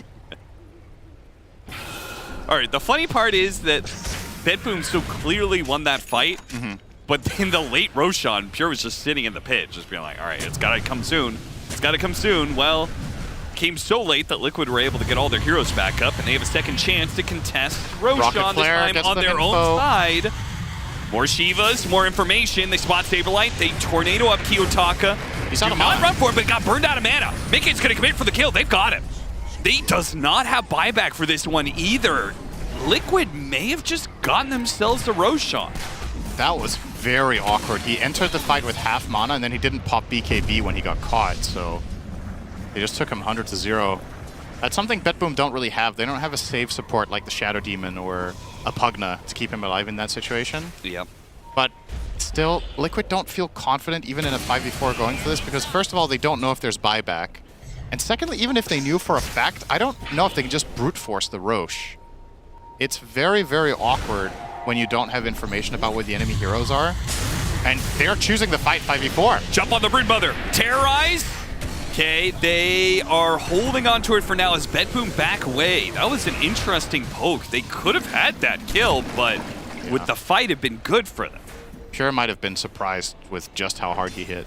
Yeah. That was crazy. He almost insta-popped the Brood. Obviously showing some respect to the Shadow Demon, right? They're probably expecting if we commit too hard, the counterplay is going to ruin us. And that seemed like a play. The sole purpose of that play was just to keep Liquid's position at bay, right? Just keep them away so that you can now get this one. Is under attack. And this is a much, much formidable position. Fighter spread out, the smoke breaks, Saberlight gets the information, pops his BKB, backs away. Pure's a spider. Oh, with that insatiable hunger building up, Liquid needs to choose to either get out of the fight or commit now, and it may be too late. Pure, he's already killed the Broodmother, now goes to the back line, tries to go for the Shadow Demon, immediate disruption and a stun. Pure, they got him! Liquid with the quick reactions, they tear up the Kiyotaka Earth Spirit as well, and Miro is left there sitting in his sandstorm wondering what the hell just happened. He pops out with the Epicenter Burrow Strike and does manage to get on dieback onto Saberlight. Pure with his second life, he's going to chase in, go after Boxy. Immediate Shadow Run is going to be popped. BKB was used for that one. Stuck inside the cogs, nowhere he can run to, nowhere he can hide. Same goes for Insania. Both supports will die, and Saberlight gets overcommitted, and they Liquid lose 3 for it at the end. Yeah, that was definitely not the cleanest fight from BetBoom, but they do get the grand prize. Still, they had to buy back Pure for it, so this does give a potential angle to Liquid, but the problem is how are you going to kill this Morphling twice? You saw in that situation the way they did it, he waveformed in, he instantly got stunned by the Alk and just got burst 100 to 0, but obviously they can only do that one time in the fight. Yeah. So, despite him using buyback, I think they're still in a very favorable position here. Not going to be too easy to go high ground. That's something Liquid have going for them. Invoker is always a mess to high ground into. The threat of Alk just blink stunning you. And of course, more important than either of those things, the fact that you don't have a save makes it a little less obvious for Morphling to siege high ground. If he had like X marks the spot that we've seen some teams play with, or a Disruption, or what have you, Avenge swap. Not that that hero is popular right now, but just a couple of different ideas that could solve that problem. They can't even itemize for it, right? There's nobody in their team that can buy an Axe that can save or whatever, so. Now, here's another ability that I hype up a lot, and I actually feel like I never get to see it do big impact, but I know it can. We've got Axe on Sand King. Level 25 is just around the corner, and he's going to build into Daedalus. So we're going to see the Giga Stingers.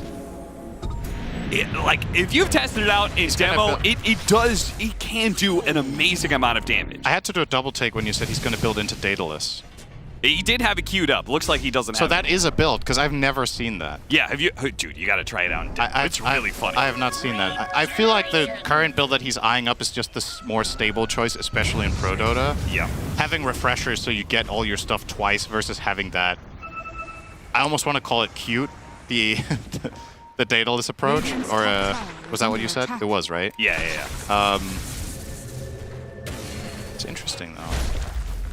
But even without the Daedalus, yeah, I mean, this is still it's still a massive time. It's not like Crystal Maiden's Freezing Field, where it's like, set up where there's RNG, but it actually goes in a pattern. It's just pure RNG. It's total random. It's just totally random. So you could potentially just get nothing out of it if you're really unlucky. Yep. That's why you have Refresher, and you get a mulligan.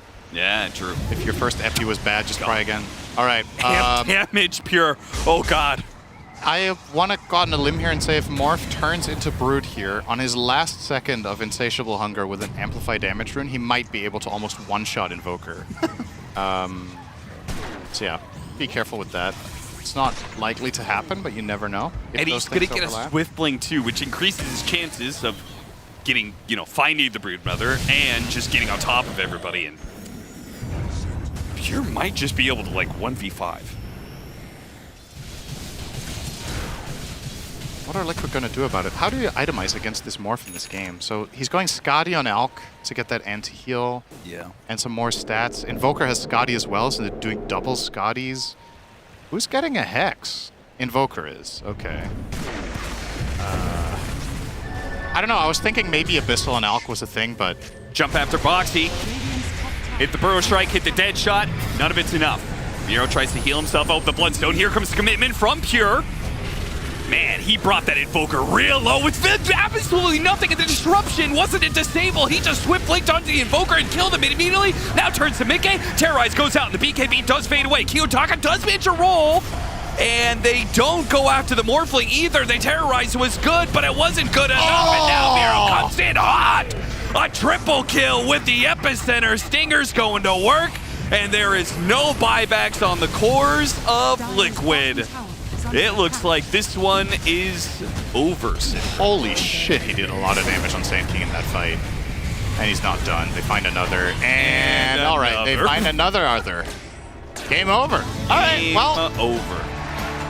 That is not the way I envisioned that game ending. That fight did not follow my anticipation for it.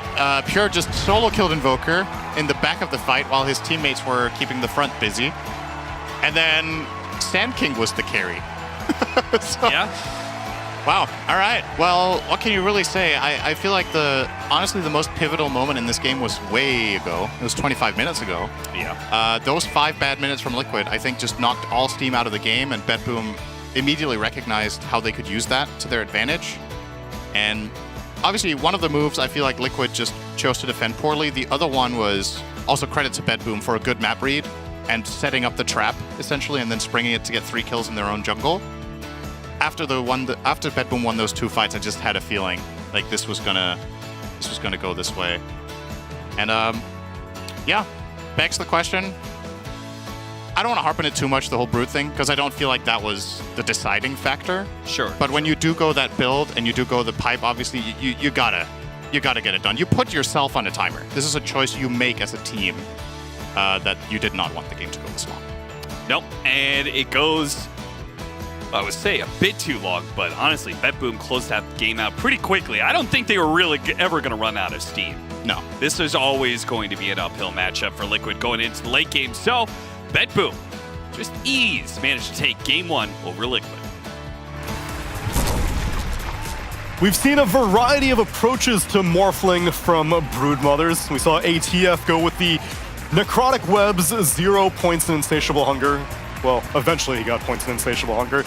And eventually got the win. Here, as you heard from our casters, Liquid put themselves on a clock by going for the other facet with the Insatiable Hunger on the Spiders. And initially, it seemed like Liquid were meeting that timeline. Then I'd say probably around the 25-minute mark, Mira, is when Pure was like, it's okay, I'm still Morphling, I can still carry this game. Don't worry, guys, I got this. I got this. You know, you gave me this 17 Morphling and I will deliver. Now, Pure is such a fun carry player to watch. Like, he's just so confident in the way that he weaves in and out of these fights. Like, I even remember one moment where, you know, his team died, they're chasing him back, and he's running back with, I believe, a Clockwork, re-engages, doesn't kill anybody, but he wastes their time, you know? Everybody respawns and they can defend that Roshan and take that objective for themselves. And when you have a player like Pure on your team, even if you're a new roster and there's growing pains and maybe Kiyotaka's having a bad performance, you can count on him. Yeah, it was kind of shocking how strong it looked, especially when he gets the Broodmother spells. And then I got reminded of the waveform talent, the plus 70, because you always do damage in waveform now. I think it's built into the skill. So then the 20 talent now is plus 75% more damage. And that's why his Daedalus was so crazy, because he's just amping his damage and then it's amping again and then he's critting on top of it. So it is a pretty formidable late game carry at this point. It's like even better than it used to be.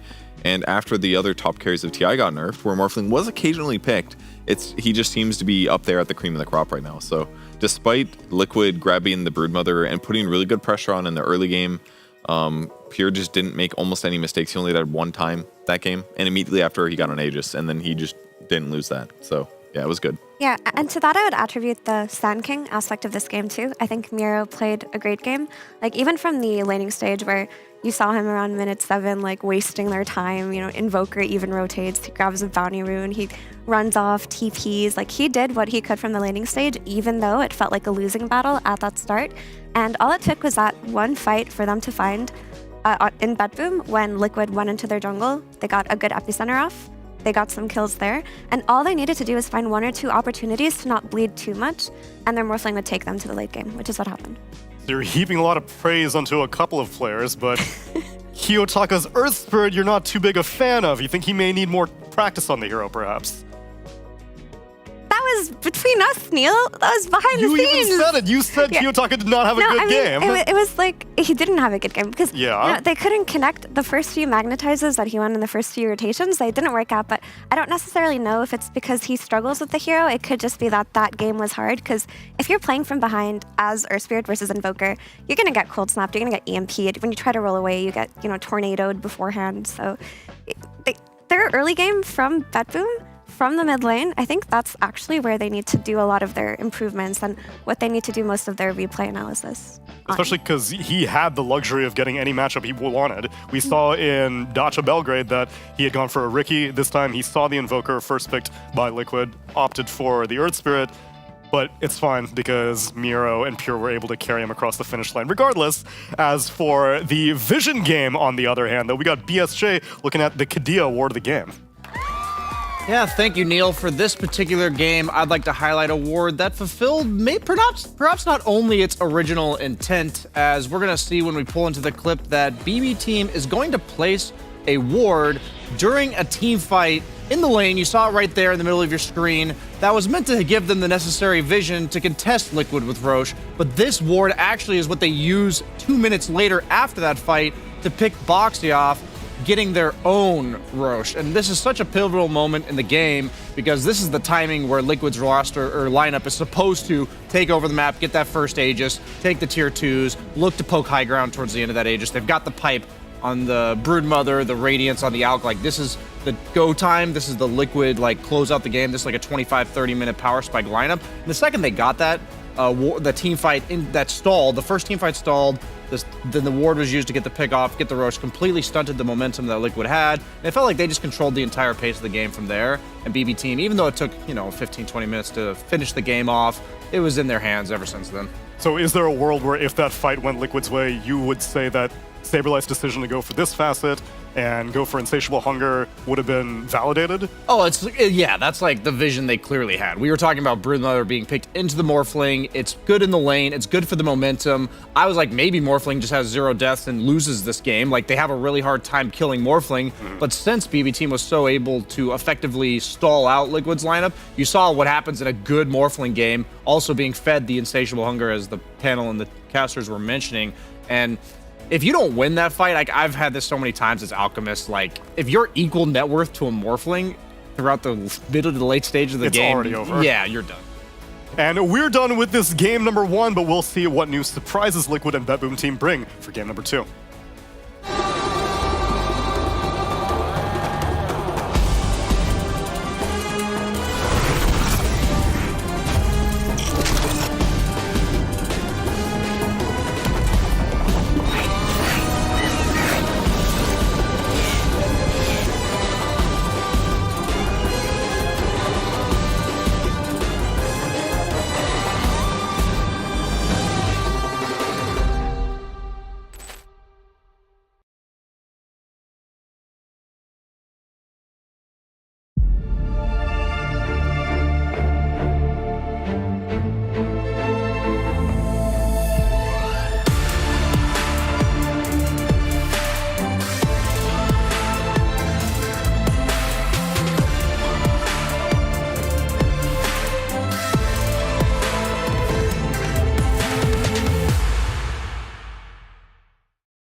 now, baby. Shadows in the night, show me something. I paint a smile upon my face when you're gone. I tell myself a lie, that's what I wanted. But you got me like all on my own. I ain't got no worries, I never think about you. I don't even know what I'm talking about. So, since you walked away, now I can say I'm happy alone. I've never been better, I've never been ever better. Yeah! Now that you've been gone, I tell myself that I'm doing fine. Ooh, I'll forget it. So I try, but who's pretending? All these memories don't keep me up till dawn. Don't need to cry, I'm happy ending. It's getting easier for me to be strong. I ain't got no worries, I never think about you. I don't even know what I'm talking about. So, since you walked away, now I can say I'm happy alone. I've never been better, I've never been ever better. Now that you've been gone, I tell myself that I'm doing fine. Ooh, I'll forget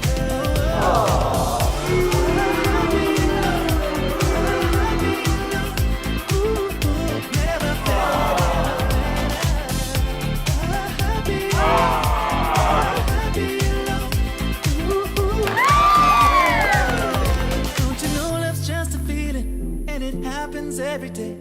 No big deal, can't find the meaning of the perfect time and place. If you wanna know what's best for me, best to keep away on my own. Stay gone. Since you walked away, now I can say I'm happy alone.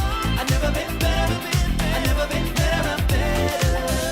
Now that you've been gone, I tell myself that I'm doing fine. Ooh, I'll forget it. Happy alone, happy alone. Never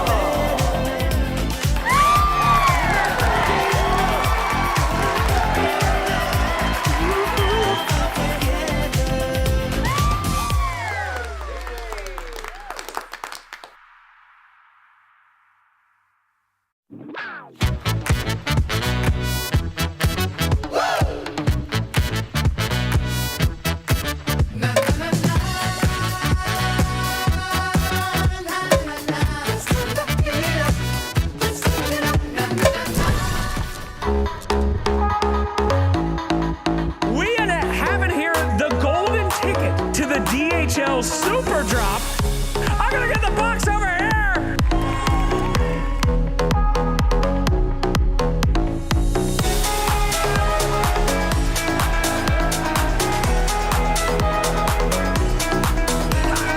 Choose your own adventure, man. Are you ready? I'm shaking. Good. That's absolutely correct.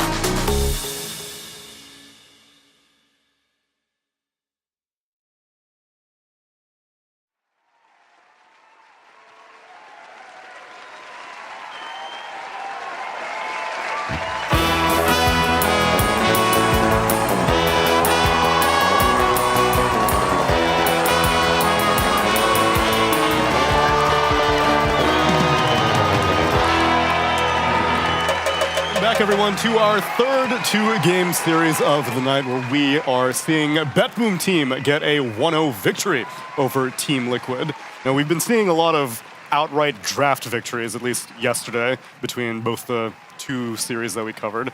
Was this a draft victory, Brian? I think both teams this time around had clear timings and execution requirements for them to win. BB team had to hold them off. Liquid had to hit their timing, and I think this was just a superior execution from BB team. Yeah, that makes sense to me. I mean, there was a lot of fights that were almost Liquid getting a stun on a crucial hero that would have led to follow-up, but it was like Alk jumping in, stunning himself, and Sand Then he died. Just little moments like that where it's really about getting the jump or the crucial initiation. And yeah, BB team played better, and Morph almost never died. Yeah, and I think recently Pure has really established himself as a win condition carry. Like, you can pick him, his hero, in the draft at a stage where maybe you would want to pick something else, then he will deliver if you can just enable him a little bit. And a lot of carries this tournament, like we've seen, teams with newer carries like Spirit, for example, try to build in that same way, but it isn't working the same for a lot of these other teams, but it works for Pure. I do think that BetBoom did look a little bit shaky, though, in that game, even though they did out-execute Liquid, because their early game could have been better. And maybe for Liquid, having changed some aspects of their structure, are maybe not as good as executing a timing-based draft. I think in a 33 era, everything was choreographed down to the millisecond. At least that's the impression that he always gave. Whereas Mickey with Saberlight, they're trying to figure out yeah, we can go for a timing-based draft, but like, how many mistakes can we make on the way there? What tier of nerd do you have to be? Exactly. And I think 33 is, if there was a tier Fourth above degree S, black belt nerd. Yes, precisely. At the end of the day, it's not just new players. They have to get used to each other. Mm-hmm. And Saberlight, even if he tries to mimic the strategy of like buying auras on Brood that 33 would likely go for as well, it's not going to be at the same time. It's not going to be in the same manner. The map movements are going to be slightly different. The execution in team fights, the calls. So even if I feel like they had all the tools they needed, like the early game went well, they had the items they needed. It was just the execution, like Purge mentioned. All right, I got one thing that they didn't have. They didn't have good initiating heroes. Oh, okay. Because if you look at what they had a Shadow Demon support, does not initiate to start.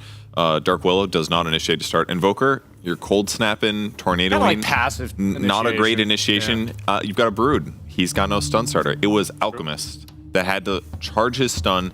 And that's not easy. You have to know where your opponents are. You have to say, okay, this is a good time to charge stun. You charge it, you wait a couple seconds, then you leap out and hopefully throw it to stun them. Not reliable, actually. That's one thing that they were kind of missing. That could be why their initiations were a little bit weak and they lost those fights. If they had a initiating offlane instead of a Brood, maybe they have less tower pressure, maybe they have less pressure against Morph, but they could be a little bit behind and actually win team fights. Whereas BetBoom team almost had a surplus of all of that. It was Clockwork who could initiate, Earth Spirit who could initiate, Sand King who could initiate, Hal Pure was initiating on the Morphling half the time. Stuns are good. Stuns are good. Especially against really good players who are like, well, if you don't stun me, I'm going to outplay you. Here definitely fits that description. The Clock versus Muerta matchup. I watched one replay where I saw Clockwork dumpster Muerta as the 5 Clock versus the 4 Muerta. So I'm a little worried for BetBoom with this opener here. No Beastmaster bans, no Beastmaster picks. What the hell? That is something to keep an eye out for. But yeah, so Clock versus Muerta is very much a nuisance for Muerta, but the way that BetBoom player is just, a strong laner to enable Miro, through save, and then potentially scale later on, I still think it'll do the trick. When this hero is support, you're not concerned too much about her losing in these hero-to-hero matchups. 10 seconds. Unless they makes the lane a blowout situation. That's the scary part. But Save's such a good player that it's less likely for it to be that extreme. I feel like I'm seeing two polar opposite types of openings to these drafts across different series, where I feel like sometimes both teams just open with a support and other times people are just jamming win conditions or pace game condition heroes like Alchemist, Bristleback. This is our entire plan revolves Shadow around Fiend. this guy. Yeah, Shadow Fiend. So it's kind of interesting to see the importance of first pick. Maybe I feel like with this type of pick, it's this is a nice stable hero. You don't have it's a support, or most likely a support, and it's gonna have a decent lane partner. It's gonna offer what it does, but I'm just wondering why certain teams choose to go this route rather than. It's interesting. Turn to ban. Would you have preferred a less conservative first pick? I guess I'm just if teams are willing to just jam heroes like Alchemist and Bristle that are historically situational and they needed to have the stars align for their plan to come together, and other teams now are just jamming them first pick, I'm just feeling that concept must be broken, right? And it just has to be the fact that everyone knows what's coming and will still beat you with it. So we talked about the Beastmaster. This is not a surprise. At all. We knew this was coming for one of the two teams. Liquid feels they need to grab it now. I guess I'm wondering what you're gonna pick against it as a carry for Pure. They could go just the Morphling again. You don't have to pick it here, but if you want to pick a carry here, you're probably gonna go the more stable Morphling Luna route, range carry. But yeah, because now there's so many win condition-esque heroes still in the pool. The Bristle's in the pool. The Alchemist is still there. Beastmaster just got picked up. BB teams turn to pick. Okay, that deals with the boar. Yeah, good mana pool for the team as well. Not great if you get hook shotted, I suppose, but Does the shard get you out of the cogs? Should, right? it's not. I mean, it could. It's not very long distance though, and it's the higher mana cost. It's like 300 units or something. Okay. It's not very far, but it would give you some separation certainly, and Clock would probably accidentally kill it, thus frostbiting himself. But the new CM, well, it's the old CM facet, but it got buffed recently. It's 75% mana for yourself, so popping a Clarity is like giga good. It's like 300 mana.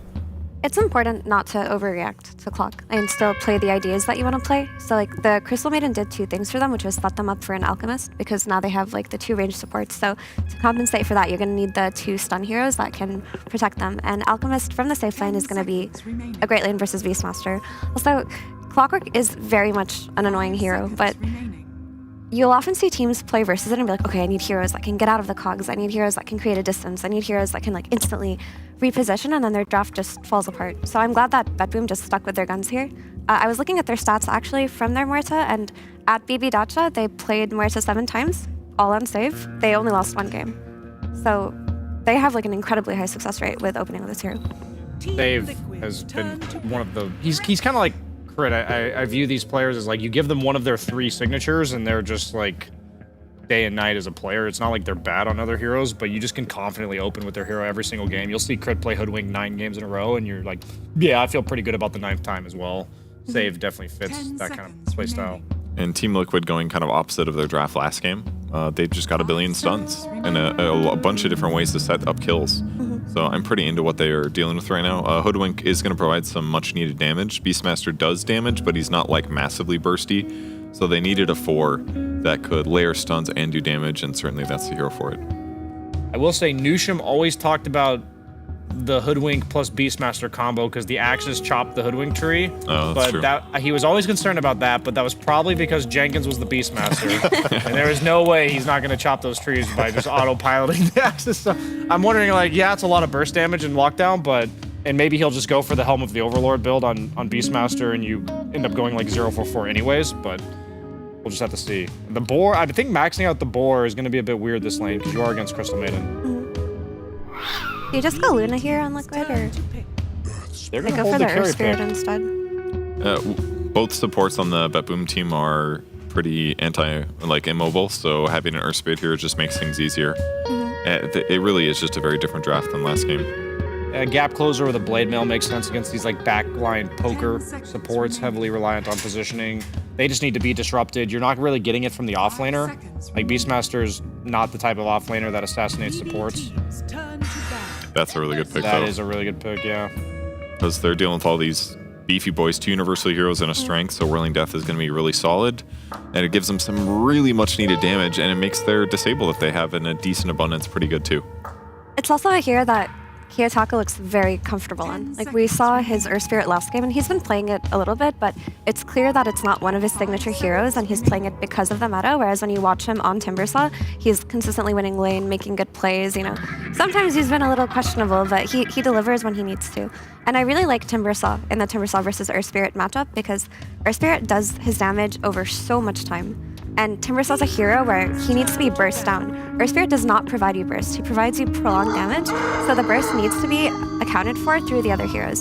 And so far what you have is Sharpshooter, but it's not enough in the early game. You need something else. You need a little bit more than what you have right now if you're Liquid for this Timber. Is that Primal Beast we just saw? Nobody saw it? I didn't see it. It was Moodang. It was a Moodang joke. But a Primal Beast is huge, though. Moodang is a pygmy hippo. Well, Moodang will be growing. Moodang's teeny. Right. They both And bite your knees. There was some primal energy going on there. Some primal rage, you could tell. Is there no world that you send this Timbersaw offlane? Mira, you like the matchup against Earth Spirit too much to sacrifice that?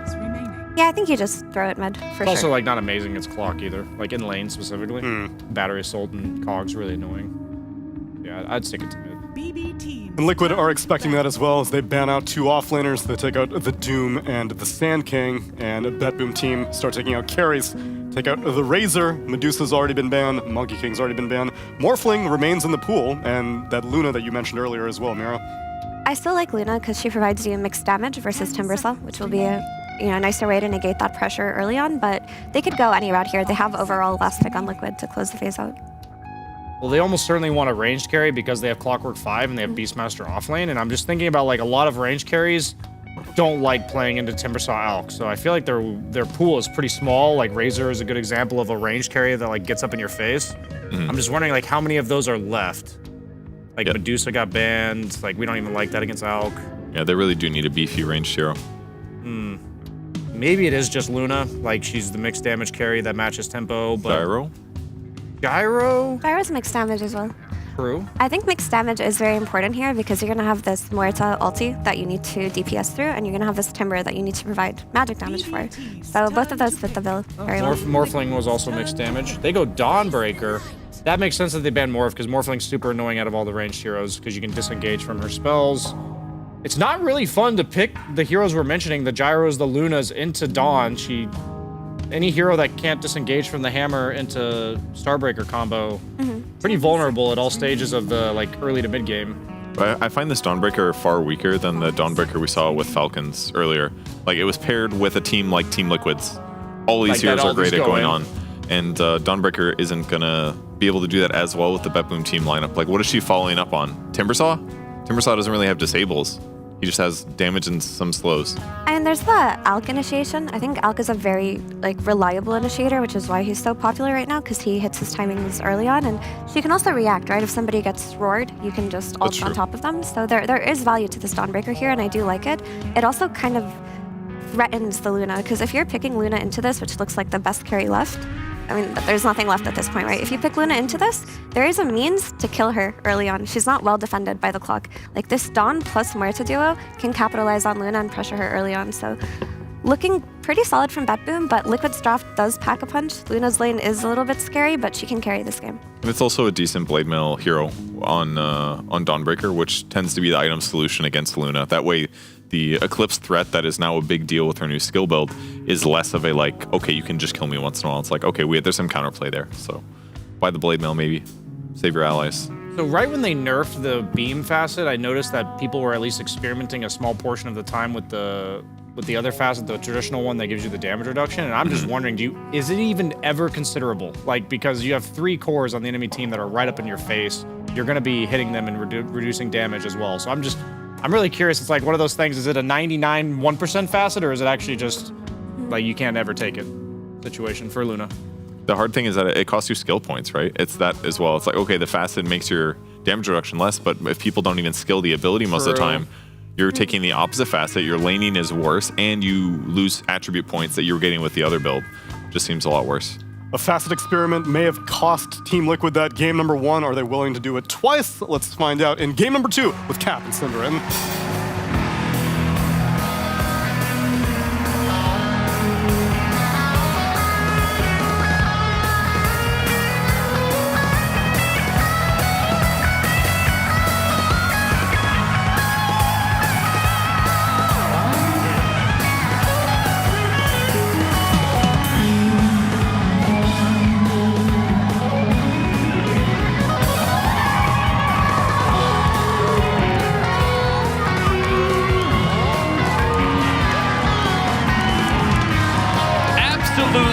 Anybody can beat Team Liquid once in a group stage. The true test is beating them twice, because Liquid likes to go 1-1 in every single group stage they've ever played in.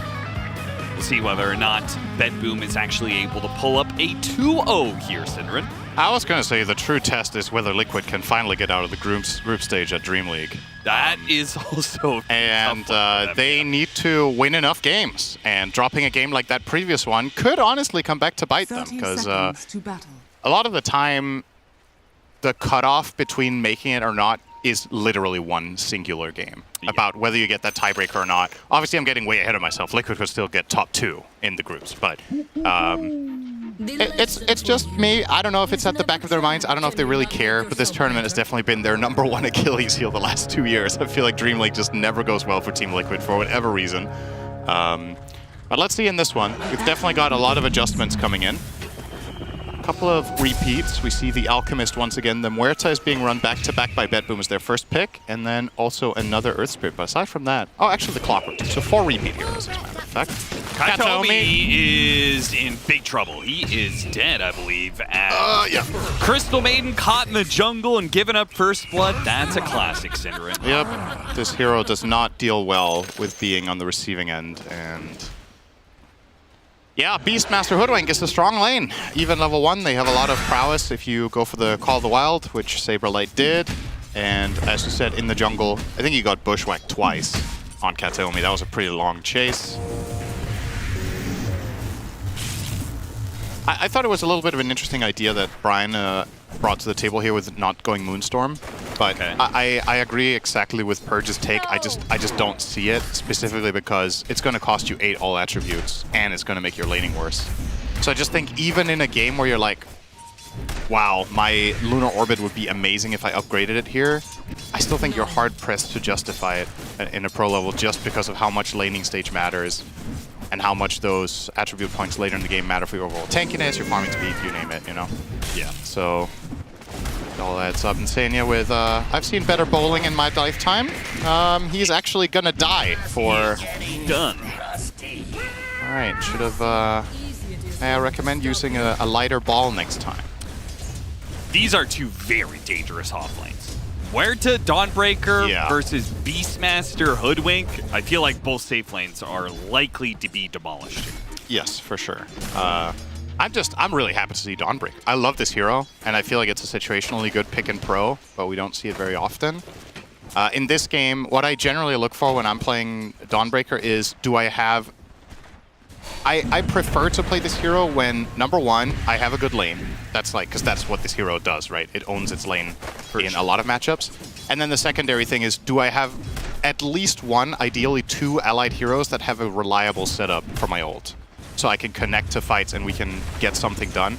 In this case, he has Unstable Concoction, and he has Frostbite, which is a little bit of a Yeah, I was gonna say, you're really gonna trust Crystal Maiden to set up a fight for you? Really, you only have the Alk. So I think for Dawn to have the outstanding game, the mid hero, if that was some sort of a stun, like any sort of like let's say that was you had the Earth Spirit, then you know you have the reliable. All right, we're gonna roll in, I'm gonna stun, and then I'm gonna kick slow them, and you're gonna get a full duration ult connection, and then you're gonna get in and get your Solar Guardian combo off. In this case, it's nice defensively against Beastmaster and against Earth Spirit on the similar logic, right? Because the way those heroes initiate fights is they commit. Yeah. And they go in on you, and you combo break them, similar for Clockwork. So he's very good defensively, not so good offensively here, but I still like the pick overall. They also commit, but they don't have some sort of zone control that you're jumping into, right? Yes. Nothing feels worse than jumping into some sort of like Wukong's command situation or something like that. Very true. So. Cogs can be iffy, but most of the time you can play around it with good ult placement. Yeah. So yeah. See how it goes. I mean, so far so good. Like you said, both offlanes should be doing quite well. The Beastmaster trailing a little bit relative to the Dawn, but overall pretty even. And I think this mid lane is also worth focusing on a little bit. Last game, I think, fair to say, not Kiyotaka's best performance. Bottom lane, Mickey does have a Lotus in his back pocket, so that's a big reason he's able to live. Meanwhile, top lane, they're still going at it with the Crystal Maiden in trouble, but doesn't get controlled up. There's a lot of mana here on Kataomi, so if he wants to start spamming out a little bit and try to pressure the beast now that he's out of stick charges, we'll go into the Hoodwink for now instead. There we go, both spells being thrown out. Having that Arcane Aura will of course be nice for the Timbersaw, and for especially, I think Dawnbreaker is actually the biggest beneficiary this game of having Maiden in her team. That extra mana regen in lane is huge. Saberlight, that was pretty obvious kill. Yeah. Kind of just, he was just in melee range. What are they going to do? Not kill you? They'll take that. Pure says thank you very much for a bit of a mistake there. Can we also see maybe production get a replay on what happened to Mickey? Because he died on the easy camp. He died to neutrals. That might have been on purpose. Yeah, but it might was also during a pull at the same time, so I wonder if... And I also saw the Muerta in that area, so I wonder if he... he maybe got hit by something and then he died to the creeps randomly? Yeah, that could be what happened. I'm actually not sure. But yeah, I wanted to focus a little bit on Kiyotaka here because the last game didn't go too well for him when he was playing the Earth Spirit. Now he's playing his Timbersaw in this Timber versus Earth matchup that I think for the most part is relatively even in the lane. So he should come out quite well. Correct me if I'm wrong. I feel like this is one of the heroes that Kiyotaka had some pop-off performances on in the past. It was this and it was Tinker. Nice job killing the tree, but it's not good enough. They're going to be able to kill the Alchemist anyway.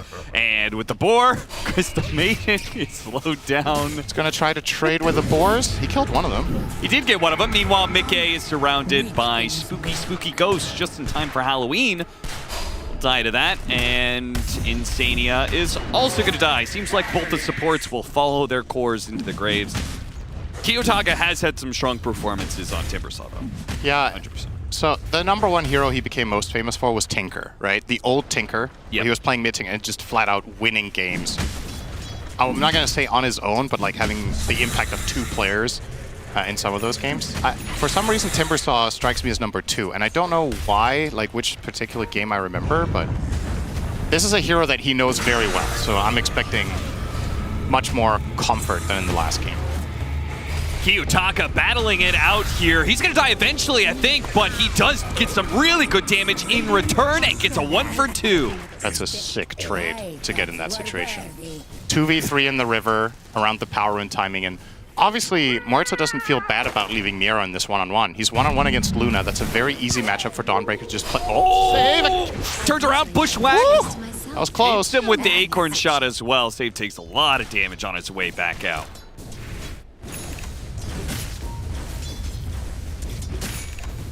Yeah, Miro is gonna, unless Mickey gets more help down here, Miro is gonna run this lane, right? He's just gonna spam him with spells. He has Soul Ring and the Maiden Aura. So I think Mickey would probably be wise to start just thinking about full jungling, but he still probably needs some of the lane.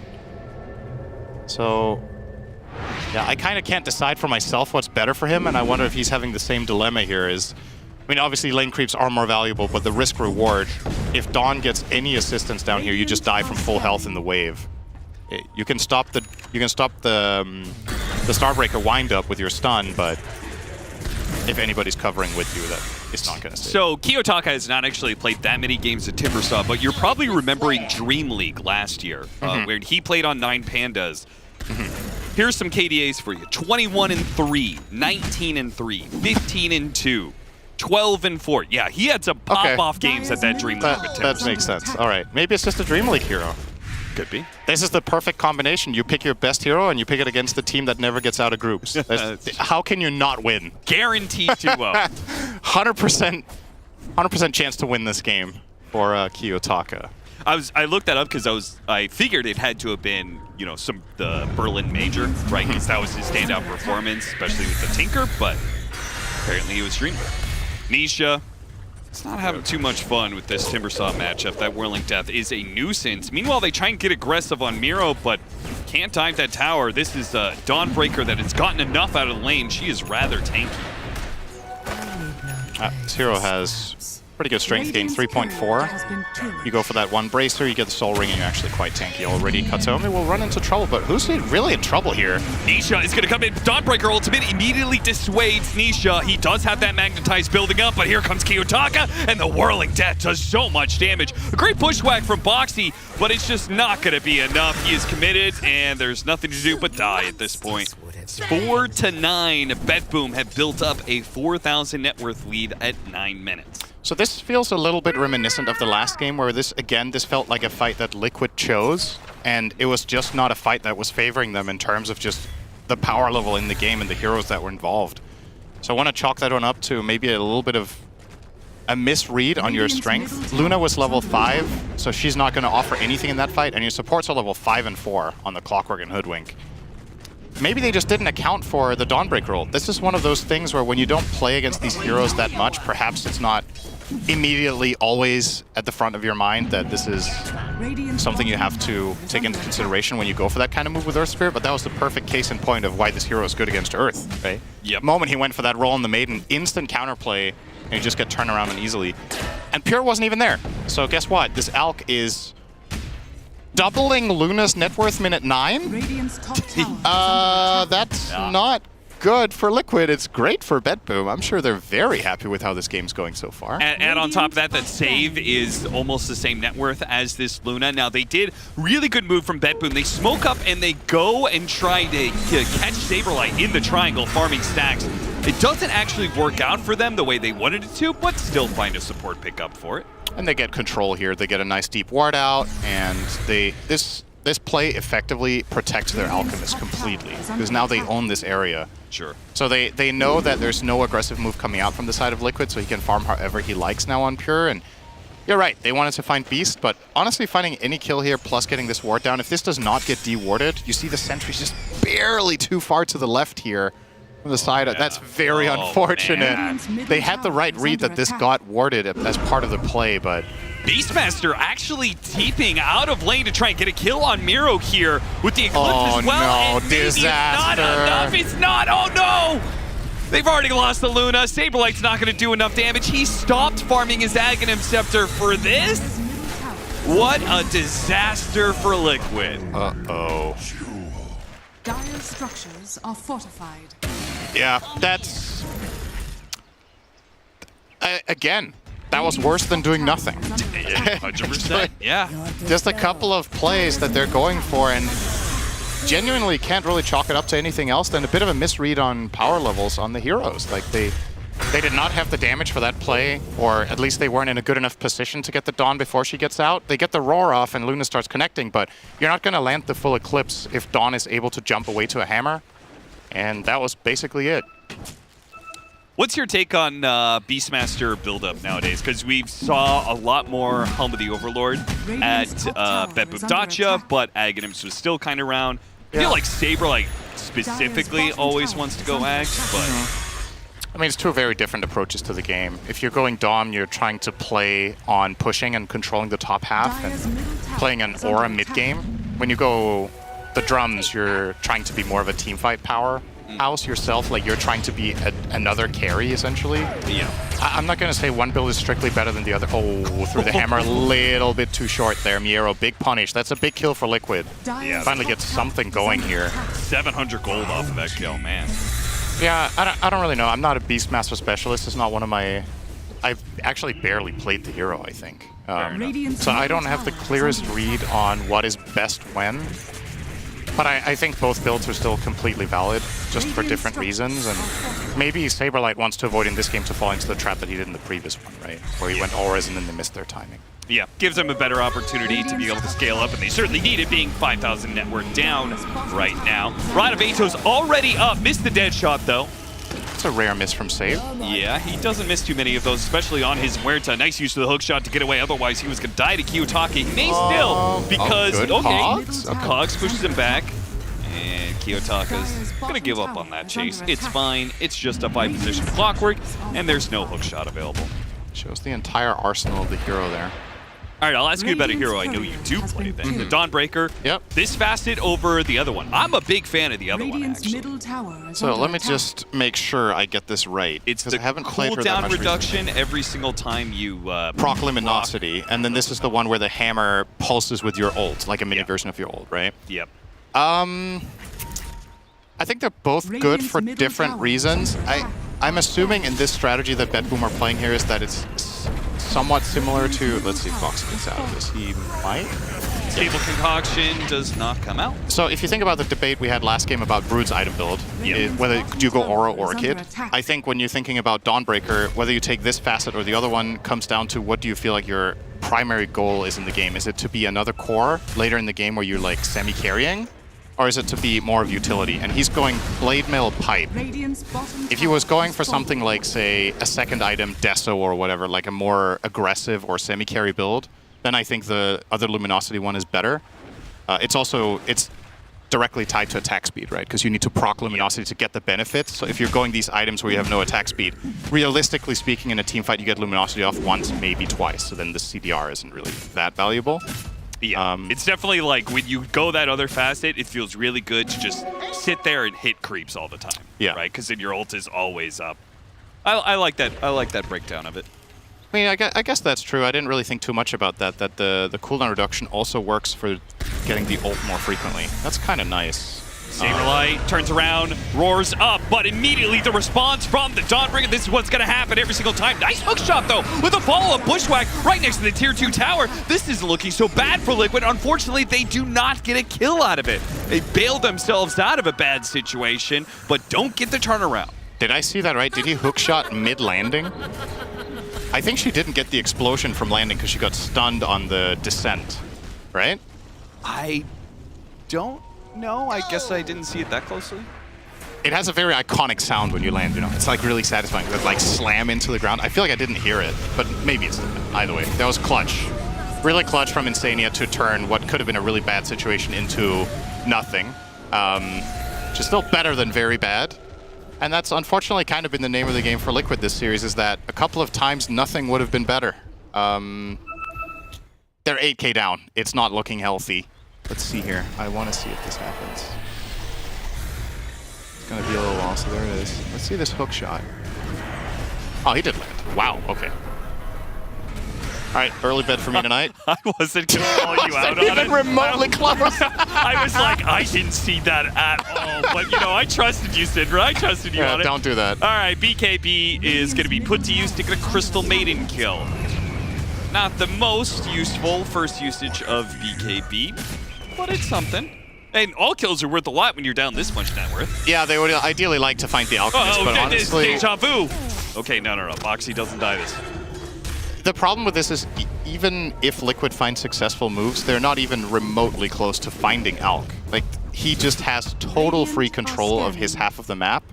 So they're going to need something bigger than a support kill here or there, or the Alk is just going to win this game on his own later down. Fighting it out without the BKB, kicking the Timbersaw away, kicks him into his supports. They do have the Primal Roar, though. Maybe they could actually burst him here. With the Hoodwink ultimate, it's easy. They didn't even need that. Damage overwhelming because BetBoom continuing to fight in the mid lane, pushing their luck because they didn't have two of their cores. Those two are just farming the side lanes right now. Yeah, I think Miero actually had ult, but maybe he felt like this fight was dead on arrival. Looks like he's out of mana on it, which is, yeah, I guess he had Soul Ring. I mean, he could have. You have Soul Ring and Maiden Aura. At the time, I clicked him right after the fight. He definitely did have mana then. He just used his 2 spells to farm. But yeah, with Soul Ring and Maiden Aura, I feel like you have no excuse for not being fighting ready on this hero. Yeah. Oh, nice catch. And now they go to the Dawnbreaker. Holy! He almost killed him. And the hammer, goodness. Okay, couple of good moves from Liquid. Let's see if they can get some more going here. Alk will find the clock. Not the biggest of deals, though. Yeah, the bigger deal being, of course, the Luna being able to get out, who is still there on the side of the map because the TP scroll isn't up. He's going to stay out. Alchemist versus Luna. Yeah. Right now, I feel like Luna is just the ultimate carry, man. I feel like this hero is so damn good. I think for me, she's second place behind Morph. Okay. I don't know. I just see so many Morphling games where this hero, I'm just like, nobody else could have done this. Yeah. But I know what you mean, because in theory, Luna is the perfect package. She's got good laning, she's got good team fighting ability, she scales, she can get single target through the Conda build, etc. But also, sometimes she falls into this type of game, and I feel like that happens a bit less frequently for Morphling. Okay. That you get bodied this hard in the early game and play catch-up. Like most of the Morphling games we see as... Did not pop the BKB. That was really nicely executed, though. Great spell casting there from the side of BetBoom. Nice escape there from Moxie, but again, it's just Band-Aid on an already bad situation. But you know what I mean with Luna? Like some lanes she falls behind and then the catch-up just takes so long. Morphling will rarely lose the lane as much as Luna did this game, right? It's just... Like imagine this exact lane matchup, but the Luna is a Morph. Yeah. Then I think the Morphling gets out not unscathed, but he might not die, and he'll have a bit more CS to work with, so he gets to accelerate the game a little bit. There's a lot less time where when you're behind in a game where the Morphling is being chased around and unable to farm, which does happen a lot to Luna, though. Good initiation, finds a pick off on Kataomi, and they still have the Eclipse, though. Yes, Axe. Yeah, he's got an Aghanim Scepter. You gotta get out of here, but you might not be able to make it. Unstable Concoction, chasing after Luna. She's done for. How many more heroes are they gonna get off of this one, though? Saberlight has popped his BKB, but he doesn't have a TP. Tried to help him out with the Cogs, but that's not gonna be good enough. Chasing after him. Really nice stun. Another Unstable Concoction, though. Slowed down by the hammer as well. 2 core kills for BetBoom. How long? Oh, can we get a replay of that? I actually. Oh, hang on. Let's see if Insania gets out of trouble here. He might. Does have TP. Yeah, he's good.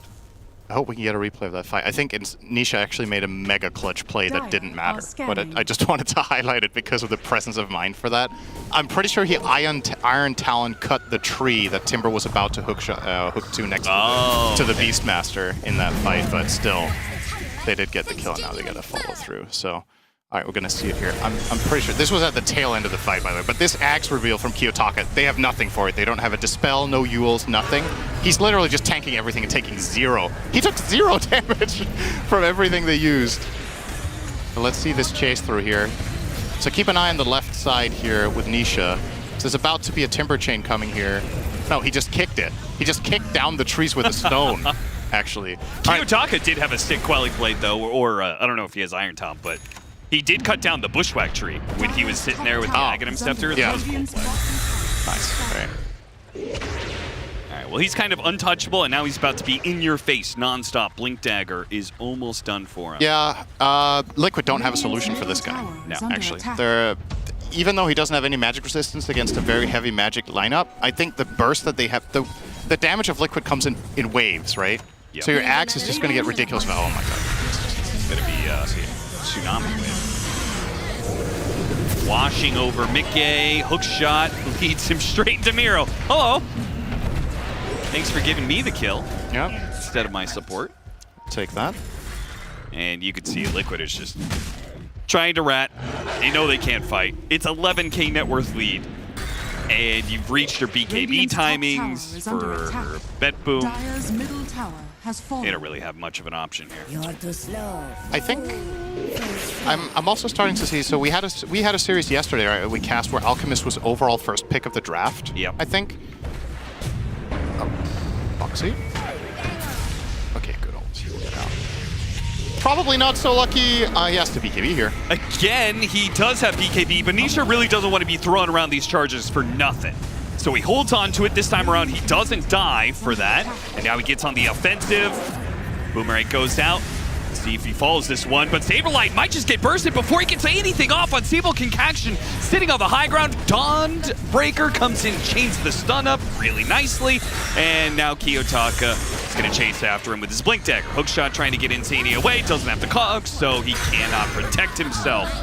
Again and again and again. BetBoom just find one kill and then steamroll the rest of Liquid.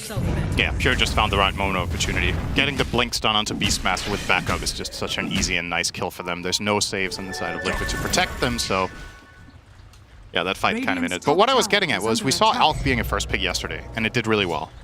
It kind of seems like none of the classic counters in the offlane seem to work after the change to his facets and stuff. Yeah. He's just, oh, nice. He can obviously blink out there. Damage on Nisha with the Aghanim Scepter now gone.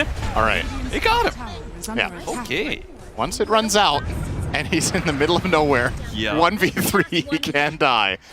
Yeah, I don't know what your take is on Alk. I feel like if the classic offlane counters aren't beating him or doing well enough against him in lane, and I just feels like these games happen way too much right now.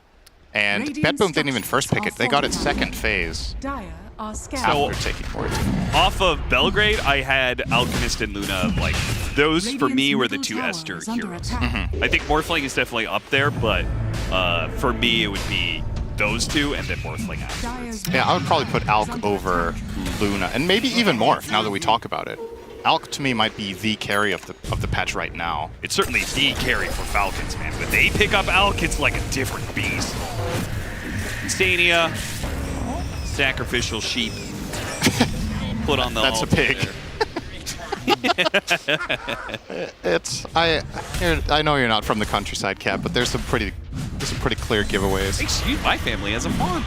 Then you have no excuse. What do you mean? That's just an instant self-report that you can't tell a pig and a sheep apart. Hey, listen, it's a turn of phrase, all right? I didn't think it was I didn't notice he was an actual pig. It's a pig pole. Yeah, but what do you mean? There's nothing to talk about.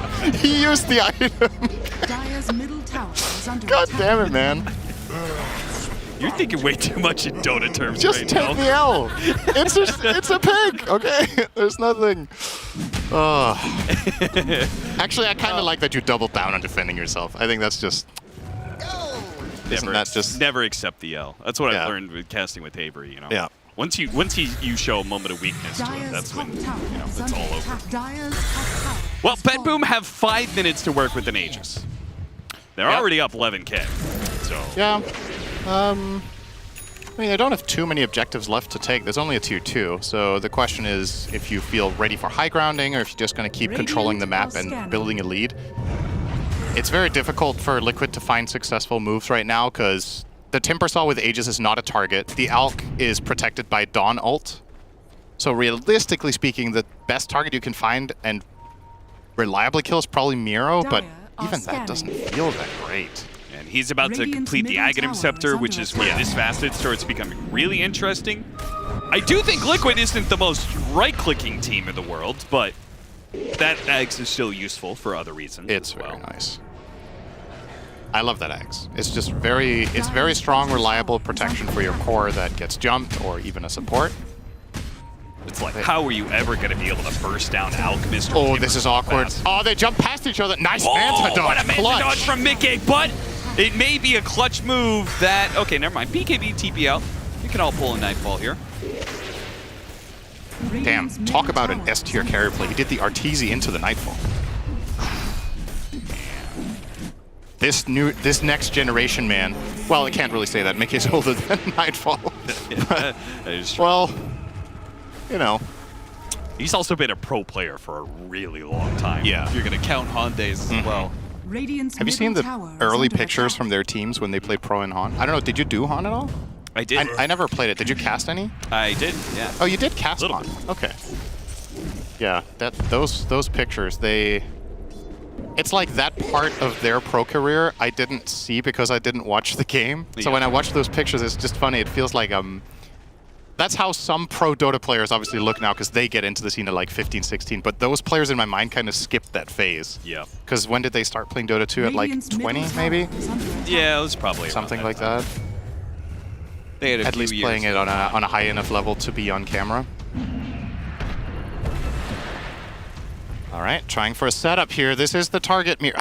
Can they even do this with the two of them? They probably can. It's going to be an extensive kill. Yeah, 2,500 HP with the magic resistance from Pipe. I don't actually think they could have killed him. I don't think so either. I mean, they are primarily magic damage when they go on him. So that begs the question, what are they looking for then up here? Because who else would be there than the Dawn? It would either be the Alk or the Timber, and you can't kill any of them either. I would almost say that... Well, maybe it's Maiden. Randomly here. Okay, no, he's going to be fine, Kataomi. Well, who's killing who? He has BKB, but there's going to be... Roars, BKBs, okay, they can't actually kill this Crystal Maiden, they're gonna die for it! Yeah. The Crystal Maiden bait. God, I love Dawnbreaker Cap. I love this hero. It makes a Crystal Maiden look strong. Yep. Dawn Axe is very, very good. And okay, so you know when you start casting your ult, where is your hero?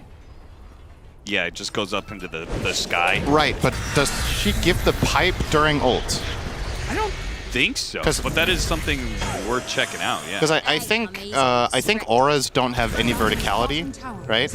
Or rather, they have infinite verticality, I think. Sure. So if your hero is on top of your allies in the air, I think they might already be giving auras. Maybe. In which case, when you're ulting as Dawn, you're giving the pipe aura right away, right? When you jump up. So. I would say it's pretty much a 50-50 whether or not she's like still where she started at or where she's going to. So yeah, that's pretty interesting. So somebody test that out and get back to us. In the meanwhile, we're gonna watch BetBoom smack that tower. Smack that. Yeah, I was actually just gonna make that joke, but now it's not gonna be as funny. This was an unreleased Akon song, but you stole my thunder immediately. Unfortunate. Yeah, here goes the Rax. I mean, nothing Liquid can do. They can't kill these beefy boys, so they have to just concede a lane and try to buy their Luna time. And are we getting close to anything? Because, okay, I'm happy to see Mickey do this. I think this is the only solution, is getting Conda. You have to get heavy single target burst. Going a regular, or I say regular, let's say going butter here, I actually don't think solves anything. You have to be able to kill the heroes from range and consistently just do like strong individual attacks to pierce through. If they can get to that and level 20, in a high ground defense, maybe they have a shot. Yeah. But I feel like BetBoom have free reign to do whatever they want until that point. I feel like whenever they have Dawn ulti, I actually can't envision a fight that Liquid win. It's so specific what they need to find, right? We just saw that Earth Spirit plus Beastmaster couldn't kill Maiden. Okay, so BetBoom knows that they're out on the map right now because they got the Dawnbreaker free vision. Yep. And they saw Mickey, but they didn't see the 4 smoked heroes. True. That's a good point. Invisibility. And Liquid just get themselves all on the BetBoom side of the map and find somewhere to farm. Radiant's middle barracks. Which means they're just a free open base with nobody inside. Yeah, you... Radiant middle. I think you can see the second lane. Dire's bottom I honestly think the best play here is to just give up the... Yeah, give up top and get the Conda. Look at this wraparound from behind. Okay, they're trying. Very interesting. What are they going to find out of it? Hookshot. No, not like this. Two supports, but Mickey's already dead. no. Maybe Manta. Yeah, he's just gone. The Alchemist cleans him up. Same time, Saberlight does manage to kill the Dawnbreaker while the 2 supports got jumped by the Clockwork. It's not the worst. If only they had a carry to be able to take advantage of this situation. But instead, there's just Pure staring them in the face, beating them down, punch after punch. It's just the Hoodwink left alive now. They ready to throw some buybacks up here, take advantage of this situation where Pure has put himself underneath tier 4s. Anybody? Anybody? Who's going to kill him? I don't know. Honestly, that was... If Mickey hadn't been caught side... Okay. Oh, he's in range of the fountain. Somebody stop that man. 2 buybacks, he instantly pops BKB and runs out. All right. Yeah, that engagement from Liquid, I didn't like it because Luna wasn't fully ready yet, right? I advised them to just lose the lane, but honestly, that could have worked if Mickey didn't get caught simultaneously. Because they did kill the Dawn and she did not have buybacks. Gone. Kiyotaka... Should be okay. Well, they're not going to lose the game just yet. Okay. Gonna try for this one. The Eclipse goes down. Can they burst him? Here comes the Dawnbreaker ultimate. Cinderin. It's going to turn the fight. They can't commit onto the Alchemist, and just a little bit of a window is more than enough for Pure. Nice turn around, smack them. On the... Hey, there's always the Manta dodges, Mickey. You'll always have that. Yep, that's true. Genuinely, that is kind of the highlight of Liquid's game in this one. Some good damage. Okay. Maybe they can kill Pure too, slow him down. Pops the BKB, Boxy. They have a Bushwhack up soon, Yule Scepter. That's going to be the first one. Pulls it back into the Bushwhack. They go for Miro instead. Nisha should be coming in soon with more disables, but without the BKB, Kiyotaka does a lot of damage, and Mickey doesn't know what to do about it. He's just so damn slow underneath the Shivas of the Chakram. He can't go anywhere. Nisha pops his BKB, immediately met with a bash. And Pierre's got plenty more of those queued up, I'm sure. Nice Bushwhack. Again, small little plays from Liquid, but the bigger picture is all BetBoom. Nice throwback. Wow. That, honestly, I didn't fully know what to expect going into today, but it wasn't this. Yeah? I feel like BetBoom were just way better. Oh, yeah. Honestly, in both games. And I say that despite Liquid having a solid position in Game 1, but a couple of uncharacteristically poor mid-game decisions from them in Game 1, and then in this Game 2, 1 or 2 bad moves early on, and BetBoom were just crushing them. BetBoom made so many good moves this game. I love the way they incorporated the Dawn. I love how they have these like 3 beefy boys that are just leading the charge and kind of tempting Liquid to fight when they kind of can't, and just overwhelming them. So that was a very nice game with some good creativity in the draft. I think this is a series to be proud of for BetBoom right now. Do you think you were baited by the 2-0 that Liquid got over Gaimin Gladiators? I mean, it's also just in general, like these 2 teams, if you go into this tournament with just like, let's say it's a blank slate, you know, there's a little bit more pedigree to the Liquid name as of recently, right? Sure. With the TI win. And sure, you've replaced an offlaner, but they still seem driven and ready and to play this tournament. So I guess BetBoom maybe have a bit more to prove and maybe they're hungrier, but still, this was definitely not, even if BetBoom were to win 2-0, I didn't expect it to be this easy. Well, BetBoom continuing some of the momentum they got off of Belgrade, looking good in a 2-0 over Liquid. That's right, this team is hot off a top 3 finish at Dacia Belgrade, so it shouldn't be too big of a surprise that they could get a 2-0 victory over Liquid. But in such fashion, Mira, you were in awe from the checkmating, basically, that they did in the draft, and from then on out, they executed it to perfection.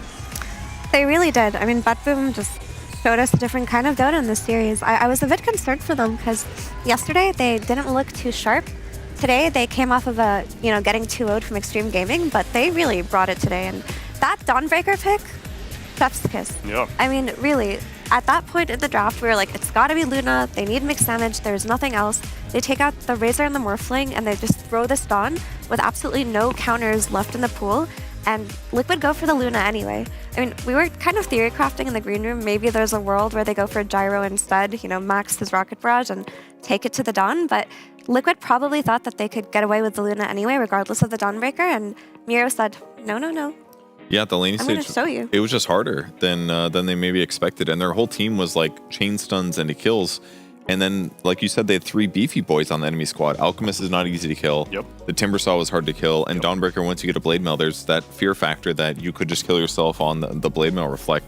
And then that fight at 19 minutes with the Ags on Timber just really sealed the deal. Well, like Liquid coalesce with 5 heroes. They get a support kill. They're like, okay, time to take this tower. And then they just had to deal with like the tankiest item in the game, arguably, the Ags on Timber. So that was really changed the tempo of the game, where they maybe would have gotten a foothold, taking the tower, map control, more space for Luna to farm. It just never really materialized. And then from there, it was just really tanky heroes. And I don't really know what opportunities they would have been able to even take a fight with the Dawnbreaker ulti looming overhead the entire time. But as we close out this series, I want to see what BSJ picked out for his Acer Predator head-to-head. Thank you, Neil. As going off of what you guys were just talking about in the draft, I wanted to highlight what happened with the preemptive counter of the Dawn to the Luna that just read them like a book, as they may not be playing the same position, but this is the net worth of the offlaner, Miro, compared to the carry, Mickey, of Team Liquid, where he pretty much hovered 1 to 2K above him for the entire game. Mickey ended up ending a little bit lower just because of the buyback, but that is not something you're expecting to see from the offlaner compared to the carry, especially a carry like Luna who flash farms. He did more damage, even though they had like similar net worths. And at the end of the day, it just felt like when you see that last hits, it's like, okay, yeah, Luna's still gonna hit 10 creeps per minute, but that Dawnbreaker accounted for him the laning stage. Felt like it gave BetBoom everything that they needed to like close out this game and close off the map. And these are the early game plays that the panel is highlighting, where, yeah, the Dawn, like, it's going to provide some serious issues for this Luna. She has the beam, and they have the clockwork to maybe interrupt that Starbreaker, but the second those abilities are on cooldown, Muerta is one of the best heroes in the 4-position role to force a fight for their offlaner, and Dawn, when she's allowed to hit you with both those spells, she is quite deadly. And you see every time they're trying to get that, like, potential comeback with a kill or 2 on a support, like, Miro just completely shuts that down. So not only was it all of these things in the laning stage, 1-to-1 matchup against the Luna, but that also spilt over into the entire momentum of the game itself. So even like plays like this, where like he's so durable and he's able to like turn the fight with his own ulti. We saw like the plays where he dies with the Blade Mail and like Luna ends up getting the kill. It's actually right here, as you're gonna see him. Yes, he's gonna go down, but Luna almost dies full to 0 just with the Blade Mail. So overall, masterclass from BetBoom, as we mentioned, from the draft all the way throughout the course of the game. You see every single Dawnbreaker ulti just completely puts Liquid on the retreat, and yeah, that's all she wrote. That's all she wrote for the entire series. Thank you very much, Brian. A coup de grace of a Dawnbreaker pick, and I am thoroughly encouraged by this off-lane performance from BetBoom team, which is why I'd like to take this opportunity to speak to Miro. Miro, congratulations on the 2-0 win. This must have been a very fun series for you, because game number 1, we'll start with there. That Sand King pick. Of all the remaining choices against Broodmother, was it your decision to go for Sand King, or was it your captain, the whole team? How'd you settle on that hero? I mean, that was our coach decision. He's right here. Right there. And he just say, we need Sand King on this game, and we just pick. Are you comfortable and satisfied on the hero right now? Do you like where Sand King's at? Yeah, I really like Sand King. I played a few games on this patch. It's a cool hero. Okay, and how about this game number 2? We were very impressed from the draft. I wonder if you're going to give your coach credit for it again, this Dawnbreaker pick, because we saw you banned out the Morphling and the Razor, you left Luna still in the pool, and then you picked Dawnbreaker kind of almost baiting Liquid, like, are you going to go for Luna still, or what? I think we just did some good draft about team fights. We had a huge team fight, and they just did some weird gameplay on Beastmaster. He just tipped bottom and tried to kill me, but he had a great game. He got Aghanim on minute 12, I think, but he just ran all the game, and the game was easy. Yeah, we saw that as a pretty game-losing moment as well. I'm going to pass you over to BSJ, who's got a question for you as well. Yeah, I've got a little bit of a fun question for you. As we saw you buy the Ags on Sand King in Game 1, and we saw in your quick buy that you had queued up the Daedalus, and the game ended up finishing before you went for your next item. So is that a legitimate build? Were you going to go for the Daedalus, or give your thoughts on that, please? I think I would go for Daedalus, but it's more fun. But if you want to play stable, you need to buy a refresher to have a double ultimate. So yeah, that was just fun. Nice. Glad to hear you're having fun, buddy. Good luck in the next series. And I got one more question about how this roster came together, because we've known Kataomi to be mostly a 4 position, but on your guys' team, he's a 5. So was there any talk of Save moving to 5, or you guys approached Kataomi and said, would you like to be the 5 position on our team? I think we just have some synergy between our POS 1 and POS 5 players. They really enjoy to play each other, and we just took Kataomi to have a good atmosphere in the team, and he's also a good player, and he can switch roles, he can play 4 or 5. Yeah, and he just showed it in this game as well. Congratulations on the 2-0 win, Miero. Looking forward to how the rest of BetBoom team do in Dream League Season 24. We'll catch you later. Thank you. Thank you, thank you. That closes the book on BetBoom team, but maybe you have some questions on Team Liquid still, which is why I'm going to go over to our social media authority, who's typing up a storm over there. Pyrian Flax, what's on your mind, my friend? Hold on, Neil. Just sending an absolute banger of a tweet. Done. Oh, I'm going to be retweeting that one for sure. Please don't. I need it to gain traction, not lose likes. Okay. So, I've been looking into Team Liquid. Team Liquid, obviously, we've got Halloween fast approaching, Neil. Yeah. And they've been putting out over the last few days some images, some Halloween-y images. And I thought this one was delightfully low effort, but I think it means something to Team Liquid. Here is the first image. They just posted this picture of a broom. Time to fly. Yeah. Now, ironically, they did, of course, just get swept in that series, but we'll put that to one side. The point is this broom must mean something to Team Liquid. So I did some digging, and I came up with this. If you look at this, when they won the International recently, Neil, you may have thought they won the Aegis. They did not. They actually won this broom, as you can clearly see in this photograph. They won that broom, but drama was to follow, Neil, because shortly after winning the broom, what happened? 33 stole the broom and flew away on it. Look at that. His new team, he flew away to Tundra on his magic broom. I see. Now Team Liquid finds themselves broomless. Liquid what horse crying off in the corner. Yes, so what can they do? They must replace the broom. They get a new broom. Who could step in? It's this guy. Bring it up. Saber, it's Broomlight. Yay! Or Saber Broom. I like Broomlight. That's the new broom that Liquid have got. To sweep the enemy away. Obviously didn't work on this occasion. It's a work in progress. Far from it. How many of those were real? What do you mean? I feel like you may have taken some creative liberties with... Absolutely not. Just answering angry emails from Team Liquid here. I would never question... Sorry for revealing the broom lore. I would never question our social media experts' credibility. Thank you. Pyrian, thank you very much for that deep We insight. fumbled the handshake, but we got there in the end. Into janitorial duties as we start cleaning up the last series of the day here at a Dream League Season 24. Stick around, everyone. You want to see a Wallachia Grand Final rematch, and you don't want to miss it.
strawberry curls.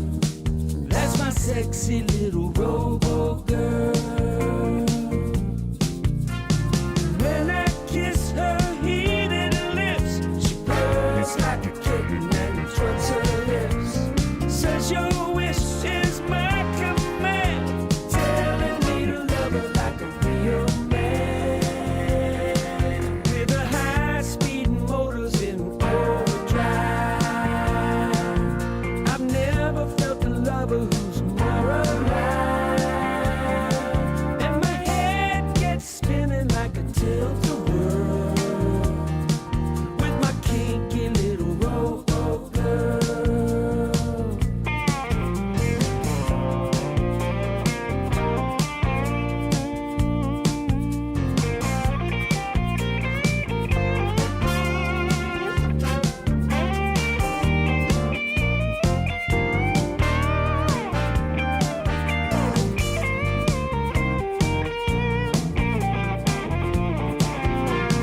When she puts her squeeze on me, it's enough to drive me to my knees. She don't need no diamond ring. All she ever wants is the real thing. Working all day in the rat race, dreaming of her eyes and perfect face. When I'm home at night, all is right with the world. Since I found my little robo girl. When I'm home at night, all is right with the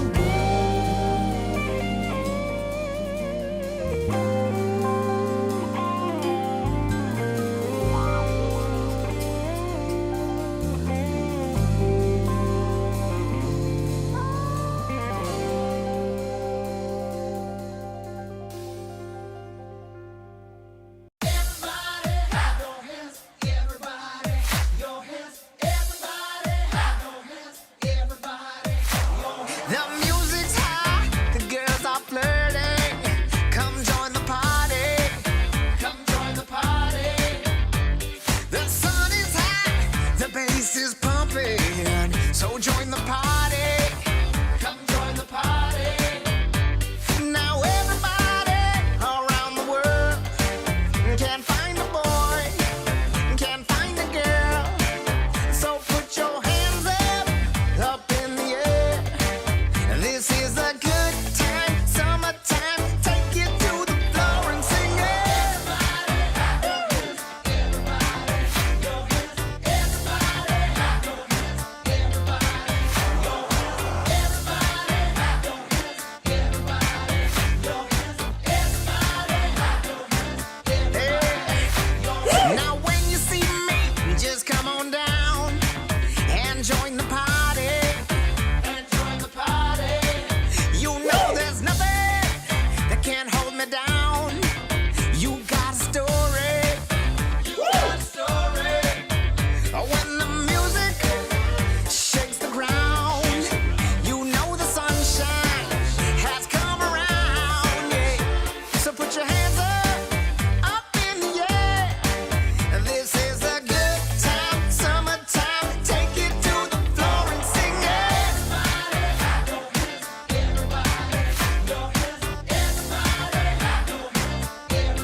DreamLeague Season 24 is brought to you in part by Intel Arc, Acer Predator, DHL, Qiddiya,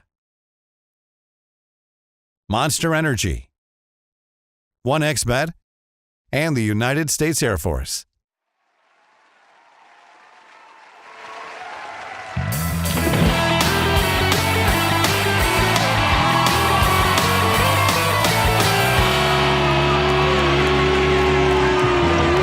See, here at DreamLeague, we got all your faves. Yesterday, we treated you to the continuation of the grand finals at BetBoom Dacha Belgrade. And here, why not go and treat you to a sequel of the Wallachia Season 2 finale, where we had Heroic versus Falcons. Yay! And it's such a special series that I actually had our good friend, Brian, the tech analyst, prepare a little special something for us. Yeah, I've got a nice segment called The Deciding Factor.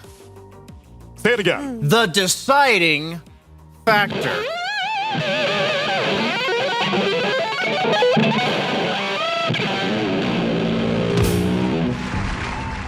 Nice. That was first try. That'd be amazing, Brian, after that intro. This, thanks, Ted. No pressure. But yes, for this series, last time they played, it ended up going 3-1 in favor of Heroic, and it felt like in each of the 3 wins that they had, there was a deciding factor that allowed them to take it over Falcons in SA's first major LAN win in Dota history. So I'd like to talk about the first game that we go into, where I called this deciding factor beating Falcons at their own game. As we're going to see a team fight that's about to break out where they have all the vision in the world on Heroic, and they've been getting stalled out by the split push of Nature's Prophet this entire game. And you're going to see this initiation, and you're probably wondering, where's their number 1 net worth morphling, Parker, in the entire engagement? And what we're now going to flash to after we see all these smoke and mirrors, bread and circuses going on here, this long drawn-out fight, crit bop back, ended up using his lasso on the Earth Spirit. Meanwhile, during all of this, Parker, with his Silver Edge, who's basically threatening them by not even showing, ends up waiting for the fight to break out and uses that time during the fight, even shifting his perspective, giving us a nice view of the fight to secure the Megas, which ended up leading to Heroic taking this game a few minutes later after managing to defend the throne rush from Falcons. And this, bear in mind, going into that fight, Heroic was losing by 8k gold, so it's not like they had some command and control of that game at all. It felt like Falcons were going to go the 2-0 and clean sweep the series, so that really turned the tides after winning game 1. But then going into game 2, you're wondering, or the second win that they're going to get, are they going to be able to take that? And I chose this game to be no margin for error as my deciding factor, as we're going to see them manage to burst Skeeter at the start of the fight, which was actually on the back of them forcing him to ult earlier on. And then Parker's going to stand his ground, pump out the damage with that BKB, and we're going to see the Parker classic where he ends up wiping the floor with the back, with the protection of his Omni Knight. He's going to get, spoiler alert, a rampage. But with the Skeeter buyback, it looks like he's probably going to die here. Right, guys? But no, he's going to live with 14 HP. What?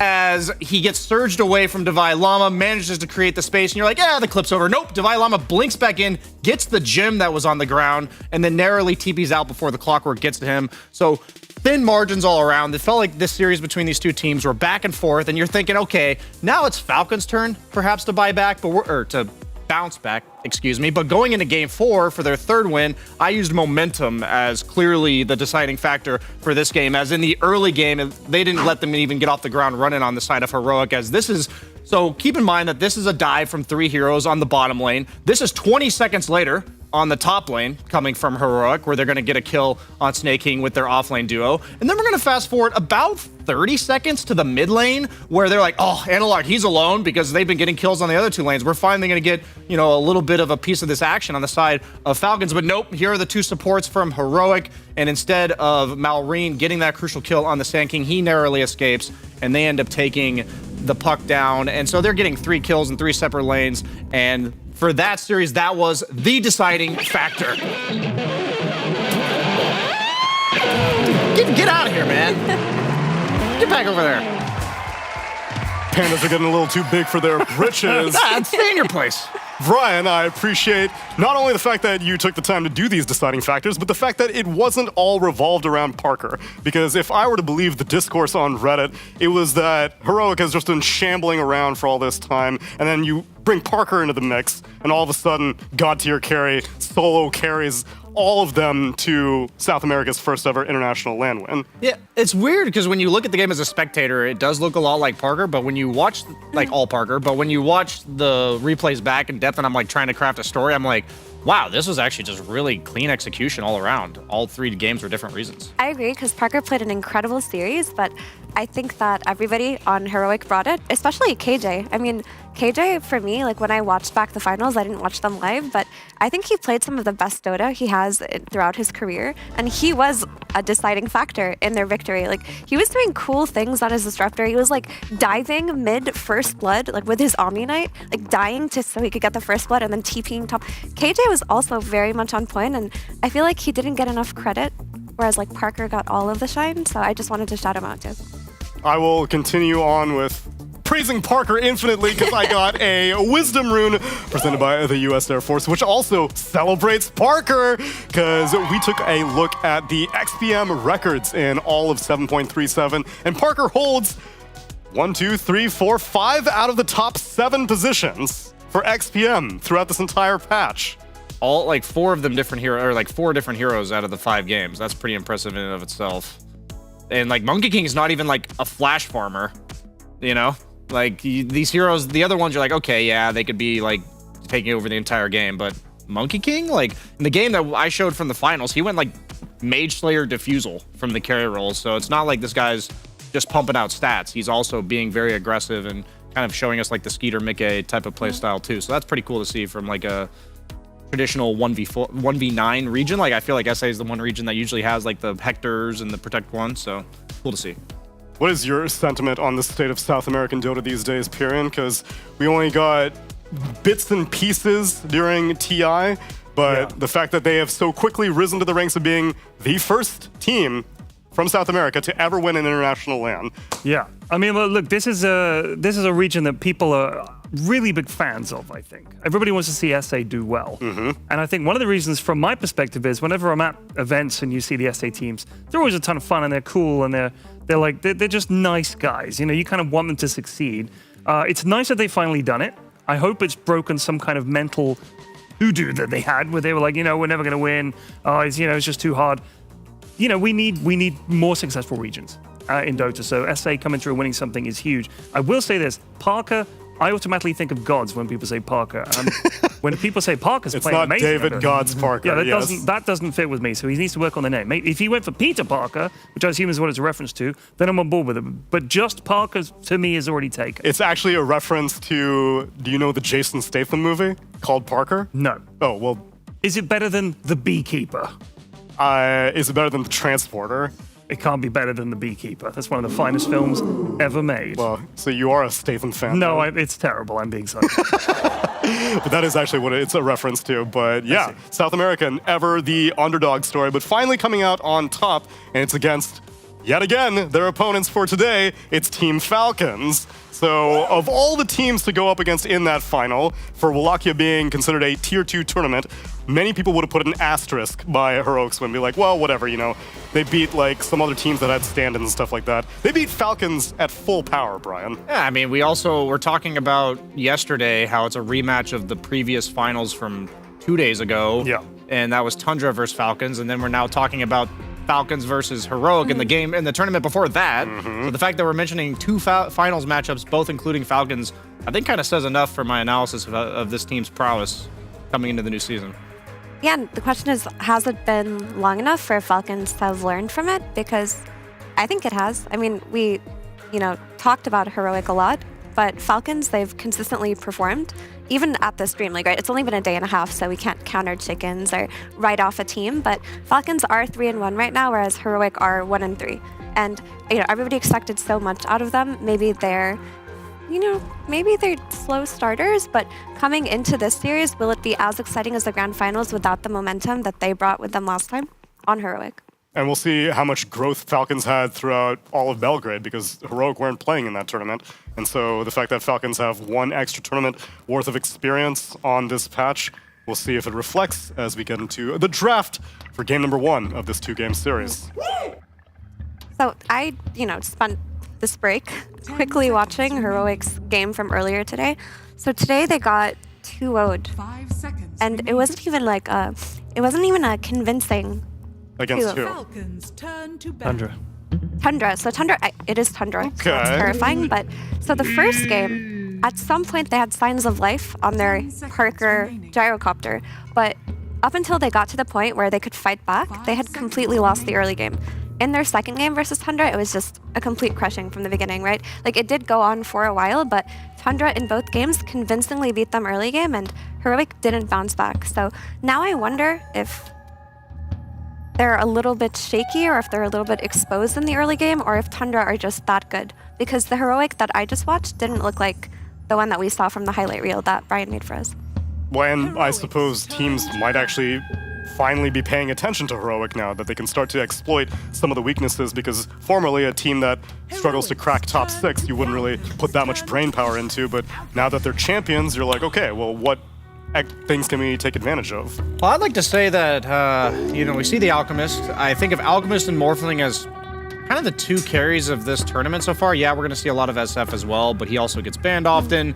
But what I see from Heroic's earlier game against Tundra was Tundra whipping out the Ursa, which is also what they whipped out against Falcons in Game 5 of the previous finals, and it ended up losing, but... It was only a 4-game Oh, series. sorry, Game 4. Yeah. Wait, no, didn't the previous series go? Dacha Yeah, sorry, the one from like 2 days ago. Yes. Yeah, they whipped it out in Game 5 of that, and the Ursa was like 12-0 at some point. And the reason I'm mentioning Ursa is I think it's really good against both Alk and Morphling, and so I wouldn't be surprised if we see more Ursa as the tournament goes on. And, Mira, you were mentioning like they were struggling with the pacing that Tundra was setting, and even though Ursa is traditionally like like a long ways back, he was a tempo carry that had a really strong laning stage. Nowadays, not so much, but if he manages to have a decent lane, he is representing a similar tempo to Alk, but doing it in a very different way with the Roshes and the kills. So I would love to see like that potentially come out from other teams, not just Tundra. And so I already see the Alchemist. Maybe we'll see an Ursa later on. I've got a question for you guys. You're talking about Ursa. I think of Battle Fury carries as sort of not being a thing for some time. What do you build on Ursa? It's the Battle Fury, but it's like, the reason why Alchemist works is because he goes Radiance straight into items that allow him to fight. Right. Like, so it's Radiance, Blink, BKB. So if Ursa's meant to counter Alk, is Ursa going to be ready in time to fight? That's the thing, is Ursa gets the Battle Fury, Blink, BKB about the same time, but the thing is, if you get that first Aegis, like before Alchemist hits his 3-item timing, right, then that's the portion of the game where the momentum could easily shift in favor of Ursa. And it's like we saw last series where Alchemist and Morphling were about the same net worth. If that's the case with Ursa as well, it's going to be like GG for the Alk. So that's why I'm kind of thinking like it does seem to match up really well against what we're seeing. And I feel like over the course of these tournaments, you start to, like, the meta will shift in a way of, okay, the good heroes are always going to be good, but what heroes that are kind of unnoticed can start creeping up in the meta because of that. Look at this. This is Sunsfan and SVG being cheated on live in the studio. How could they? This is disgraceful. I'm. What was your little bit theory nauseous. about these two casters? How they've been consistently abused? Sunsfan is incredibly mean to Sind, and SVG is incredibly mean to Cap. Now they've finally found love. They both escaped the abusive relationship of their normal casting partner, and this is the sweetest love story in Dota history. Like right before people's eyes on camera. It's happening right Yep. now. You're Yep. seeing it. If we could emote in some hearts and perhaps a cupid, or whatever they call it, the cherub. Very wholesome. 5 seconds remaining. Is anyone shocked by the Razor pick? Super early in the Nice draft here. one, Brian. Thank you. One person. I think this hero is boring as hell. And I think a lot of the time you see people pick and they go, this is a counter to so-and-so. And it either blows up and does loads, or it seems like it does absolutely nothing. To Very me, very snowball-y feels like a hero. hero that either crushes it or does nothing. Tusk, you say. The funny thing is it could potentially be mid offlane or carry. I feel like I haven't seen an offlane Razor in ages, but Based on the way the meta is right now, I'd say it's almost certainly a carry meant to match the tempo of Alchemist. You give it a ranged 5, melee 5 with the ranged carry immediately. Tusk close Razor. Seems like a pretty formidable safe lane, even blind, without seeing correct me if I'm wrong, this was like an Amar special. This is one of his heroes, right? Yeah, but it's like in one of that those... meta, he ran. Yeah. Heroes like Razor all the time. True. If there's one team that would put him in offlane, it'd be this team, but I just think it doesn't fit the bill of like the mold of the meta right now. So actually, it was run offlane quite a bit at Wallachia, I believe, because Really? Yeah, and not insanely often, but Razor was popular, and the flex is still there, so that should still be on your mind. Even though it looks fine as a carry versus Alchemist, it's also something that can pressure said Alchemist, and this Tusk doesn't have to be a 5. You can just throw that on the offlane versus off too. And keep in mind, the Razor Triflex, that's the Falcon specialty. It's something that they have always done, and if there's a team that can do it, even if it's not the best thing for the meta, it is them. True. You're gonna need a stun from the carry, maybe like a Skeeter Sven, if you were to leave Razor in like the mid or offlane role. There's not like too many stun heroes that are like popular left in the pool. You think of like the Wraith Kings and the CKs, but you don't see any of those in the current meta. So if they go that route, I do think they are a bit limited on, I guess, DK as well. That might do decently well against this like pretty high pressure offlane. Okay, yeah, there they go. It's much better because you cannot throw Razor carry into this Visage plus scary. Bat Raider lane. Like, there's no means for Razor to fight back. He's just gonna die to the overwhelming spell damage, and he has no means to defend against Visage's level 6 spike either. So you just put this to pressure the Alchemist, and you hope that your DK can sustain long enough on this safe lane to then just play, you know, the Falcon specialty. Let's play behind Skeeter. Let's have him set all of our tempo. This is like the most don't go on its lane ever. You just have like the super durable DK and then the Pugna level 2 like that they take the ward, and the spells you cast end up doing more damage to you than to the opponent. So I definitely like so I like this. Like Team Falcons picks Razor, Tusk saying this could be a scary safe lane, and then they respond with a lane that's going to kill the Razor. If they lane it that way, it's like purely reliant on snowballing off kills, and then we see Falcons just immediately respond with a super defensive safe lane.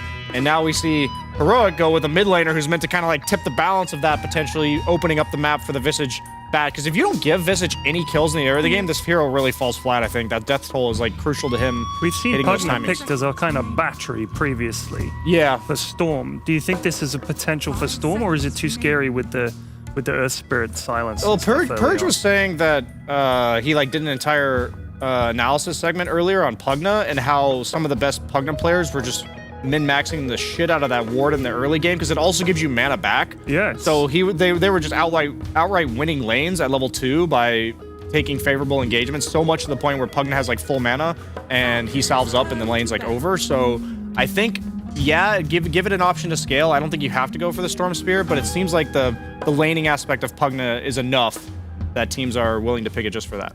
But a Storm Spear doesn't hurt. It does not hurt It to doesn't give hurt. it more relevance in the late game, absolutely. And so far, it is a nice Storm Spear game, and I don't think the Earth Spear control is like enough to dissuade that at all.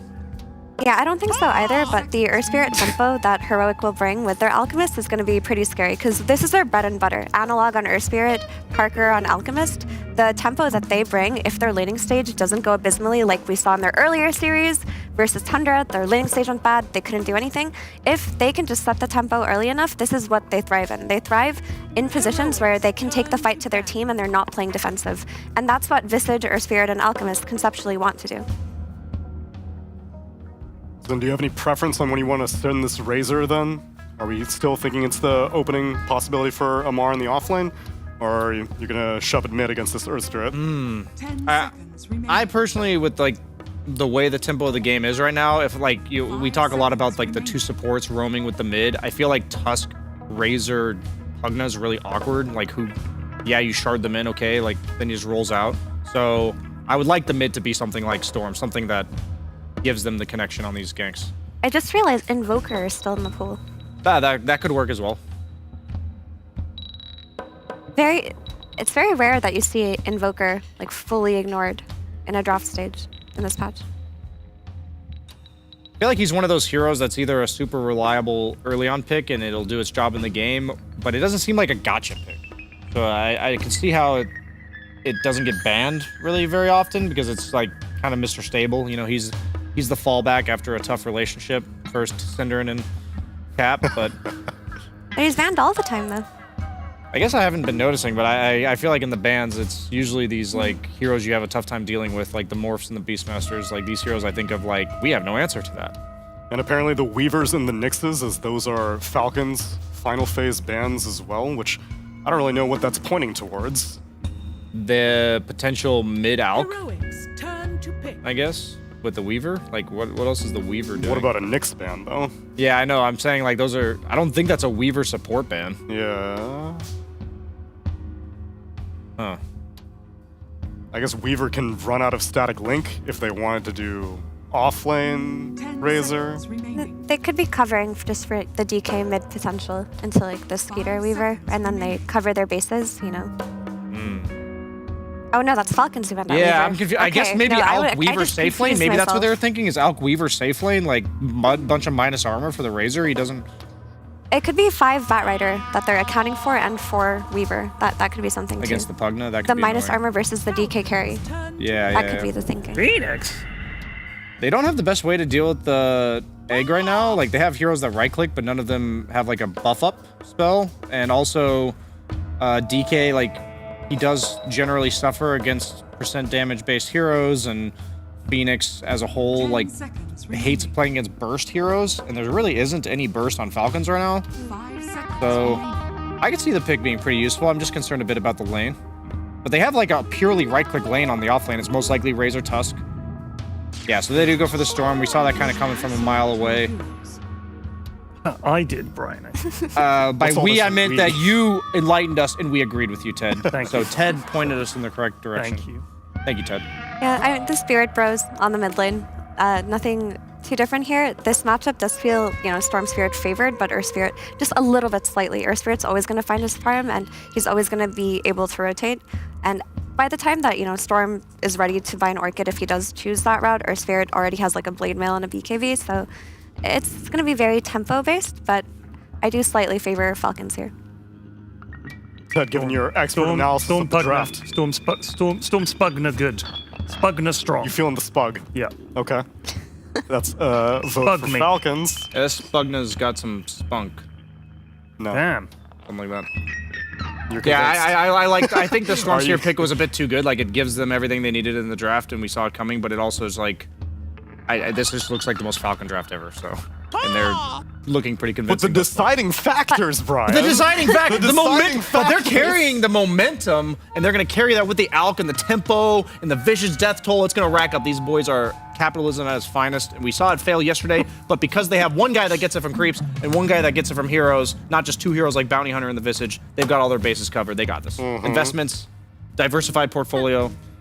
Yeah, and this is Heroics, like bread and butter though. Like it is analog on Earth Spirit and Parker on Alchemist. Like it's not like they're fighting into an outdraft. It's something that they're comfortable with. It's just, are they going to be able to withstand the early game? Because that's been their issue this Dream League so far. They're not doing well enough in the early game to enable Parker. If they can do that, we've seen them win the grand finals with drafts like this. Well, Falcons came correct in their 2-game series yesterday against Tundra to rewrite history of Belgrade finals. Let's see what will change as we look into Wallachhia's finals with Cap and Cinderin.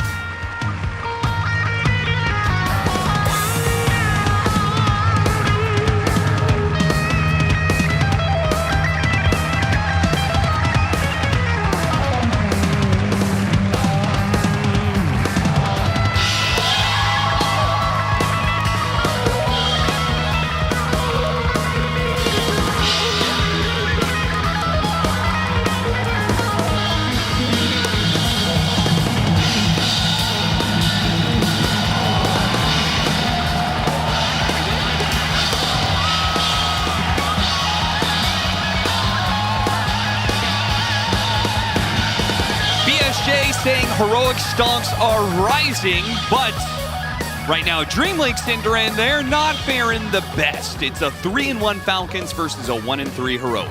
Yep. And I mean, not only that, but I wanted to say that Heroics series loss, let me just confirm this, was an 0-2 against Tundra that Falcons have already drawn with, I believe. Yes. So also that maybe that's a little bit of a clue as to where these teams are in terms of power level right now. When they faced a similar opponent and they have different results, you can start perhaps making out a little bit of an idea of where things are, but it's still early days, and one thing I will say about Wallachia, I was super impressed with Heroic in that tournament. I think they did so many things way better than anyone could have expected, and well, we'll start off with a good start to this one as well on Divide, getting the Death Toll First Blood on the Visage. Yeah, we're already seeing the... I like that they broke down the Visage. You know, it's not Visage Bounty Hunter. It's a different beast. It's Visage Alchemist. One gets gold by hitting creeps, the other by hitting heroes. They're already off to a great start with First Blood on the Visage. Now all they need is some bounty runes to go with it, and they're happy campers. Maybe the counter to Falcons is picking more birds. So they have Phoenix, Visage, and Bat Rider. All right, that last one's a stretch. I know. I know.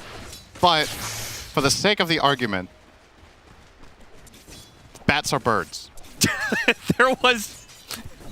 I want you guys to know, Synderen literally just... That entire bit was just so he could hit the Falcons button. Of course. That was the entire... There was nothing there besides that.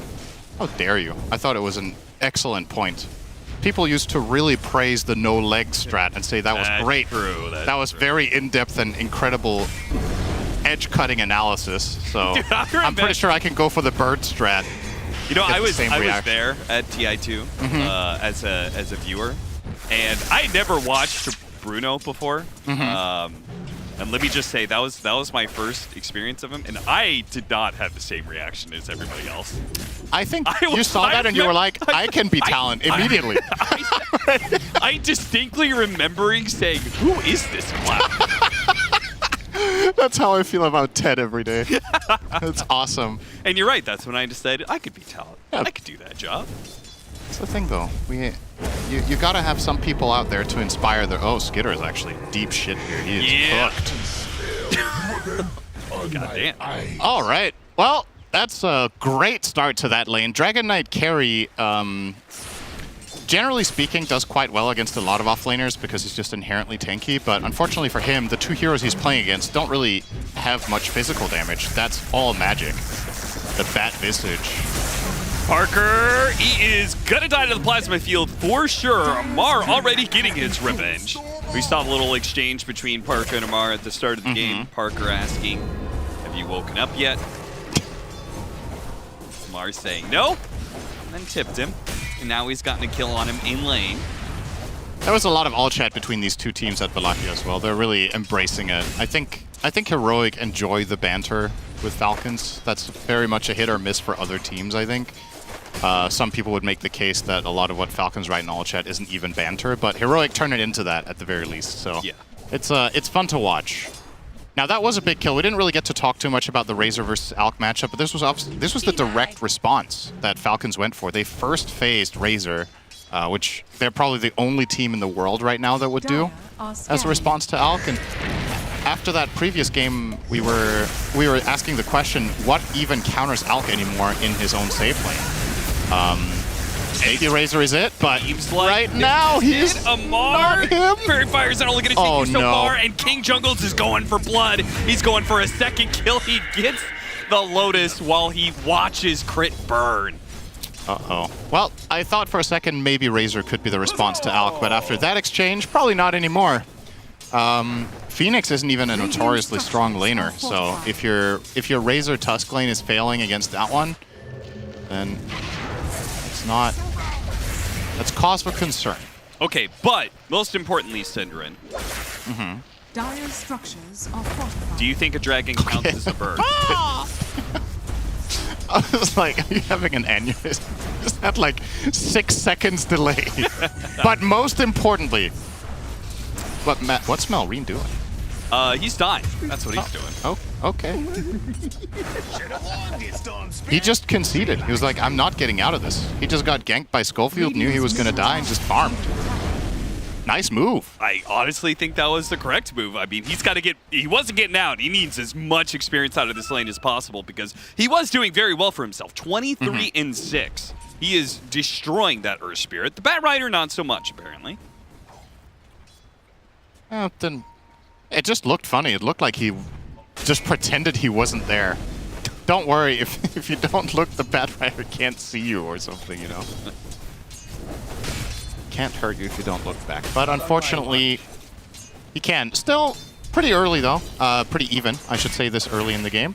So the CS looks relatively healthy for everybody involved. And I guess the good news in that regard, I would mainly say, is for Heroic, since this Razor seemed to be a targeted solution. And if Alk gets out of the lane quite healthily, then I think their lineup should be approaching a very strong mid game. You look at this hero combination.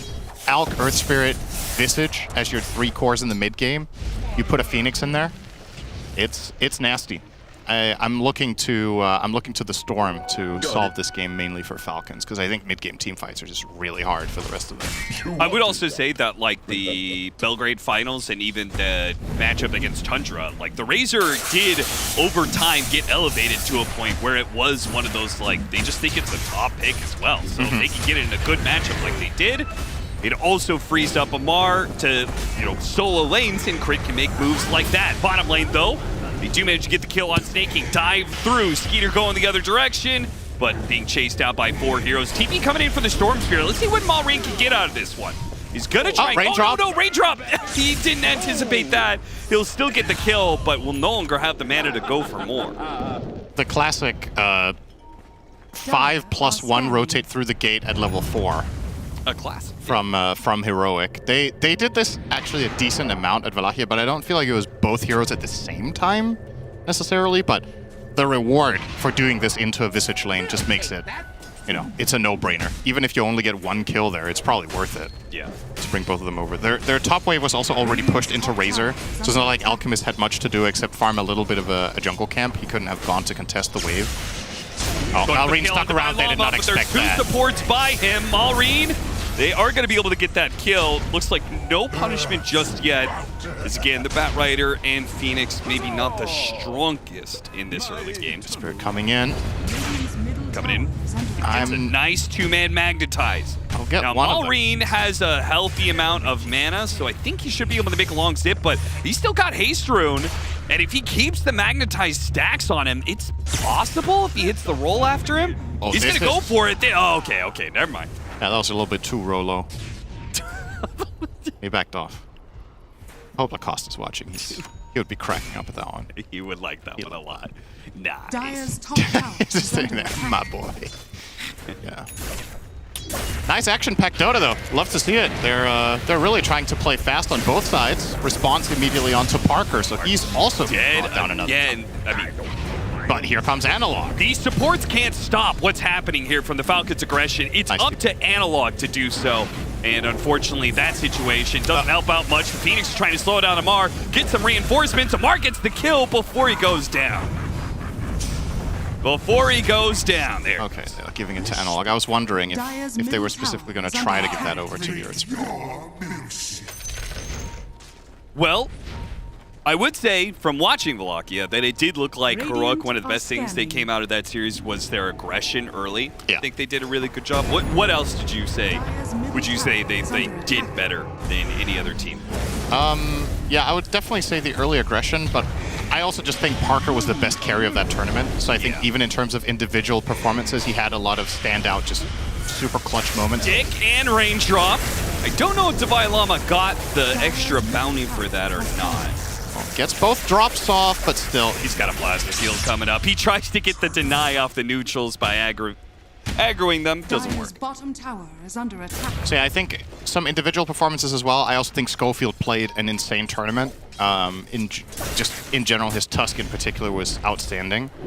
So they leveled up their individual plays, I want to say across the board. I think all of them played the best, if not one of the best tournaments they've ever played. And then they had good early aggression, and I think for the most part, their drafting was also very solid. So there wasn't something obvious that you could be like afterwards, oh, the team should have exploited this one weakness that she had. There just wasn't really one. Nicely done. Gets the unstable concoction explosion on himself by doing a little bit of snowball dodging, and Crit is still making a run for it. Magnetized on him. He blocks out Divine Llama with the shard, and Heroic now beginning to fall apart. They were taking an early kill lead, but now it's evened up, and Falcons get a tower off of that too. Yeah, they tried to respond, but it's a numbers game. Falcons are just there with all 5. And I think Heroic were hoping to get a counterplay out of that. It was a really nice 5-man magnetize, but there's not enough follow-through. They don't have the Phoenix there for the Fire Spirits, and Alk is already dead the moment Earth Spirit arrives. So this fight is completely lost already. Devi comes in, doesn't have familiars with him, so he can't bird drop and get the stun and the kill on crit. And just not enough. And this might, honestly, this might be one of the best ways of playing against Heroic is if they're going to play early aggression, you match them. Like you bring these numbers, you maybe even bring more. Sure. And just really, because you know they're going to want to fight back. This is how they play. This is their play style the whole tournament, basically, is 4 of them want to fight non-stop, and then they're really getting Parker big. They're kind of playing, not necessarily for Protect 1, but they're probably the team that's closest to that playstyle, I want to say. Yeah. Analog is extremely active. He very rarely sits back and farms mid for very long, and even Devi, you saw in this game on Visage, he's moving, right? This hero generally, I think a player like 33 would have probably not left bottom yet. So there's some clear difference in playstyle there that Falcons are trying to... Radiant's bottom tower is They're just stepping on the gas. They're just constantly running at them, fighting them, and they have more heroes with a better initiation, they're going to win every time. They look like a more aggressive of the current iteration of Spirit, right? Like I think Spirit also plays like a pretty 4 Protect 1 around Satanic. Yeah, that's fair. Heroic trying to even out the map here by getting their own safe lane tower, but Falcons bring the numbers once again to defend and blow up Devi Llama. No hope whatsoever to take these fights for Heroic. Now they have 6 on Phoenix. This changes things. I feel like Heroic are waiting on their support levels, but they're already there for Falcons. That was a punch from Crit. Bat actually is level 6, but hasn't skilled Lasso. But King Jungles now has his 6. Bat is 3-3-0. I feel like this build is relatively uncommon. It is a way to play the hero where you feel like this is a game where I can't really reliably Lasso, and I get why he would feel that way. Look at the matchups. Sure. Dragon Knight, Tusk, Storm, it's really hard to get in there. Even Razor's just going to eat you alive when you try. So he's going to play long-range artillery and just slow stacking. But obviously does mean that big ulti isn't there. Funny punch there. I need to kill him. The stack's falling off. Death toll. All right. That one did land. What is Devi Llama getting with all this gold? 3,000 net worth lead for Falcons, though. So drum into Crimson. Okay. Isn't Pipe better this game? I think. Because Storm's going to buy the shard, right? And that's magic damage that he's giving all of his teammates. Then there's Breathe Fire, all of Storm is magic. Razor is a lot of magic damage too from the Plasma Fields. Pugna. I don't know. Like, I can see the potential idea of the Crimson, but I'm not sold. I don't think the Vanguard component really counters anything. Parker trying to get his Radiance there on. Potentially the right direction here. I could see a world where the Crimson is more effective if fights actually draw out long enough. But yeah, I mean, especially given how Heroic is a little bit behind the ball right now, skeptical that these heroes aren't going to just get blown up like we're about to watch. Parker, blink stun, chain it with crit, and pretty easy kill, right? Yeah. It's going to cost Analog is going to get a really good magnetize off this one. 2 of them caught this deep. Analog just needs to play for time, but Malrine brings his time a little bit short here. They're still caught in this situation where AoE spells could just demolish Falcons, but they don't really have much besides the Phoenix, who still has the egg, but he's just not going to drop it. 4 heroes go down one by one on the side of Heroic. All they got out of it was a Tusk. I really thought King Jungles was going to dive in and just egg on top of them there. Even if he dies, I think the Earth Spirit and the Visage are going to get cleanup kills, but maybe he didn't have dive ready? I didn't click on him at the moment, but it really looked kind of promising for a counterplay. But again, we're following the similar story. Falcons are the ones initiating. Heroic try to respond. They bring numbers, but Falcons just had all 5 once again when it mattered, and they were the ones to get the first kill of the fight. Yeah. Onto, ideally, the best possible target is that Alk, because if he stays alive during the fight, this Acid Spray plus Radiance is going to kill them in these. You saw how long the fights actually do take eventually when they build up. Oh no, Parker. All right, no. Avoid death. Malrine was thinking about it. He was pump faking the jump, but no backup that time round. Still looks very healthy for Falcons with a 4K lead against Alk right now. They're in a good position. It's going to be a long time until this Alchemist feels like the monster that we've seen for some of this tournament, some Belgrade, as well as Wallachia, but just a Radiance. Long ways until you get BKB, AC, all that jazz. And meanwhile, you have an active carry in the hands of Skeeter, who's looking with that Dragonite to find a kill. Schofield completely breaks all 3 ankles. And then Crit catches both of his allies. Nice. Put him in jail. You ganked yourself. Look. Oh, that's beautiful. Nice. Dude, these sharks, you can't make this shit. Oh, that's funny. He just wanted to make sure he could get this deal. You know, he's like, oh, sorry guys, I guess I'll have to take these last hits. I hope they laughed that off. That was fun. In lane, they find the first lasso. Maureen is going to get chained to the silence. Now they're going to drop the supernova. They need as much damage as possible because the Staples ran thin. They didn't have enough left in the tank. Oh, man. Yeah, the damage was just not there during the Earth Spirit initiation, right? Or rather during the lasso. I think the entire lasso was just spent as a connection tool for Earth Spirit. So that stun expires, Earth Spirit uses his level 1 silence, it's a 2-seconder, and then storms out.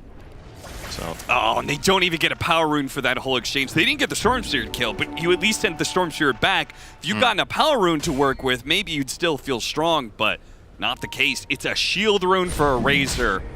Kiss that next team fight goodbye. Lamar's so farmed. He's got BKB Falcon Blade, 16 minutes in.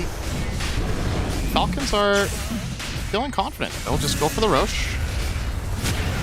Courtesy of Storm Shard plus Tag Team. This is a killer combination, and they don't have to worry at all about resources because Snake King can just keep healing the target, and they have that shield rune. So love this play call.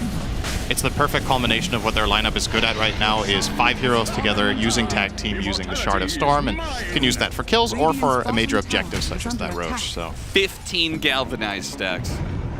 Yep. He's got an extra 4.5 mana regen. That's so spooky. He gets to his BKB without dying. He really should be able to as well, right? He has Aegis, so I don't think Heroic are particularly interested in fighting him, and that's a problem because I feel like this is the time their lineup, just theoretically, really wants to fight. But maybe they have to hold out another 1,000 gold on Visage for that Crimson. It's going to cost them a little bit of a pick here onto King Jungles. Brings out the exact ward that Falcons do have. Now they're going to take a tier 2. Instead of the Alchemist having an advantage in pressuring your side of the map, Falcons did so well in this first 15 minutes. They're going to take the first tier 2 of the game.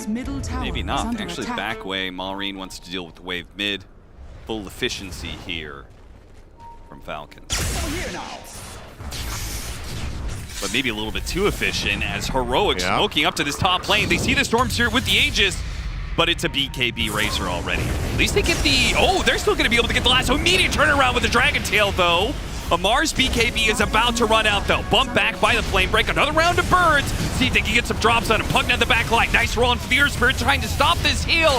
The egg in the middle of all this one. It's going to be able to successfully explode. Maybe they can actually get the kill on Amar off of that one. He's somehow still alive. The Magnetize, it takes them out. They got the one kill they were looking for, Synderin, and traded everything to get it. That took them so long. Was he just getting... He got glimmered and drained by Snake King, right? Yeah. It took them forever to kill that guy. So long. Yeah, I think King Jungles needs to do some crazy juking here. I mean, so far so good. He might actually need... Oh, Skitter.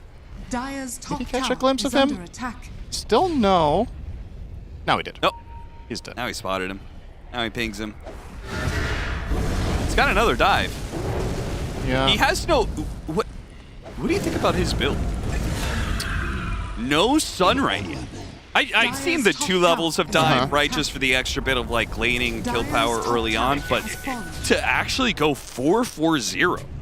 Yeah, I'm not a fan. I feel like the nature of the fights in this game is going to be a lot of actually space for Phoenix in fights. You saw in that last one, he had a good amount of time. He went in for the egg. If he would have had a shard there and 4 levels or 3 levels in Sunray, maybe that swings things a decent amount. So yeah, I'm wondering what the rationale is here, because like realistically speaking, how good is this spell going to be for you? How often are you going to connect it on 2 or 3 heroes? How often are they not going to dispel the damage or block it or get saved by Pugno or whatever? The Sunray is just way, way, way more reliable. So I'm with you. I think I really wonder what the mindset is, because I don't understand what he's trying to do with this. The cooldown reduction, I mean, it's nice, but Radiant yeah, are I would have scanning. definitely been way more in favor of 144 here. Well, let's see if the Crimson Guard is a game changer. Because if it's not, then I don't know when the next time Heroic's going to feel good about this game. Oh, they got the bad shard. That's unfortunate. Yeah. Well, I guess the Phoenix one isn't great either when you don't have Sunray. That's true. But I actually would have rather had the Phoenix shard, just because that one is going to become relevant. The Bad Rider one is not. It's just not really going to matter much. Falcons with the jump. And this is not a tanky Visage at all. I mean, you pop Crimson, but it doesn't really matter, because you're just going to get killed by Overload and Tag Team. It's... You can't block that amount of damage, Parker. Gotta reset out. But yeah, Falcons are just controlling the map very clearly right now. Analog going for a cute attempt here for the Rune Steal. Crit will be too late, I think. Snowball. Ooh, Analog barely got it. Barely picks it up in time. Schofield dies on the other side of the map trying to get it, but they also still get the kill on Analog. So, is a Wisdom Rune worth a trade of a core this late into the game? I feel like it's just not. Probably not for the Earth Spirit, at least. Unfortunately. Yeah, I don't think so. Oh, this has been a pretty profitable Aegis, I have to say. 6,000 gained against Alk with an Aegis is a big win. Oh, Parker is, I'm not... It's in the wrong neighborhood. What the hell was this? That is not Hope. Oh, that's both of them just dying. Trying to make a play around the Aegis expiring, I guess. But what play? I'm not... They canceled his Aegis regen. All right. Oh. That's great. And Snaking is his own Aegis regen. Yeah, this doesn't really matter, because they're just going to refill him with the Butler. The Aegis Dire's power. bottom tower is under attack. 2 buildings. What buildings do you think that was? It was the tier 2 mid, the tier 2 bottom. I don't know if that's true, but it was indeed 2 towers. Skitter. I wonder if it counts the buildings in the base. I highly doubt it. Good response. They are actually gonna lose this fight. Nobody else of Falcons is around, so nicely played by Heroic. Honestly, when that fight started, I was like, okay. 2v4s are difficult. Yeah. There was nobody nearby protecting them. What about 3 versus 5s? They go for it and hit the stun onto Amar. Amar's gonna turn around with the guy in the storm. He doesn't have his BKB up, but it seems like he's still strong enough to be able to chase this down, fight this Alchemist, kill him, and look for even more. A roll after, Schofield trying to dodge around this one. TP, okay, Maul rings, did he cancel his TP? I think so. Mar is left alone as a result. Will manage to get the kill on Violama before he goes down at least. Maybe even a little bit more, trying to get KJ as well. Ah, he got him! You are joking! 1 turns to 2, 2 turns to 3. Oh, and the Analog force still stuff, gonna the die classic too. Pike. Maureen finally catches back up, gets him, and uses the disable on Schofield for another. They might not kill him, actually, as long as he can cancel Skitter's blink. Oh, is he going? Okay, I thought for a second he was going to try for something. What? Oh, he is keeping them busy. Yeah, I mean, Alk is coming. It's short death timers, I guess. Oh, Oh, they want that die back, but this it is baited so him in. awkward. All right, all right. Wow, when all is said and done, nobody won. Sick. I think that was pretty even, actually. Yeah, what was that? Because I have to, like, they got more kills on the side of Falcons, but obviously, But they're Heroic ahead. got a lot more. Yeah, it was a 1-for-1 buyback trade, right? The Bat traded with Tusk. And if you count the 2 kills leading into it from the top half, then probably pretty even. Well, Heroic's having a good time with it, at least. King Jungles is on fire. He was like, hell yeah, that was a sick level 1 Sunray I got out, boys. Owned him real good. Did you see that Icarus dive? I hit 3 of them. Whoa, dude, what a macro pyre. Schofield, he has 5 seconds on his TP. He has to be cute here. He's being cute, but he's dead.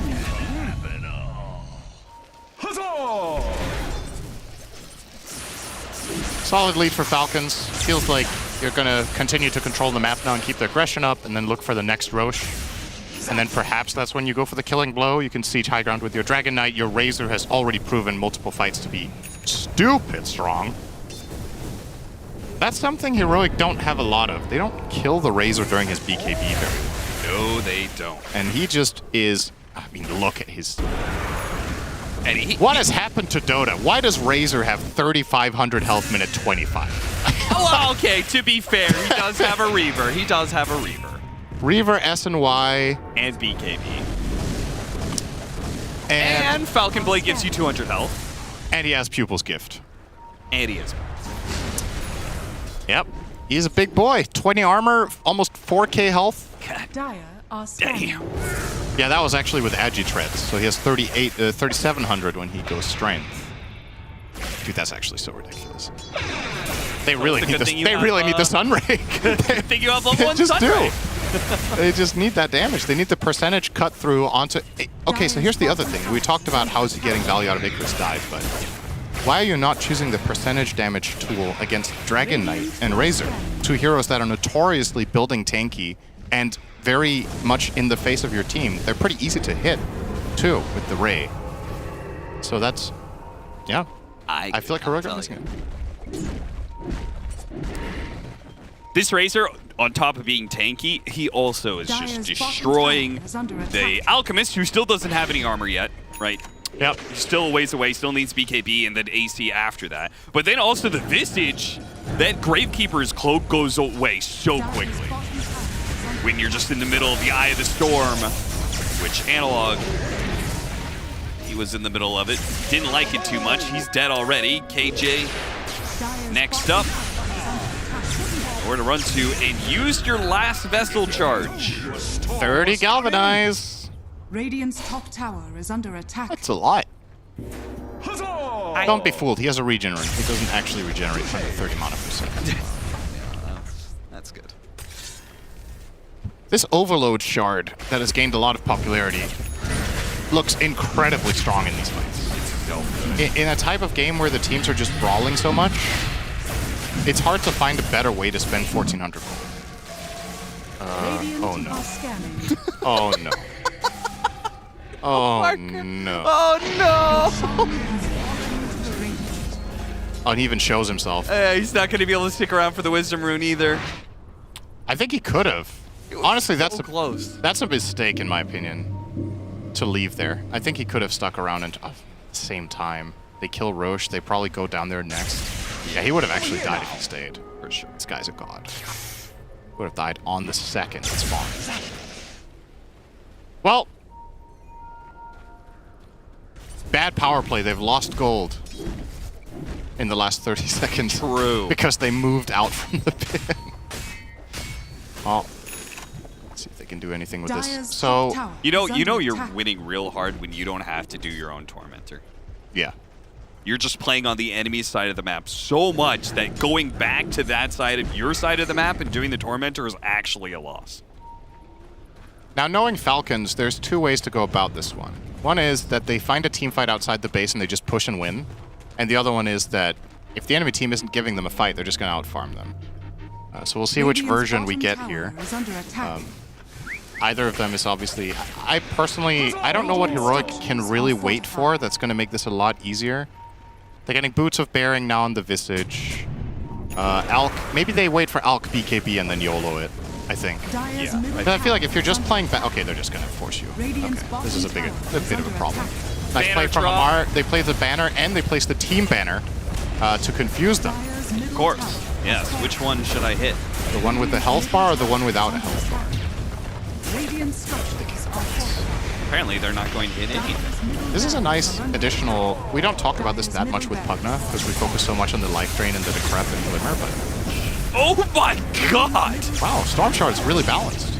Just absolutely demolished that Visage. With the Crimson Guard. Yeah. Dragon Tail, immediate response with the unstable concoction. They're fighting underneath tier 4s. This is as good as it's gonna get for you, Heroic. If you can't win this one, you're probably just gonna have to GG out, and Amar is taking that fight to you. He is not backing down. He could have backed away. He wants the kill on Parker. Instead, he wants his revenge for what happened in Wallachia, and he will have it. Kills Parker, tips him, and tells him, I drink your milkshake. I drink it up! That was a sound. I hope we don't get that one on the soundboard. I only needed to hear that drain once. Wow, what a game. That Razor response to Alk worked really well. And in the beginning I said, did it actually? Because they found the 2 kills in the lane with the Alk, they kind of stabilized. Yep. But as the game progressed, Amar was just beasting it up. They took full advantage of just bringing numbers to fights and kind of baiting Heroic to try to respond. And yeah, they were just flat out stronger. They outpaced them completely. This was a 30-minute Falcons game in which it kind of felt like the writing was on the wall from minute 10, almost 15. Yeah. So this was very uncharacteristic for this matchup. In Wallachia, this is definitely not how these games went. So we'll see if Heroic can bounce back, but... I think, honestly, the biggest difference is that I felt like in Wallachia, Amar's hero pool was not fully figured out yet. And them being able to add in the Razor into the offlane pool, I think adds so much to this team. It's just so funny to me. You, man. You're like, they figured out Amar's hero pool. Razor. Back to the Razor, baby. It's just like, how would you not figure that out? It's like his most played hero.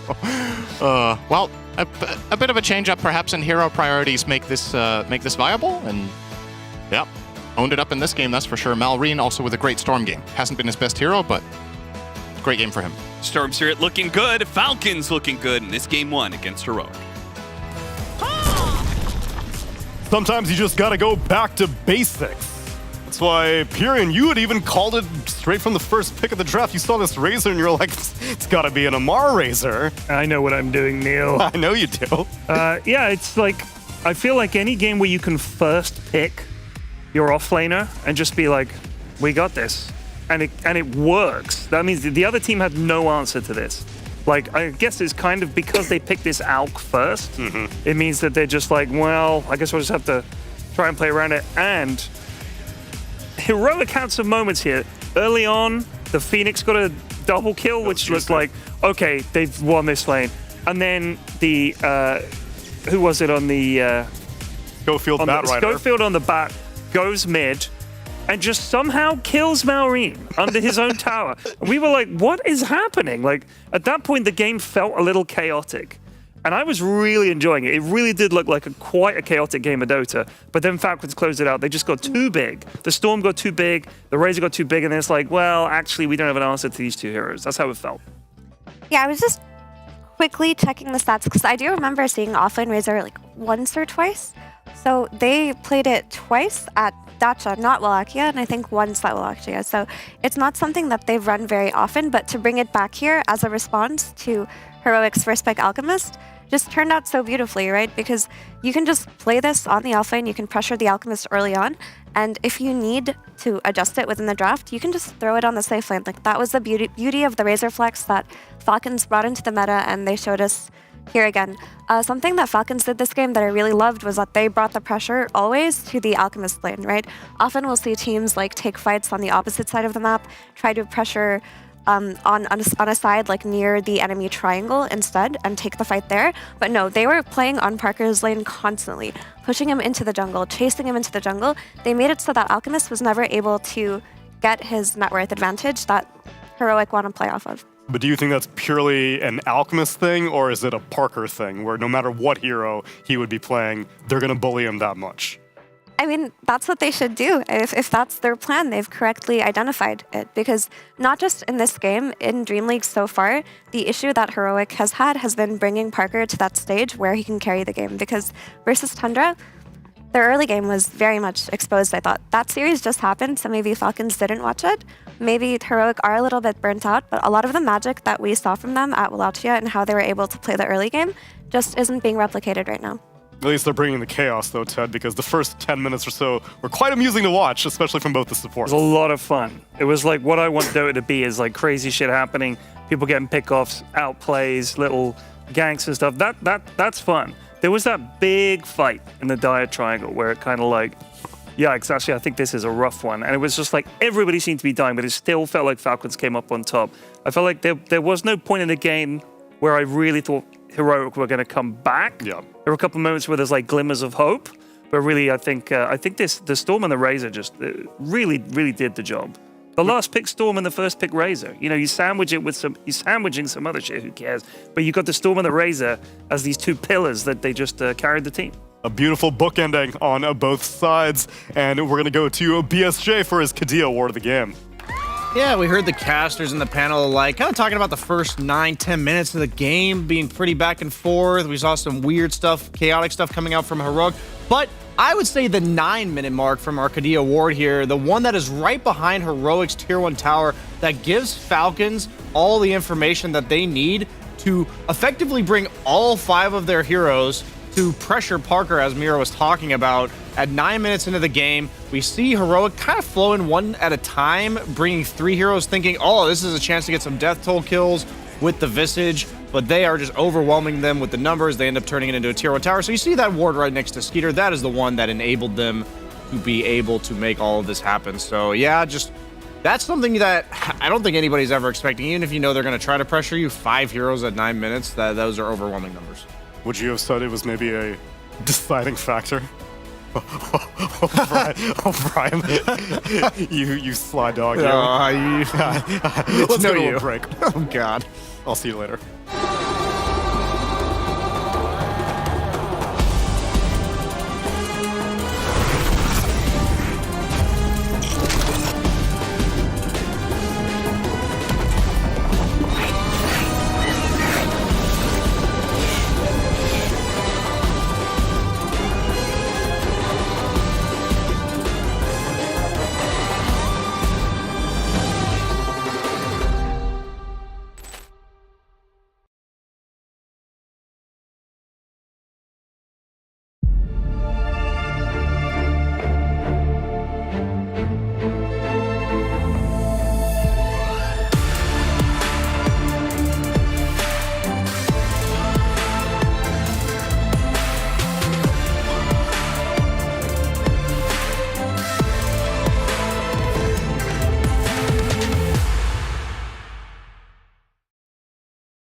Shot, new kid on the block, currents running strong like a solar wave.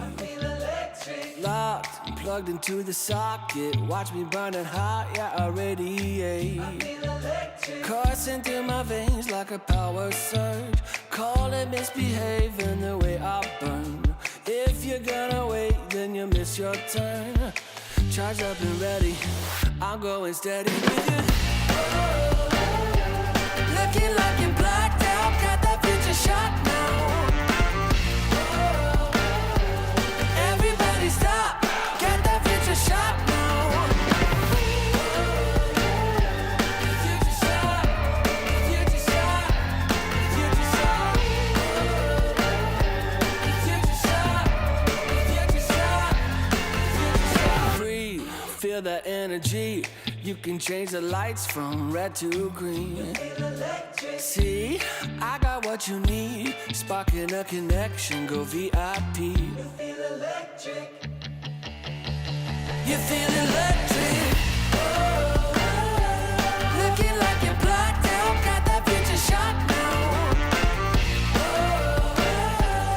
Everybody stop, got that future shot now. Future shot, future shot, future shot.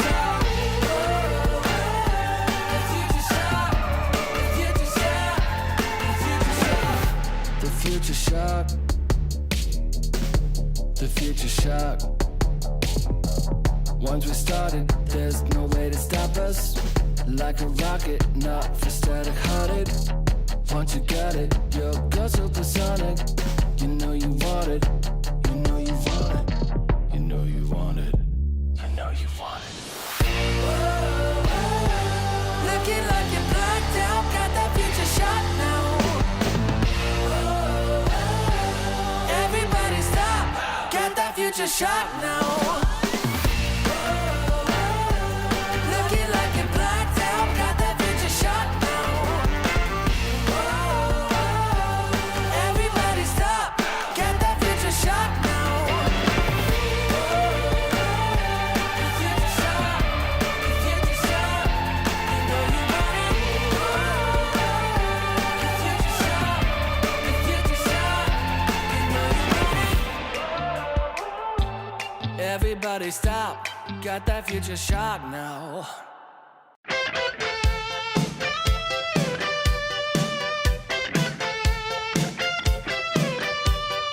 We found love out on our own. I took you for granted. I should have known. You walked right out, cut me to the bone. We were out of time. Now I close my eyes and see your face. You left my life. Oh, I can't replace. Please come back. I made a big mistake. I was out of line. Susanna, I can't take this anymore. Susanna, I don't know what we're fighting for.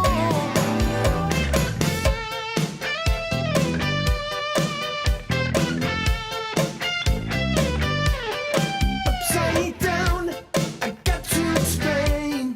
Take it all back, I got myself to blame.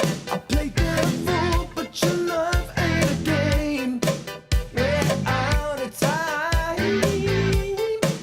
Susanna, I can't take this anymore. Susanna, oh, you made me lose control. Susanna, oh, you got me on my knees. Susanna, won't you please come back to me? We gotta give it one more try. We gotta give it one more try. We gotta give it one more try. Come back to me.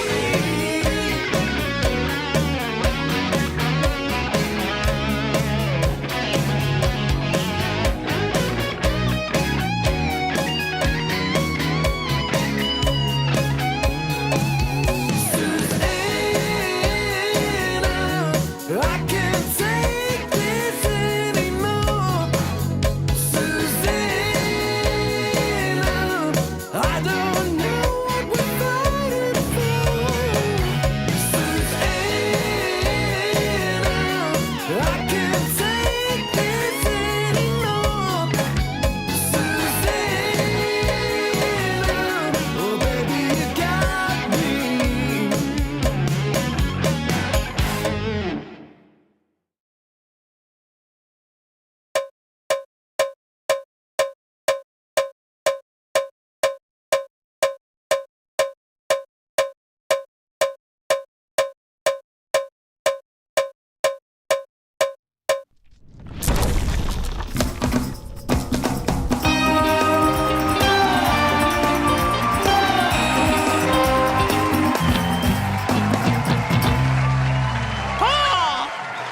Don't tell me that this South American dominance was short-lived. I was here hoping to get on the train of a Peruvian and a Brazilian team coming together, conquering the odds, taking down the most dominant team of the past year, and then keeping the good times rolling after that.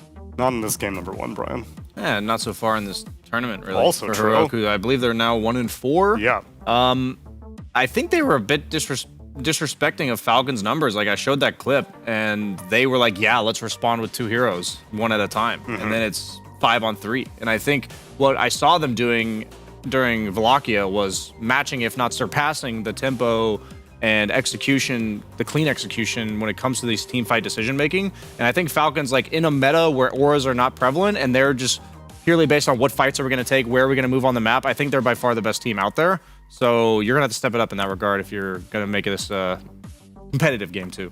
But you can't just throw the whole kitchen sink in there. You can't just dedicate, I guess, most likely 4 heroes. How often does Parker get active early on the scale from like the hard farmer who's just constantly doing his own thing until like 30 minutes once he has all of his items versus the, you know, maybe I'll take a twin gate at 8 minutes in and take the enemy tier 1. Where does Parker fall in that spectrum?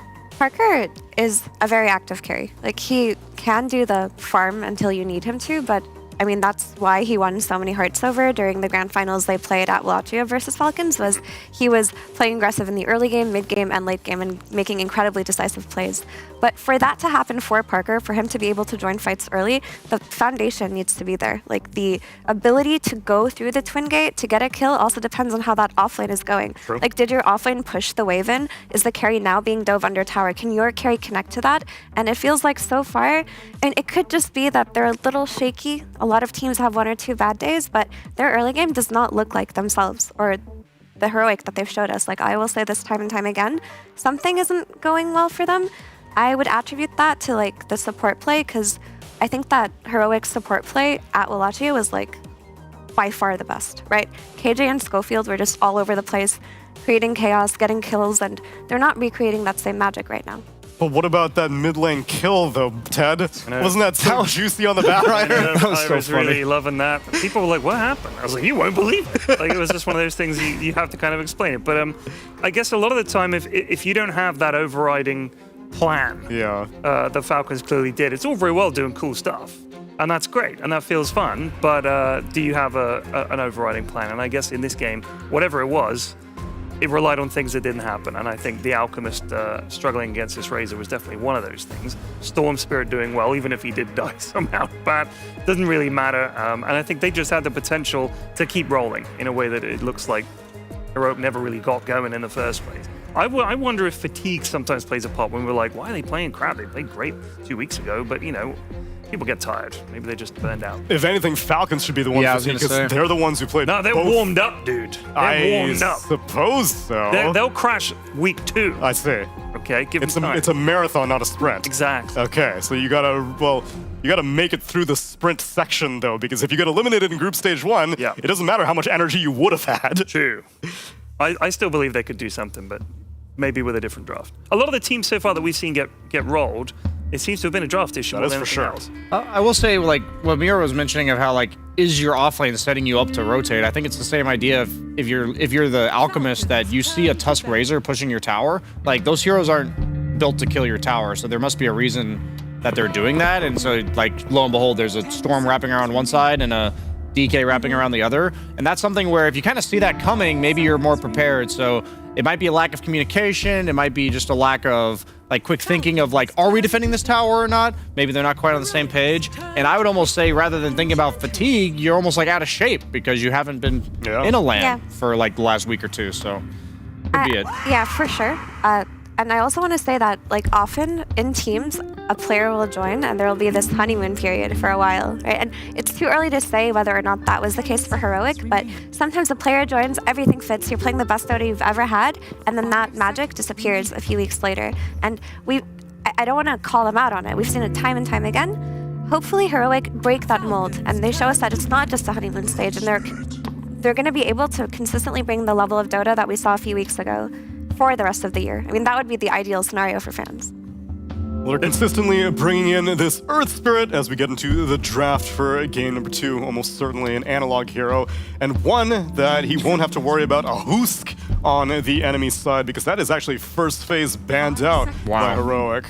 Is that respect or fear? I think it's, if you have an opening in mind, one of the biggest weaknesses of the second pick, first pick, like when you pick the Earth Spirit, is that there's only one ban here. between the next round. But it's heroic Earth Spirit. This isn't even like an exotic pick from them or anything. Well, I guess what I'm saying is if they plan to pick the Earth Spirit here, they probably have a exact ban in mind that they needed, and they wouldn't be able to fit the Huskar. So even though it looks a little bit like preemptive, if they clearly plan to pick Earth Spirit regardless of whatever Team Falcons picks on their He is ready to play, raring to go. He's not invested in the draft. I'm saying. I can't even tell who that is because his I hand think is it's over his Parker. face. I can see his hand tattoos. I literally can't. Okay, I'm like, I can't tell because his hand is over his face. But yeah, I was like, I thought that might be analog just because it was like, got my hero, guys. I'm done. I'm done. He's probably channeling his inner, Morphling, or like he's asleep, with the dude. flow right now. The RGB on that PC is moving more than he is. I'm pretty sure he's asleep.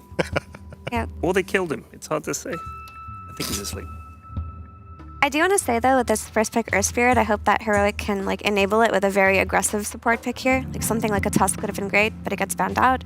Maybe something like a Lion even, anything that you can bring to play with this Earth Spirit mid early on to make it so that it's, issues that it's going to pose in the draft can be solved now. So I want to see Schofield play something where he's consistently playmaking. Batrider just doesn't do enough. How about Lion? I mentioned that hero, yeah.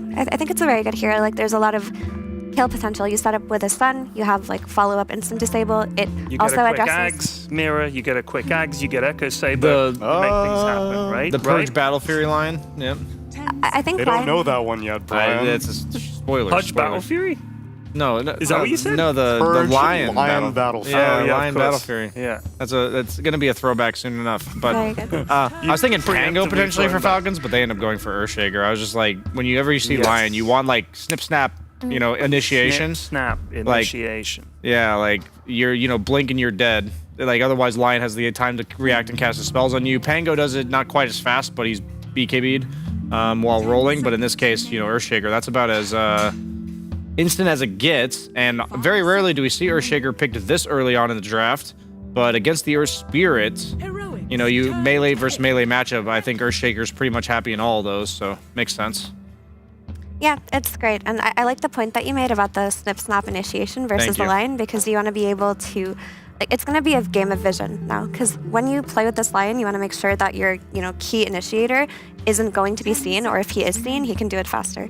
So I do like that you bring this up. And also, Earthshaker was kind of forced here, because something that I wanted to mention is other heroes that are good versus Earth Spirit mid are like the Spirit Bros, and they're countered by Lion. So when you pick Lion in conjunction with Earth Spirit, that's how you protect him in a draft. So when you pick Earthshaker here, you just have a different solution that potentially Heroic weren't looking at. Now you mentioned protecting the Earth Spirit pick. I also think Lion generally protects offlaners who lack reliable initiation, and Dawnbreaker fits that bill. I guess in my head I'm thinking Dawnbreaker's always good against hard committal, but usually core Earthshaker, you'll blink Echo, already have Enchant Totem prepped, and then if the Dawnbreaker ulti comes out, you can just have Ags and whoop, just leave. So I think it's just not. get an Ags. Well, Earthshaker mid's gonna get an Ags. It's gonna just be get an Ags. Just on Lion, we're talking about. Oh, You're on about to Lion, you get an yes. Ags, you get the Echo Saber. I don't know why this is not even up for debate. I'm glad you brought it up. That is exactly what I brought up. Exactly. Thanks for mentioning it. Yeah. Even beyond getting out of the fight as an Earthshaker. Yeah, I mean, you're of not how- getting out because you're slow as hell from that Echo Saber. Of course, because the Exactly, two right clicks from the Lion. Because he's so snappy, he may just burst someone down before Dawnbreaker can even react. Yeah, true. You can literally get in, get out before they even catch you with your hand in the cookie jar there. And I would also consider Omni Knight to be kind of slow to react sometimes because he needs to be in range.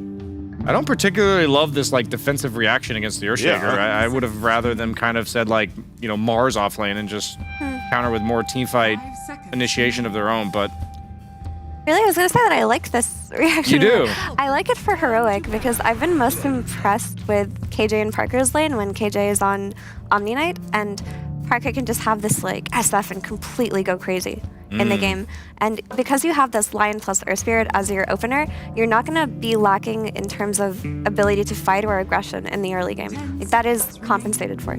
I guess these two heroes kind of give me flashbacks of last game where I think of you're trying to save the one guy that gets initiated on and you're just blowing in one at a time and dying. So I guess when I looked at the way Falcons took last game, I'm thinking favorable numbers, out executing in terms of just wrapping on them. And yeah, maybe the gold presence from Dawnbreaker will make that a bit easier to execute for the side of Heroic. That always has been a nice part of the hero, but they ban out the SF.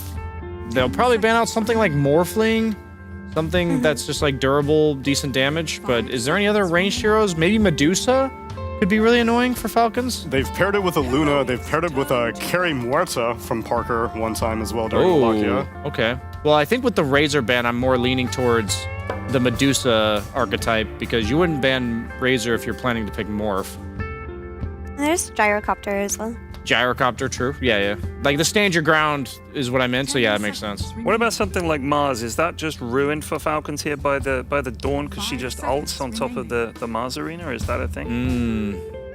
I'm just thinking they've got 2 beefy lads that go in, two heroes that do ranged poke, and you just need something to contain. Just keep everyone in one place. You can get all your shit done. Mars, to me, would be okay. It makes Omni Knight's job harder because of the vision, but yeah.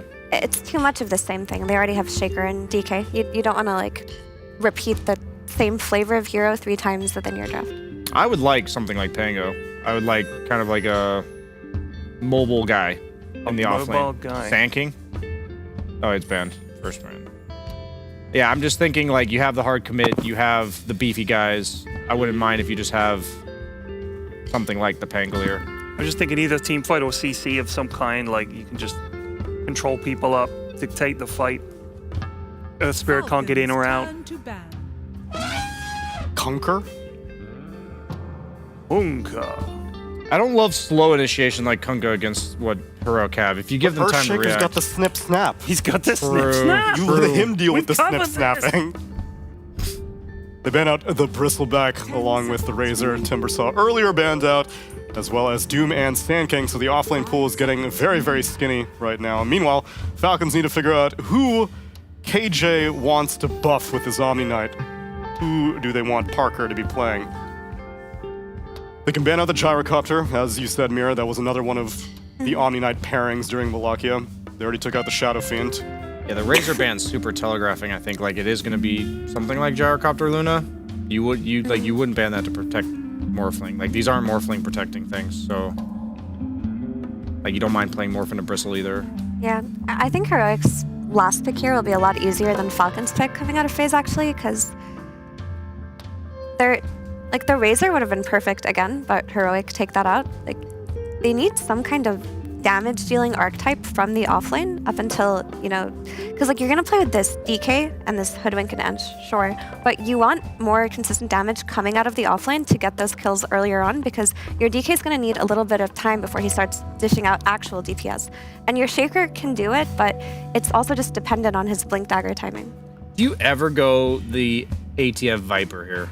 I would not mind that. I was thinking they need some kind of ranged damage dealer, but Razor's taken out. Viper would be really cool. It's kind of like the preemptive counter we saw in the last series, right? Like we know what type of carry they're going to pick. It's going to be the ranged guy that uses Omni Knight to stand its ground. And yeah, I think Viper would be the kind of the pick or the what do you call the hand-me-down version of Razor. I wouldn't mind, honestly. There's also things like Enigma. Nigma, it's good. Maybe? Like, it's good. Like in terms of, I guess it's not as good as it used to be because Dawnbreaker ult goes through BKB now. Oh my god! Scratch that. Scratch everything we said. Blocky Malaki? Is it just an offlane Slark? I think so. Yes. That's funny. Blind. They don't know what carry he's They gonna be do going know it's into. a 5-position Omni who doesn't really do anything to you. He's woken up. The Slog. He's like, woken what? Slog? Somebody wake me up if they pick Slog. Slog? Well, he's got to make a decision. What hero does he want to play that he knows KJ will probably not be able to help him out very much? He's like, huh. It looks like an ugh. Oh no, and Monkey King has been taken out way early on in the drafting stage. Thinking about like the Lunas and stuff, you're not super excited to pick them against No. Slark. What You don't about wanna pick... Void? That matchup goes both ways, and I feel like Void, they're gonna lack damage until the Echo Saber timing for Ursa? the Lion, of course. I think Ursa suffers. Ursa against Slark's a really bad matchup. Ursa That's almost suffers. unplayable, to be And, honest. and also, shut up, he just Neil. doesn't What do take you think? advantage of What am I thinking? Omni Knight enough. True. Yeah, so they just go exactly like the route that is predictable. But I feel like Falcons took a page out of the BetBoom drafting book, which is we know what you're going to pick. Like, let's just pick something that's happy to lane against it. Yeah, it's like Luna's probably not going to be the one feeding you stacks, but Slark, in theory, as an offlane, is broken if he's allowed to sit in his lane for a while, controlling the area, buying perhaps the Echo Saber or the Diffusal. So I feel like it's really hard for them to kill Slark this game. I think he's going to be the, Bristleback's kind of like the dangler that sets up fights for you. And instead of having the beefy guy that walks in, you have the night vision from Slark consistently supplying the de-warding because of his passive. So I see what Falcons go for. It's pretty cool. I think it's really good. Like, it's going to be one of those, when we see Amar call for Slark, it's because it's a good Slark game and it looks like a really good Slark game. All he has to do is just win that lane. If he wins that lane, then Falcons will be able to play on their own tempo. And then you have these two range supports who are going to be the damage dealers early on that we were concerned about. Like, if you're winning the laning stage, your supports can consistently do that. So, looks like a gotcha pick from Falcons here. And they have not only a range support dealing damage, Ted, but he also does melee damage. That Lion, when he gets that when he gets the Axe Echo Saber. You'll see it. That does give some potential there. I will say this. If you are surprised by the last pick, and I don't think they saw Slark coming, I don't think we did, maybe Heroic did, they looked surprised. I always think that's a good mindset to go into a game where your team are like, ah, shit, we didn't see that coming at all. We haven't prepared for that. We don't even know what the hell we're doing. So I'm giving this one to the Falcons. 2-0. Yeah. 2-0? Yeah, me too. Mira? Yep. If they manage to beat the Echo Saber timing, I need you to fully tell me a sentence. It's okay. I can understand. I can interpret the thumbs up. She thinks it's 2-0, which means that Falcons are just cleaning up all this previous tournaments that they've had. The Belgrade one is already finished from yesterday, and now they're finishing off Wallachia. Are they going to be able to clean it off in the 2-0? Let's find out in game number 2.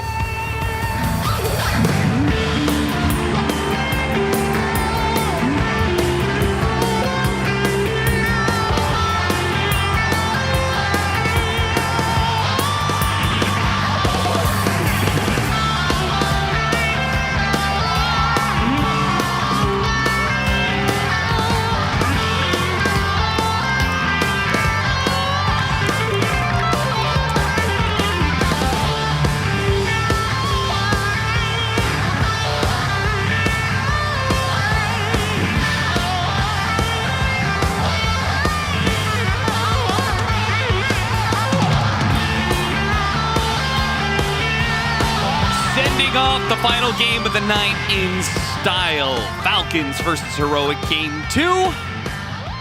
You believe in this, Slark? The panel was just all in on it, man. I don't believe in it nearly as much as they do. Do you remember the conversation we had yesterday about Tide?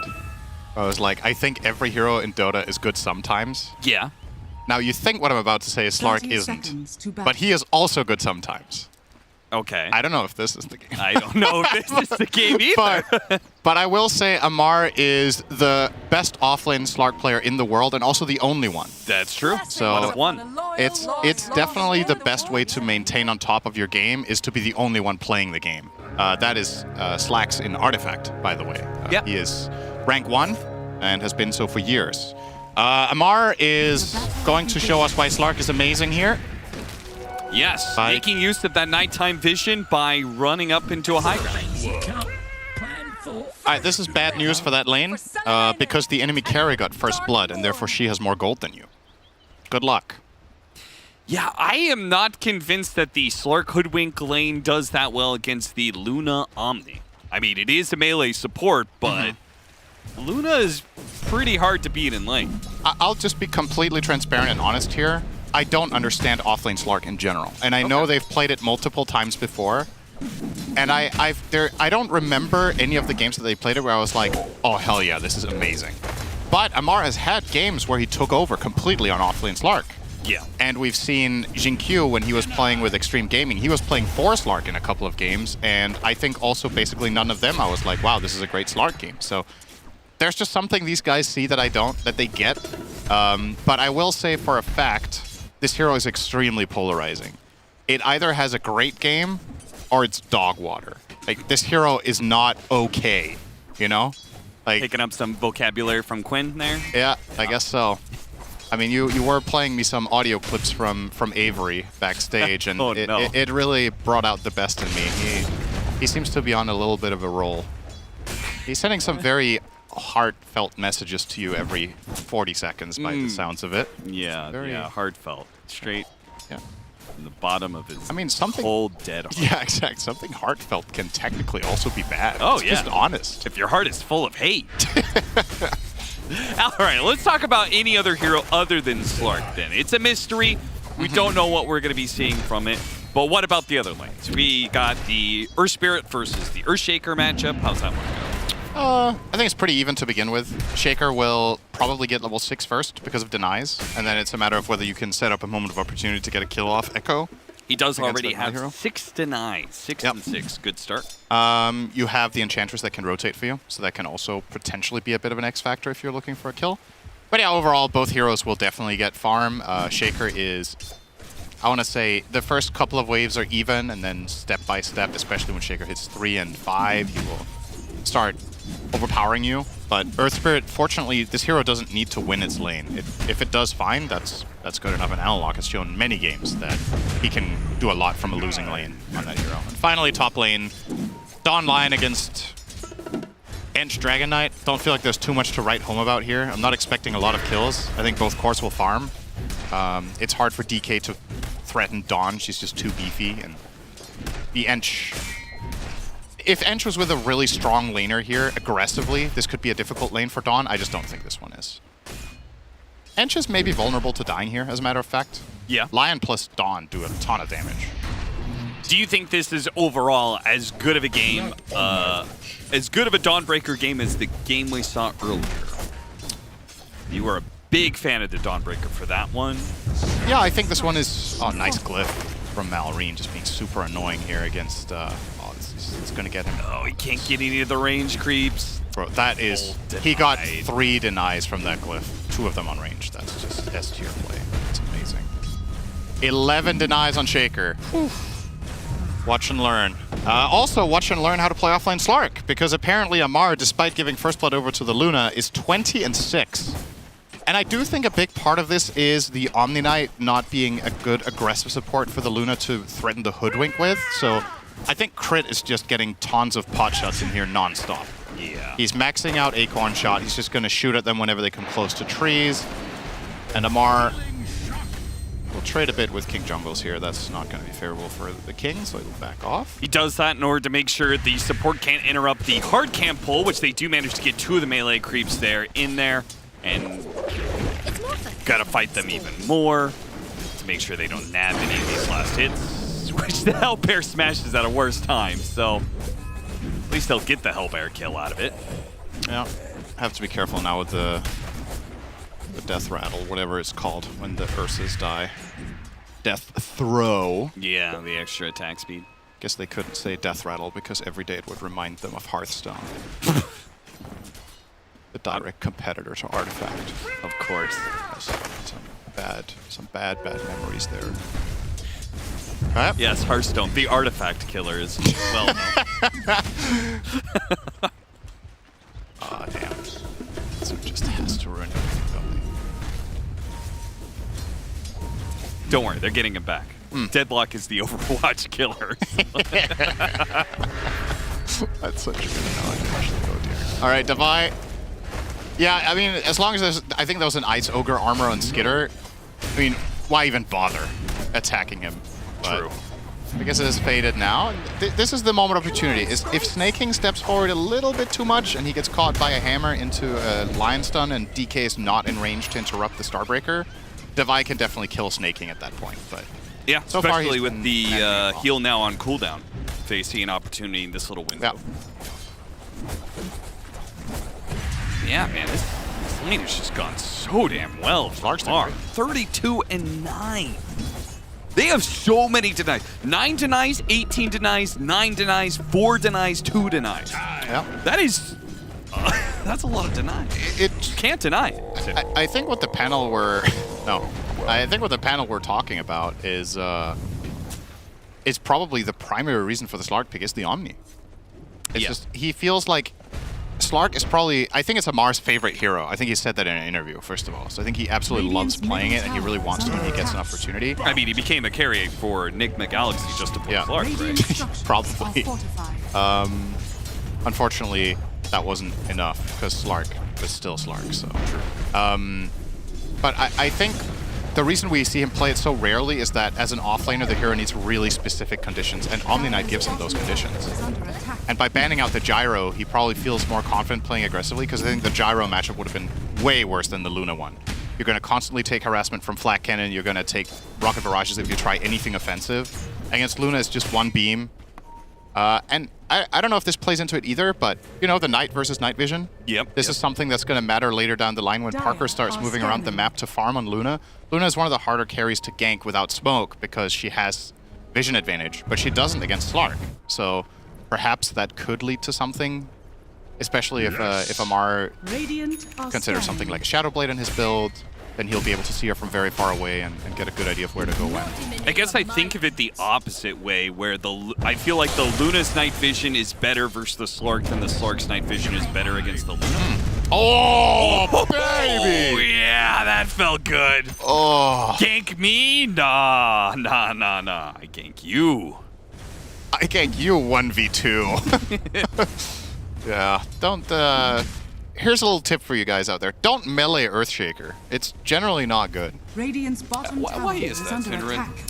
He does a lot of damage when you're close, and very pitiful damage when you're far. And then if you walk 2 melee heroes in a creep wave on top of him, he does more damage than any hero in Dota. And then you die.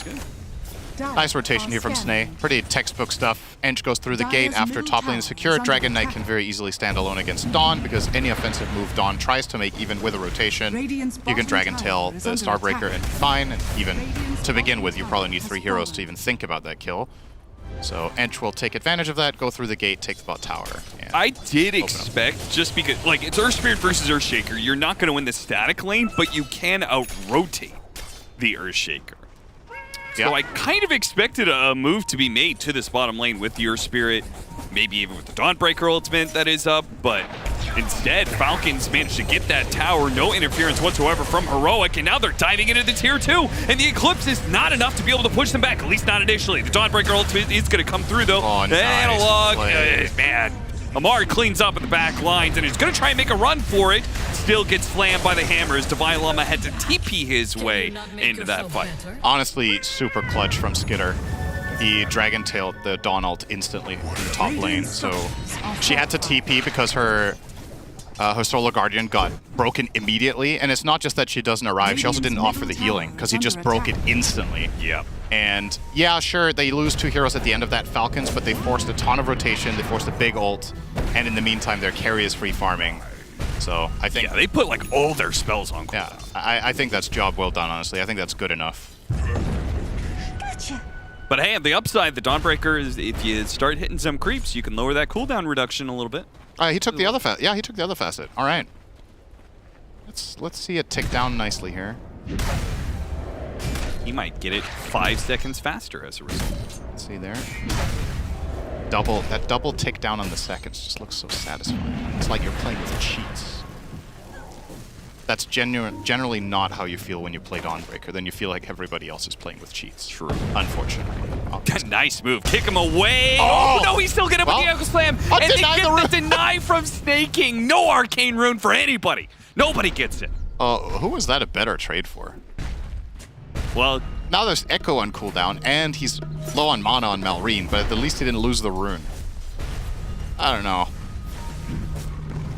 Better for Heroic, but they would have really liked I think the outcome. Amar on. Amar, is he going to win this fight? He still has his ultimate after all, and Crit's going to come through. Doesn't hit the bushwhack, doesn't need to. Radiant's middle tower. And Amar, man, he's got a problem to solve here with Parker, and he's solving it with violence right now. This is going to be a fast diffusal. That's pretty scary. I feel like, okay, have you played Lion against Slark?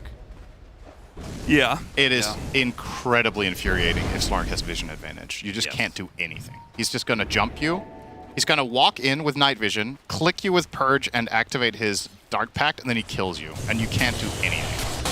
After the changes to Pounce as well, the classic 4-staff solution doesn't work anymore either. Yeah. So you need to get pretty creative with how you solve it. So Slark, as a matter of fact, it's kind of weird. This hero actually got a major buff out of that leash change, but he's just barely played because his laning usually is atrocious. But guess what? He's top net worth minute 11.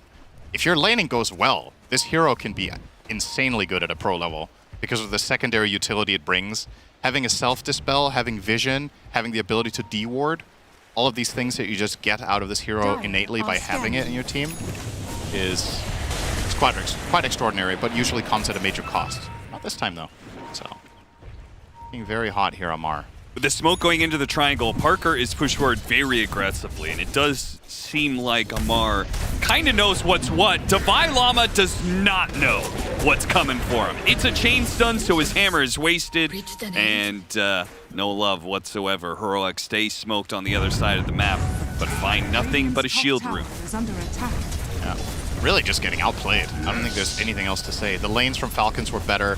The Ench has now taken 2 towers minute 12. Oh, actually 3. They took the mid tower as well. So they're just cleaning up around the map, not really bleeding anything. The only play that Heroic got was one that Falcons gave them next to their tier 2 bot, and even that one was kind of a draw.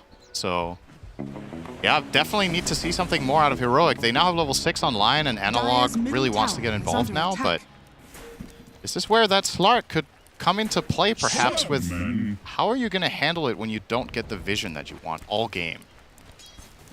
Could become a little bit tricky.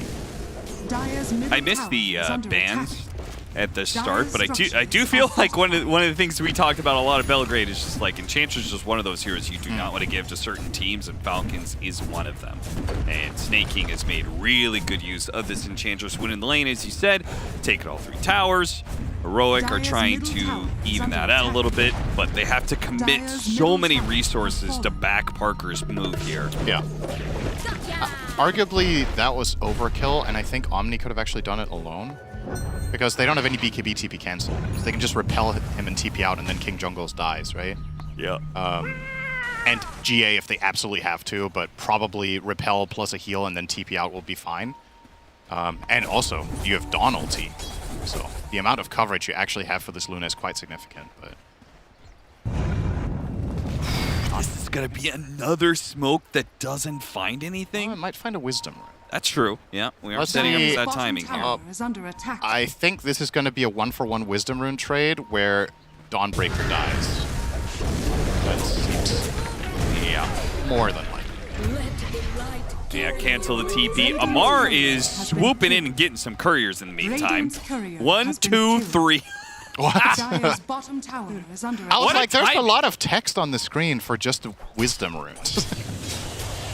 Man just killed 3 couriers on his way. I thought he was going to cut the creep wave. Then I saw him wandering into the jungle. I was like, oh man, he's about to find all of this. And he did that without vision. They don't have any deep ward to see those courier rotations. That was just like, sometimes you just get lucky. Perfect timing. That's a part of the game. True. Now, Amar is going to work on a Mage Slayer, and he's going to, for the majority of fights, probably try his best to stick on Earth Spirit for 2 purposes. First of all, to just leash him up and be super annoying, and secondly, to take out a ton of his damage in the fights. And then he's going for, by the looks of it, and quick by the Shard. They're chosen champions. One, Parker, the other, Amar, both baiting. Dawnbreaker dies again. The TPs in are gonna be a bit late though. Hit the bushwhack. Still, okay, they might have caught Hoodwink out of this one. His crit is stuck charging his ultimate here. Amar coming in from behind. Instant ultimate drop from KJ as he knows Amar is going to stick onto him for a while here, but Analog did a nice job hitting a good Magnetize the back line. The problem is he's running out of resources, out of mana now. Still, the Magnetize is up though, and he can keep that going with another roll forward. Any more stones? Nothing doing, but he can get a kickback on a Snake King that maybe Parker can finish off with a little bit of body blocking. They do get him. All right. A little bit of something there for the side of Heroic, but the writing on the wall here is it's kind of going to be Luna against the world, right?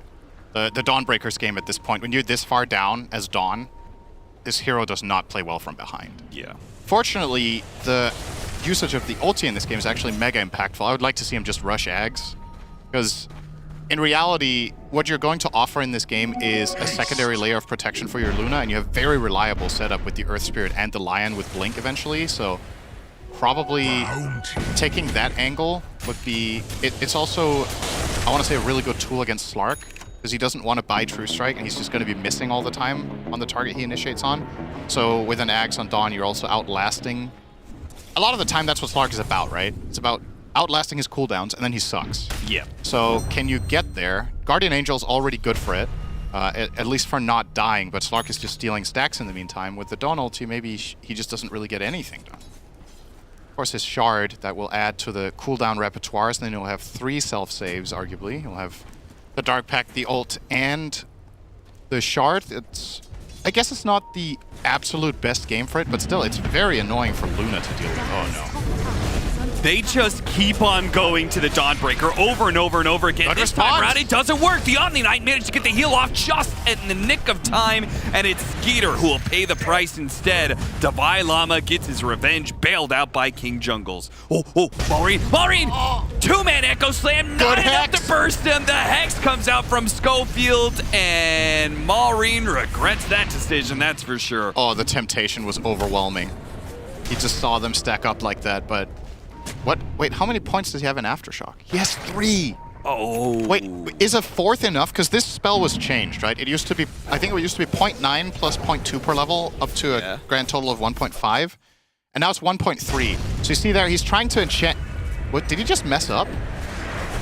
With level 3 Aftershock, can't you enchant, echo into immediate enchant against Lion? I feel like it's enough. But maybe you do need level 4. Maybe that 0.1 second actually matters. But to me, it looked like he echoed and then started the fissure animation. He was like, oh, and then he enchanted? I don't know, maybe. Whatever it was, it didn't work. However, that there is a likely situation to arise again. And if he gets a BKB eventually, then he can obviously very well protect himself. Because you look at the Radiant lineup, it's hard for them to not at some point cluster up a little bit. Yeah. Either with the Omni Knight trying to back somebody, or the Dawnbreaker coming in. Exactly.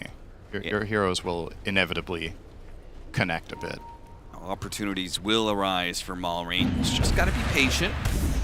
Mar starting here onto Devi. This will be... There is the Lion that's coming in here. Oh no, right as the Dark Pact goes off.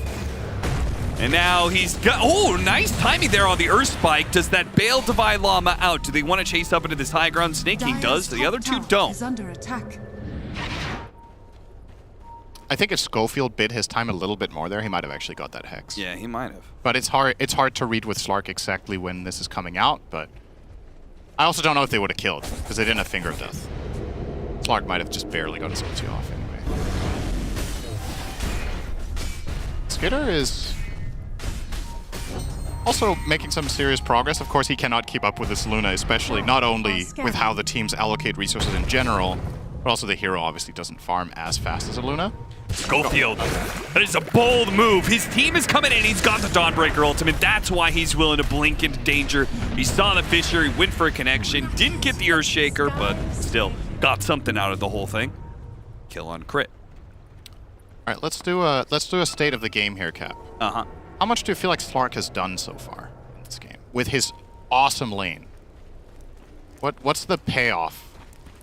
I mean, he's drawn some attention, but I would say that I don't think Slark does the most in this window of time. Okay. But he is about to be really strong. Okay. So what's the item? I'm not being sarcastic, by the way. I'm genuinely like exploring this together with you because I'm clueless. I legitimately think it just needs, like, you just need enough stats that you can't get bursted down, and I think he's kind of getting there. So Just levels and Mage Slayer, I think, is probably enough. Now he's got a Shard as well. Yeah. It's just a big part of the hero we were talking about, this Slark versus Luna matchup, was Slark's ability to get vision advantage on the map, but it hasn't really felt like Falcons have played with superior information that much. At least if the purpose of this hero was to shut down the map and not let Luna get farmed, I would say mission failed. Because I'm looking at this net worth chart and I'm seeing Parker well above and beyond any... I mean, this guy's also a machine. I can't believe he's this far, to be honest, but... He has done very well. Heroic have also dedicated a lot of resources to backing his moves, right? So... And they've given him all the kills they could as well. They're like saving Beam for the last hit. But the outcome of this is you have a Luna that's 4,000 ahead of the next hero, and this Luna has Repel. So I think Parker's going to just have a ton of freedom in fights. It's going to be tough for them to burst him. Yeah, they have a real good window here with this Butterfly where Luna is barely untouchable. Yeah, what's going to kill her actually? Dragon Knight doesn't do much damage. Shaker can do significant damage, but Slark needs time. He plays long fights. He doesn't burst anyone. Yeah, I think it's straight up like Falcons can only win the fight if they get the initiation on Radiant's the bottom tower. Right, is then under they play a attack. longer, drawn-out team fight. That's easily the obvious fight is to just kill Omni Knight first, but I just don't know. I think King Jungles has done a really good job when he's playing Omni of having very good awareness and positioning. Yeah. We saw this, they played this archetype strategy multiple times at Valachia. I think they won every game that I saw that they played this.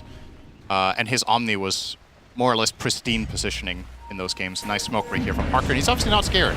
Nope, not at all. Crit's gonna drop the ultimate, try and bounce himself away with a Force Staff. Might just be able to make it, but they spot Maureen. They've got vision of him. He was trying to tuck away in the corner, see if he could jump in, but there is vision on the high ground, my friend. Oh, Snay. Oh, the boulder lasts just long enough. Kicked him away from the hammer drop. That is awkward. All right, I rate that combo as solid 0 out of 10. Playing Dawn and then your teammates just kick people away while you're Starbreakering is very unsatisfying. Uh-oh. They actually can't defend. Yeah, they don't have Shaker. I think this is the move to make, man. They got the glyph out of him. I think you could probably go back. I would have loved him to stay. I would have loved him to stay there and take the tower. Yeah. I actually think he was safe to do it. Yeah, they cut the creep wave, that's why. Yeah, but they would have still, even in the lingering time before the backdoor kicks in, I think he could have got the tower. Oh, look at Curry. Anyway, Pike now has been killed. For Parker. Correct me if I'm wrong. How does this work against Lark compared to the Force Staff? I mean, it just pushes him back, and you go to the outer part of the pounce. But it doesn't break it. the push back from piking an enemy does not break you out of pounce. No. Okay, so it follows the same rules as Force. I play very little with this item. I don't like playing carry, and when I do, I very rarely buy Pike. You don't like the range carries? I would say Luna is actually one of the... Oh, hang on. A little bit more important stuff going on here. A little bit. Analog getting destroyed. That is a really unfortunate pickoff because they were looking to do Roshan. I feel like your window of this Butterfly, you get an Aegis, you force the high ground, you shove it down Falcon's throat and just see what happens. But now, if they can't actually get that Roshan, it gets a little weird because if it swaps over to the other side, Cinderin, there's still that safe flight tower up. Got a Hex, got an initiation on. Oh, Force Staff pulled him away.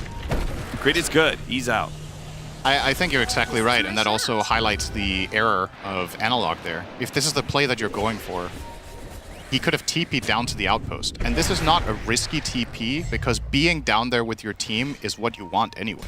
Sometimes you don't want to throw your TP away because what if someone gets jumped? Well, guess what? Your entire team is together. So it's not like you're going to miss a fight by TPing down here. Or if you want to go down there and connect with your team, maybe taking a safer path and going straight through the jungle is, well, ultimately, they'll get it. Falcons are uninterested in taking this team fight. I think they're wise to not get involved. I think their lineup just honestly doesn't deal very well with this phase of the game against the Radiant. No. So they're going to play it the Falcons, one of the Falcons' ways, which is playing a bit of a keep away. Plus, I think the team fight that will eventually come to fruition, if it's heroic pushing into their base, that gives them the best opportunity for Slark and Earthshaker to do wraparound moves where they try and catch, the Lion and the Omni Knight, right? And they actually do have some kind of cool plays in their base if they execute them well, because they have 2 Force Staffs, right? Yep. Or actually one of them is a Pike. So they have 1 Force Staff. They have the Force on Edge, but they can fissure block and Force Staff someone across and just completely cut them off from their team, and that could be a way of solving the opponent. Oh, Schofield got him! Man's got a read of where Crit wants to be hiding away. Nice pickoff. Get that stack, you deserve it. Parker was running over, it's like, the fuck, man? It's my kill. He's been beaming every last hit this game. Like, once you get used to it, you just want more. But those sweet finger steps. Yeah, it's tough. Do you want your carry to overtake everyone by 10,000 gold, or do you want anyone else to have fun is the question. Yeah. And Schofield, he deserved that. Schofield's looking, he's like, level 15's not that far away. I want that HP increase, man. Yeah. Radiant's Probably going to middle take tower Hex is cooldown under this game, attack. I would imagine. Against Slark, maybe. Having it more frequently could be important. I don't know. It currently has 3 finger stacks, right? So it's 210 health. It's obviously going to scale eventually, but I don't know. Both those facets are pretty, or talents are pretty good. Yeah, we'll see how many finger stacks he gets by the time he actually is level 15. If we see that part of the game, Falcons, during this Aegis, are hitting the tier 2, trading out for the tier 2 on the other side of the map. They are really taking advantage of this Aegis and the group up, the clump that is happening from Heroic. It feels like they're gotten a lot out of the map during this time. I think Heroic should go higher. I think so too. I really think they should force the issue here. They have they're 1k gold down, but I can't help but feel like they're really favored in this fight if they just keep good formation here. They got the BKB, but the Aegis, it almost gets taken away. Looks like that impetus shot. Another one, a few more, not quite enough. The Slark is going to town over here. Finished up KJ, and they got the Echo Slam on 2 in the back. Oh, it is perfect for Falcons. The high ground defense is on point. Parker comes back on his second life. He's probably just going to have to BKB TP out of here. He has lost almost his entire team. All he has is a Dawnbreaker, which Parker maybe is trying to bait. No, BKB TP, there it goes. Okay, so I want to put an asterisk on what I just said, right? I said I think they're strong as long as they keep formation. So Omni was not in range to save the Luna in the beginning, so she dropped to like 15%. And they never used Dawn ulti. They just let them run over them. I feel like they could have defended this, actually. When the Omni Knight is getting look, okay, let's take a recap of this fight, right? So Omni has to walk all the way in here, and that opens up for this Slark pounce. I think they can save their Omni with a Dawn ulti here. Yeah, surely you want to save your Omni. Use GA, you know? Like, they're just not... I actually don't understand this fight. I am baffled. But good on Falcons for just taking the opportunity, just going straight in. Like, they felt confident that they could get away with this. Perhaps if the formation, again, I think Omni Knight needs to stand in a straight line behind the Luna, not off in the side in the trees, because at that point, you have to walk around a corner, and once you do that, you've spent a second connecting, and that was Luna's 75% health pool gone. Yeah. And you compromised yourself, too. Yeah. If you're standing on the left or bottom left, that angle that Slark found doesn't exist. Yeah. So I really think that was a formation error, and then on top of that, they didn't use all their spells correctly. So a big, big blunder there from Heroic. That doesn't look like it's going to dissuade them, though. Maybe they like playing games hard mode, so now they'll just play aggressively again, but without Aegis. I just don't think they have a much better option. I honestly think that the time to win the game is now, and if they can't win it now, I'm not convinced they're going to really like the late game that they're coming to. Yeah. So they back to it. Hurricane Pike. That did work after you got pounced, right? Maybe it did. Maybe hit him before the pounce landed. I heard the sound of the pounce connecting. It made that like grab sound that it does. Oh, maybe it does break it. But perhaps if it's if you're in the middle, I do think it breaks pounce, actually. It has like a different... But only if you target an enemy. You can't force staff out like usual. Sure. But I do think the knockback gets you out, maybe. Time to go again. Tower's gone. Okay, this is taking me back to... It was a TI, right? Where Davai Lama had the Abaddon offlane game and he went Manta Echo. Oh, yeah. This is taking me back to that a little bit. I am not digging his item build this game on Dawnbreaker. He went Sanjin Yasha. Smoke's gonna break. They spot and get the Hex onto the Slark, but they manage to get a force staff away. He's still silenced. Can they kill him in time? Schofield hits the stun, and they've got him. Amar is dead. Does have buyback available. Looks like Maureen. Davai Lama's in for it. He hits him with the hammer, pulls it back. It's not enough burn damage. Oh no, he committed all the way to get this kill. And now with a buyback on the Slark, he is screwed. Honestly, that's not a bad trade for Davai. I think dying for the Slark buyback is actually huge. Especially if he has buyback and ultimate himself. Yeah, so now there's a clear moment of opportunity where if Heroic can ever make that play one more time with the Blink Hex... Oh, that's it. Oh, never mind. Not a heal. Oh, the Dawnbreaker ultimate got used. Okay, you gotta get something good out of this one. A kill on Skeeter would be great, and he's already down to half HP. The roll in, and it looks like he should die unless that invisibility somehow gets him out of here. Now he's underneath the Slurk ult as well. They're going to work on to Divine Llama, and it might be a dieback on him as Malrine comes in, hits the Echo, and takes out the Luna. She's dead, and so is your damage. Malrine, wait, Analog might still be able to do with the Magnetize ticking up. It's not on Skeeter, though. It's on Malrine, and Skeeter is going to be fine to chain stun up Analog multiple times. And he will die heroic. I think that was the fight to win or lose. And unfortunately, they get wiped. Man, I'm such a Dawnbreaker fan, you know? And I'm just sitting in this, I'm just like, what could have been? I'm not taking this Sanjin Yasha, man. I know that's not exactly what happened in that fight, but imagine he has Ags.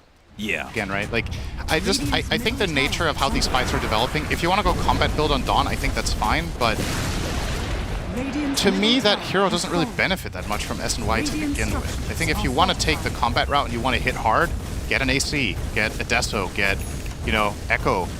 Get these standard items to make you strong instead of going for Sanjin Yasha, which is it's like an all-round item that we see players like Amar use a lot, but he uses them specifically on heroes. He's actually getting it here on Slark, where that mobility pays off big time. Right?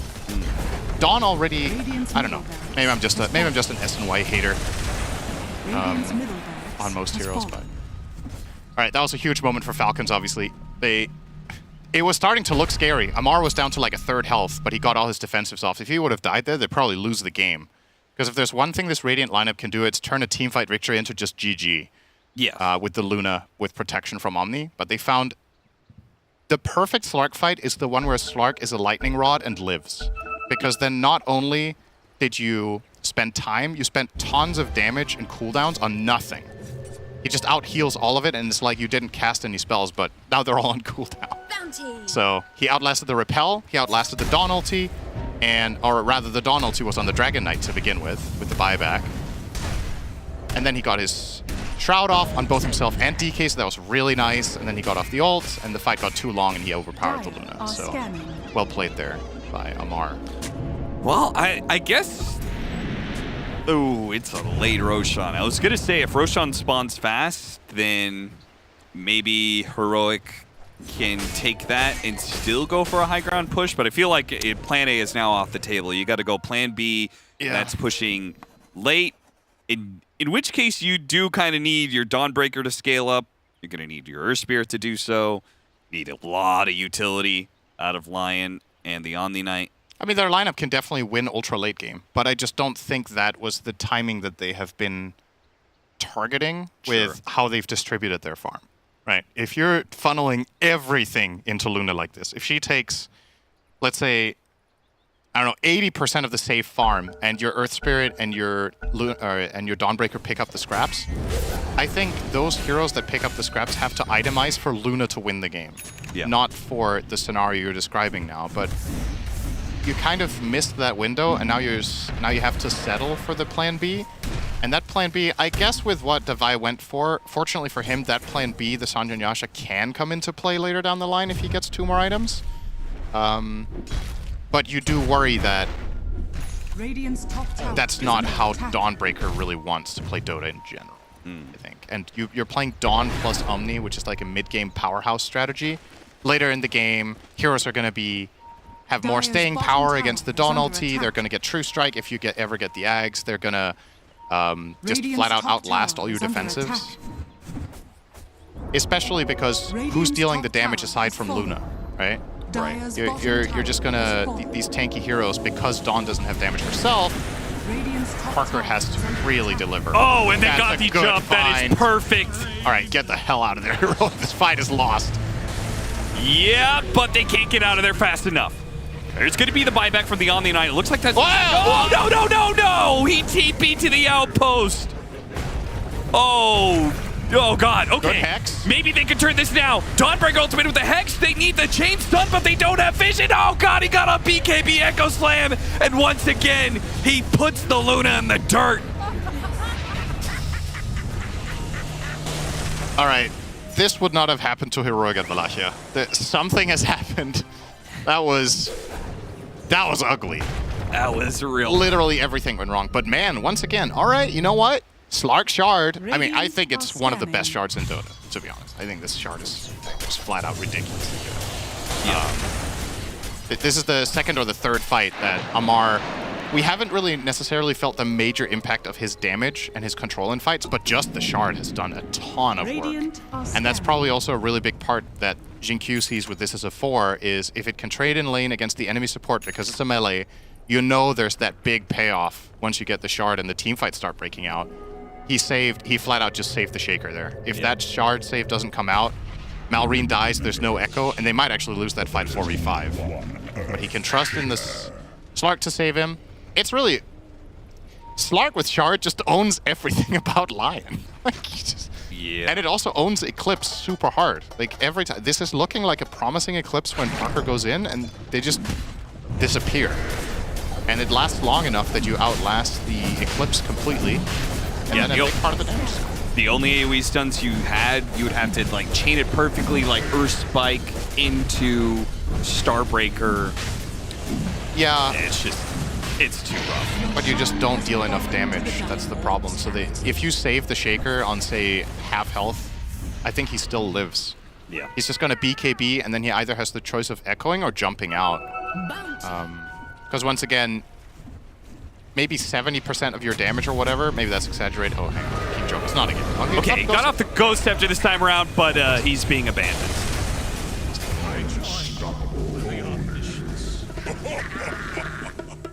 Well, this is a Slark who is building up some stacks. He's got 13. He's level 23 right now. Disperser completed as well. Yeah. Don't show your position, Schofield. He will just kill you. This is like a horror movie. Just blink into the trees and don't breathe. Just wait. All right, he might be lining up an Earth Spike here. Let's see if they can get a chain play out of it. Oh, we already got off the Dark Bag. What are those 6 defenses, man? That was insane Dark Bag. Oh, Schofield does manage to blink ahead of him again. He's just playing with them, honestly. He has Aegis. Yeah. Heroic hoping to be able to burn that Aegis for free. Parker is not letting up. That is not 2 illusions. One of them is real, and it looks like Maureen has made the read about it too. Hits him with the Fissure. Oh, missed time. Hey, does not get the chain stun there. Throw that refresher out the window. The classic, you have so many things that you don't know which order to use them in. And he got the initiation completely clean. Fissure into Enchant into Echo. That's where you just you actually refresh and use them in inverse order. Yeah, you Echo and then Echo. Yeah, and then you Enchant during the second Aftershock. And because Luna doesn't have any status resistance in her build. If you have any status resist, Aftershock actually doesn't work against any hero for the chain, but yeah, there's nothing there. So the only hero he can't combo is Devi Lama, but he is not interested in going for the Dawnbreaker anyway. He has other plans. 18,000 net worth and 3 minutes left for that Aegis. Slark may not be the fastest hero at killing buildings, but he could do it pretty safely. Chipping away at it, hard to initiate on.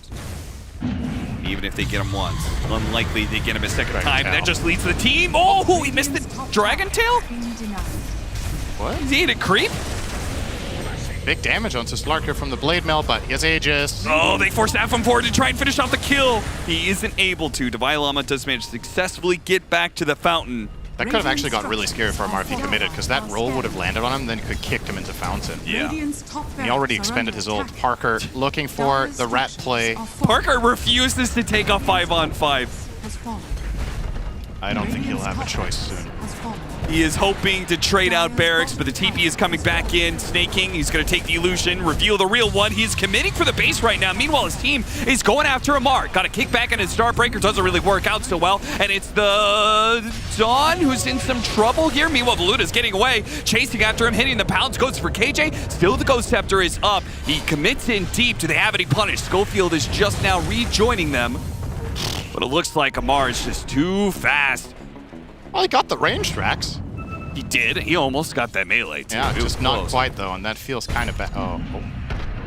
I'd have just killed him if he hit him. But Marine will play it safe, disengage. Here comes Amar. Still has the Aegis, so he can have some fun. And he's been building up stacks over this time. Got the stun post Dark Pact. That ultimate. And he gets another reset. They get the vision. They see the Dragon Knight off in the jungle if they fancy to jump here, but no real moment of opportunity. Another Sanjin Yasha.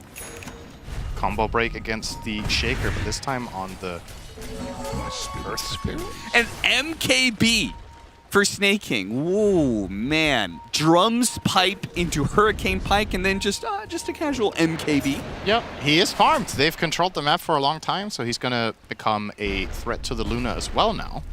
Yeah, good luck to Parker. Good luck to Schofield here. Oh, he does have the Shadow Blade. Shadow Blade. This is the only counter Lion has to Slark, is to buy this item. Nothing else will really work. Whoa, that Dragon Tail lands just in time. Schofield is here. But what could you really do against this kind of firepower that Falcons are bringing to the table? And now he's been spotted, gets too close to the situation, and he'll burn up as well. And every time they cast Eclipse, they get vision of the whole map. That's pretty cool. Because it goes from night to day. Nighttime back to daytime. So every Eclipse usage is map hack. That's actually pretty cool. I don't know if they thought about that when they picked the heroes together, but it's a funny interaction. Well, you gotta buy back Parker if you don't want to get megaed. Heroic. Trying to set something up. No Aegis this time. X.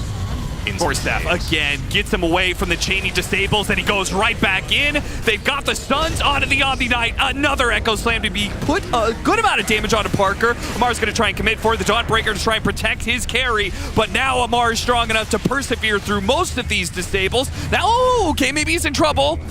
They can't even get that one kill, man. Amar just goes back in for it, and GG is going to be forced. Heroic have nothing left to deal with this Falcon squad. And Amar, he's savoring this win, I think. Yeah. That was a nice game from Falcons. We had our doubts about the Slark. Ultimately, in the game, it does have some nice impact. For me, I think there were multiple instances where I want to say Falcons' Force Staffs were really clutch this game, and the Slark Shard. So their saves were paramount, and then Malrine played a solid game on the Shaker as well. Just a couple of really nice combos. He had one mess up at his own base, but you know, they were 20k ahead. They didn't need everything to be perfect. For the side of Heroic, kind of worrying. You're now 1-5. You lost with one of your best strategies from Wallachia with the Omni plus Hyper Carry. If this one isn't working either, what will? You need to get wins tomorrow, or it might be too late already. Yeah, it would be rather precipitous fall to go from winning a tournament and having such a huge spike like that into not even making out of the first group stage of this Dream League. But there's still a chance to be able to right that ship. Heroic just have to have a strong day tomorrow. Meanwhile, I mean, this was a matchup against a Falcons squad that, yes, Heroic did beat them in the previous tournament, but it does seem like Falcons have just gotten better and better. And since then, they had a great run at Belgrade, and now a great start here at Dream League. That closes out the day, closes out the series 2-0 for Falcons. Which does indeed mean that Falcons end the day with a 5-1 score as their series ends for day number 1.5, I suppose, because yesterday wasn't really a full day. And meanwhile, Heroic are on the other side of that coin with a 1-5 score right now. Where did it all go so wrong? Perhaps for this one, I can give the excuse of the Amar Slark. You can only predict it so far in advance, but when he sees it, he seizes it, and he makes it look very, very good in the process. Mira called it. She said, I don't think he picks his hero unless he knows what he's doing. I think he said his win rate on it was very good. It was a really interesting pick. It wasn't something that I saw coming at all. Yeah, there you get a little flex there. He did great. And it wasn't just that. I do think there was definitely a point where Heroic looked like they were in charge of this game. But there was a catastrophic fight. They kind of went high ground. I think they all died. And then the way it goes, Falcons pushed it back. But it was closer than I think the last few minutes there looked. It was actually a pretty good game. Yeah, Falcon's just too strong, and I think this Slark, I was like, I don't get it. What is he going to do? But he was just an absolute pain in their ass the entire game, constantly chasing and catching and annoying people and being hard to kill. Really, really interesting. Yeah, that shard really came in clutch too. Like that is probably the biggest strength of offlane Slark outside of crushing the laning stage, which is you only pick it when you think it's a good lane, and Ammar did that. But Pyrian is right. The game did slow down a bit for Falcons, and it seemed like Heroic had a point where they could have done something. But even when you look at that state of the game, all of the net worth was on Parker. Like the Dawnbreaker was suffering. The Earth Spirit, because of the dodging that was coming out from Falcons, wasn't really able to look for a lot of these fights where he gets most of his gold. And suddenly you have this Luna who's like topping the net worth, like at least 6k up from the next person, which was Slark, but no way to actually siege the high ground and no good supporting cast for it, really. I want to call out the Dawnbreaker's item build a little bit too, because the Sanj and Yasha, like, what did that do for you? Yeah. Really, like, I think Cinder had mentioned that at TI there was some bad itemization coming out of Divine Llama when he played Abaddon. You know, he went for a Manta Echo, and maybe if he just built like an AC, something that contributed to going high ground, it could have been easier. The auras haven't been nerfed so hard that you can't go for them under any circumstances, and you can still be combat with certain itemizations.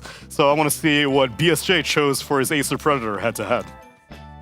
Thank you, Neil. As I chose the offlaners, as the panel was talking about a lot, and maybe a questionable itemization coming out from Divine Llama, but I also think that, you know, we all said it. The gotcha Slark pick, the KDA, kind of says it all. The 177. Yeah, Dawnbreaker, usually more of an enabling sacrificial offlaner. Not necessarily if you looked at Divine Llama's item build for that game, but 8, 3, and 10 on Slark, and it felt like every time they killed him, it required so much of a commitment. And we look at the net worth towards the end of the game, he was effective. They had effectively 3 carries on the side of Falcons as opposed to the 4 protect 1 from Heroic, so not too surprising. Even when the game was approximately the same net worth for both teams total, he was still vastly out net worthing the Dawnbreaker, and we're just going to see how much impact Slark has in all these fights. He creates so much chaos around him, forcing so many heroes to either separate or to collapse on him all at the same time, which both feel really bad due to the DK single target stun, as well as the Earthshaker AoE stun.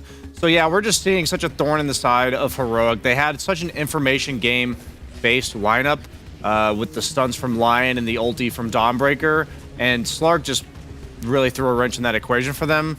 And it just felt like all the point-click stunners on the side of Falcons were enabled by what Slark gave. And we saw, like, you can't focus the Slark. We saw them try to focus DK at the end there. We talked about the vision and everything, but the casters, they mentioned the saves. Slark seemed to do it all.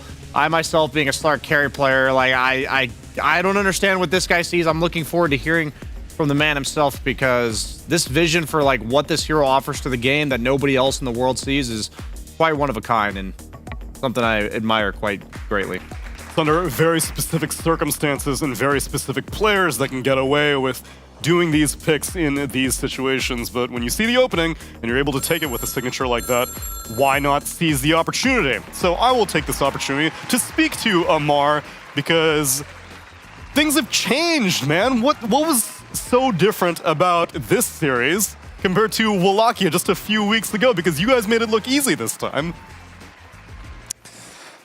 Difference between this series and last series, I think Parker was way too good at that time, and I think we were way too bad at that time. So I think this is like a big difference. I mean, I don't think we're that good, but you know, like definitely better than how we were.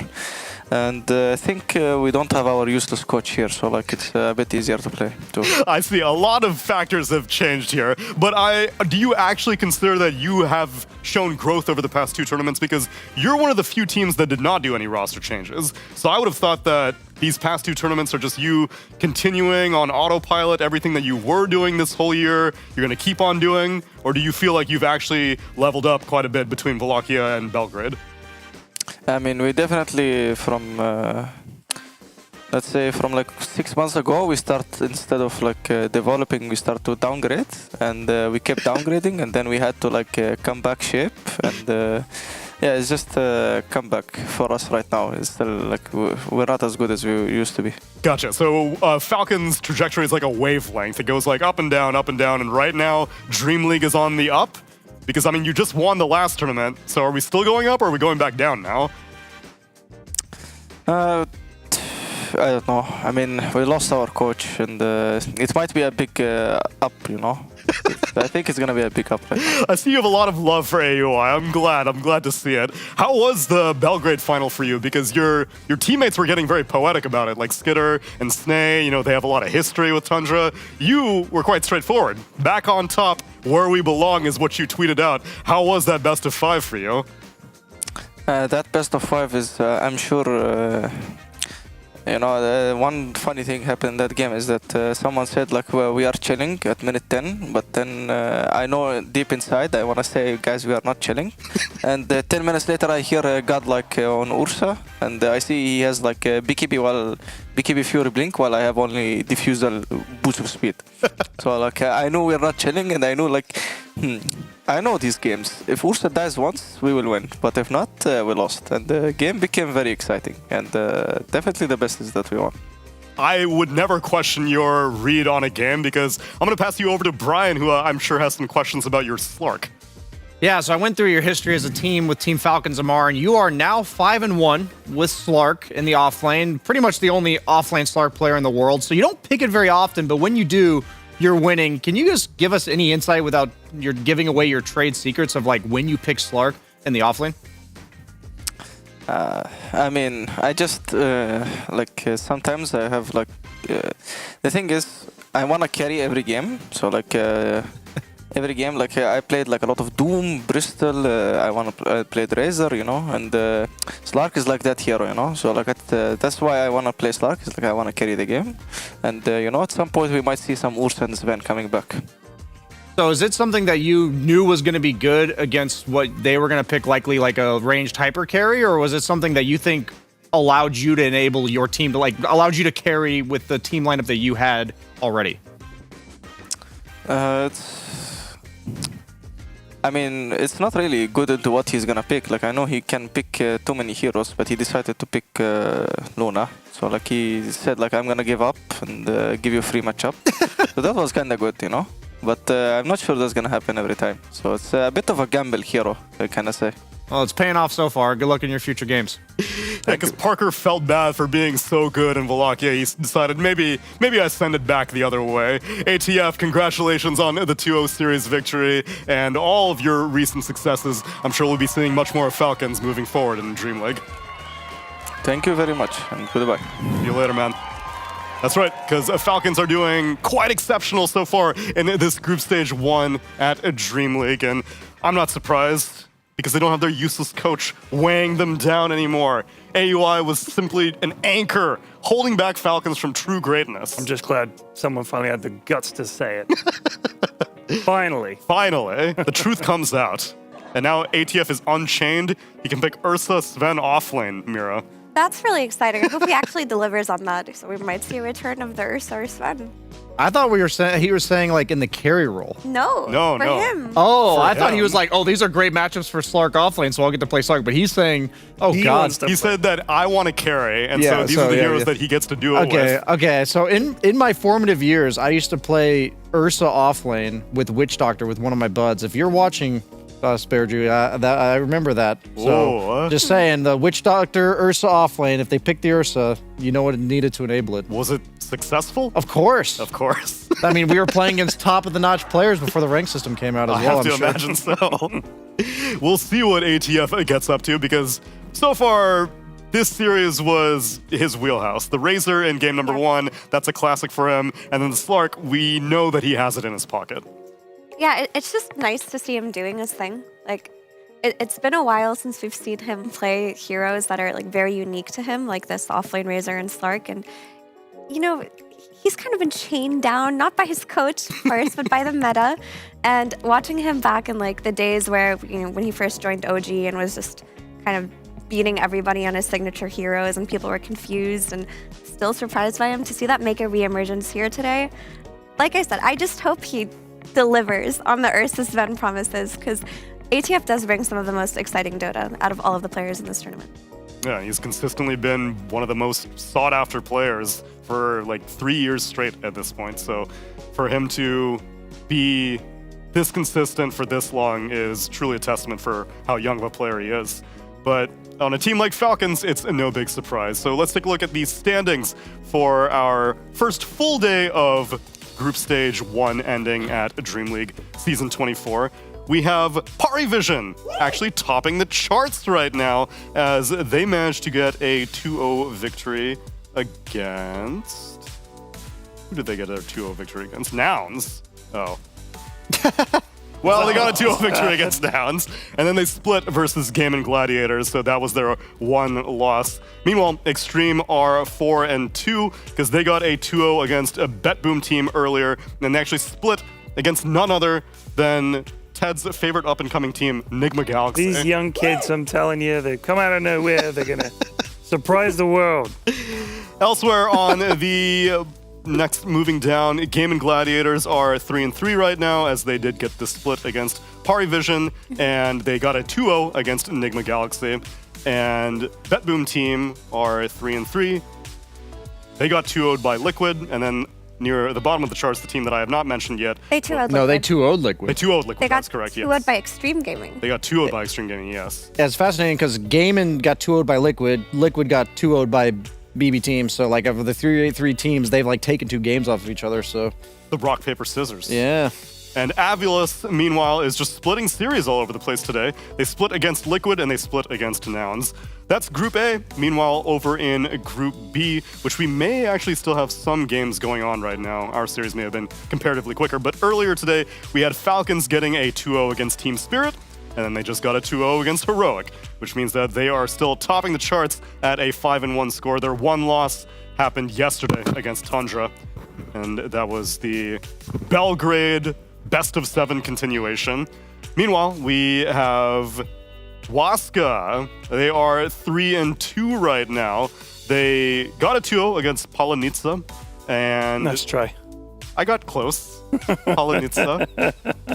And they are currently down 1-0 against Azure Ray on, I believe that is the Earth stream.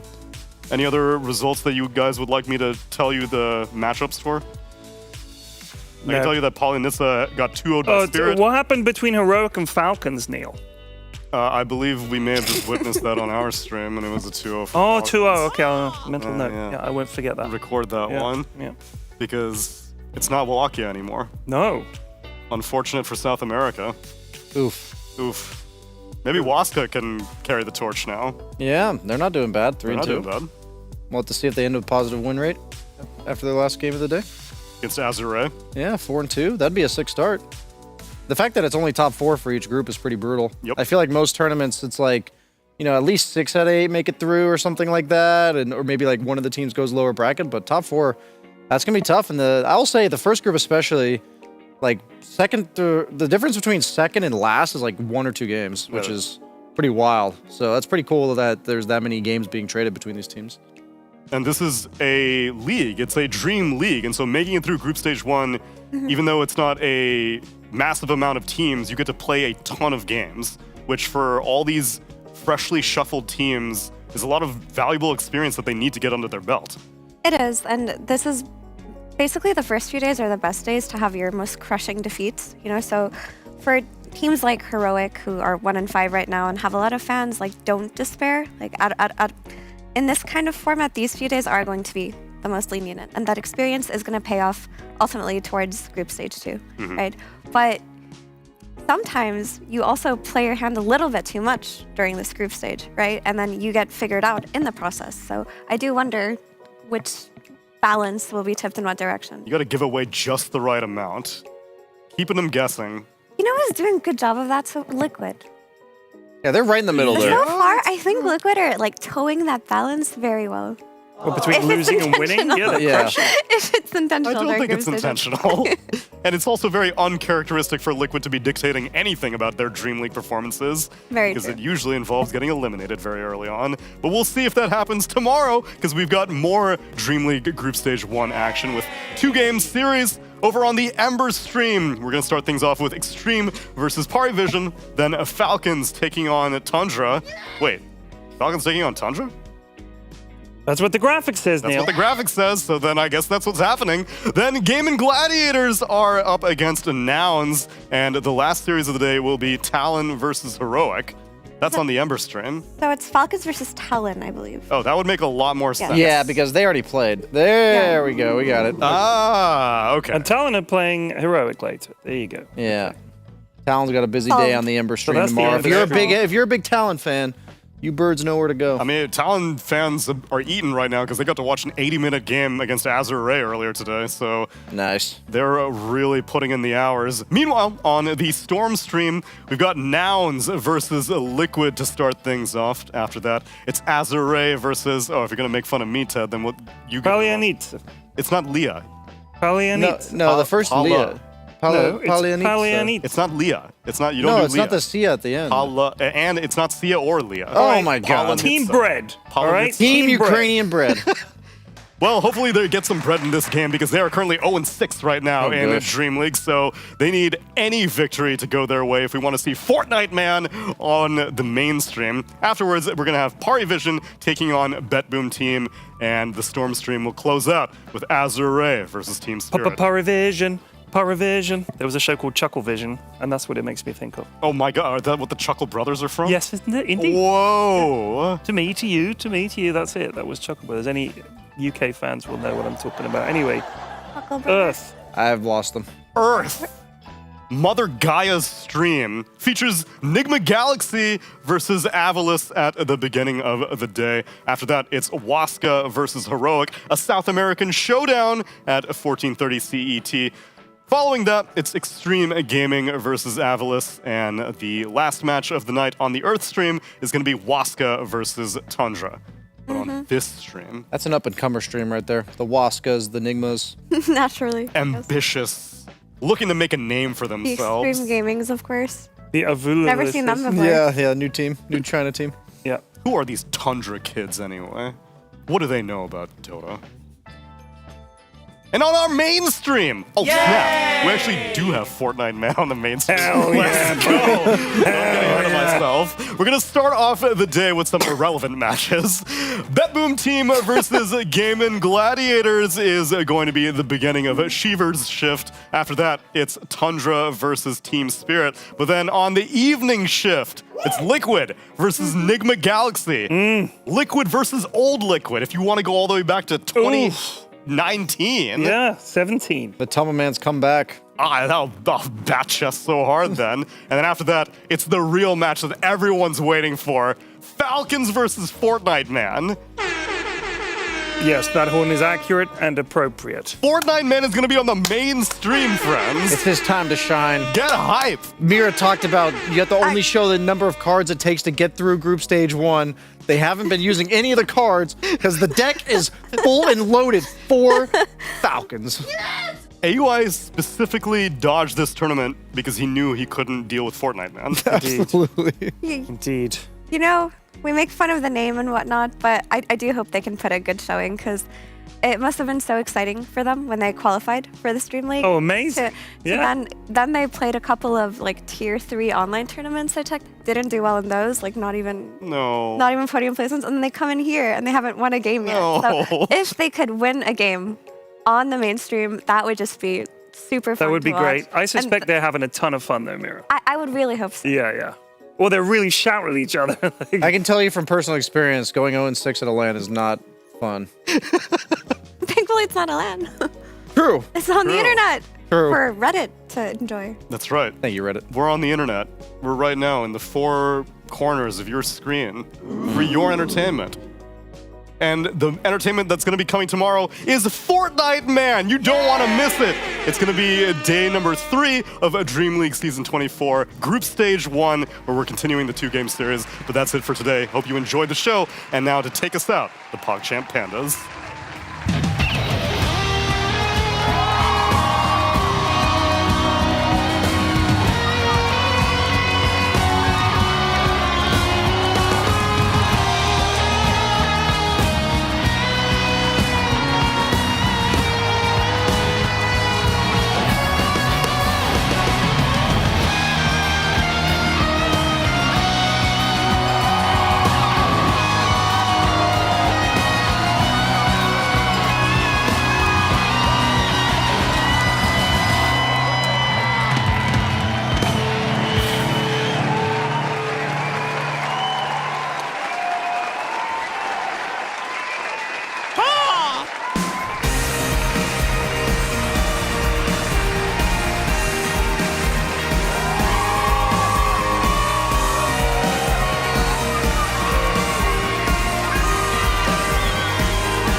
Hit me up, dark brown with Marty McFly. The future's back, DeLorean style. This is my time.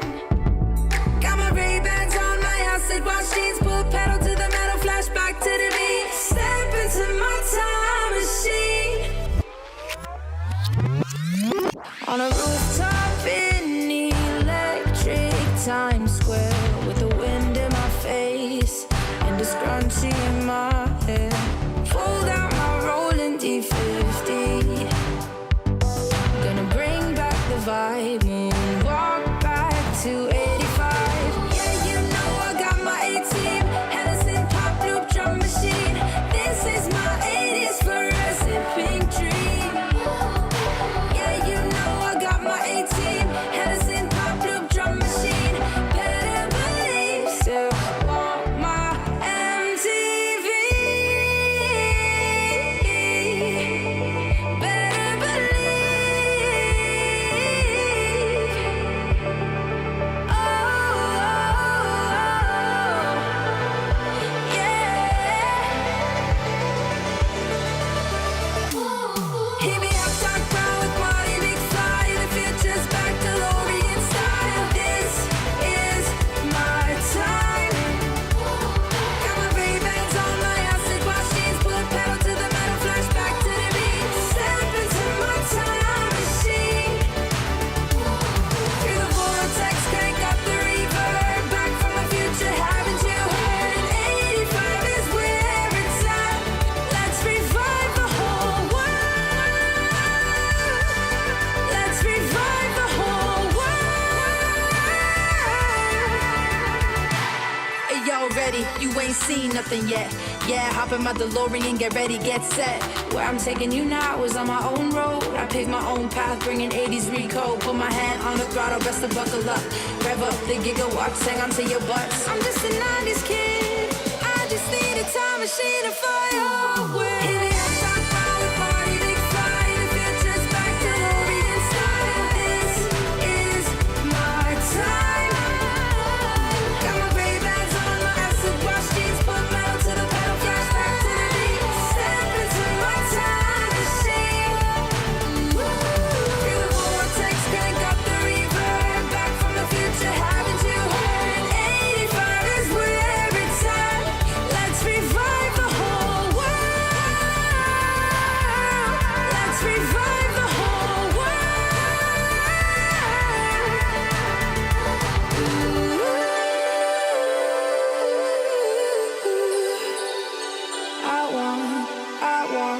Still want my MTV.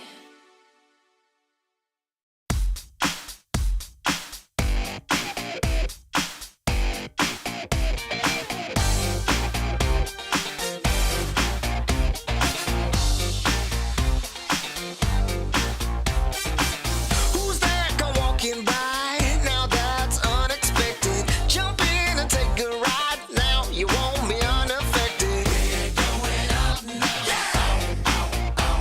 So keep it on the floor. That's right. Gotta be up till you take no more. I make it worth your while. You're not alone in this one. We're going up in style. Now we never stop for no one. We're going up. Let me tell you that. Just keep it on the floor. That's right. Gotta be up till you take no more. Now we really feel it. Yes, we really know it. I got to really hold it. Whoa. We're gonna get. Who am I? This dude can't fly. Who am I? And who cares why? We're going up now. And do what you do. That's right. Keeping it up, wanna do some more. We're going up now. Just keep it on the floor. That's right. Gotta be up till you take no more. It's your satisfaction. Everybody just wants you there. Give them some attraction. Come on up and just pay the fare. We're gonna get down. We're gonna get down. Get your satisfaction. Everybody just wants you there. Give them some attraction. Come on up and just pay the fare. Get your satisfaction. Everybody